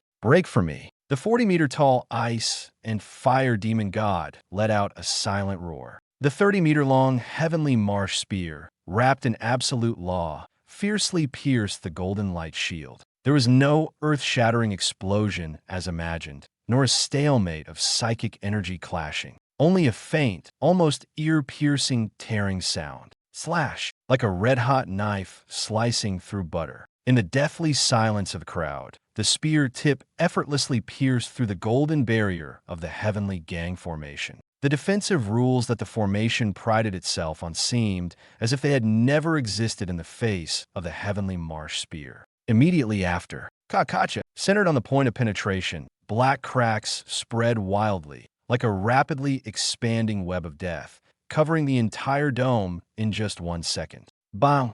A crisp and extreme shattering sound made everyone's eardrums tingle. The strongest defensive trump card of the Holy Martial Academy, passed down for hundreds of years. Even the Gang Jugement Formation. Pierced by Lu Jin's spear, it shattered into countless golden fragments, scattering across the sky. The formation was forcibly obliterated, and the backlash from the array instantly surged into the core. Poof! Wow! On the high platform, Shan Tianzong and several tycoon family heads who had joined forces to cast a spell seemed to be struck simultaneously by a heavy hammer. They all spat out blood and were flung back more than 10 meters, crashing heavily into the stone pillars of the square. Instantly broken, not even a second of resistance. Lu Jin retracted Susanoo and landed lightly in the center of the inner courtyard square, like a black feather, eerily silent. Military boots stepped on the golden fragments of the formation scattered across the ground,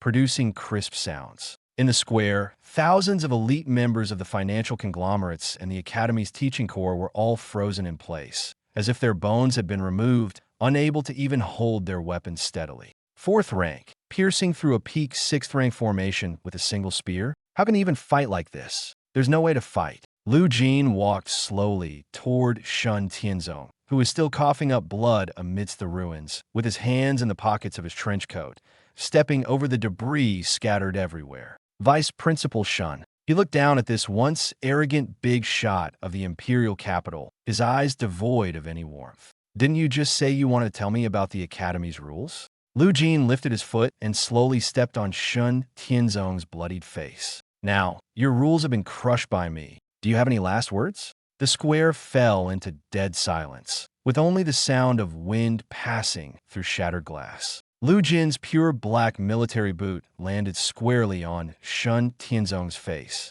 The sole of Lu Jin's boot pressed firmly against Shan Tianzong's once lofty face. Bones creaked under the pressure, and Shan Tianzong's entire face twisted, his eyes bloodshot as a hoarse roar squeezed out of his throat. Insolence, you little beast. He could never have imagined that, as a vice principal at the 6th-tier Marquis realm and a core figure of the Shun family in the imperial capital, he would be trampled underfoot by an 18-year-old freshman on his own turf. To him, this was not merely an injury, but a complete humiliation. It was worse than death. Lu Jin looked down at him, his expression as cold as iron. Aren't you the one who always follows the rules? His voice wasn't loud, but it was as sharp as a knife. Then I'll send you to those disabled veterans you use for experiments, so you can explain yourself properly.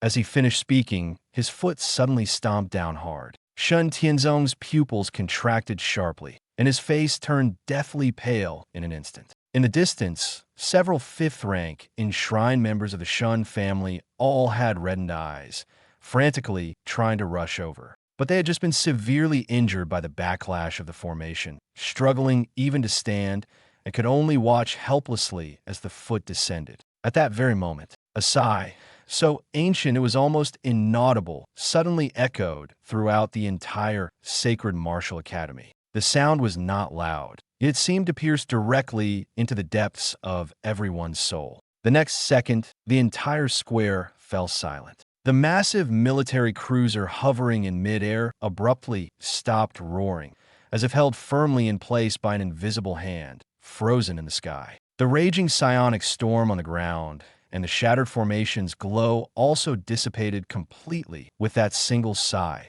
as if they had never appeared. Immediately after, an indescribable and terrifying pressure descended from the heavens. Thump, thump, thump. The private army of the tycoons in the square, the elite of the training corps, and even the usually aloof 5th-rank elders all fell heavily to their knees. They couldn't even lift their heads, let alone resist. 9th rank, true God realm, genuine absolute suppression. Everyone looked up at the sky in terror. The void rippled like the surface of water, and a figure slowly took shape. She was a thin and small elderly woman, dressed in a coarse gray robe that had been washed to the point of fading, and holding a withered wooden cane in her hand. Her eyes were tightly shut, her face covered with deep wrinkles, and she looked so frail that she seemed as if a gust of wind could knock her over. But no one dared to underestimate her, because she was the true trump card of the Sacred Martial Academy, the deepest root of the Shun family, and one of the most terrifying existences within the entire human defense line. Old Heavenly Master, Ancestor, save me! Shun Tianzong cried out desperately upon seeing her appear, as if clutching at the last straw. This boy has colluded with the military and destroyed the school's protective formation. He wants to kill me. He wants to destroy the Shun family. Please kill him quickly. He thought that since the old Celestial Master had arrived, he would definitely stand on the Shun family's side. After all, Lu Jin was just an outsider. But he was wrong. The old Celestial Master in midair didn't even spare him a glance. She just slowly raised that withered wooden cane and gently tapped it in the void. Thud, a muffled sound. Shen Tianzong's voice was abruptly cut off. It was as if he had been struck by an invisible giant mountain. His entire body suddenly sank downward, forcibly pressed into the alloy floor of the plaza. The sound of bones cracking echoed densely. He spat out a mouthful of fresh blood, his face ashen, unable to even groan. The entire venue fell into dead silence. Everyone froze. Those who had initially wanted to follow Shun Tianzong in clamoring now had pale faces, not even daring to breathe too heavily, because they finally understood one thing. The old Celestial Master did not come to save people. She came to suppress them, and the one being suppressed was not just Shun Tianzong, and the entire Shen family. Looking at the nearly out-of-control killing scene before them, the high-ranking members of the major families were already pale with fear, almost collapsing to the ground. They pressed their heads firmly against the ground, not even daring to breathe heavily. The old Grandmaster actually took action personally and dealt such a heavy blow to his own people. They understood better than anyone what this meant. Truly a disgrace. The hoarse voice of the blind, old woman slowly echoed across the square. Though not loud, it felt like a heavy stone pressing on everyone's hearts, making them uneasy. Her tone carried no anger, only a deep exhaustion and an undeniable disappointment. I risked my life fighting demons in the abyssal rift, yet you useless juniors caused such a huge mess behind my back. The Shun family's reputation has been completely ruined by you, you beast. After reprimanding Shun Tianzong, she slowly raised her head. That face, as dry and withered as tree bark, finally turned toward the only person in the room who could still stand tall under the pressure of a ninth-tier aura, a black-clad youth. Lu Jin. He did not kneel, even though, at this moment, he felt as if two mountains were pressing down on his shoulders, and the bones of his fourth-tier, two-star body were creaking under the strain. He still held on with sheer willpower. The two SSS-level origins within him were operating frantically, like two raging torrents of fire, desperately resisting the divine might that seemed capable of crushing a person. Even more ruthless, his right foot was still stepping on Shun Tianzong's face, without even changing position. Arrogant, direct, and utterly unyielding. Little guy, you're quite impressive. Although the old lady had her eyes tightly closed and couldn't see anything, her divine sense had already seen Lu Jin clearly. World-destroying black flame. Extreme cold origin. You even reforged that heavenly marsh spear that even I couldn't pull out back in the day. As she spoke, her voice carried a complex emotion for the first time. It seemed as if she was reminiscing about something, yet also as if she had finally let something go. When your foster mother handed that item to you, I thought that pocket watch would just be buried and forgotten. Unexpectedly, you little monster, you actually managed to withstand the overbearing divine annihilation law. Hearing the words adoptive mother and pocket watch, Lu Jin's pupils suddenly contracted. As expected, the death of his adoptive mother and the origin of that pocket watch were undoubtedly connected to the old Grandmaster standing at the pinnacle of Blue Star before him. Shen Tianzong and the others were merely the greediest pawns. Old Grandmaster, there's no need for reminiscing. Lu Jin slightly raised his head. Even under the crushing pressure that felt like it could shatter bones, his voice remained as cold as ice. I'll ask just one question. Today, can I take this old dog's life? As soon as these words were spoken, the surroundings fell into instant silence. Too audacious. Unexpectedly, he directly asked in front of the ninth-tier ancestor whether he could kill her great-grandson. On the battleship, Zhao, Qua, and Chun Mo broke out in a cold sweat, their palms damp. They knew Lu Jin was ruthless, but they never expected him to be this ruthless. This wasn't just speaking. It was clearly like stabbing a knife straight into someone's heart.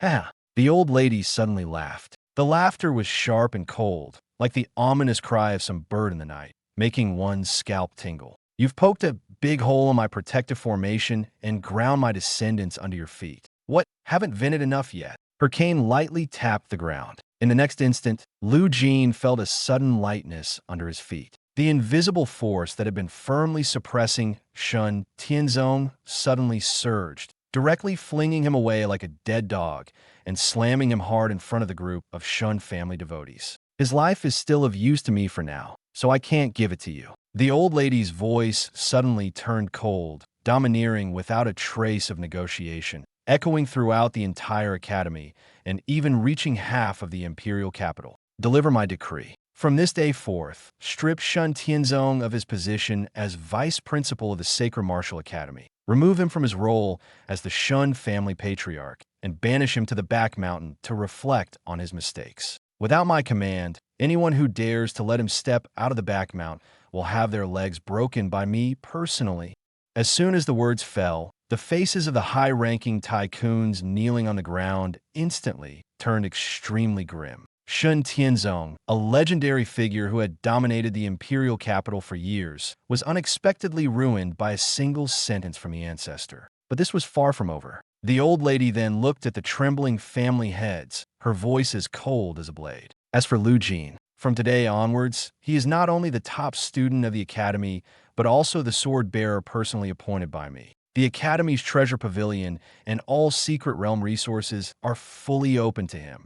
You old geezers, listen carefully to me. Fights among the younger generation. Let them fight however they want. If he gets killed by someone of the same rank, that's his own lack of ability, and he deserves it. But if any shameless old geezer dares to rely on their higher cultivation to assassinate him, or uses high-level powers to bully the younger generation, from the shriveled body of the old lady, a surge of killing intent erupted, enough to make the heavens tremble. Even if I no longer guard the abyssal rift, I will visit each of your family ancestral graves one by one. This was no longer a warning. It was a blatant death threat. It was also a direct immunity card granted to Lu Jin. From this moment on, anyone who wants to harm him must first consider whether their family can withstand the retaliation of a ninth-tier true god. Obey the decree of the Heavenly Master. The high-ranking members of the Li family, Wang family, and other factions were so terrified that their souls nearly fled, bowing repeatedly with trembling voices. Lu Jin stood on the ruins of the high platform, his gaze terrifyingly calm. The oppressive aura of the ninth-tier powerhouse had dissipated, yet the air in the square remained so heavy that it was hard to breathe. Those who had been arrogant moments ago now all hung their heads, not daring to even glance at him. The usually lofty family heads and elders were now drenched in cold sweat, as if they had just been pulled out of water. Drag him away. Only then did the Shun family guard snap out of it, rushing forward in a panic to carry Shun Tianzong away. This man, who once held absolute authority in the Shungu Academy, now had a face covered in blood, his cultivation destroyed, and his spirit completely broken. Before leaving, his eyes were terrifyingly hollow, as if he had already realized that his life had come to an end. He lost. Not only did he lose, but the Shun family's long-standing influence in the academy also crumbled along with him. A staff member from the Academic Affairs Office, who had once made things difficult for Lu Jin, now had a changed expression. Forcing a smile, he hurriedly tried to step forward to apologize. But before he could utter a word, he was silenced by a single glance from Lu Jin. Lu Jin had no interest in watching how these people were trying to please him now. He was well aware that what truly made everyone bow their heads was not his ruthlessness just now, but the attitude of that old matriarch in the sky. The fact that she could publicly disown her own great-grandson showed that she didn't care about familial ties at all. What she cared about was profit. And he, obviously, was that profit. With his hands in his pockets, Lu Jin looked up at the fading phantom in midair, his tone as calm as if he were discussing a business deal. Speak. What do you want me to do? He neither pretended to be moved nor feigned ignorance. People of this level wouldn't save him for nothing.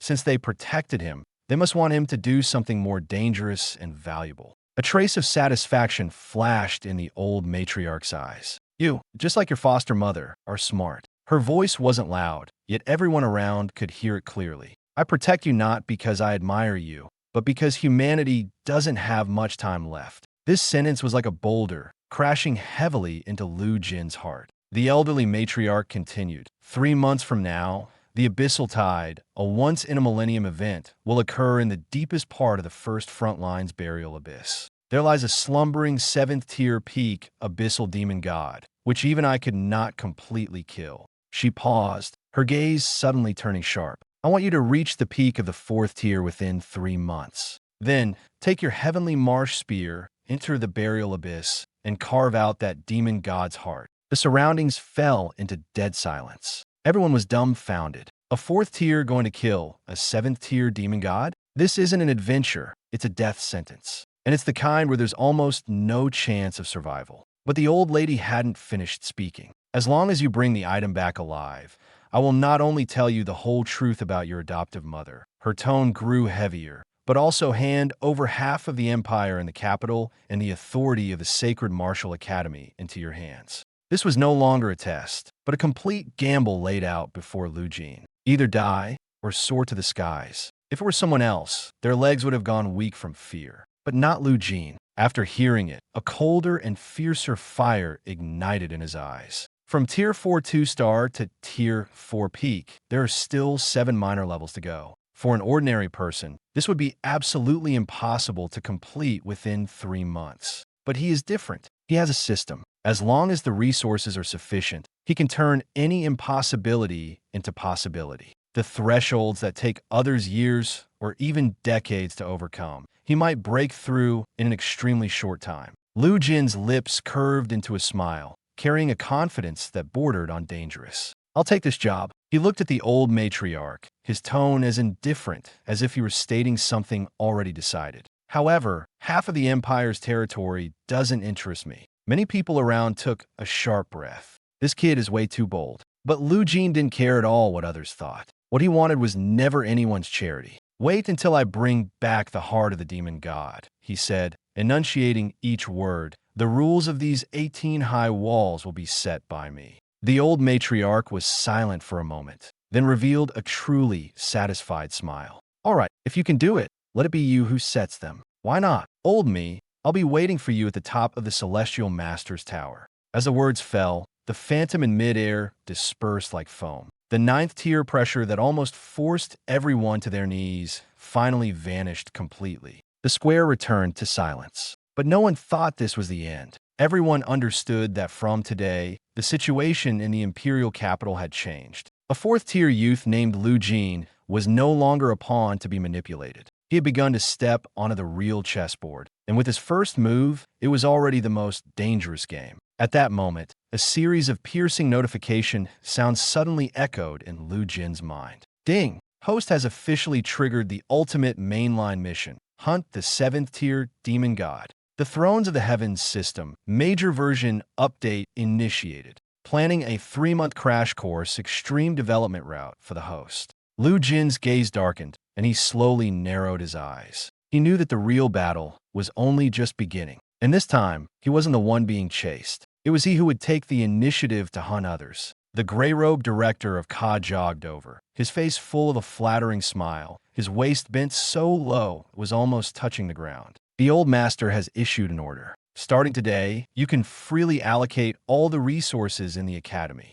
Would you like to rest first at Villa Number 1 in Zone S? Rest. Lu Jin had his hands in the pockets of his trench coat, his expression indifferent, not even sparing him a glance. 3 months later, I will go to the abyss of burial gods to dig out the heart of a 7th tier demon god. Do you think I have time to rest? The gray-robed director's throat tightened, cold sweat instantly pouring down, and he quickly shook his head. Crossing 3 tiers to kill a 7th tier demon god. Any normal person hearing this would think it was a joke. But this was an edict personally issued by the Grand Celestial Master. In other words, this 18-year-old boy standing before him was truly going to undertake such a life-threatening task. Since the Grand Celestial Master has spoken, resources are fully open to me. Lu Jin wasted no words, speaking directly with a tone so commanding it was impossible to refuse. Lead the way to the Tian Gang's spirit gathering tower at the core of the inner courtyard. I want the origin chamber on the top floor.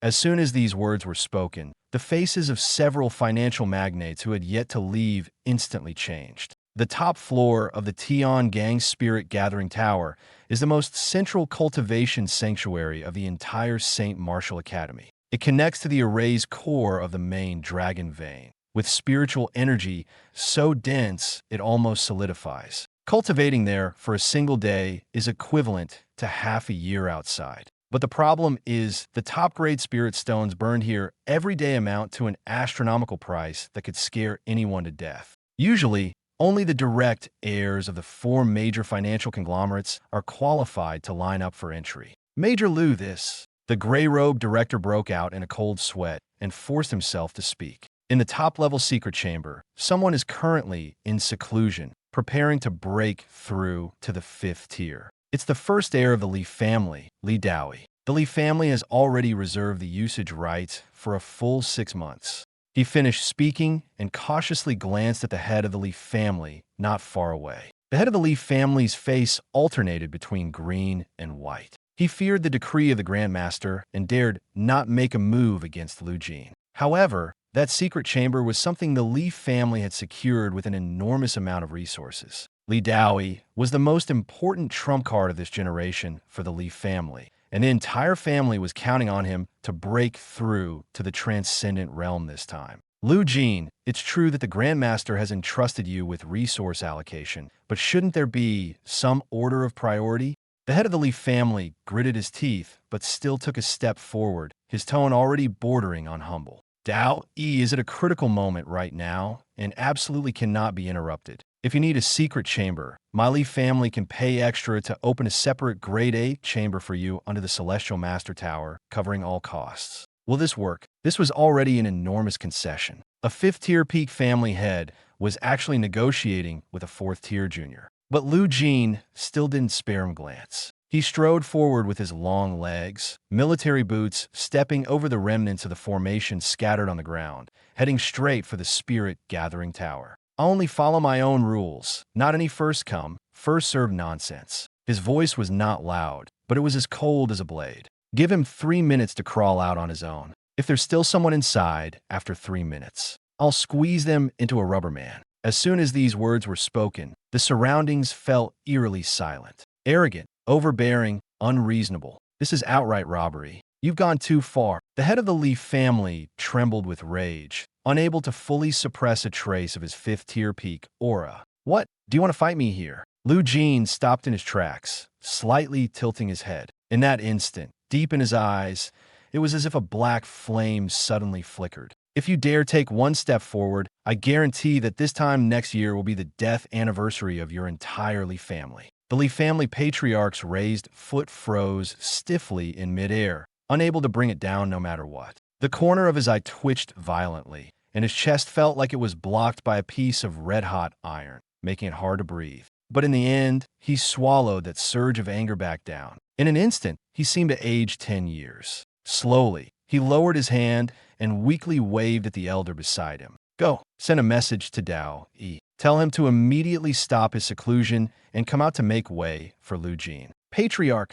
forcibly interrupting his seclusion will cause a spiritual energy backlash and destroy his foundation. The elder's face changed drastically. I told him to come out. The head of the Li family roared suddenly, his voice filled with uncontrollable shock, anger, and humiliation. Do you want to wipe out the Li family? There was no suspense at all. In the face of true power and background, so-called family dignity is utterly insignificant. A few minutes later, a fit of uncontrollable coughing echoed from the top of the tower. Li Daoi's face was deathly pale, with blood at the corner of his mouth. Supported by several Li family mentors, he stumbled out of the highest level of the spirit gathering tower in a sorry state. This young man, once regarded as the greatest genius of the Li family, now struggled even to stand steadily. His gaze toward Lu Jin was filled with venomous resentment. But in the end, he didn't dare utter a single harsh word. He knew very well that he was in no position to challenge Lu Jin right now. He could only grit his teeth and leave in disgrace. Brother Jin, that was ruthless.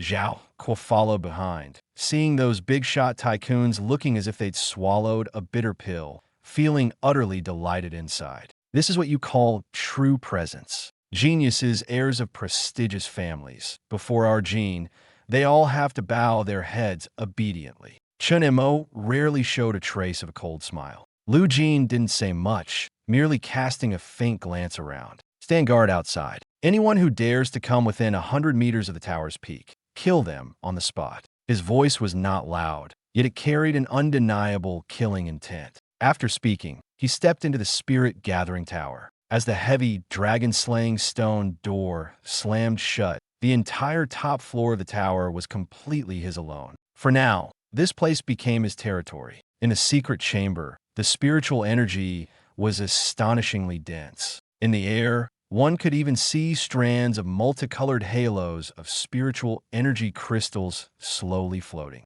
Ordinary people, if they stayed here for a while, would feel their bodies swelling and heating up from the sheer concentration of spiritual energy. For those with slightly better aptitude, just a few breaths could significantly extend their lifespan. But Lu Jin did not rush to absorb it, because just now, when the old Celestial Master issued the decree, the system in his mind that had been stuck on updating finally completed its loading process. Ding! Thrones of the Heaven System version 2.0 update complete. A customized 3-month God-slaying extreme growth route has been prepared for the host. Lu Jin's gaze sharpened. The system panel unfolded instantly, and rows of cold, unfeeling data appeared before his eyes. Current host realm, Mortal Realm, 4th stage, 2 stars. Dual SSS-level origin strength. Has reached the limit that the Mortal Realm can withstand. Critical weakness, insufficient physical body strength. The explanation provided by the system is straightforward. A 7th-order demon god possesses a high-dimensional law field, and a mortal body will instantly disintegrate upon entering a 100-meter range. Even if the host has absolute defense, it cannot withstand the oppression and erosion at this level. To survive and face such an existence head-on, merely improving one's realm is not enough. The physical body must first be forcibly transformed to endure high-dimensional power. Breakthrough Plan. Divine Demon Overlord Body Project. The host must forcibly forge the initial stage of the Divine Demon Overlord Body before advancing to the 5th tier. Resource Requirements. The system activates the Multiverse Plunder and Synthesis function. The host does not need to absorb spiritual energy step by step, but can directly devour high-grade supreme resources such as spiritual veins, high-level cores, and rare treasures of heaven and earth. The system will perform a 100% lossless conversion to forcibly expand the sea of energy and temper the bones and blood. The goal is to devour resources with a total value exceeding 10 billion Academy points, pushing the realm to the peak of Tier 4 9 stars while achieving a physical transformation. Lu Jin looked at the string of numbers, a trace of a cold smile flashing in his eyes. 10 billion points. This number is ridiculously exaggerated. Even if you combine the 10-year budget of the St. Martial Academy's administrative office, it would probably only amount to 1 or 2 billion points. 10 billion is almost equivalent to forcibly taking away a significant portion of the foundation that the Great Xia Kingdom has accumulated over many years. Only then did he understand why the old Heavenly Master had directly ordered to grant him unlimited access to the Academy's resources. That elder had seen through it long ago. For a monster like him, with dual SSS-level origins, following the conventional cultivation path was simply unrealistic. Normal cultivation was far too slow. If you want to get stronger quickly, you can only pour in resources until your body can no longer bear it, and then let the system fully consume these resources, converting them into power that truly belongs to you. This is not cultivation at all. This is a war built entirely on piling up resources. And now, someone else is footing the bill for him. Since that's the case, he naturally wouldn't hold back. A hint of almost maniacal light gradually ignited in Lu Jin's eyes. With a flick of his wrist, he directly poured out all the more than 20 storage rings of the Imperial Capital's prodigies that he had seized this time in the Godfall ruins. With a clatter, A small hill immediately piled up on the floor of the secret room. 4th tier top-grade spiritual herbs, 5th tier incomplete magical artifacts, high-level abyssal cores, one item after another, one pile after another, all gleaming with dazzling light. These items were originally resources meticulously prepared by families like Lu Jin's and Wang Qiong's for their heirs to break through levels. Each one was of immense value, enough to make countless people fight over them outside. But now, they had all become Lu Jin spoils. System. Lu Jin placed both hands on the small mountain of resources. Deep within his double pupils, a world-ending black flame suddenly ignited. The flame seemed not to originate from the mortal realm, but from some ancient beast that had slumbered for millions of years, carrying an aura of insatiable greed and destruction. Activate the plundering and synthesis of all realms. Devour all of these things. The moment the words fell, the highest level of the Tiangong Spirit Gathering Tower trembled violently. Once again, he felt that earthquake-like surge of violent spiritual energy. Those high-grade cores as hard as iron, along with the top-tier spiritual herbs that even 5th-tier experts would need over half a month to slowly refine, were instantly crushed into the purest, most primal energy upon encountering the world-devouring black flame and the system's synthesis rules, flooding madly into Lu Jin's body like a breached river. Crack, crack, crack. A series of dense cracking sounds erupted from Lu Jin's entire skeleton. His physical body, which was originally only at the entry level of transcendence, was now forcibly washed, torn apart, and restructured by this almost unreasonable torrent of resources. Threads of dark golden light began to slowly condense deep within his once pale bones. This was the embryonic form of the divine demon overlord physique, and the spiritual energy level in his chi was rising madly at a speed unimaginable to ordinary people. 4th tier, 3 stars. 4th tier, 4 stars. 4th rank, 5 stars. The resources brought by the imperial capital's prodigies were truly abundant. In just 3 short hours, Lu Jin seemed to have boarded an uncontrollable rocket, breaking through 3 minor realms in succession and directly reaching the peak of the mid-4th stage. Boo! When the last pile of resources completely turned into dull ashes,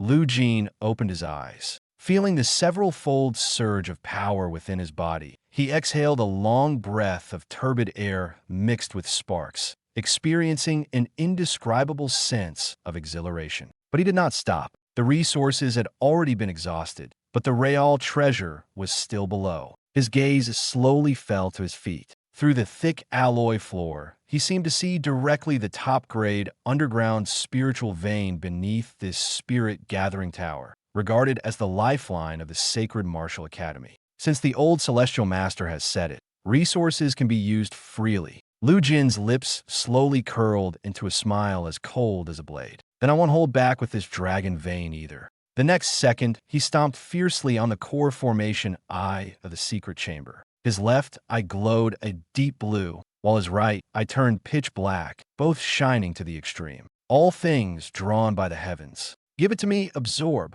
Boom! At the highest level of the Tiangong Spirit Gathering Tower, the core formation eye in the secret chamber let out a groan of unbearable strain. In the depths of Lu Jin's right eye, the mass of pure black flames suddenly expanded, like an invisible abyssal maw, tightly biting down on the entire underground. The power of universal pull erupted violently, unreasonably domineering. The special alloy steel plates beneath the secret chamber cracked inch by inch, as if struck by a heavy hammer. From deep underground, a low rumble echoed, resembling the anguished roar of some colossal beast. The supreme underground spiritual vein, nurtured by the sacred martial academy for over a century and responsible for supporting the operation of the entire inner courtyard, clearly sensed the danger and immediately attempted to retreat deeper, but was already too late. Try to run? Lu Jin sneered coldly, his left hand's 5 fingers suddenly pressing downward.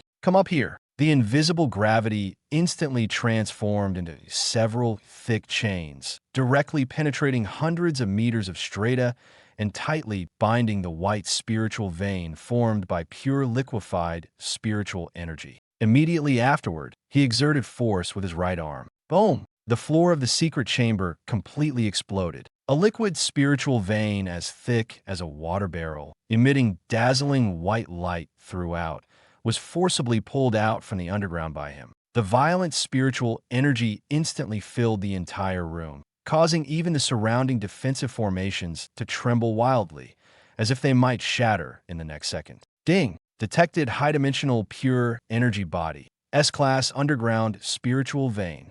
Plundering and synthesis across worlds has been initiated, forcibly infusing, beginning to reshape the divine demon overlord body. At the moment the spiritual vein was extracted, the world-destroying black flame immediately surged forward, like the most voracious fire, swiftly refining and crushing, then forcefully smashing into every pore of Lu Jin's body in an almost savage manner, pounding into his limbs and bones. Ugh! A suppressed groan escaped from Lu Jin's throat. Pain. It was a pain that pierced to the bone. It felt as if someone was shattering his bones inch by inch, then pouring scalding molten steel into them, forcing him to grow a stronger, harder, and more terrifying body. But he did not retreat. Even though his gums were already bleeding from clenching his teeth, his eyes remained fixed on the ever-shrinking spiritual vein. He was well aware that his original physical body had long been riddled with cracks due to bearing dual SSS origins.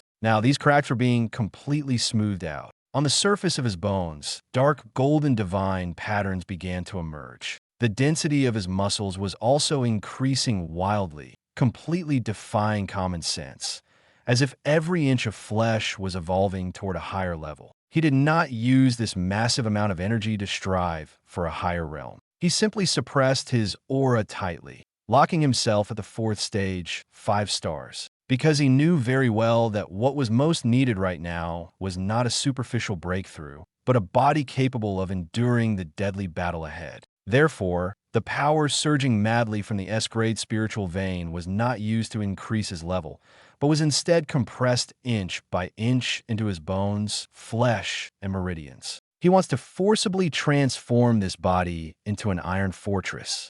Meanwhile, outside the Tiangang Spirit Gathering Tower, the inner courtyard of the Sacred Martial Academy was already in complete chaos. An earthquake? What's going on? It's not an earthquake. Look at the formation on the tower. In the square, the training team and the students who hadn't yet dispersed all looked up, their expressions changing instantly. The 100-meter-high tower, originally glowing with golden light, was now shaking violently, as if something inside was uprooting it from the ground. The ancient runes on the tower, responsible for gathering spiritual energy, were extinguishing one by one. The originally flowing light dimmed rapidly, as if its lifeline had been severed. What's even more terrifying is that the top-tier cultivation villas around, specifically designed for the signs of financial conglomerates, are experiencing a rapid decline in spiritual energy concentration. One moment, it was as dense as fog. The next, it was as thin as paper.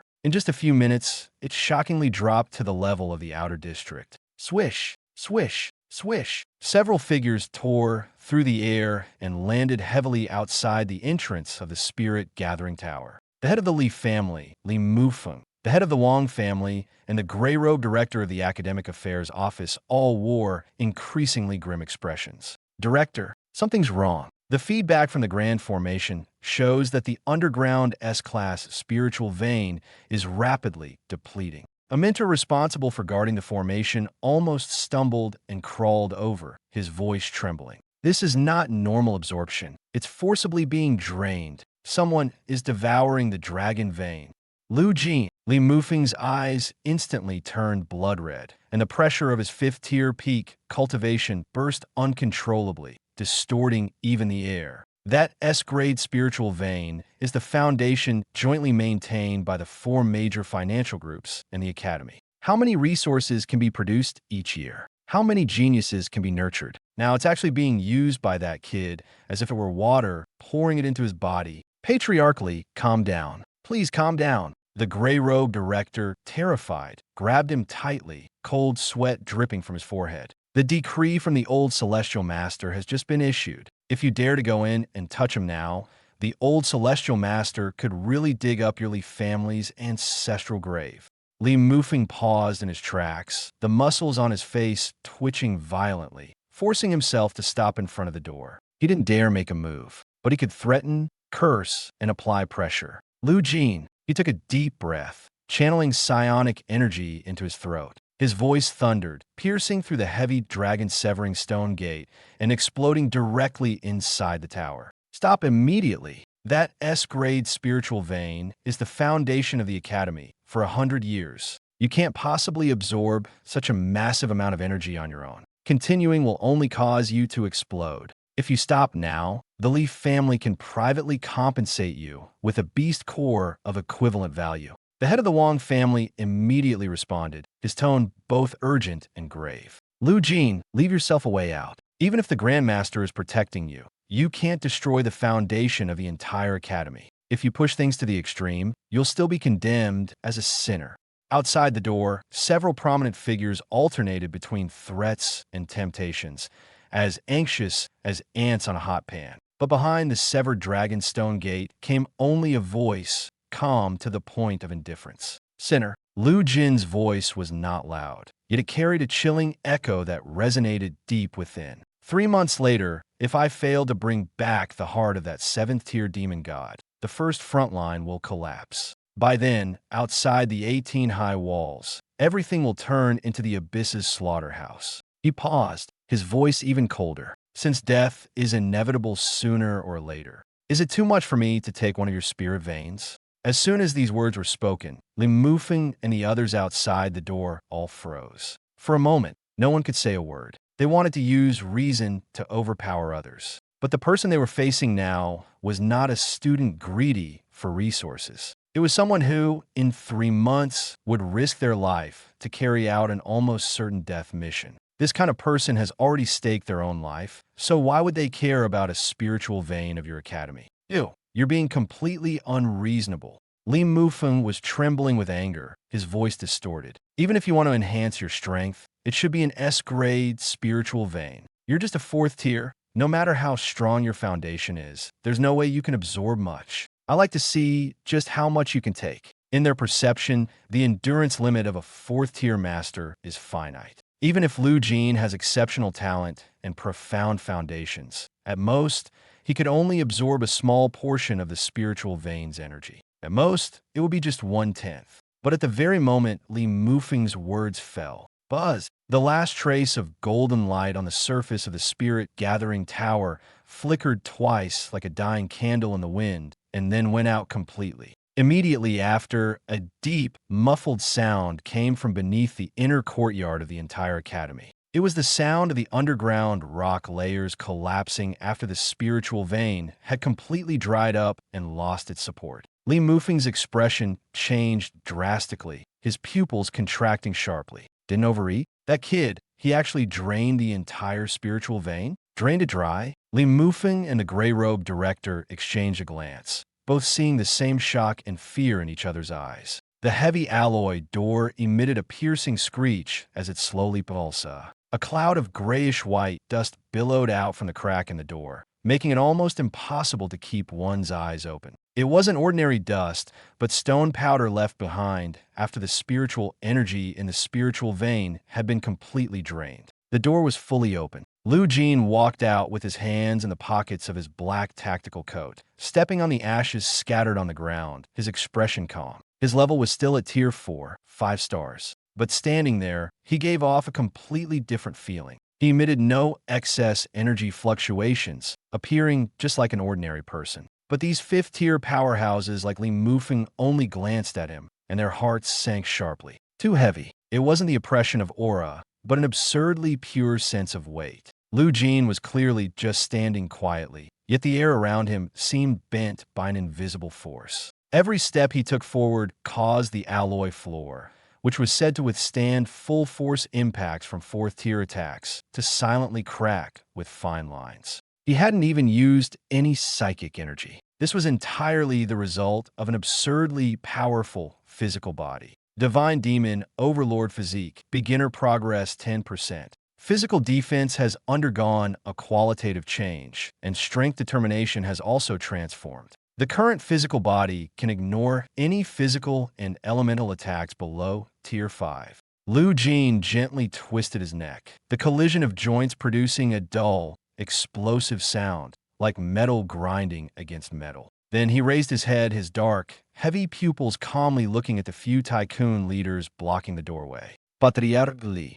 His voice wasn't loud, yet it sent chills down everyone's spine. Didn't you just say that I would be stuffed to death? Lu Jin's lips curled into a smile, cold enough to terrify. He raised his right hand and casually clenched his fist. Bang! The air was forcibly crushed in his palm, exploding into a visible white shockwave.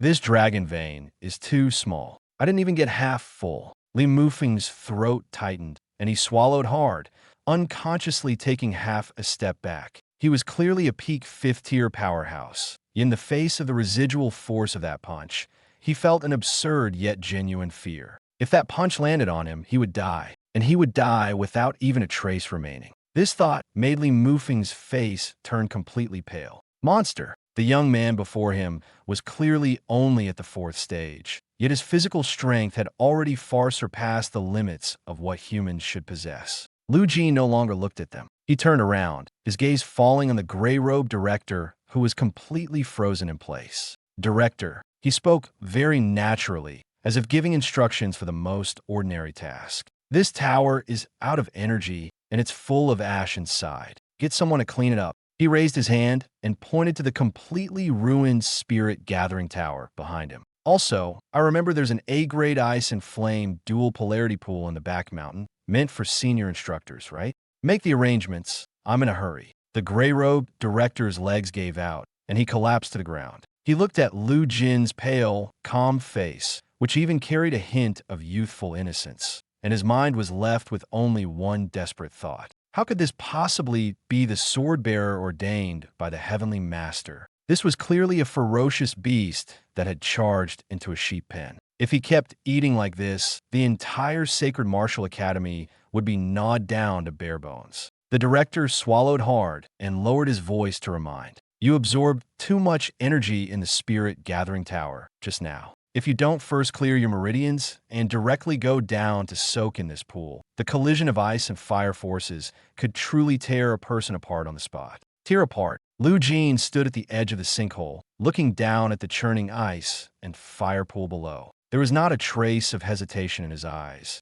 Instead, they lit up with a kind of almost greedy excitement. The absolute zero and world-destroying black flame within him were like ferocious beasts that had caught the scent of prey, trembling incessantly in his energy sea and emitting an uncontrollable hum. Others might fear such extreme conflicts, but he happened to be the possessor of dual SSS-level extreme powers. To him, this pool was not dangerous at all. It was merely the system's specially prepared second refinement for him. "You can leave now." Lu Jin spoke while casually unbuttoning his black tactical coat, his tone as calm as still water. "Also, tell those old guys outside that if anyone dares to step half a foot into the back mountain today, I'll make sure they stay here forever as fertilizer for this place. Igriegagis, I'll leave right away." The gray-robed director, as if granted amnesty, turned and ran, almost scrambling and crawling as he rushed out of the canyon.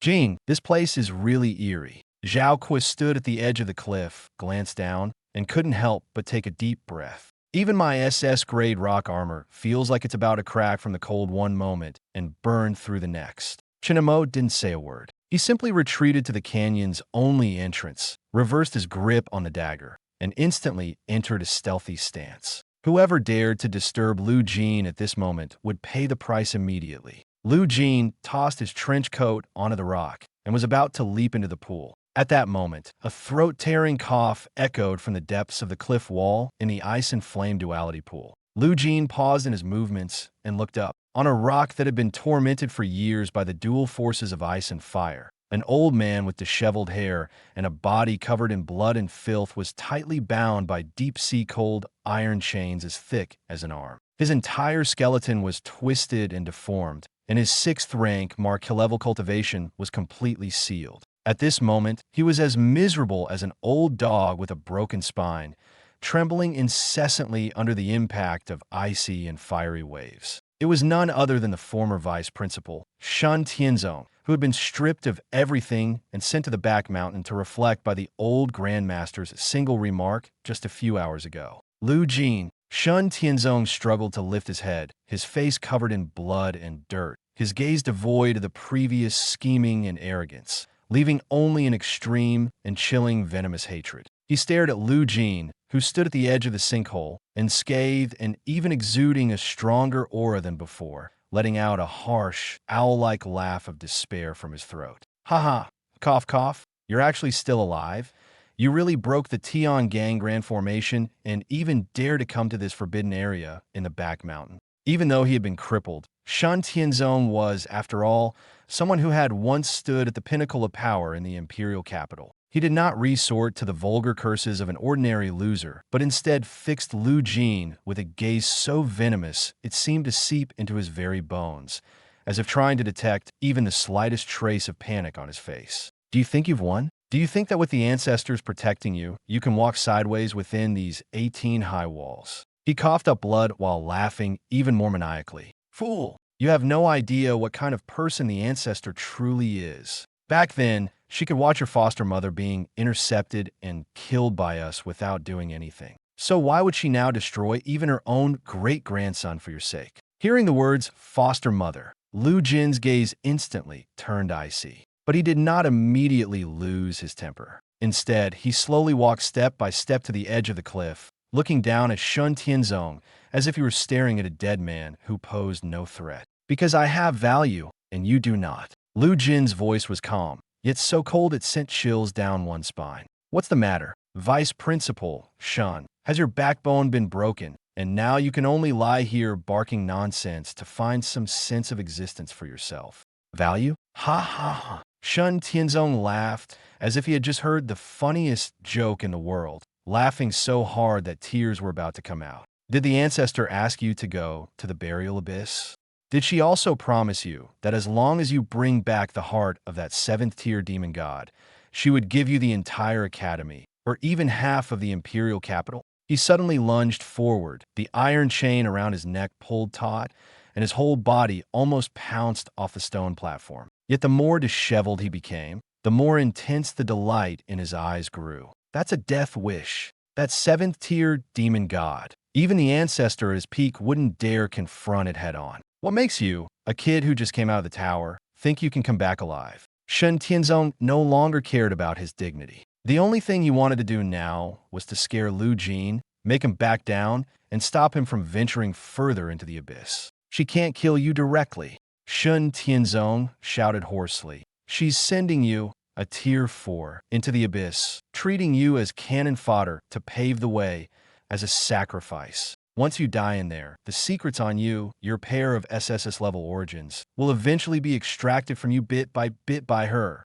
This was his final counterattack, and also the most venomous provocation. He wanted to make Lu Jin afraid. He wanted to make Lu Jin doubt. Want Lu Jin to collapse on his own before entering the abyss. But above the cliff, after hearing these words, Lu Jin's face didn't show the slightest ripple. His expression was terrifyingly calm, as if he had just heard an irrelevant and trivial remark. Finished talking, Lu Jin casually dug at his ear. "If you're done, shut up. You're annoying me." The next second, without any hesitation and without even activating his protective psychic energy, he directly leapt off the edge of the cliff. Plop! He decisively and cleanly jumped into the center of the ice-flame duality pool, where crimson magma churned alongside deep blue, icy water. Shen Tianzong was stunned on the spot. Then his face erupted with an expression of extreme, twisted ecstasy. "Looking for death. You actually jumped down without any protection." He stared intently at the water's surface, his voice trembling with excitement. "The laws of ice and fire here can't even be withstood by a 5th-tier peak body. You're just a 4th tier. No matter how many trump cards you have, you'll be torn apart in an instant, not even leaving a trace." In his eyes, Lu Jin was simply courting death. But he waited for a long time. 1 second, 10 seconds, 30 seconds. The surface of the pool remained calm. No screams, no blood. It was not as explosive and shattering as he had imagined. Shen Tianzong's smile began to stiffen. At that moment, the entire sinkhole suddenly started to shake violently. Boom! Originally distinct and mutually repellent, ice, water, and magma seem to be forcibly pulled by some invisible force, frantically pouring toward the same central point. That is not balance. That is devouring. It is plundering. Shen Tianzong's pupils suddenly contracted. The next moment, Lu Jin's figure slowly emerged from the pool of water. He sat cross-legged at the boundary between ice and fire. His expression could even be described as calm. The left half of his body was enveloped in a ghostly blue chill. That force was cold beyond anything of this world, like the absolute chill from the deepest abyss, freezing, crushing, and absorbing the raging icy waters around it inch by inch. The right half of the body was wrapped in pure black flames. Those black flames showed no trace of mercy in their temperature, but possessed an even more terrifying, devouring nature, like a monster that could never be sated, swallowing molten lava capable of melting gold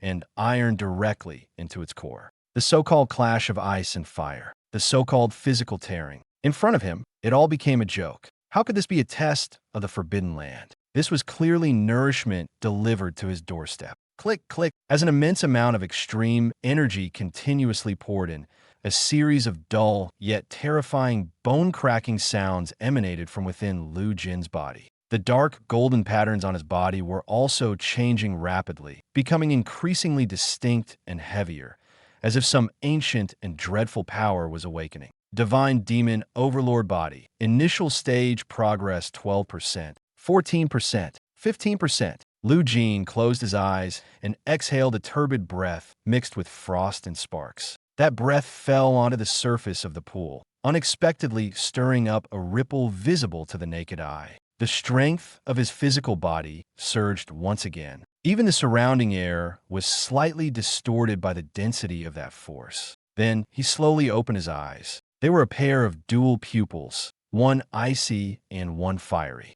Cold as a winter night, fierce as an abyss. Across the water surface, dozens of meters away, he just looked calmly at Shen Tianzong on the cliff, as if he were looking at a completely dead dog. This is what you meant by melting into slag. Shen Tianzong stood in place, his face pale, his mind blank. How is that possible? He's not only alive, he's still devouring the power of the laws of this forbidden land. Is this even a human? This is simply a monster wearing human skin. You, what on earth are you? Shen Tianzong's teeth were chattering, his voice trembling uncontrollably. He was once a six-tier powerhouse. He had seen many geniuses and many madmen, but he had never seen anyone like Lu Jin. That kind of oppressive feeling emanating from the very bones is no longer just about being strong. It's a feeling of utter despair. It's like thinking you're facing a young man, only to look up and realize you're standing before an insurmountable mountain. Don't use your pitiful perspective to measure me. Lu Jin sat in the center of the pool, letting the energy of ice and fire wash over his body, his tone as cold as a blade.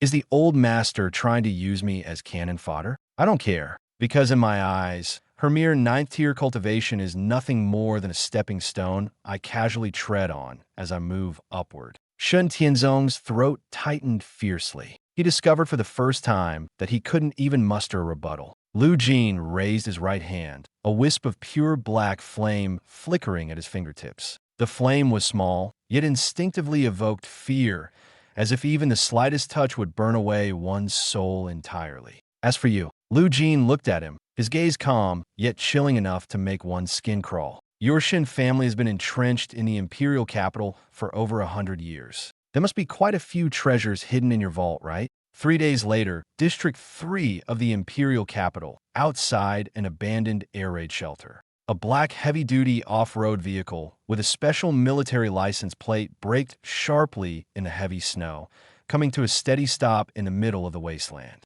The car door opened, and Zhao Kuo was the first to jump out. The SS-grade immortal rock armor on his body glimmered faintly with a dark golden light in the wind and snow, making him look like a towering iron figure emerging from the battlefield. He raised his eyes to look at the rust-covered iron gate ahead, his expression showing not a trace of hesitation. Chun Mo said nothing, like a blade hidden in the shadows, silently leaping onto the roof of the car. Holding a dagger, his gaze was as cold as ice. He first scanned the distant high-rises, then swept his eyes over the surrounding snowy ground and shadows. Only after confirming there were no ambushes did he slightly tilt his head. Finally, the rear car window slowly rolled down. Lu Jin stepped out of the car, wearing a close-fitting black tactical coat. Snowflakes landed on his shoulders, but the oppressive aura surrounding him quickly drained them of their chill. Compared to the frail young man from a few days ago who could barely stand, he was now completely different. His face was still pale, but it was not a sickly pallor.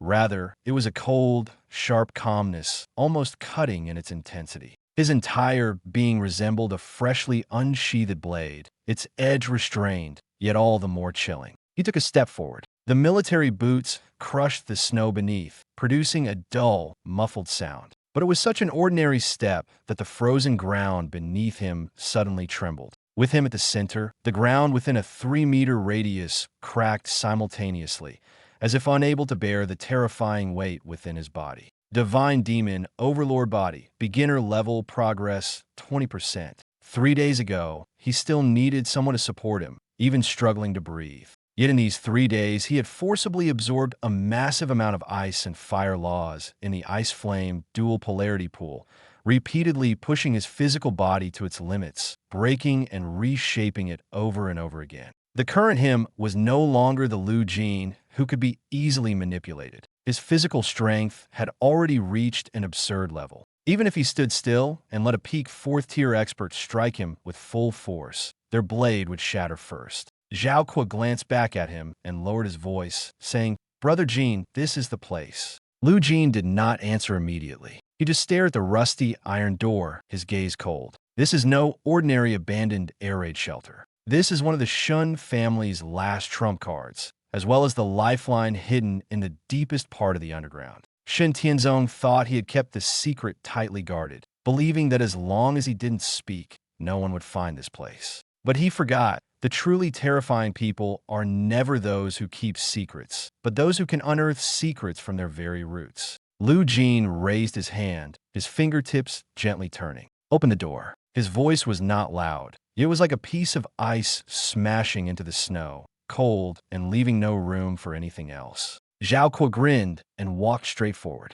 Chun Mo also leapt down from the roof of the car, standing on the other side, his gaze firmly locked on the surroundings. They all understood that what came next was not a search, not a negotiation, but a forced breakthrough. Lu Jin never cared for politeness. What he wanted was the lifeblood of the Shun family. What is desired is for those high and mighty tycoons in the imperial capital to feel true fear for the first time. Zhao Kuo pointed at the dilapidated iron door ahead, his tone brimming with uncontrollable excitement and murderous intent. Military intelligence has confirmed it. 50 meters below the air raid shelter lies the Shun family's core treasury, which they've managed for over a century. However, he grinned, his smile resembling that of a beast catching the scent of blood. It's not quiet inside. At least 4 old geezers at the peak of the 5th tier are guarding it. And there's also a highly defensive killing formation. Chunamo stood on the car roof, casting a cold glance at that door. Shen Tianzong is already done for, and these old guys still want to take the Golden Mountain to the grave with them. Lu Jin had his hands in the pockets of his trench coat, looking up at that door with eyes as deep as a pool of icy water. People die for money. It's quite normal. He spoke indifferently. "Go knock on the door. Tell them I've come to collect the interest." "Got it." Zhao Kuo let out a loud laugh, his hefty body suddenly leaping forward. SS-level, earth-based psychic energy erupted instantly. His right leg suddenly swelled and turned to rock in midair, like a massive whip wrapped in a thick layer of stone, slamming fiercely into the rusty iron door. Boom! A thunderous boom reverberated, causing the entire underground passage to tremble. The seemingly ordinary iron door, actually disguised with half a meter of special alloy, was kicked down by Zhao Kuo along with the surrounding load-bearing structure. Dust and debris shot up into the sky. A bottomless underground passage, glowing with a chilling red light, was finally revealed before the 3 of them. The next second, a piercing alarm sounded frantically, as if the entire underground space had been awakened. "Lu Jin, don't push me too far." From the depths of the passage came an enraged roar, filled with fury, but hidden deeper within was an unmistakable fear. Immediately, for surges of violent peak, 5th tier psionic energy shot skyward. Four elders dressed in the Shun family's gray robes rushed out, followed by dozens of fully armed death warriors. Like a pack of cornered beasts driven to desperation, they blocked the end of the passage tightly. This was already the entirety of the Shun family's top combat strength that could be mustered. The 6th-tier patriarch was meditating in seclusion in the back mountain, and the 6th-tier vice principal had already been crippled. These 5th-tier elders were now the Shun family's last shred of confidence to hold their ground. Too much bullying? Lu Jin stepped on the alloy fragments on the ground, walking step by step into the passage. The red alarm lights continuously swept across his face, making that calm and almost ruthless face look like a grim reaper walking out of the execution ground. When you captured disabled veterans, extracted Abyss Beast genes from their living bodies, and used them for fusion experiments, why didn't you think you were being too much of a bully? His voice was not loud, yet it was like a knife, repeatedly echoing in the narrow passage, suffocating everyone. I'm here today, not to kill. Lu Jin stopped 20 meters away from the four elders, his tone eerily calm. Open the treasury door. I want everything inside. Consider it compensation for the veterans who died on the experiment table. Insolent. The great elder trembled with rage, pointing at Lu Jin and roaring. That is the Shun family's 100-year legacy. You think you can take it all with just a word? The ancestors only instructed us not to assassinate you, but they never said you could barge into the Shun family's ancestral grounds and rob us. You're forcing us into mutual destruction. Mutuelle destruction.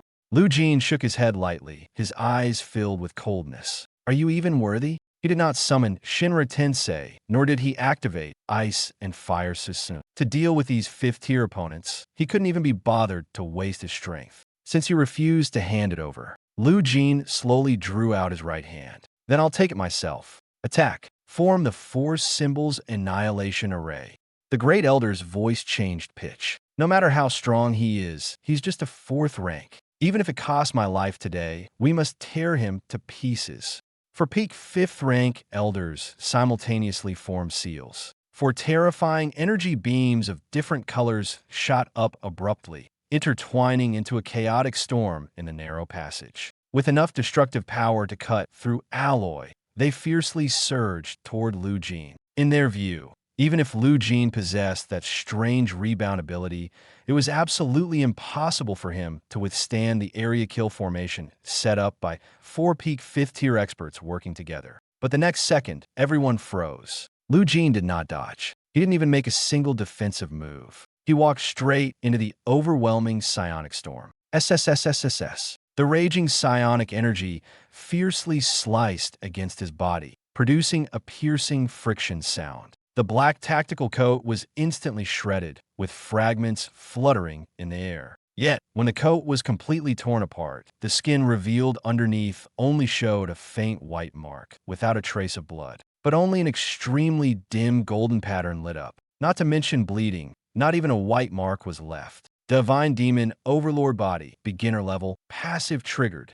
Immune to all current tier 5 physical/psionic damage. This is impossible. How could his physical body withstand a tier 5 killing formation? The elder's eyes were about to pop out, as if he'd seen a ghost. No spells clashing, no fancy moves. All there was the most direct and brutal crushing. Too weak. Lu Jin was like an out-of-control heavy armored vehicle, forcibly breaking through the blockade of the psionic storm and appearing in front of the Grand Elder in the blink of an eye. The Grand Elder had just started to retreat when Lu Jin's pale hand, like an iron clamp, firmly gripped his neck, forcibly lifting him into midair. Bang! Lu Jin clenched his left fist, not even using psionic energy, relying solely on the physical strength enhanced by 20 times gravity density, and casually punched the Grand Elder's dantian. Ugh! The Great Elder suddenly spat out a mouthful of blood. The 5th-tier peak Chi C, under this pure physical blow, was shockingly blasted with a terrifying crack on the spot, causing the spiritual energy within to collapse instantly, disabled in one strike. In a single encounter, a 5th-tier peak was captured alive and severely injured. The remaining 3 elders were so terrified that their souls nearly left their bodies. Their fighting spirit was instantly shattered, and they retreated frantically. Monster! He's a monster! Retreat to the treasure vault and activate the dragon's severing gate. I said I don't kill. Lu Jin tossed the half-dead great elder onto the ground as if discarding trash. He did not chase after the 3 fleeing elders, but instead walked directly toward the end of the passage. There stood a towering ultimate treasure vault door, 10 meters high. The entire door was forged from deep-sea meteorite iron, as heavy as a mountain. There was no keyhole on the door, only a gene recognition panel emitting a faint blue glow. That door is secured with a genetic lock and a voice sprint lock. Without the Patriarch's iris and voice, even a 6th-tier expert couldn't open it. Lu Jin, you're destined to leave empty-handed today. A venomous roar came from behind the door, belonging to the 2nd elder. Is that so? Lu Jin sneered coldly. He spoke slowly, his voice cold and deep, and uttered the password he had pried out of Shun Tianzong on a back mountain. Zhen Yuan. At the moment the 2 words were spoken, Lu Jin simultaneously activated the extremely faint trace of world-destroying black flame within his body, simulating the mutated soul fluctuation left by prolonged exposure to abyssal beast genes, and gently pressed it onto the identification panel. B. Password correct. Gene fluctuation matched. Highest authority confirmed. The cold electronic female voice echoed in the passage. Behind the door, the 3 elders who had been shouting moments ago suddenly fell silent, as if their throats had been seized. Impossible. The Patriarch couldn't have told you the password. You devil. Desperate whispers came from behind the door. Boom! The 10-meter-high meteorite iron gate slowly slid open to both sides under the despairing gazes of the Shun family's death warriors. Behind the gate was a massive vault that could drive any high-level martial artist completely mad. Piles of 4th-tier and 5th-tier top-grade energy crystals were stacked like mountains. Rows of rare ancient weapons emit a chilling, cold gleam. In the specially crafted crystal cabinet at the center, several 6th-tier abyss beast cores radiating terrifying energy fluctuations are displayed. This is the entire foundation accumulated by a top-tier conglomerate over a century. Jin bro, we're rich. Zhao Kuo followed behind, staring at the glittering golden treasure vault, almost drooling. Collect. Lu Jin couldn't even be bothered to take another look. He stepped directly into the vault and placed both hands on the nearest pile of energy crystals. System. Activate all-world plunder synthesis for everything. Ding. Detected a massive amount of high-level resources. Synthesis and transformation program initiated. Absorbing. Divine Demon Overlord Body Progress plus 1%, plus 2%. The world-destroying black flames within Lu Jin surged out like a tsunami. Wherever it passed, those priceless treasures, weapons, and cores instantly transformed into the purest essence of flowing light, frantically pouring into his body. In the corner of the treasure vault, the 3 5th-tier elders and dozens of death warriors slumped to the ground, their faces pale, even their breathing becoming labored. They dared not step forward, nor did they dare to intervene.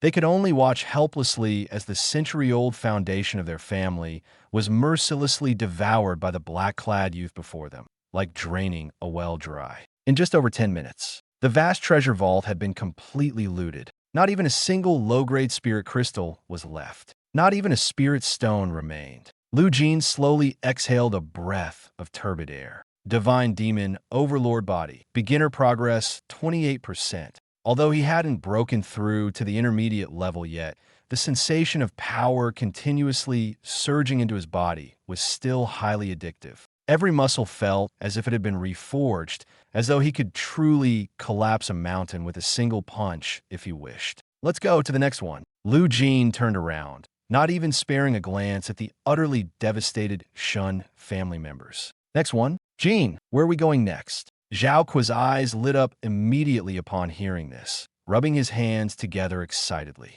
The Shun family is too poor. Lu Jin slipped his hands back into his pockets and stepped out of the underground passage, his tone as calm as if he were discussing where to eat tonight. One family alone isn't enough to satisfy my appetite. He raised his eyes, his gaze cold and direct. The Li family, the Wang family, the Zhao family, the 4 major financial clans of the imperial capital. I'll visit them all today. Half an hour later, in the highest-level Abyss Council roundtable meeting room of the imperial capital, the atmosphere was as oppressive as the sea before a storm. Several key figures who held the lifeblood of humanity's high walls in their hands sat silently around the round table, their expressions growing darker by the moment. At the center of the meeting room, a holographic projection was repeatedly playing the footage of Shun family's treasury being completely emptied by Lu Jin. Every frame felt like a slap to their faces. "Robber. He's nothing but a downright robber." Li Mufeng slammed his palm on the table, his voice seething with suppressed anger.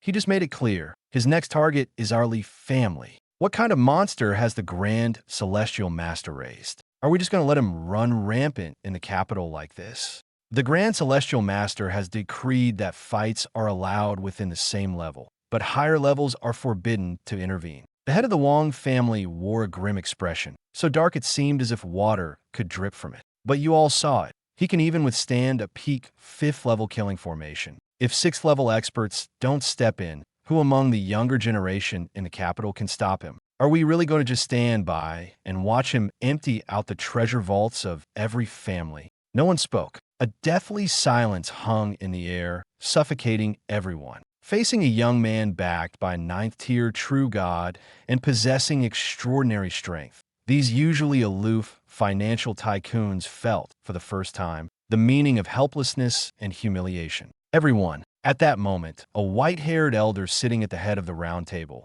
who had remained silent, slowly opened his eyes. He was the chief elder of the council and the true mastermind hidden behind the scenes of the imperial capital. The old celestial master is protecting him because 3 months from now, he will go to the abyss of the gods to deal with that 7th-tier demon god. The chief elder's voice was hoarse, cold as a blade. But what if 3 months later, he doesn't come back? As soon as these words were spoken, several family heads simultaneously raised their heads. The suppressed anger in their eyes instantly turned into a colder, more ruthless gleam. The old celestial master only said that he cannot be touched in the imperial capital. The chief elder slowly tapped the table, his voice unhurried, yet chilling to the bone. But he didn't say that we couldn't help him a little at the abyss frontline. Let him take it. Open the treasure vault, and let him take as much as he wants. The more he takes, the heavier the karma on him. Once he reaches the front lines, there will be more people wanting to kill him than just us. He paused for a moment,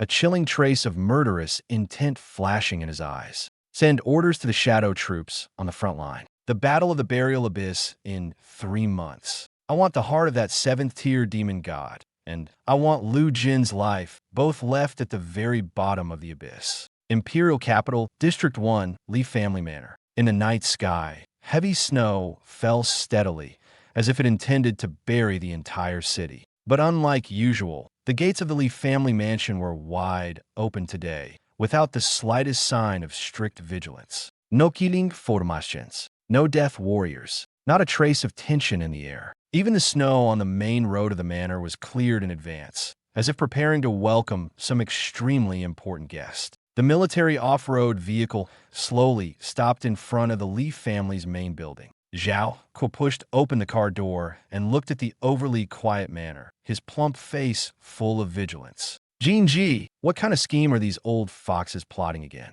Is this an empty city strategy, or are there bombs buried underground?" Chen Mo remained silent. His entire body was pressed against the side of the car like a shadow, a dagger in his hand, his gaze as cold as ice, ready to deal with any ambush at any moment. "No need to look, there's no ambush." Lu Jin pushed open the car door, his military boots stepping onto the clean bluestone slab with a soft sound. His deep and profound eyes swept across the depths of the manor, his gaze so calm it bordered on indifference. "The decree of the old celestial master holds them down. Even if they had the courage of 10 men, they wouldn't dare risk their lives against me in the imperial capital. Then what are they?" Zhao Kuo still couldn't figure it out. Very simple. Lu Jin slid his hands into the pockets of his trench coat, a cold smirk of seeing through everything tugging at the corner of his mouth. "If they don't dare to make a move, then we'll just have to change the approach. Stop me? Might as well just open the door and let me take it. After all, investing resources in the dead doesn't require calculating returns." As soon as the words fell, the main door of the Li family's grand mansion slowly opened. The head of the Li family, Li Mufeng, stood by the door with several elders of the family whose faces were grim, his posture humiliated as if welcoming a disaster that had long been predestined. Behind them, the passage leading to the Li family's underground treasury had been fully opened. Piles of psionic crystals emitted a cold light inside, like mountains of amassed wealth, so dazzling it hurt the eyes. Lu Jin, dressed in black, walked in slowly with a calm expression. Li Mufeng stared at him, the veins on his temple bulging, his teeth nearly grinding to pieces, before he managed to force out a single sentence. Lu Jin, the Li family's treasure vault has already been opened. You can freely choose from the resources inside. Our Li family will comply with the orders of the old celestial master without a word of complaint. The words were spoken softly yet firmly, but the firmer they were, the more it felt like swallowing blood. The head of one of the four major financial conglomerates in the imperial capital, a peak fifth-tier powerhouse, now had to stand here like a gatekeeper, watching a fourth-tier youth slowly empty out his family's foundation. Lu Jin paused at the door, glanced at him indifferently, his tone devoid of any politeness. Patriarchally is indeed clever. Clever people usually live longer. He walked past Li Mufeng without even sparing him a glance and stepped directly into the underground treasury. Li Mufeng's expression grew even darker. Lu Jin stood in the center of the treasury, as if he had long been aware of everything here. He did not rush to take action, but simply looked around at the mountains of resources, a cold smirk slowly forming at the corner of his mouth.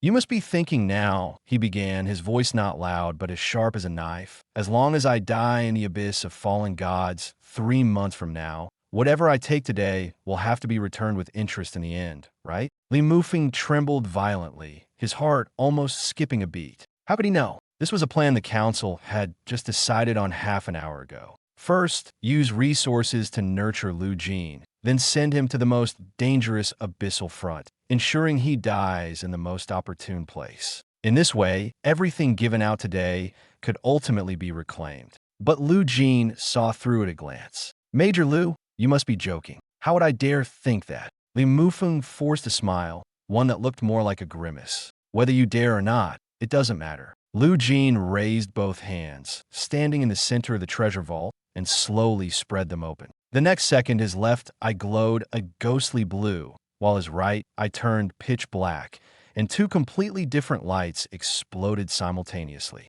Universal plunder and synthesis activated instantly. At that moment, he resembled a black hole with its mouth wide open, frantically devouring everything the Li family had accumulated over a century. Countless supreme spirit stones, weapons, and high-grade exotic beast cores began transforming into streams of primal light at a speed visible to the naked eye, surging madly into his body. Lu Jin closed his eyes, feeling the divine demon overlord body being continuously tempered, compressed, and reshaped by this surge of power. A searing heat that seemed to tear through his bones emanated from deep within his body. Yet his tone grew colder and more arrogant. "You want to use the resources of the entire imperial capital as ransom for my life. I'll take the deal. However, I advise the council on one thing. 3 months from now, in the abyss of fallen gods, you'd better send something truly worthy to kill me." He slowly opened his eyes, and within his double pupils, black flames burned fiercely,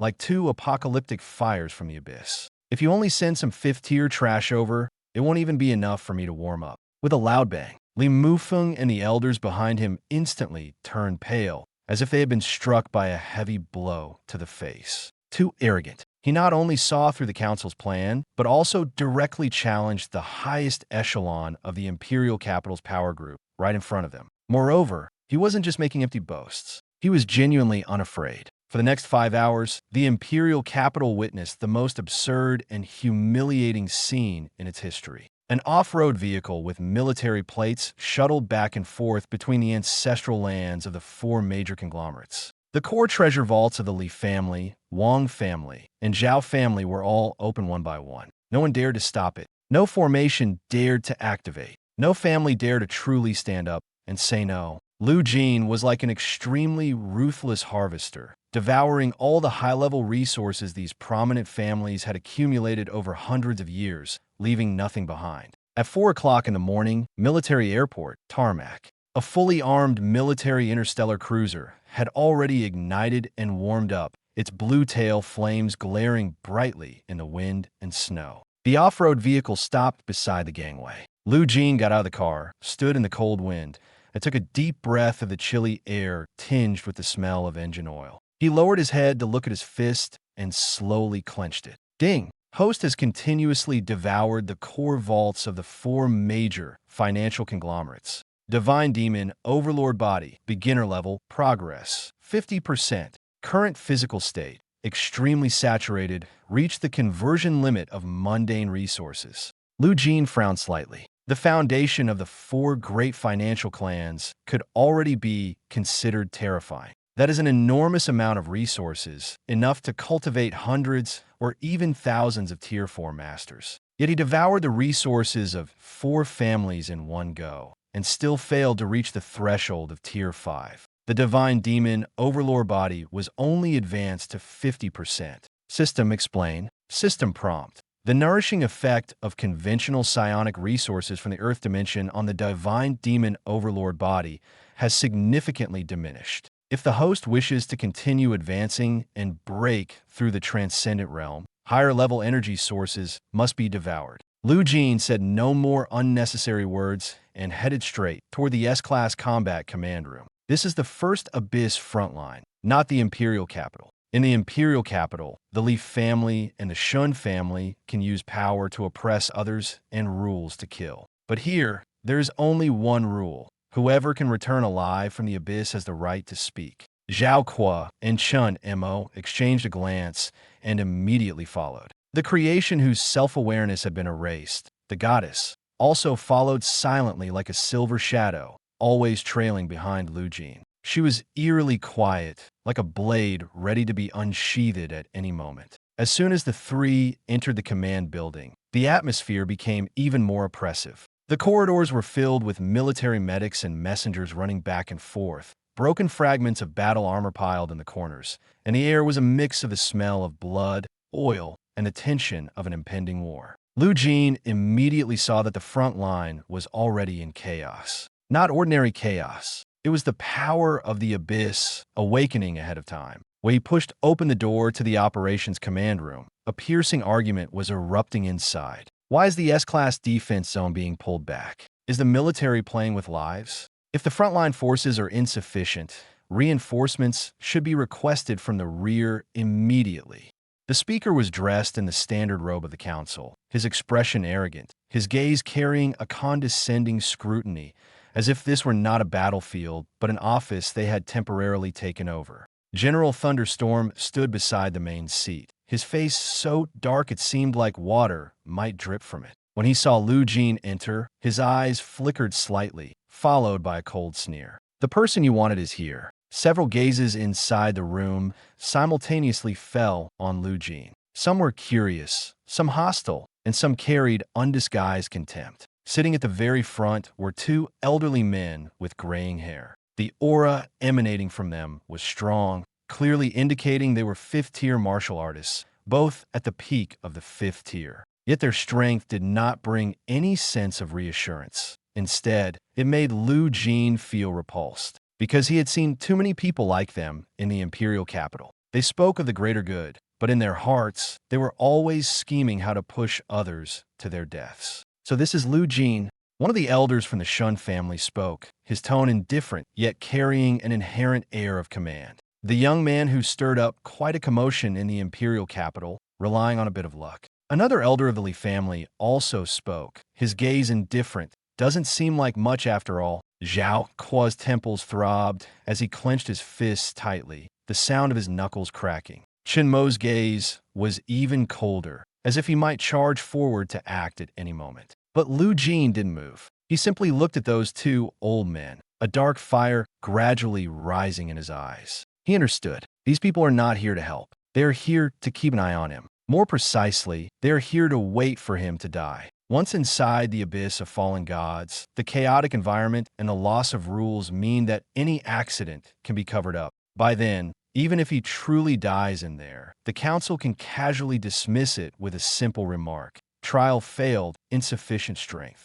This plan is calculated very well. Unfortunately, they picked the wrong person. Are you done talking? Lu Jin finally spoke, his voice unusually calm. The room fell silent instantly. The elder of the Li family frowned, clearly not expecting a young man of 4th-tier 5-star rank to speak to him in such a tone. "Young man, watch your attitude," he said coldly. "Now that you're on the front line, you should follow orders and comply with arrangements." "Obey." Lu Jin laughed, but there was not a trace of warmth in his smile. "You hide behind the scenes giving orders, using others to sacrifice their lives, and you still want me to obey?" Elder Shun's face darkened. Outrageous. General Thunderstorm curled his lips, as if he had been waiting for this moment all along. He had long been displeased with these people, but due to military orders, he couldn't confront them directly. Now that Lu Jin had spoken up, he was more than happy to watch the drama unfold. "Lu Jin," Thunderstorm said in a deep voice, "these people are nominally the supervisory team,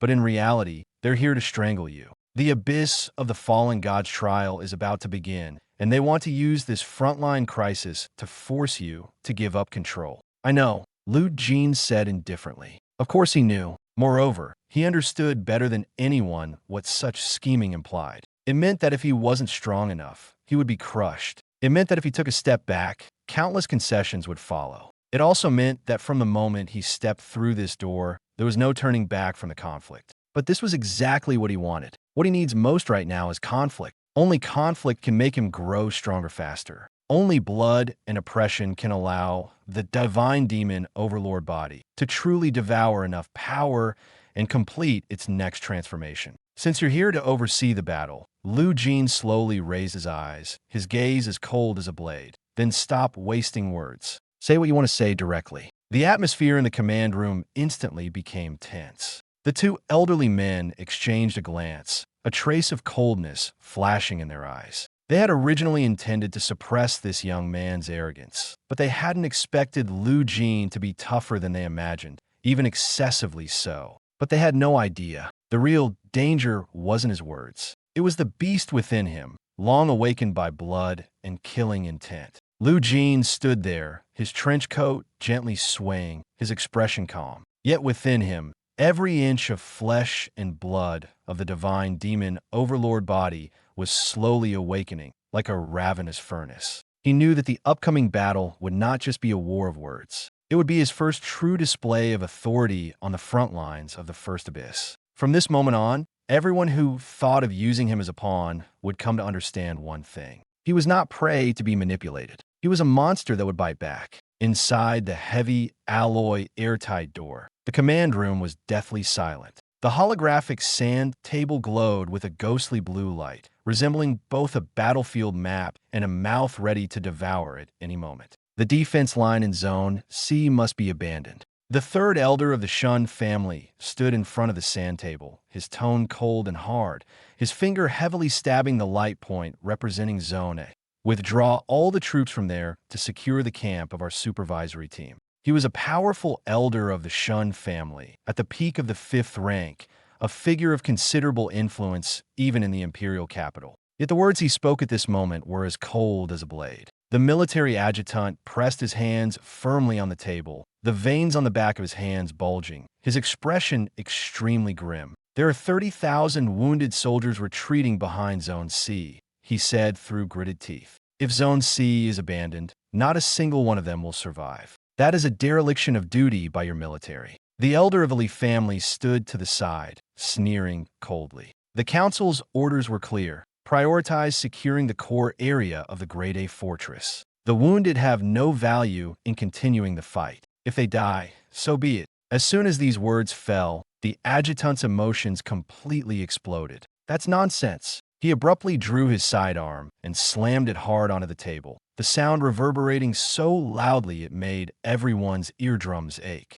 At that moment, a steady series of footsteps echoed from outside the door. Everyone instinctively turned their heads. The airtight door slowly slid open to both sides. Lu Jin walked in. The hem of his black tactical coat was lifted by the cold wind, and there was a faint scent of blood in the air. His appearance was quiet, yet it was like a stone dropped into boiling water, instantly changing the atmosphere of the entire command room. Zhao Kuo and Chun Mo followed behind him. Lei Bao walked at the back, a cigar in his mouth. raising his hand to close the airtight door, as if shutting out the outside world entirely. The sound of arguing ceased. The third elder of the Shun family stared at Lu Jin, his gaze first startled, then quickly darkened. He instinctively took half a step back, his hand already resting on the hilt of the knife at his waist. The movement was subtle, but it did not escape anyone's notice. The elder of the Li family narrowed his eyes, sizing up Lu Jin from head to toe,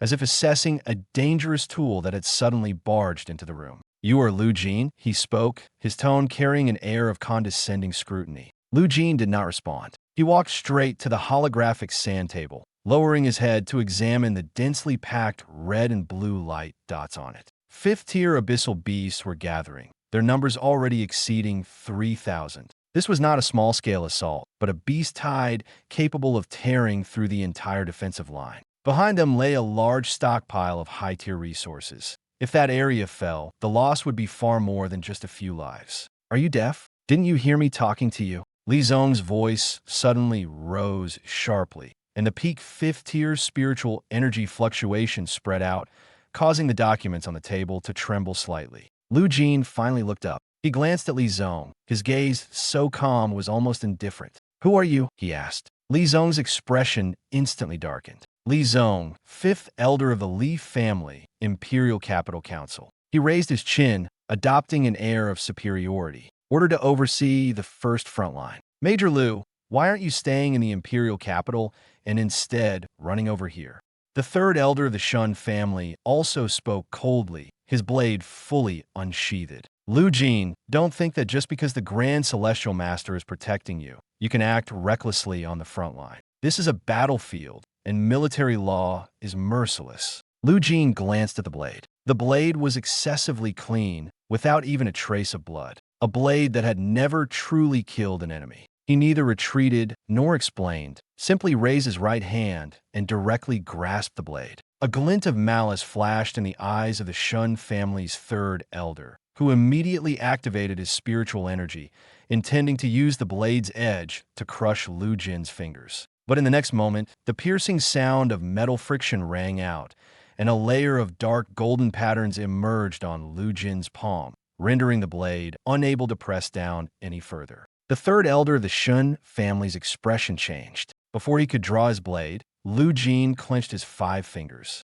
Crack! The long blade, forged from refined steel, was forcibly broken into 5 pieces. Fragments fell onto the alloy floor with a crisp sound, yet it felt as if they struck directly at everyone's heart. The third elder of the Shun family held the broken blade, retreating 2 steps before finally bumping into a chair, his entire body frozen. Lu Jin looked at him, his tone as calm as if he were stating the most ordinary fact. "Military law is merciless." He repeated those 4 words and then asked the same question again. "You just said you want to abandon Zone C, so what if we do?" Li Zong took a step forward, unleashing the full pressure of his 5th-tier peak power. "This is the Council's decision. A mere frontline major like you dares to question it." But Lu Jin stood still, not even the hem of his clothes moved. That spiritual pressure, which could make an ordinary 4th-tier cultivator collapse on the spot, felt like nothing to him. After the divine demon overlord body was enhanced to 50% density, his body had become so overwhelmingly strong that he forcefully withstood the pressure.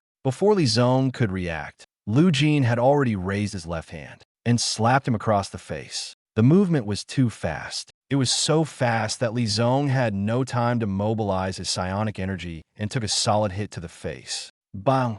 Li Zong's entire body was sent flying sideways, crashing heavily into the glass screen at the edge of the holographic sand table. He fell to the ground, opened his mouth, and spat out a few blood-stained teeth. The command room fell into dead silence. All the officers held their breath, even forgetting to blink. An elder at the peak of the 5th rank was actually slapped away by someone at the 4th rank. Moreover, Lu Jin did not use any martial techniques. No flashy energy bursts, no complex spells. Only power, so pure it borders on cruelty. "You dare hit me?" Li Zong clutched his face, scrambling up from the ground in a disheveled state, his eyes filled with incredulous rage. Lu Jin walked toward him. 1 step, 2 steps, then 1 foot stepped on Li Zong's chest. Crack! The sound of ribs breaking was so clear it made one's scalp tingle. Li Zong suddenly opened his mouth and spat out a mouthful of blood, his face instantly turning ashen. I not only dare to hit you.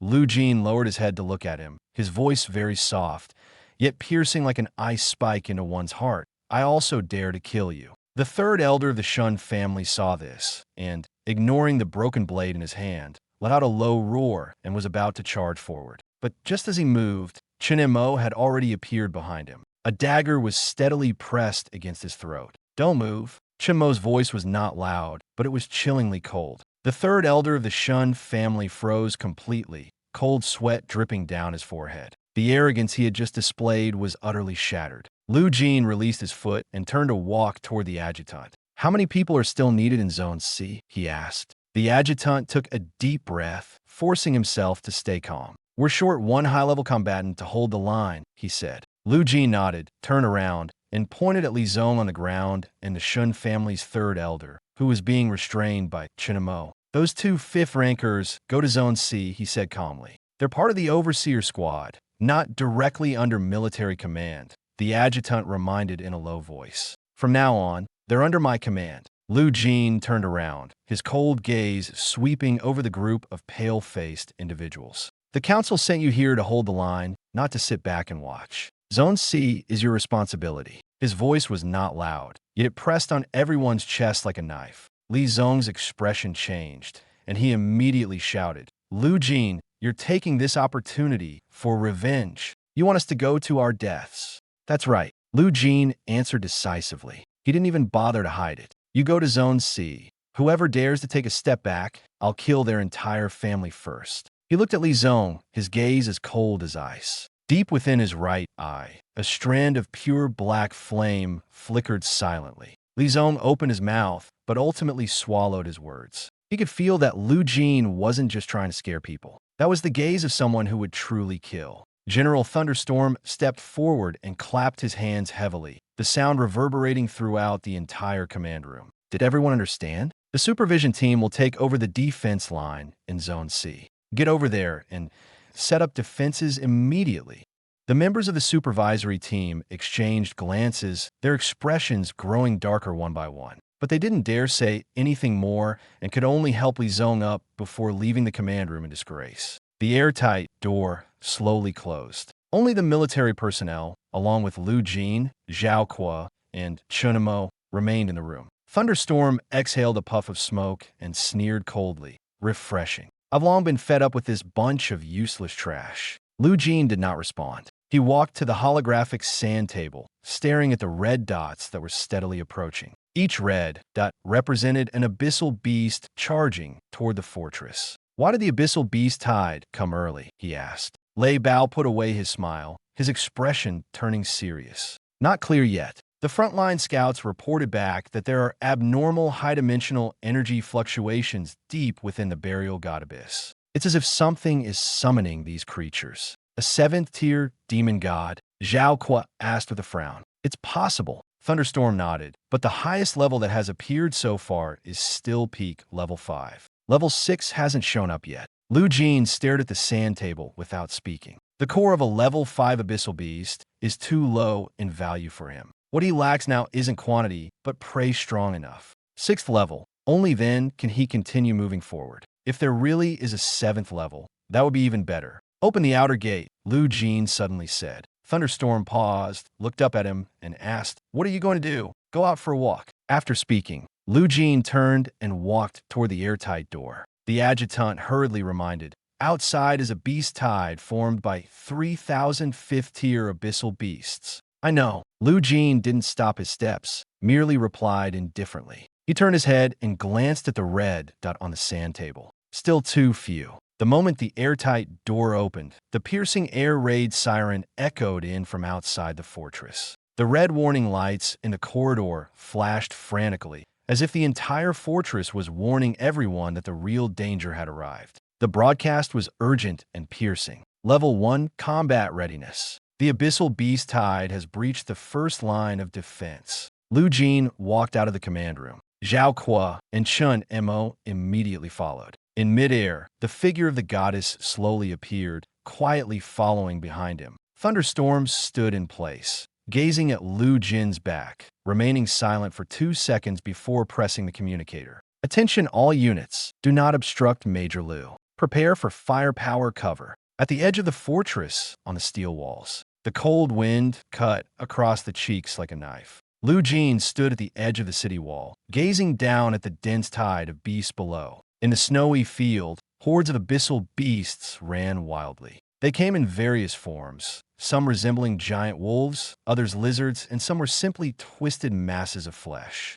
Roars mixed together, making people's eardrums ache. The spiritual energy fluctuations emitted by the fifth-tier abyssal beasts overlapped, forming a layer of visible black mist on the snowy plains. The soldiers on the city wall all gripped their weapons tightly, their palms drenched in cold sweat. Lu Jin took off his black tactical coat and casually tossed it to Zhao Kuo. "Hold this for me." When the trench coat fell into Zhao Kuo's arms, he instinctively looked up and saw Lu Jin wearing only a thin black shirt. The clothes were too thin to block the cold wind outside. But Lu Jin stood there, his back straight, his expression as calm as if he were watching an inconsequential training session. Faint, dark, golden patterns emerged under his skin, as if some dormant power was awakening. "Jin, save a few for me to practice on." Zhao Kuo leaned against the city wall and couldn't help but shout. Lu Jin did not respond. He simply took one step forward. The next second, his entire body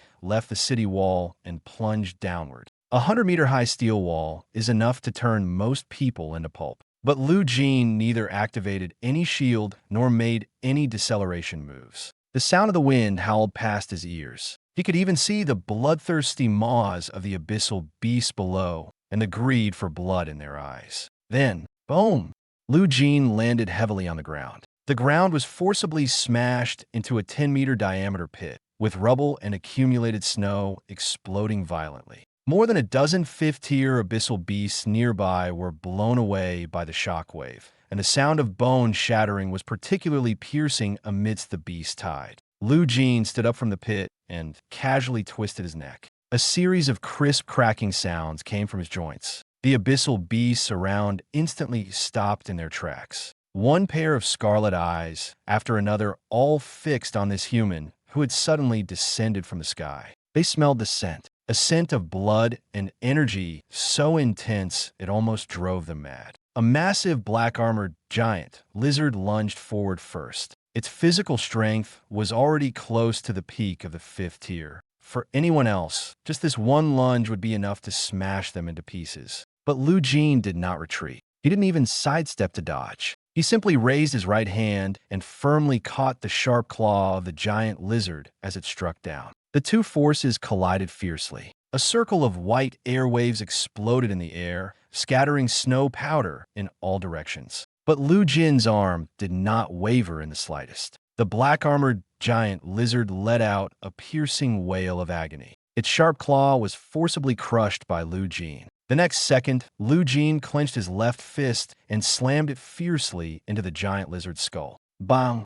The hard skull caved in on the spot, black blood and brain matter splattering onto the snow. The massive creature didn't even have time to struggle before crashing heavily into the snowdrift, dying instantly and decisively. The soldiers on the city wall were all dumbfounded. They had seen many powerful individuals and many monsters, but no one had ever witnessed someone relying solely on physical strength to directly crush a fifth-tier abyssal beast in the midst of a beast tide. Lu Jin shook off the blood on his hand, his expression as calm as if he had just brushed off a speck of dust. He raised his head and looked at the dense tide of beasts ahead. His left eye glowed with a ghostly blue light, while his right eye ignited with pure black flames. "System," he said, "activate the plunder and synthesis of all realms." The next second, black flames suddenly spread out with him at the center. Any abyssal beast touched by the flames was instantly reduced to ashes before it could even let out a scream.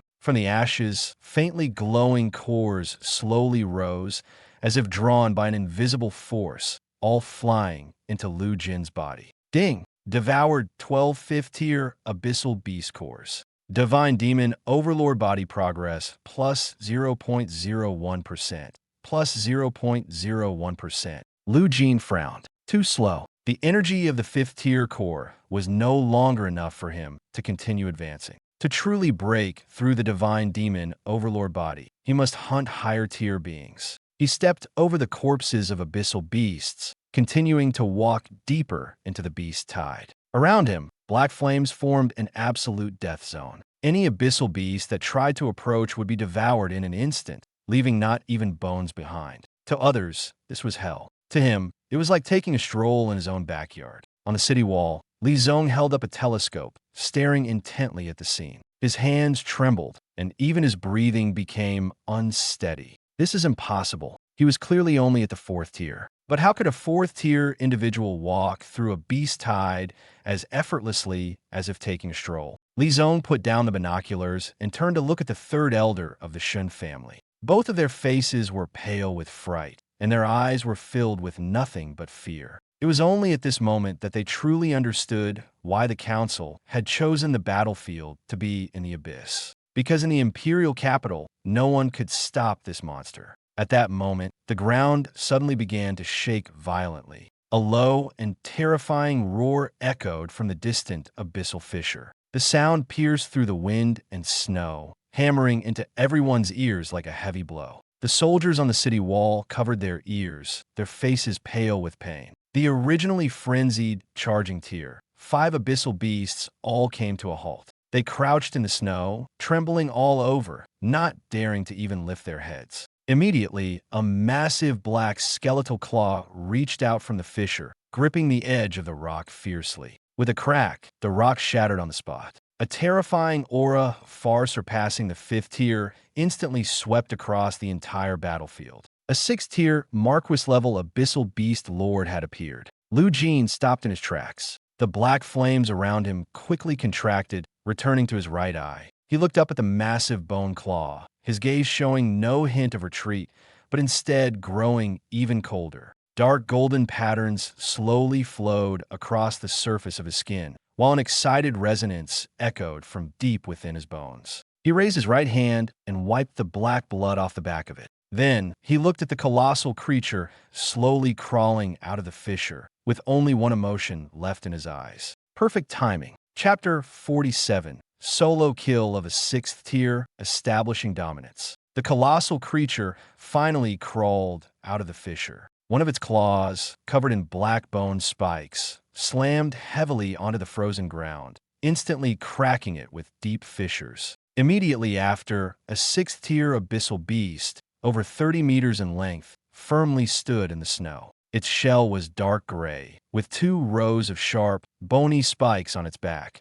resembling a moving fortress of death. The 5th tier abyssal beasts that had been closing in instinctively retreated. They crouched in the snow, emitting suppressed whimpers from their throats, as if bowing to a higher existence. Lu Jin stood still, neither retreating nor releasing a psionic shield. He simply stared at the torso of the 6th tier abyssal beast, as if assessing the value of prey. A 5th tier core was already nearing saturation for him, but the core of a 6th tier abyssal beast was not only larger, but also had a higher energy density. To break through the mid-tier barrier of the divine demon overlord physique, this was precisely the higher level energy he needed. He did not choose to defend, because what he wanted to test was his current limit. The 6th tier abyss beast lowered its head and opened its jaws. A black ball of psionic energy rapidly condensed in its mouth, distorting the surrounding air under pressure. High energy reaction. On the city wall, the adjutant's voice suddenly rose.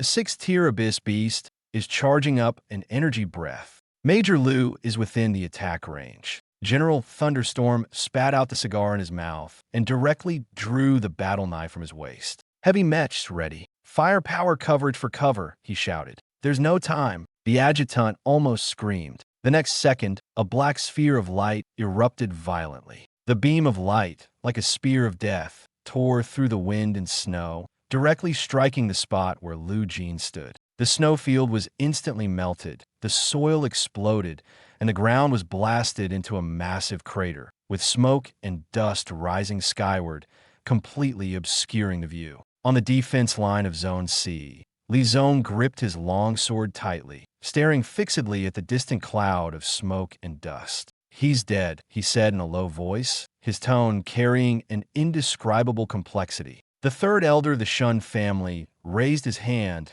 to wipe the cold sweat from his forehead, his voice somewhat shaky. With a fourth tier forcefully enduring a sixth-tier energy breath, it's absolutely impossible to survive. He wasn't comforting Li Zong, he was convincing himself. But at that moment, the dust began to gradually disperse. In the center of the deep pit, a figure stood firmly. It was Lu Jin. Beneath his feet lay scorched earth, with traces of lingering warmth from the recent explosive breath. His black shirt was already torn, but the exposed skin revealed intertwining dark golden patterns flowing without a single wound. He raised his head and looked at the sixth-tier abyssal beast, his gaze as cold as a blade. The opponent's strongest strike had failed to kill him. Instead, it made him even more acutely aware. This battle should end. The energy breath of a sixth-tier abyss beast can't penetrate the defense of the divine demon overlord body. Lu Jin raised his hand and brushed off the dust on his shoulder.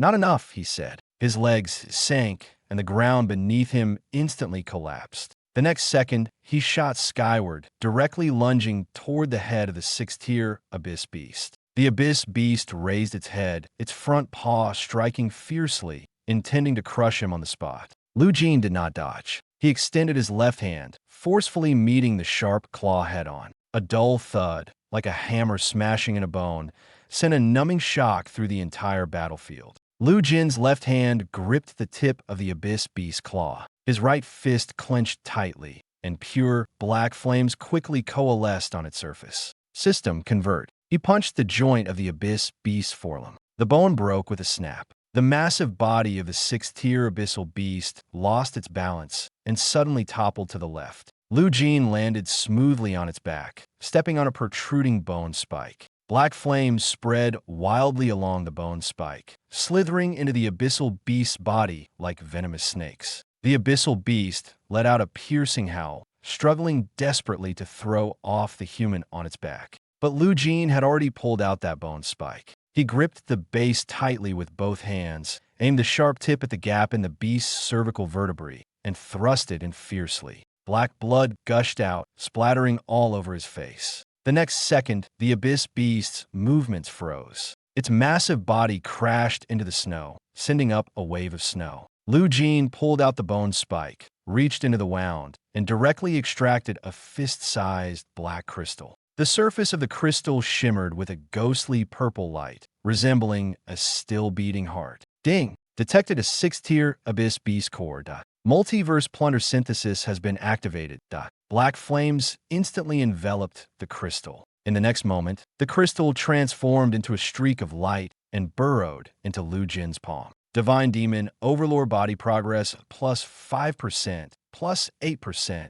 Current progress, 65%. Lu Jin clenched his fist, his knuckles cracking. A new power exploded deep within his muscles, like a long-suppressed torrent finally finding an outlet. On the city wall, General Thunderstorm slowly lowered his battle blade, staring at the image on the holographic screen, his gaze changing for the first time. Solo kill of a sixth tier, he said. The adjutant swallowed hard, not daring to respond. A fourth-tier warrior, solo killing a sixth-tier abyssal beast. No flashy martial techniques, no group assault, just the most direct and brutal close-range crush. Lu Jin jumped off the corpse and looked up at the C-zone defense line. It was already on the verge of collapse. Several tier, 5 abyssal beasts broke through the firepower net, climbed onto the city wall, and began wreaking havoc. Li Zong swung his long sword, and a slash of psionic energy struck the carapace of an abyssal beast, cracking it open. But before he could catch his breath, another claw had already slammed hard into his chest. He was struck and forced to retreat several steps, slamming heavily into the alloy wall and spitting out a mouthful of blood. Not far away, the third elder of the Shun family wielded a broken blade, desperately dodging the attacks of another fifth-tier abyssal beast. Where are the military forces? Why aren't they coming to support us? Li Zong ruarat. The surrounding soldiers, however, did not spare him a single glance. They were busy operating heavy machine guns, suppressing the beast tide surging from below. A soldier replaced the magazine without even turning his head and coldly threw out a sentence. This is your defense zone, defend it yourselves. Li Zong's face turned pale as he suddenly looked toward the main command tower and pressed the communicator. Thunderstorm, send someone over. We can't hold on. A cold voice from Thunderstorm quickly came through the communicator. The Overseer Squad is responsible for Zone C. Hold the line. Communication cut off. Li Zong froze completely. At that moment, a fifth-tier Abyss Beast suddenly lunged at him. He instinctively closed his eyes, with only one thought left in his mind. It's over. The anticipated tearing did not occur. There was only a heavy thud. Even the city walls trembled slightly. Li Zong suddenly opened his eyes. Lu Jin was already standing in front of him. The fifth-tier abyssal beast lay at Lu Jin's feet, its skull shattered, dead beyond any doubt. Lu Jin turned around, looking at Li Zong, his gaze as cold as a blade. The dark golden patterns on his neck were slowly fading away. Are you asking for help? Lu Jin asked. Li Zong gripped the sword hilt tightly, staring fixedly at the black blood on Lu Jin's body, his throat dry. You killed a sixth-tier abyss beast, he said. Yes, Lu Jin nodded.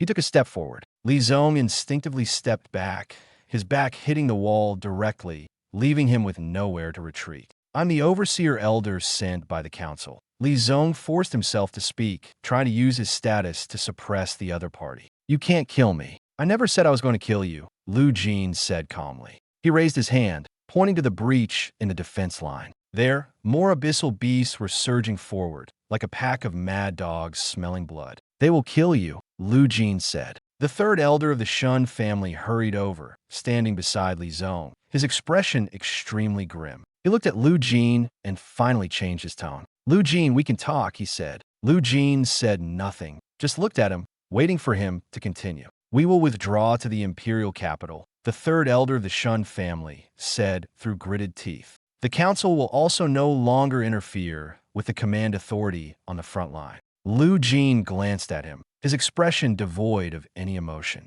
Not enough. 2 words, crisp and decisive. The third elder of the Shun family was stunned, and Li Zong also raised his head, as if he couldn't believe his ears. What else do you want? Li Zong asked. Lu Jin extended his right hand, his tone eerily calm. The spatial storage rings on you. He looked at the two of them, hand them over. Li Zong's eyes widened instantly. These are the private resources of our 2 families. He almost shouted. Lu Jin withdrew his hand, said no more, and turned to walk forward, because he knew that the real choice was just beginning. Inside the defensive line. Then you could die here, Lu Jin said coldly. 2 fifth-tier abyss beasts simultaneously leapt onto the city wall, charging straight at Li Zong and the third elder of the Shun family. Their goal was clear, to kill the weakest first and then tear through the defenses. Li Zong's face turned pale as he gripped his sword with trembling hands. He knew very well that at this point, any stubbornness was useless.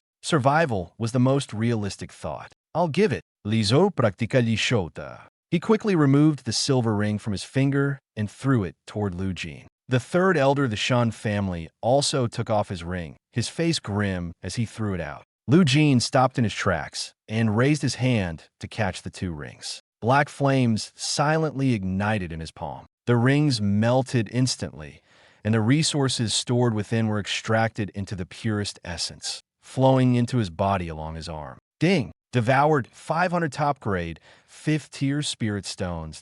Devoured high-level exotic beast materials *20. Divine Demon Overlord body progress plus 2%. Current progress 67%.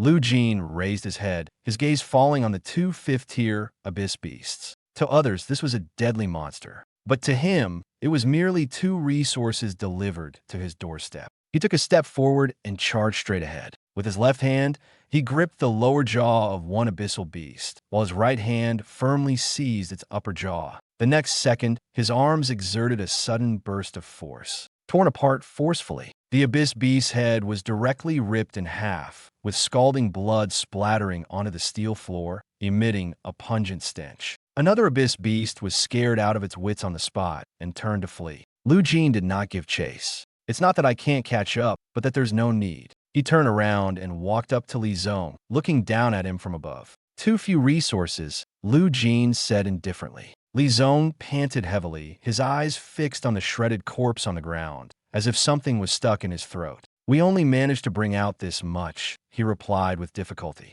Lu Jin let out a mocking laugh. Your lives are worth no more than this. Li Zong's face alternated between pale and flushed, yet he didn't even dare to retort. Lu Jin walked past him and went straight to the edge of the city wall. Zhao Kuo hurried over and handed him a black tactical coat. Lu Jin took it and put it on directly, his movements clean and efficient, without the slightest hesitation. Brother Jin, how should we deal with these old guys? Zhao Kuo asked in a low voice. Let them continue to stay here. Lu Jin fastened his button, his tone as calm as if he were discussing the simplest matter. If they dared to take a step back, break their legs. Chun Mo had somehow already appeared behind the third elder of the Shin family, the dagger in his fingers slowly rotating, as if reminding the other party that any slight movement would come at a price. Understood, Chen Montauk responded. Lu Jin no longer looked at those so-called overseer powerhouses, but instead gazed into the distance at the abyssal rift. The beast tide has begun to retreat.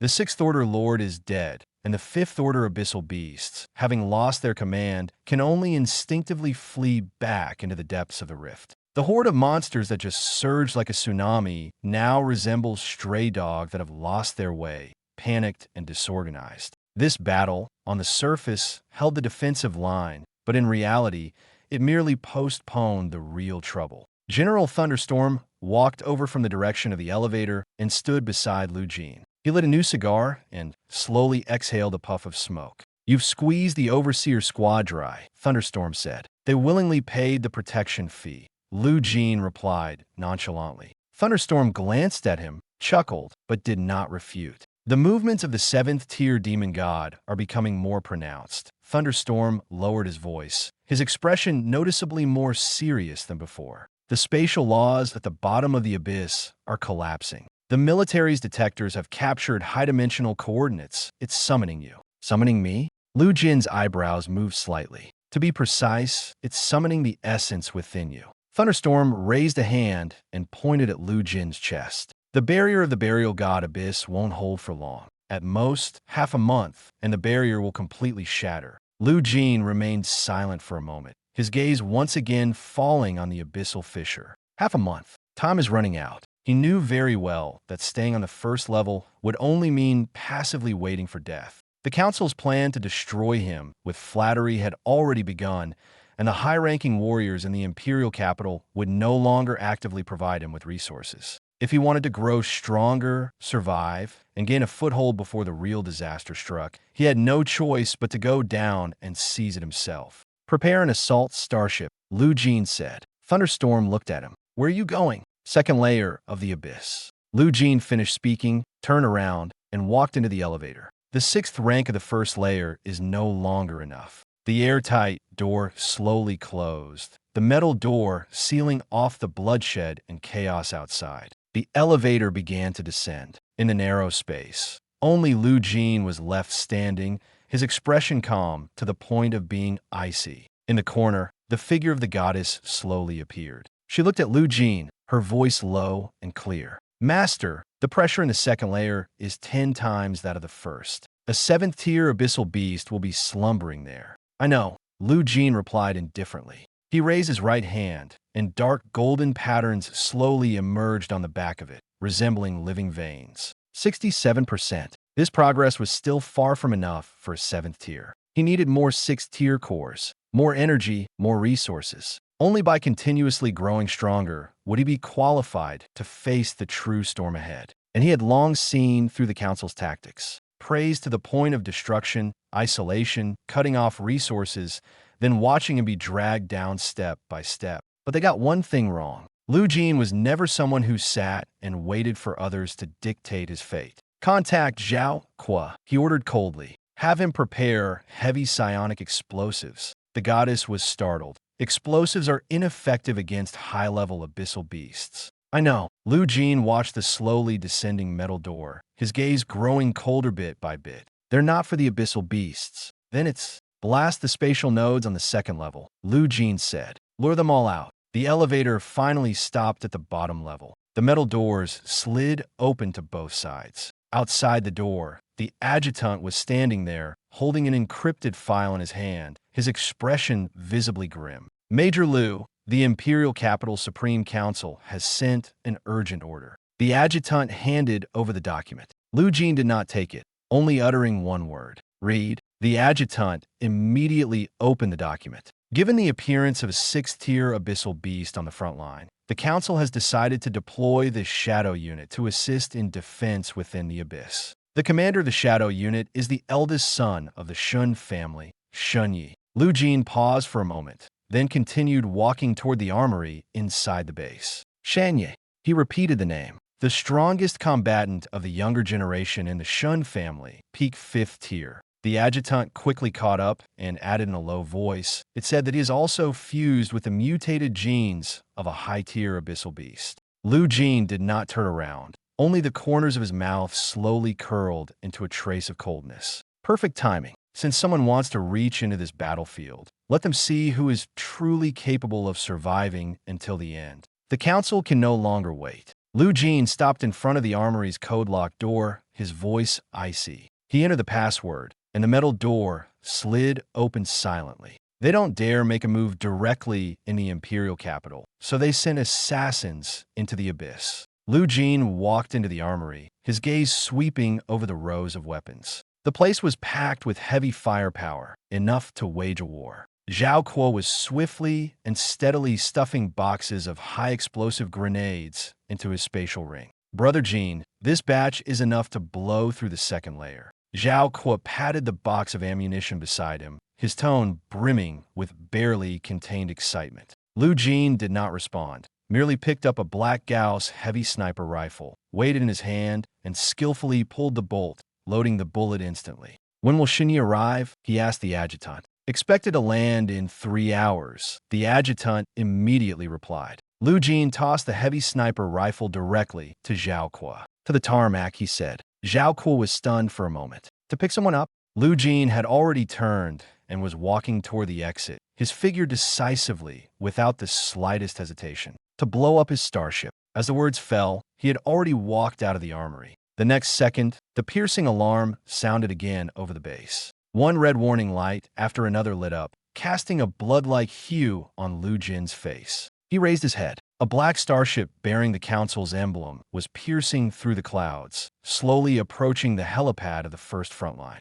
The hatch at the bottom of the starship opened, and dozens of black mechas leapt down one after another, landing heavily and stirring up a flurry of ice and snow. On the chests of those mechas, the Shun family crest was clearly emblazoned. Lu Jin stood at the edge of the tarmac, coldly watching it all, as if waiting for a pre-scripted play to begin. Soon, the cockpit of the leading heavy mecha popped open, and a young man in a white combat suit jumped down. The young man drew the long blade from his back, its edge pointing straight at Lu Jin. Lu Jin, the shadow unit of the council, is ordered to take over the first front line. Shun Yi spoke, his voice devoid of any courtesy, carrying only command and oppression. Lu Jin did not respond. He merely raised his right hand and snapped his fingers lightly. In that instant, the engine at the rear of the black starship suddenly exploded, blinding flames like a rampaging beast instantly engulfing the entire warship. The explosion was deafening, and the shockwave swept across the entire tarmac. The starship split apart, its wreckage tumbling and crashing into the distant snowfield, leaving a long trail of black smoke. Shinny stood in place, gripping his long blade tightly, his expression instantly darkening. Lu Jin withdrew his hand, his gaze as calm as if nothing had happened. "You can't take over," he said. He stepped forward, and dark golden patterns slowly crept up his cheeks, as if some long-dormant power was awakening. "Here, I make the rules." Chapter 48, Divine Demon Overlord Physique, leaping into the abyss. The explosion's flames reflected on Lu Jin's pale face, making him look as if he had walked straight out of hell. Shinyi gripped the knife handle tightly, the blade emitting a faint yet piercing vibration. He stared at the burning wreckage of the starship, the trace of disdain in his heart instantly suppressed by fury. That was no ordinary warship. It was a top-tier starship allocated to the Shadow Force by the Council. Lu Jin actually blew it up without hesitation. Lu Jin. Shinyi gritted his teeth, his gaze dark and murderous. Lu Jin looked at him and quickly noticed the problem. The energy fluctuations within Shun Ye's body were chaotic and violent, like something forcibly pieced together. Genetic fragments of a sixth-tier abyssal beast had been crudely stitched into his body. It looked intimidating, but in reality, the foundation was unstable, and the side effects must be significant. This kind of modified body might not even compare to a pure-blooded fifth-tier abyssal beast. The council sent him to the front lines as their trump card, practically playing with his life. You blew up the council's starship. Shinyi took a step forward, his voice turning cold. In an instant, dozens of black mechas around simultaneously raised their heavy energy guns, all aiming at Lu Jin. Red laser targeting lines fell on his black trench coat, like a tightening web of death. Zhao Qi stepped out from behind Lu Jin, hoisting the Gao's heavy sniper rifle onto his shoulder with a grin. What? Planning a gang up. He pulled the bolt, his tone showing not the slightest hint of retreat. Chun Mo's figure quietly disappeared into the shadows of the tarmac, like a knife already hidden, ready to strike from the darkness at any moment. In the distance, General Thunderstorm stood under the command tower, a cigarette in his mouth, squinting as he watched this side. General, should we let the Guard Battalion intervene? The adjutant held the communicator, his palms sweaty. Thunderstorm exhaled a puff of smoke, his expression calm. Intervene in what? He said. This is a private conflict between the shadow unit of the council and the frontline overseer. The military won't get involved. The adjutant was stunned for a moment and could only swallow his words. He looked at the man surrounded by dozens of mechas in the center of the tarmac, feeling a chill down his spine. Shinyi raised his left hand. All the mechas immediately ceased their movements. To deal with a fourth tier, he said coldly, it's not worth wasting energy rounds. After speaking, he took off his white combat uniform jacket, revealing his enhanced body. Dark red scales rapidly spread from his right arm, with bony spikes protruding from his elbow, as if the beast-like bones had forcibly pierced through his skin. The peak-level fifth-tier psionic energy fluctuation, mixed with the primal and ferocious aura of the abyssal beast, instantly spread out. The surrounding military soldiers turned pale, their breathing becoming labored. Abyssal Beast Jin Fusion. Zhao Qi frowned, his voice noticeably deepened. Lu Jin stared at Shun Ye's mutated arm. After just one glance, he spoke, sixth-tier red armor beast genes. Shun Ye's movements paused, a trace of surprise flashing in his eyes. Not bad, you have a good eye. He sneered, his tone filled with strong arrogance. The Shun family spent 3 sixth-tier cores for this body. My physical strength now is already close to half-step 6th tier. He raised his mutated right arm, with muscles and scales tensing simultaneously, exuding an extreme sense of danger. You managed to solo kill that 6th-tier lord just now, but it was only because of a sneak attack coupled with its own overexertion. Shinyi stepped closer, his gaze sharp as a blade. Now let me show you what true power really is. He suddenly exerted force. The alloy floor beneath his feet instantly caved in, with cracks exploding across the surface.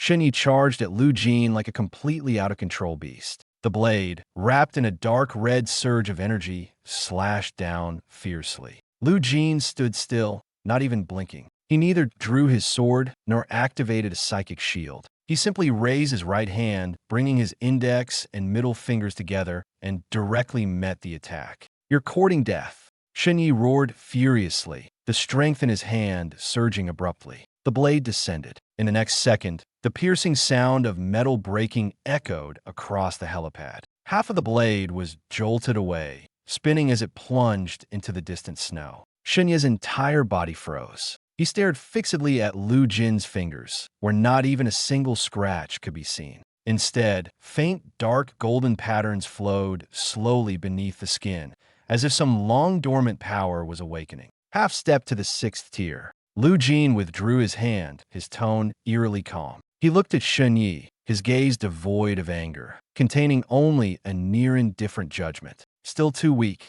Shinyi's face turned pale, and for the first time, fear arose in his heart. He dared not confront head-on anymore, abruptly stepping back and swinging his mutated right arm, the bone spurs whistling through the air as they struck fiercely toward Lu Jin's temple. But Lu Jin's movements were even faster. He reached out with his left hand and firmly grasped Shun Ye's wrist. Shun Yi struggled with all his might, but that hand remained as immovable as an iron clamp. Lu Jin's fingers slowly tightened. Crack! The sound of bones cracking was so clear it made one's scalp tingle. Shun Yi let out a heart-wrenching scream, and his entire arm went limp. Lu Jin raised his right fist without any extra movements and struck directly at Shun Yi's chest. Shun Yi flew backward like a kite with a broken string, crashing heavily into the leg of a black mech. The mech's armor plate dented on the spot. Shun Yi fell to the ground, spitting out large mouthfuls of blood mixed with fragments of internal organs.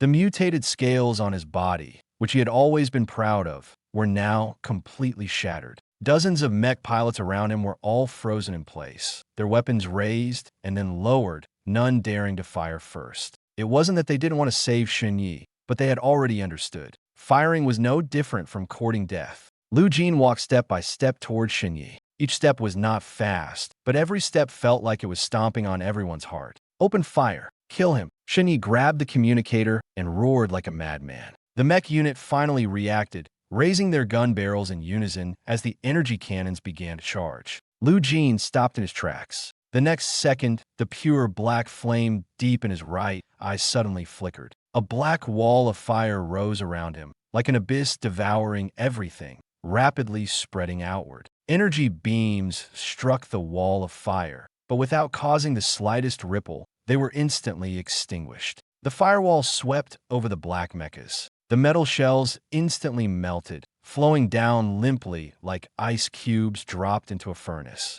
The alarms in the cockpits screamed frantically, but the sound lasted only a few seconds before being swallowed by a more complete silence. 10 seconds later, the entire tarmac was left with nothing but piles of smoldering scrap metal. No screams, no pleas for mercy, and not a single person walked out alive. Shun Yi collapsed on the ground, trembling like a leaf. He finally understood that the enemy he had provoked was not someone who could be dealt with using conventional means. That was a person more terrifying than a monster. Lu Jin walked up to him and slowly crouched down. He placed one hand on Shun Yi's chest, his movements even calm enough to be called serene. What are you going to do? Shun Yi's voice trembled, unable to form a complete sentence. Lu Jin looked at him, his gaze as cold as a blade in the snow. Taking out the trash. As the words fell, black flames surged from his palm into Shun Yi's body. Ding! Detected 6th order abyss beast gene fragments. Multiverse plunder synthesis has been activated. Shun Yi let out a piercing and distorted wail. The mutated gene he had always been proud of was being forcibly torn apart, extracted, and shattered. Dark red light flowed into Lu Jin's body along his arm, like a burning key directly unlocking deeper layers of power restraints. Divine Demon Overlord Body Progress plus 0.5%. Current progress 67.5%. Lu Jin withdrew his hand. Shun Yi seemed completely drained, instantly deflating, his gaze vacant, and even the fluctuations of his spiritual energy had completely vanished. He was no longer the arrogant Shun Yi. He had become a cripple, inferior even to an ordinary soldier. Lu Jin stood up and casually removed the spatial ring from Shun Yi's finger. A flash of black flame passed by, devoured 1,000 top-grade, level 5 spirit stones. Divine Demon Overlord Body Progress plus 0.5%. Current progress 68%. He didn't even glance at it and directly threw the empty ring back at Shun Yi's face. Zhao Kuo.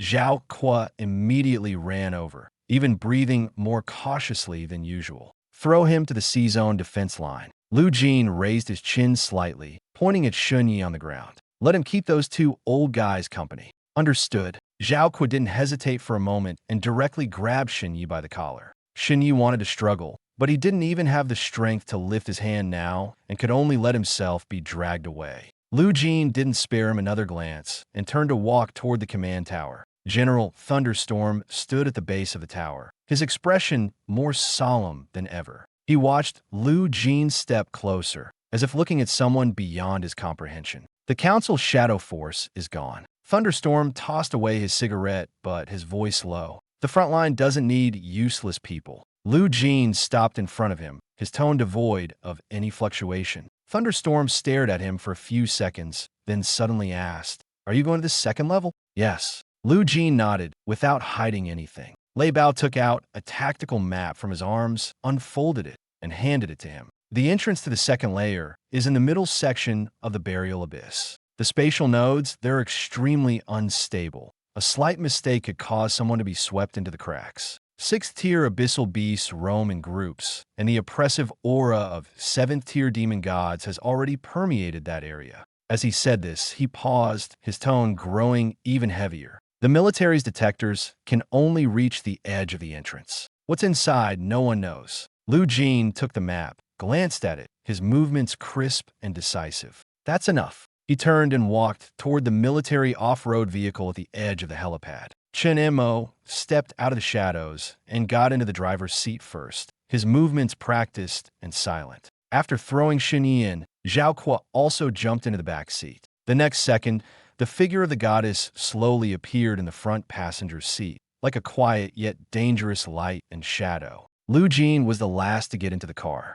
He leaned back in the rear seat, raised his eyes to look ahead, and spoke in a calm and direct tone. Drive. The off-road vehicle started, its wheels crushing the snow as it suddenly charged out of the Grade A fortress gates. The wind and snow fiercely slapped against the car windows. Outside was a desolate white, yet it couldn't obscure the chillingly dark wasteland ahead. Lu Jin looked through the car window at the frozen ground and the corpses outside. The corpses of abyssal beasts on the first layer had long been scattered everywhere, and the true, deeper danger was only just beginning. The moment Lu Jin landed, his feet sank deeply into the rock covered with purple moss. The ground suddenly sank, as if unable to bear his weight, forming 2 pits half a meter deep. The surrounding purple mist was dispersed in a circle. The next second, more than 36-tier abyssal beasts simultaneously turned their heads, their scarlet eyes like blood-red lamps, all locking onto him. They did not immediately pounce. Abyssal beasts are different from ordinary monsters. They will first determine whether the prey is worth their effort. But Lu Jin stood there, exuding an aura so dangerous that even these beasts felt threatened. Lu Jin raised his head, his gaze falling on the nearest 6th-tier demon wolf. The demon wolf's body was nearly 15 meters long, covered in black bone armor, with purple spiritual energy constantly flowing through the gaps in the armor, resembling glowing cracks. Just one glance is enough to know that a frontal confrontation is not the best choice. Over 36-tier abyssal beasts charging together, with their energy breaths overlapping, even he would be dragged into a war of attrition. He can endure it, but there's no need. The truly clever way to fight is not to desperately battle all enemies at once, but to first separate them and then take them down one by one. The demon wolf launched the charge first. Its 4 limbs kicked fiercely, causing the rocky ground to shatter instantly. Its massive body, like an out-of-control heavy truck, lunged fiercely at Lu Jin. For anyone else, this strike would be enough to tear them apart instantly. But Lu Jin did not retreat. Instead, he took a step forward. Just this small step already explained everything. He was not avoiding. He was going to face it head-on. The demon wolf opened its bloodthirsty maw, a foul wind rushing forth, its sharp fangs nearly biting into his skull. Lu Jin raised his right hand and directly grabbed its lower jaw. At the same time, his left hand pressed down on its upper jaw. One up, one down, forcibly pressed that giant mouth shut. The next second, 2 terrifying forces collided, and a burst of white airwave exploded in the air, like an invisible wall suddenly surging outward. The demon wolf struggled frantically, letting out a deep growl from its throat. Lu Jin's arm remained motionless. His muscles gradually bulged, and beneath his skin, dark golden patterns spread rapidly, like living chains crawling up his arm toward his shoulders and back. This was not mere strength. This was suppression. It is pure to the point of being almost brutally overwhelming. Lu Jin's gaze was terrifyingly calm. He knew that if he were even half a second slower, the group of abyssal beasts around him would pounce. So he didn't waste a single moment. His arms suddenly exerted force to both sides. He intended to tear this demon wolf apart directly. The sound of bones breaking echoed continuously in the abyss. The demon wolf's head was forcibly torn apart by Lu Jin, black blood splattering onto his black shirt like an even darker shadow. The massive beast collapsed with a thunderous crash, its heavy corpse slamming against the rock wall, causing the entire ground to tremble. Lu Jin shook off the blood on his hand, the pure black flame in his right eye flickering slightly. In the next second, a wisp of destructive black flame burrowed into the mangled body of the demon wolf. Soon, a 6-tier core, the size of a fist, was forcibly extracted and landed steadily in his palm. Ding! Devoured 6-tier abyssal beast core ×1. Multiverse plunder synthesis activated. Divine demon overlord body progress increased by 2%. Current progress 69.5%. The abyssal beasts around were completely enraged, their roars exploding in the abyss. 5 6-tier earth dragons lunged simultaneously from different directions, opening their bloodthirsty jaws as purple energy spheres rapidly formed deep in their throats. They intended to tear Lu Jin to shreds in one fell swoop. But Lu Jin stood his ground, not even bothering to dodge. He raised both hands, palms facing outward. Shinra Tensei, an invisible and terrifying repulsive force erupted violently from him as the center. The air within a 50-meter radius was instantly vacuumed, as if an invisible giant hand had forcefully pushed outward. The 5 earth dragons that had just collided were instantly flung away, their massive bodies smashing into and breaking the surrounding stone pillars. The energy spheres in their mouths went out of control.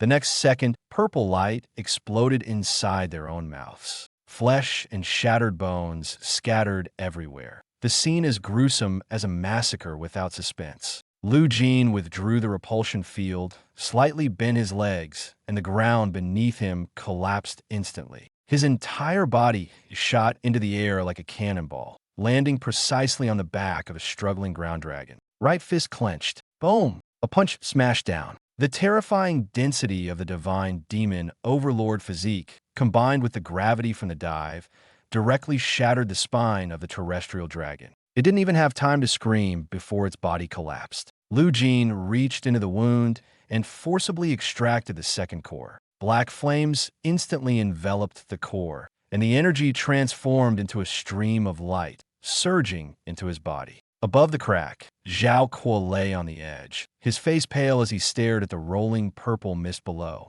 Black flames continuously exploded within the mist, and the shattered limbs of abyssal beasts were flung out in all directions. The dull sounds of collisions echoed from the rock walls, sending chills down one's spine. Chunimo crouched nearby, the dagger at his fingertips still slowly spinning, but his movements had clearly paused for a moment. Not far away, the goddess stood amidst the wind and snow, quietly observing the data fluctuations from the depths of the abyss. After a moment, she spoke, her tone still calm, but tinged with a trace of confirmed astonishment. The master cell density continues to increase. The physical defense of a 6-tier abyssal beast can no longer withstand his sheer physical strength. Zhao Kuo swallowed hard, his Adam's apple moving up and down. He's not even using martial techniques, just relying on his fists to smash. Chinimo glanced at him and finally stopped spinning the dagger. Because he doesn't need to, Chinimo said, true strength is, in itself, the most straightforward rule. At the bottom of the abyss, Lu Jin had already pierced through the skull of the 8th 6-tier abyssal beast. He pulled out his arm,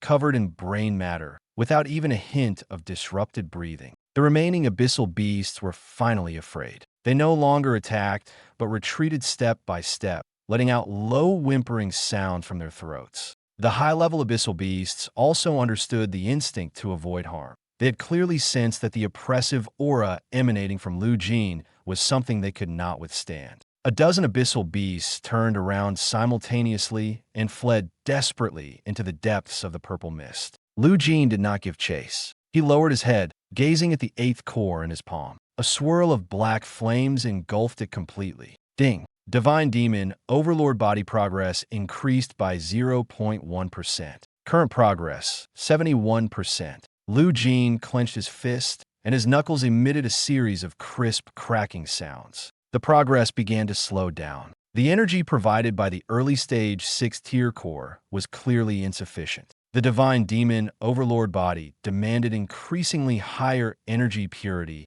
An ordinary 6th-tier abyssal beast could no longer keep up with his rate of advancement. He must either find a peak 6th-tier target or locate a more unique high-dimensional energy source. Lu Jin raised his hand to press the headset communication channel, his voice cold and devoid of any warmth. "Come down," Zhao quickly responded through the communication channel, his tone still carrying an uncontrollable shock. "Below are all 6th tier. We've already lost nearly half, and the rest have all fled." "Then come down and wrap it up," Lu Jin said calmly. The communication channel fell silent for 2 seconds. "On my way," Zhao said. Soon, a rope dropped down from above the crevice. Zhao and Chunmo slid down the rope one after the other, while the goddess transformed into a silver streak of light, landing gently beside Lu Jin. When Zhao feet touched the ground, the first thing he saw was a mountain of abyss beast corpses piled everywhere. Black blood flowed through the cracks in the rocks, pooling into small blood puddles, and the air was thick with a heavy stench. "Brother Jin," Zhao couldn't help but speak, his voice full of shock. "Your efficiency is even more exaggerated than the military's heavy artillery units." Lu Jin did not respond. He simply turned around and walked deeper into the purple mist. Traces of artificial excavation began to appear on the rock wall ahead. These were not naturally formed fissures, but evidence that someone had once forcibly carved out a path here. Further ahead, the outline of a massive structure, towering 20 meters high, was slowly emerging through the mist. The stone gate, a full 20 meters tall, was deeply embedded in the rock wall, resembling a giant beast that had been asleep for ages, now forcibly awakened. The gate was densely covered with strange carvings, which at first glance resembled ancient ruins. However, Lu Jin only needed a quick look to notice something was off. This was not something left behind from the old era. This is a high-level psychic energy sealing array set up by modern people. Moreover, the one who made the move is the Imperial Capital Council. Lu Jin's gaze turned cold. The fact that the other party extended their hand here indicates that what is hidden in this area is far more than just an ordinary mineral vein. A faint blue light seeped through the crack in the door, accompanied by the steady sound of metal striking, as if someone was mining tirelessly day and night. Without wasting any time, Lu Jin placed his hand on the stone door and pushed it forcefully. The stone door remained completely motionless. It was locked from the inside. A trace of coldness flashed in his eyes as his right fist slowly clenched. Dark golden patterns quickly spread across the back of his hand, as if some dormant power was awakening. The next second, he punched the center of the stone door. Boom! The entire stone door trembled violently. The formation patterns flickered twice before extinguishing completely. Immediately after, cracks spread out like a spider web in all directions, and the 20-meter-tall giant door shattered with a thunderous crash. Massive stones tumbled down, striking the ground with chaotic, clattering sounds. As the dust settled, the scene behind the door was fully revealed to everyone. It was a massive man-made excavation site, so large it could almost fit 2 football fields. 10 heavy-duty spirit-powered drilling machines were operating frantically, their drill bits biting into the rock layers, producing sharp, ear-piercing screeches. In the center of the open space, piles of, or emitting a blue glow, were stacked high. High-dimensional psionic or vein. Moreover, it is an extremely rare, top-grade resource. Lu Jin immediately noticed that the energy density contained in these ores even far surpassed that of a Tier 6 abyssal beast core. For any faction, this was not just a small fortune, but a resource repository capable of altering the balance of power. But now, this resource repository is being secretly occupied by the Council. 50 warriors dressed in gray uniforms all stopped what they were doing and turned their gaze toward the main gate in unison. Each of them bore the emblem of the Imperial Council on their chest, clearly designated as the guards responsible for this place. At the forefront stood a man with short hair and a scar over his left eye. He drew a long blade in one swift motion, and the surge of 5th-tier peak psionic energy instantly spread out, making the air feel noticeably heavier. He fixed his gaze on Lu Jin, his voice icy cold. "This is the Council's 3rd mining zone. Military personnel are prohibited from entering. Get out." Lu Jin did not look at him. Instead, his gaze fell on those blue minerals. He could feel the pure yet violent energy within the minerals, enough to make any faction envious. The council had hidden such a vast high-dimensional mineral vein underground, clearly not just for mining, but also to secretly consume resources that should belong to everyone. The council's mining zone, Lu Jin spoke indifferently. That's right, the scar-faced warrior sneered. This is the council's top secret asset. Take one more step forward, and you'll be killed without mercy. As the words fell, 49 warriors behind him simultaneously raised their heavy energy guns, their cold muzzles all aimed at Lu Jin. The atmosphere instantly grew tense. But Lu Jin simply took a step forward, his shoes sole pressing against the metal floor with a soft sound. "It's mine now," he said. The scarred warrior's face completely darkened. Courting death. He gripped the blade with both hands, his entire figure turning into a blur. The long blade, accompanied by a piercing sound of wind, slashed straight at Lu Jin's neck. This strike was fast, ruthless, and precise. If it were someone else, they wouldn't even have the chance to react. But Lu Jin did not draw his sword at all. He simply raised his left hand, bringing his index and middle fingers together, and directly pinched toward the blade. Clang! The blade struck the two fingers, producing a crisp metallic sound. The scar-faced warrior's pupils shrank sharply. The webbing between his thumbs and index fingers split open on the spot,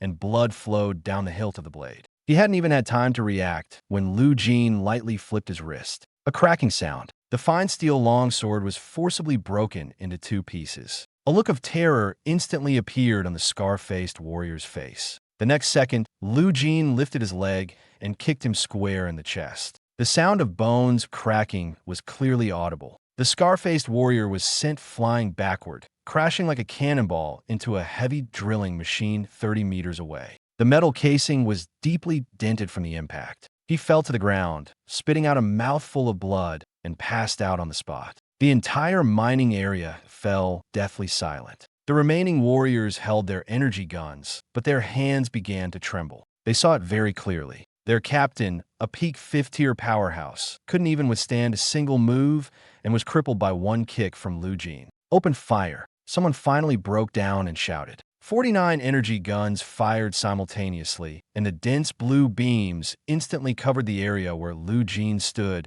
leaving almost no room to dodge. Zhao Kuo raised both arms, and the indestructible rock armor condensed into a heavy stone shield in front of him. Chen Mo, on the other hand, directly slipped into the shadows, attempting to find an opportunity from the flank. But Lu Jin didn't dodge at all. The beams struck him fiercely, instantly burning away his black shirt, revealing dark golden patterns that emerged on his exposed skin. Yet those attacks, powerful enough to tear through heavy armor, shattered the moment they hit him, as if colliding with an invisible, impenetrable wall, breaking into fragments of blue light that dissipated in midair. Not even a trace of blood was left. Divine Demon Overlord Body, progress at 71%. Energy attacks at the 5th-tier level are now completely ineffective against him. Lu Jin continued walking forward under the overwhelming barrage of firepower, with only one target in mind, the pile of blue high-dimensional psionic ore.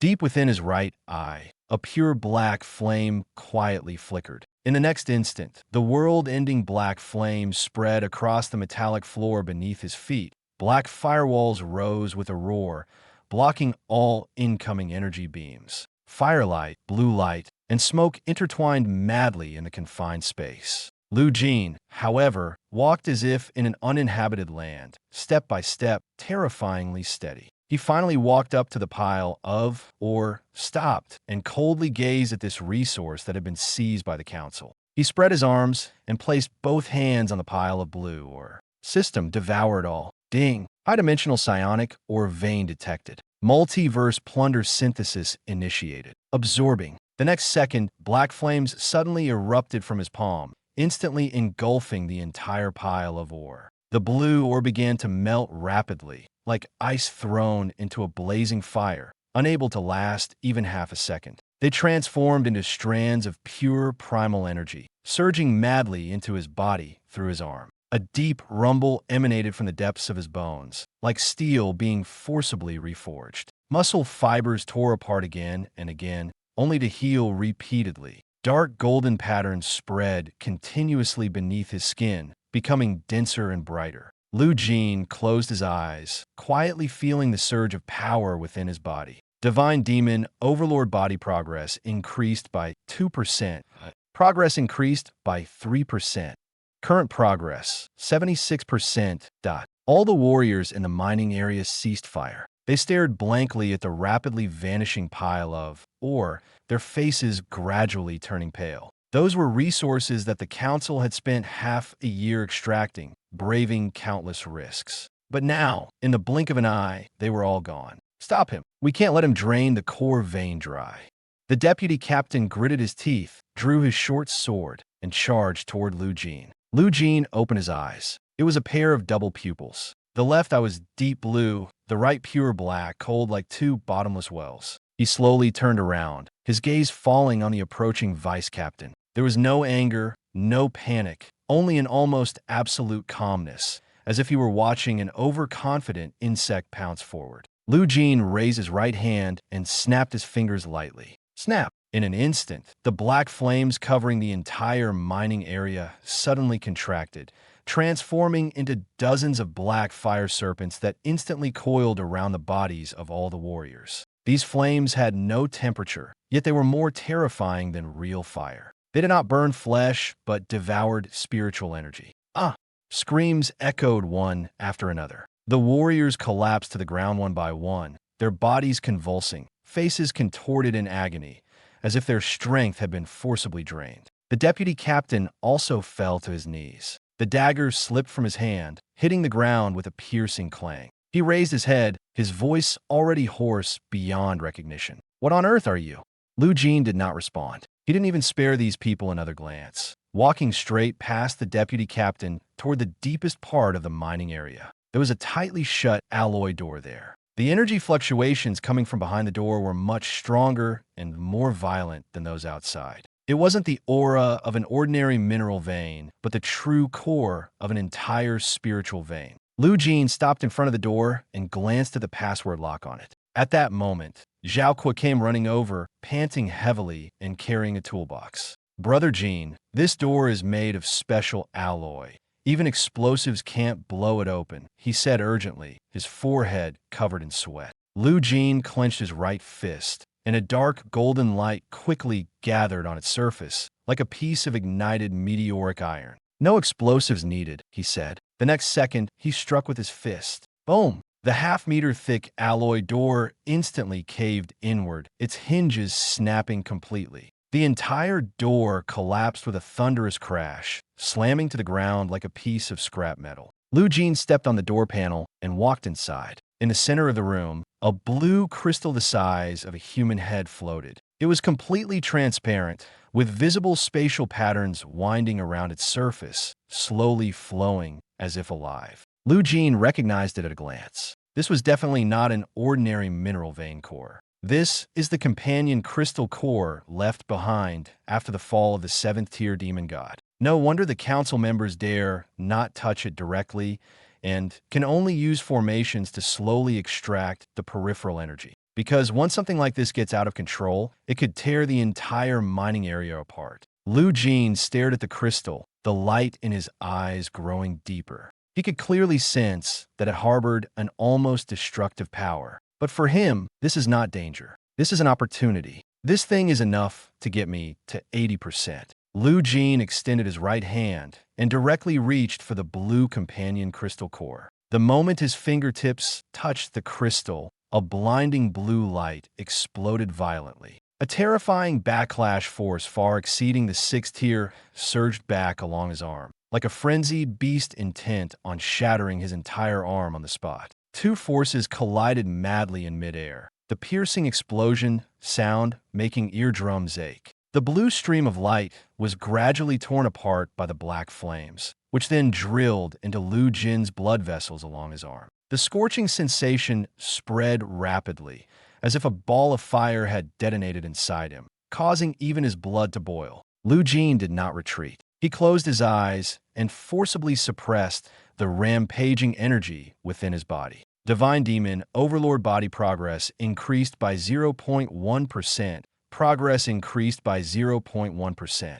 The numbers moved very slowly. The conversion of 7th-tier energy was far more complex and dangerous than imagined. A single mistake could render an entire arm useless. Outside the door, Zhao Kuo stood by the shattered alloy door, holding a box of high-explosive grenades. Blue light seeped through the cracks of the black flames, illuminating his body. In the next second, his expression changed, and fine beads of blood surfaced on his skin as capillaries burst one after another under the pressure of the 7th-tier energy. His hand loosened, and the box crashed to the ground. Zhao Kuo clutched his chest, his breathing so labored it seemed as if he might be crushed alive. Not far away, Chen Mo retreated 10 meters back, his dagger deeply embedded in the metal floor. He knelt on one knee, barely supporting himself. With his current 2nd-tier strength, he was utterly incapable of withstanding the oppressive force of such high-level energy. The goddess stood beside Lu Jin, with a silver stream of data constantly refreshing on her surface. "Master, your cells are undergoing rapid reorganization." Her tone was calm, but carried a clear warning. The radiation range of 7th-tier energy is expanding. In 30 seconds, 2nd-tier life forms will experience irreversible genetic collapse. Lu Jin slowly opened his eyes, released his hands, and the black flame gradually retreated into his palm. The crystal core in mid-air had dimmed by half, its blue light fading, and its rotation speed had noticeably slowed. Current devouring interrupted. Divine Demon Overlord Body Progress 78%. Lu Jin turned around and looked at Zhao Kuo and Chen Mo outside the door. Zhao Kuo's face was covered in blood. He leaned against the wall, struggling to stand up. "Brother Jin, I can still hold on." He wiped the blood off his chin, his voice hoarse, yet he still wanted to stay. "Get up there." Lu Jin interrupted him directly. Zhao Kuo was stunned. "The energy radiation here is enough to tear you to pieces." Lu Jin walked toward the door, his tone as cold as a blade. "Don't try to be brave. If you stay, you'll only hold me back." Chen Mo drew his dagger and straightened his posture, clearly still wanting to argue. "We can guard the perimeter and clear out the low-level abyssal beasts," he said in a low voice. Lu Jin stopped in front of them, his gaze sweeping over the two. "You are at the 2nd-tier," he said calmly, yet his tone left no room for argument. "The upcoming battle will involve at least peak 6th-tier opponents. If you stay here, I'll have to divert my attention to deal with your corpses." Zhao Kuo's fists clenched instantly, his knuckles turning white. He lowered his head, staring at his trembling hands, his lips pressed tightly together. He was unwilling, but he knew even more clearly that what Lu Jin said was the truth. As they were now, they didn't even have the qualification to stand here and watch. "Take the resources outside and leave," Lu Jin ordered without the slightest hesitation. "Return to the 1st level immediately and wait for me at the Grade A fortress." "Understood." Chen Mo sheathed his dagger, reached out to grab Zhao Kuo's arm, and turned to walk out of the mining area.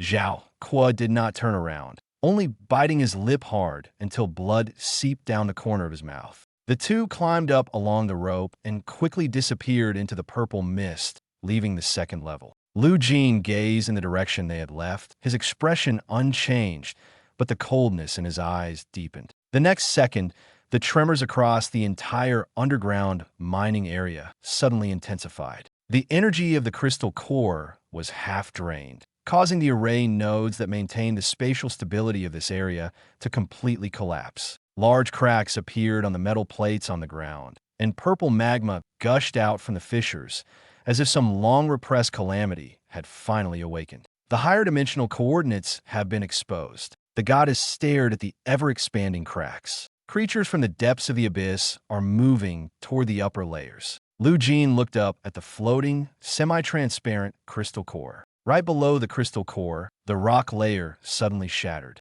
A 10-meter-long dark, purple bone claw suddenly stretched out, gripping the edge of the mining area heavily. The alloy floor was crushed like paper under its claw. Immediately after, a colossal creature over 50 meters long slowly crawled out from underground. Its shell was composed of dark purple higher-dimensional crystals, so hard it seemed nothing like a flesh-and-blood organism. Its head had no eyes, only a massive mouth filled with circular rows of sharp teeth, exuding a hair-raising sense of oppression. 6th tier peak mutated abyssal beast, crystal armored earth dragon. It had been lurking beneath the 7th tier crystal core, surviving by absorbing the high-dimensional energy that dissipated from it. Its physical strength far surpassed that of ordinary 6th tier abyssal beasts, even touching the threshold of a higher level. The earth dragon let out a furious roar. The sound waves echoed throughout the entire mining area,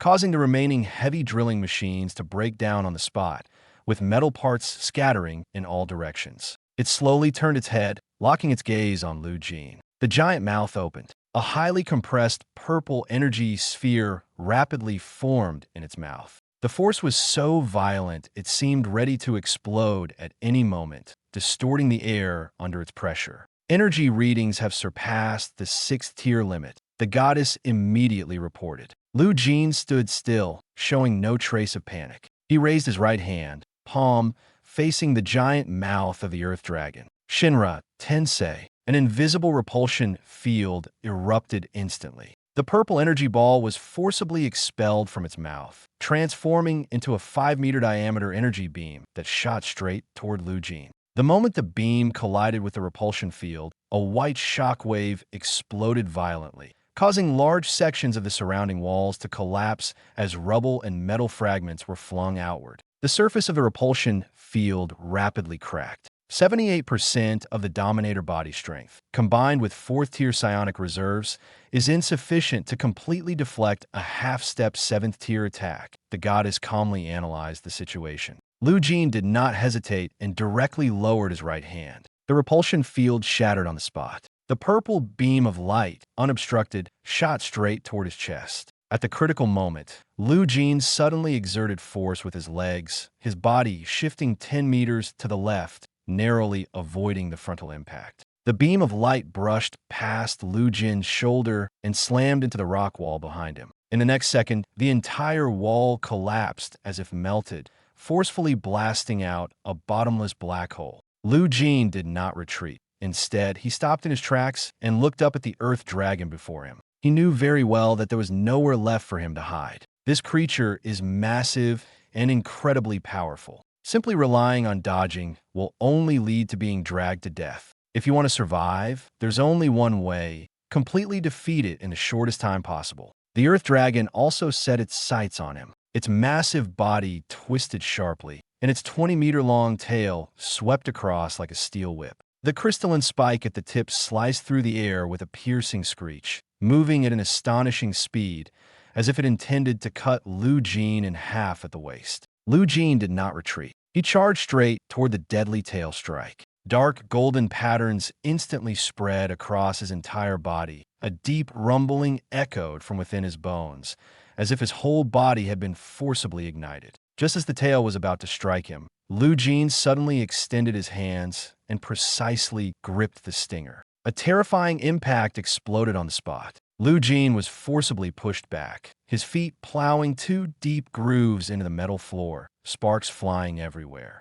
Yet he did not let go. Instead, he used the force to steady himself, firmly anchoring in place. 15 meters later, he finally stopped. Lu Jin exerted force with his arms, his gaze cold as a blade. "Come here." In the next second, he twisted his waist, channeling all his strength from his legs to his arms, and astonishingly swung the 50-meter-long earth dragon into the air. The massive body was lifted off the ground, flung into an exaggerated arc in midair, and then heavily smashed onto the other side of the mining area. Boom! The ground trembled violently, rubble scattered in all directions, and the entire mining area seemed to fall silent momentarily under this strike. The earth dragon let out a painful roar. Several pieces of the crystalline shell on its back had shattered, and purple blood seeped through the cracks, clearly showing it had suffered a heavy blow. Lu Jin released the tail spike and stepped forward, treading over the scattered metal debris. He didn't waste any time, because he knew that monsters of this level would only become more ferocious after being injured.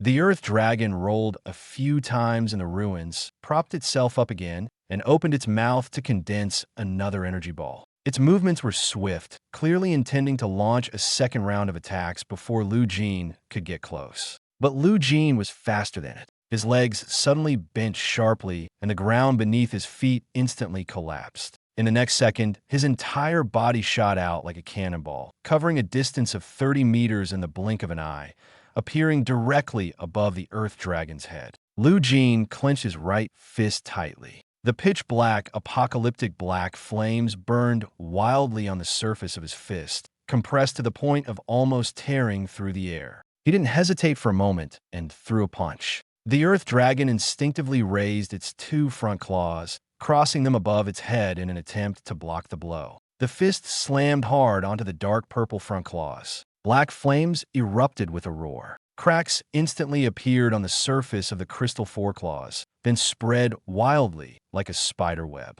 The next second, a sharp, piercing sound was heard as both foreclaws simultaneously broke. The defense was completely shattered. Lu Jin's fist did not stop, directly smashing into the head of the Earth Dragon. The immense force penetrated downward, driving the Earth Dragon's skull into the rock layer below. Fragments of stone and dust exploded outward, and purple blood gushed along the cracks in the stone. The Earth Dragon convulsed all over, its tail suddenly raised upright. It wasn't dead yet, and was even instinctively fighting back. That crystalline spike, at an extremely tricky angle, fiercely stabbed toward Lu Jin's back, aiming directly at a vital spot. Lu Jin didn't even turn around. He abruptly pulled out his right fist that had smashed into the skull, and his left hand swiftly reached out, grabbing hold of the tail stinger. The sharp spike was only 5 centimeters away from his neck. Just a little more, and he would have been pierced. But Lu Jin's hand was terrifyingly steady, without the slightest tremor. He slowly turned around, gazing at the crystalline tail spike that was just within reach. There was no emotion in his eyes, only cold determination. System transform. Black flames immediately spread up his left hand, wrapping around the entire tail spike like a living entity. The Earth Dragon let out a heart-wrenching scream, its body twisting frantically. The mutated high-dimensional energy within it was being forcibly extracted by the black flames, leaving its struggles increasingly feeble. Ding! Devoured a 6-tier peak mutant core. Divine Demon Overlord body progress increased by 2%. Current progress, 80%. The Earth Dragon's body quickly shriveled, its once lustrous dark purple crystalline shell losing its color, turning into large patches of gray-white powder that scattered with the wind. Lu Jin released his hand, letting the powder drift away into the air. He stood in place, feeling the surging power within him. 80%. Not enough. What he wanted was never just to barely survive, but to be strong enough to crush all threats underfoot. Lu Jin raised his head, his gaze falling on the companion crystal core suspended mid-air. The blue light on the surface of the crystal core was rapidly recovering, as if desperately repairing itself. The remnants of the formation deep underground were still operating, channeling streams of energy into it in an attempt to restore it to its full state. It is self-repairing. Lu Jin understood this, and his gaze grew colder. This thing can no longer be touched with bare hands. He raised his right hand, and a force intertwined with ice and fire quickly condensed in his palm, transforming into a slender spear. Heavenly Spear. Lu Jin gripped the spear tightly, staring at the blue crystal core. His tone was calm, yet carried an undeniable killing intent. If it can't be absorbed directly, then I'll shatter it first and swallow it. He held the spear with both hands and slowly raised it. The tip of the spear steadily aimed at the center of the crystal core. Arm muscles instantly tensed, and dark golden patterns erupted with dazzling brilliance. In the next second, Lu Jin suddenly struck down. The intertwined red and blue radiance tore through the air, and the rule power of the Tianjiao spear fiercely collided with the blue light emanating from the crystal core. White light exploded instantly, engulfing the entire mining area. There was no sound of an explosion, nor the roar of an impact. Only a near-dead silence, as if even the sound had been erased by that strike. After the light faded, Lu Jin was still standing in place. He lowered his head and glanced at the heavenly marsh spear in his hand. The spear's shaft had several fine cracks, but it had not completely shattered. He raised his head and looked forward. The companion crystal core of the 7th-tier demon god had already been neatly split in half. At the cut, blue energy liquid slowly flowed out, dripping onto the metal floor and immediately corroding it into black holes. Lu Jin withdrew his gaze, his voice as calm as still water. "System, I can absorb it now." Pure black flames erupted from his body once again, transforming into two fire serpents that coiled around the two halves of the crystal core. The flames ravenously devoured the remaining energy within, like a ferocious beast finally baring its fangs. Detected the shattered crystal core of a rank 7 demon god. Energy level has dropped. Conditions for absorption met. Myriad realms, plunder, and fusion activated. Blue energy slurry surged up in a storm of black fire and rushed into Lu Jin's body. Demonic overlord physique progress increased by 1%. Progress increased by 1.5%. The meter climbed at terrifying speed. Lu Jin closed his eyes. His bones let out sharp cracking sounds, like steel being forged under a hammer. The dark gold patterns on his skin grew denser, darker, and more violent. Current progress, 85%. Current progress, 88%. The purple mist in the mining zone was forced back by the aura spilling off Lu Jin's body. The barrier between him and rank 4, 5 stars began to shake violently. A massive amount of energy churned in his inner sea, but Lu Jin forced it down. He was not going to break through right now. He wanted every last drop of that power for one thing only, refining his body. Demonic overlord physique progress, 90%. The two halves of the crystal core vanished completely. The black fire withdrew back into Lu Jin's body. He opened his eyes. In those double pupils, the left, I was a cold blue, the right, I pure black. 90%. Lu Jin clenched both fists. The air in his palms burst with a muffled sonic boom. The tremors deep underground suddenly intensified. This time, they were far worse than before. The walls of the mining zone collapsed in huge sections. Then, with a deafening crack, a massive fissure split open from below, tearing across the entire area. A red glow leaked out from deep inside the crack. Along with it came a pressure so terrifying it felt like the ground itself was afraid. This presence was far stronger than the rank 6 peak earth dragon from before. The goddess's expression changed instantly. High-dimensional life form detected, she said, her gaze fixed on the depths below. The true body of the rank 7 demon god is waking up. Destroying its core triggered its defensive mechanism. Lu Jin walked to the edge of the crack. He looked down. At the bottom, red magma was rolling and boiling. And in that sea of fire lay a giant skeleton nearly 100 meters tall. Inside the skeleton's chest cavity, a red heart was beating. Every pulse of that heart blazed with blinding light. Rank 7 demon god, the flame lord. Slowly, the demon god's skull turned. Its empty eye sockets locked onto Lu Jin standing above the crack. Its voice rolled through the underground space like thunder. "Human." Lu Jin did not answer. He only took one step forward. His right foot hung over empty space. He stared at the red heart pounding in the skeleton's chest. "Then let's finish it," he said coldly. "Only 10% left." He leaned forward and fell into the red crack.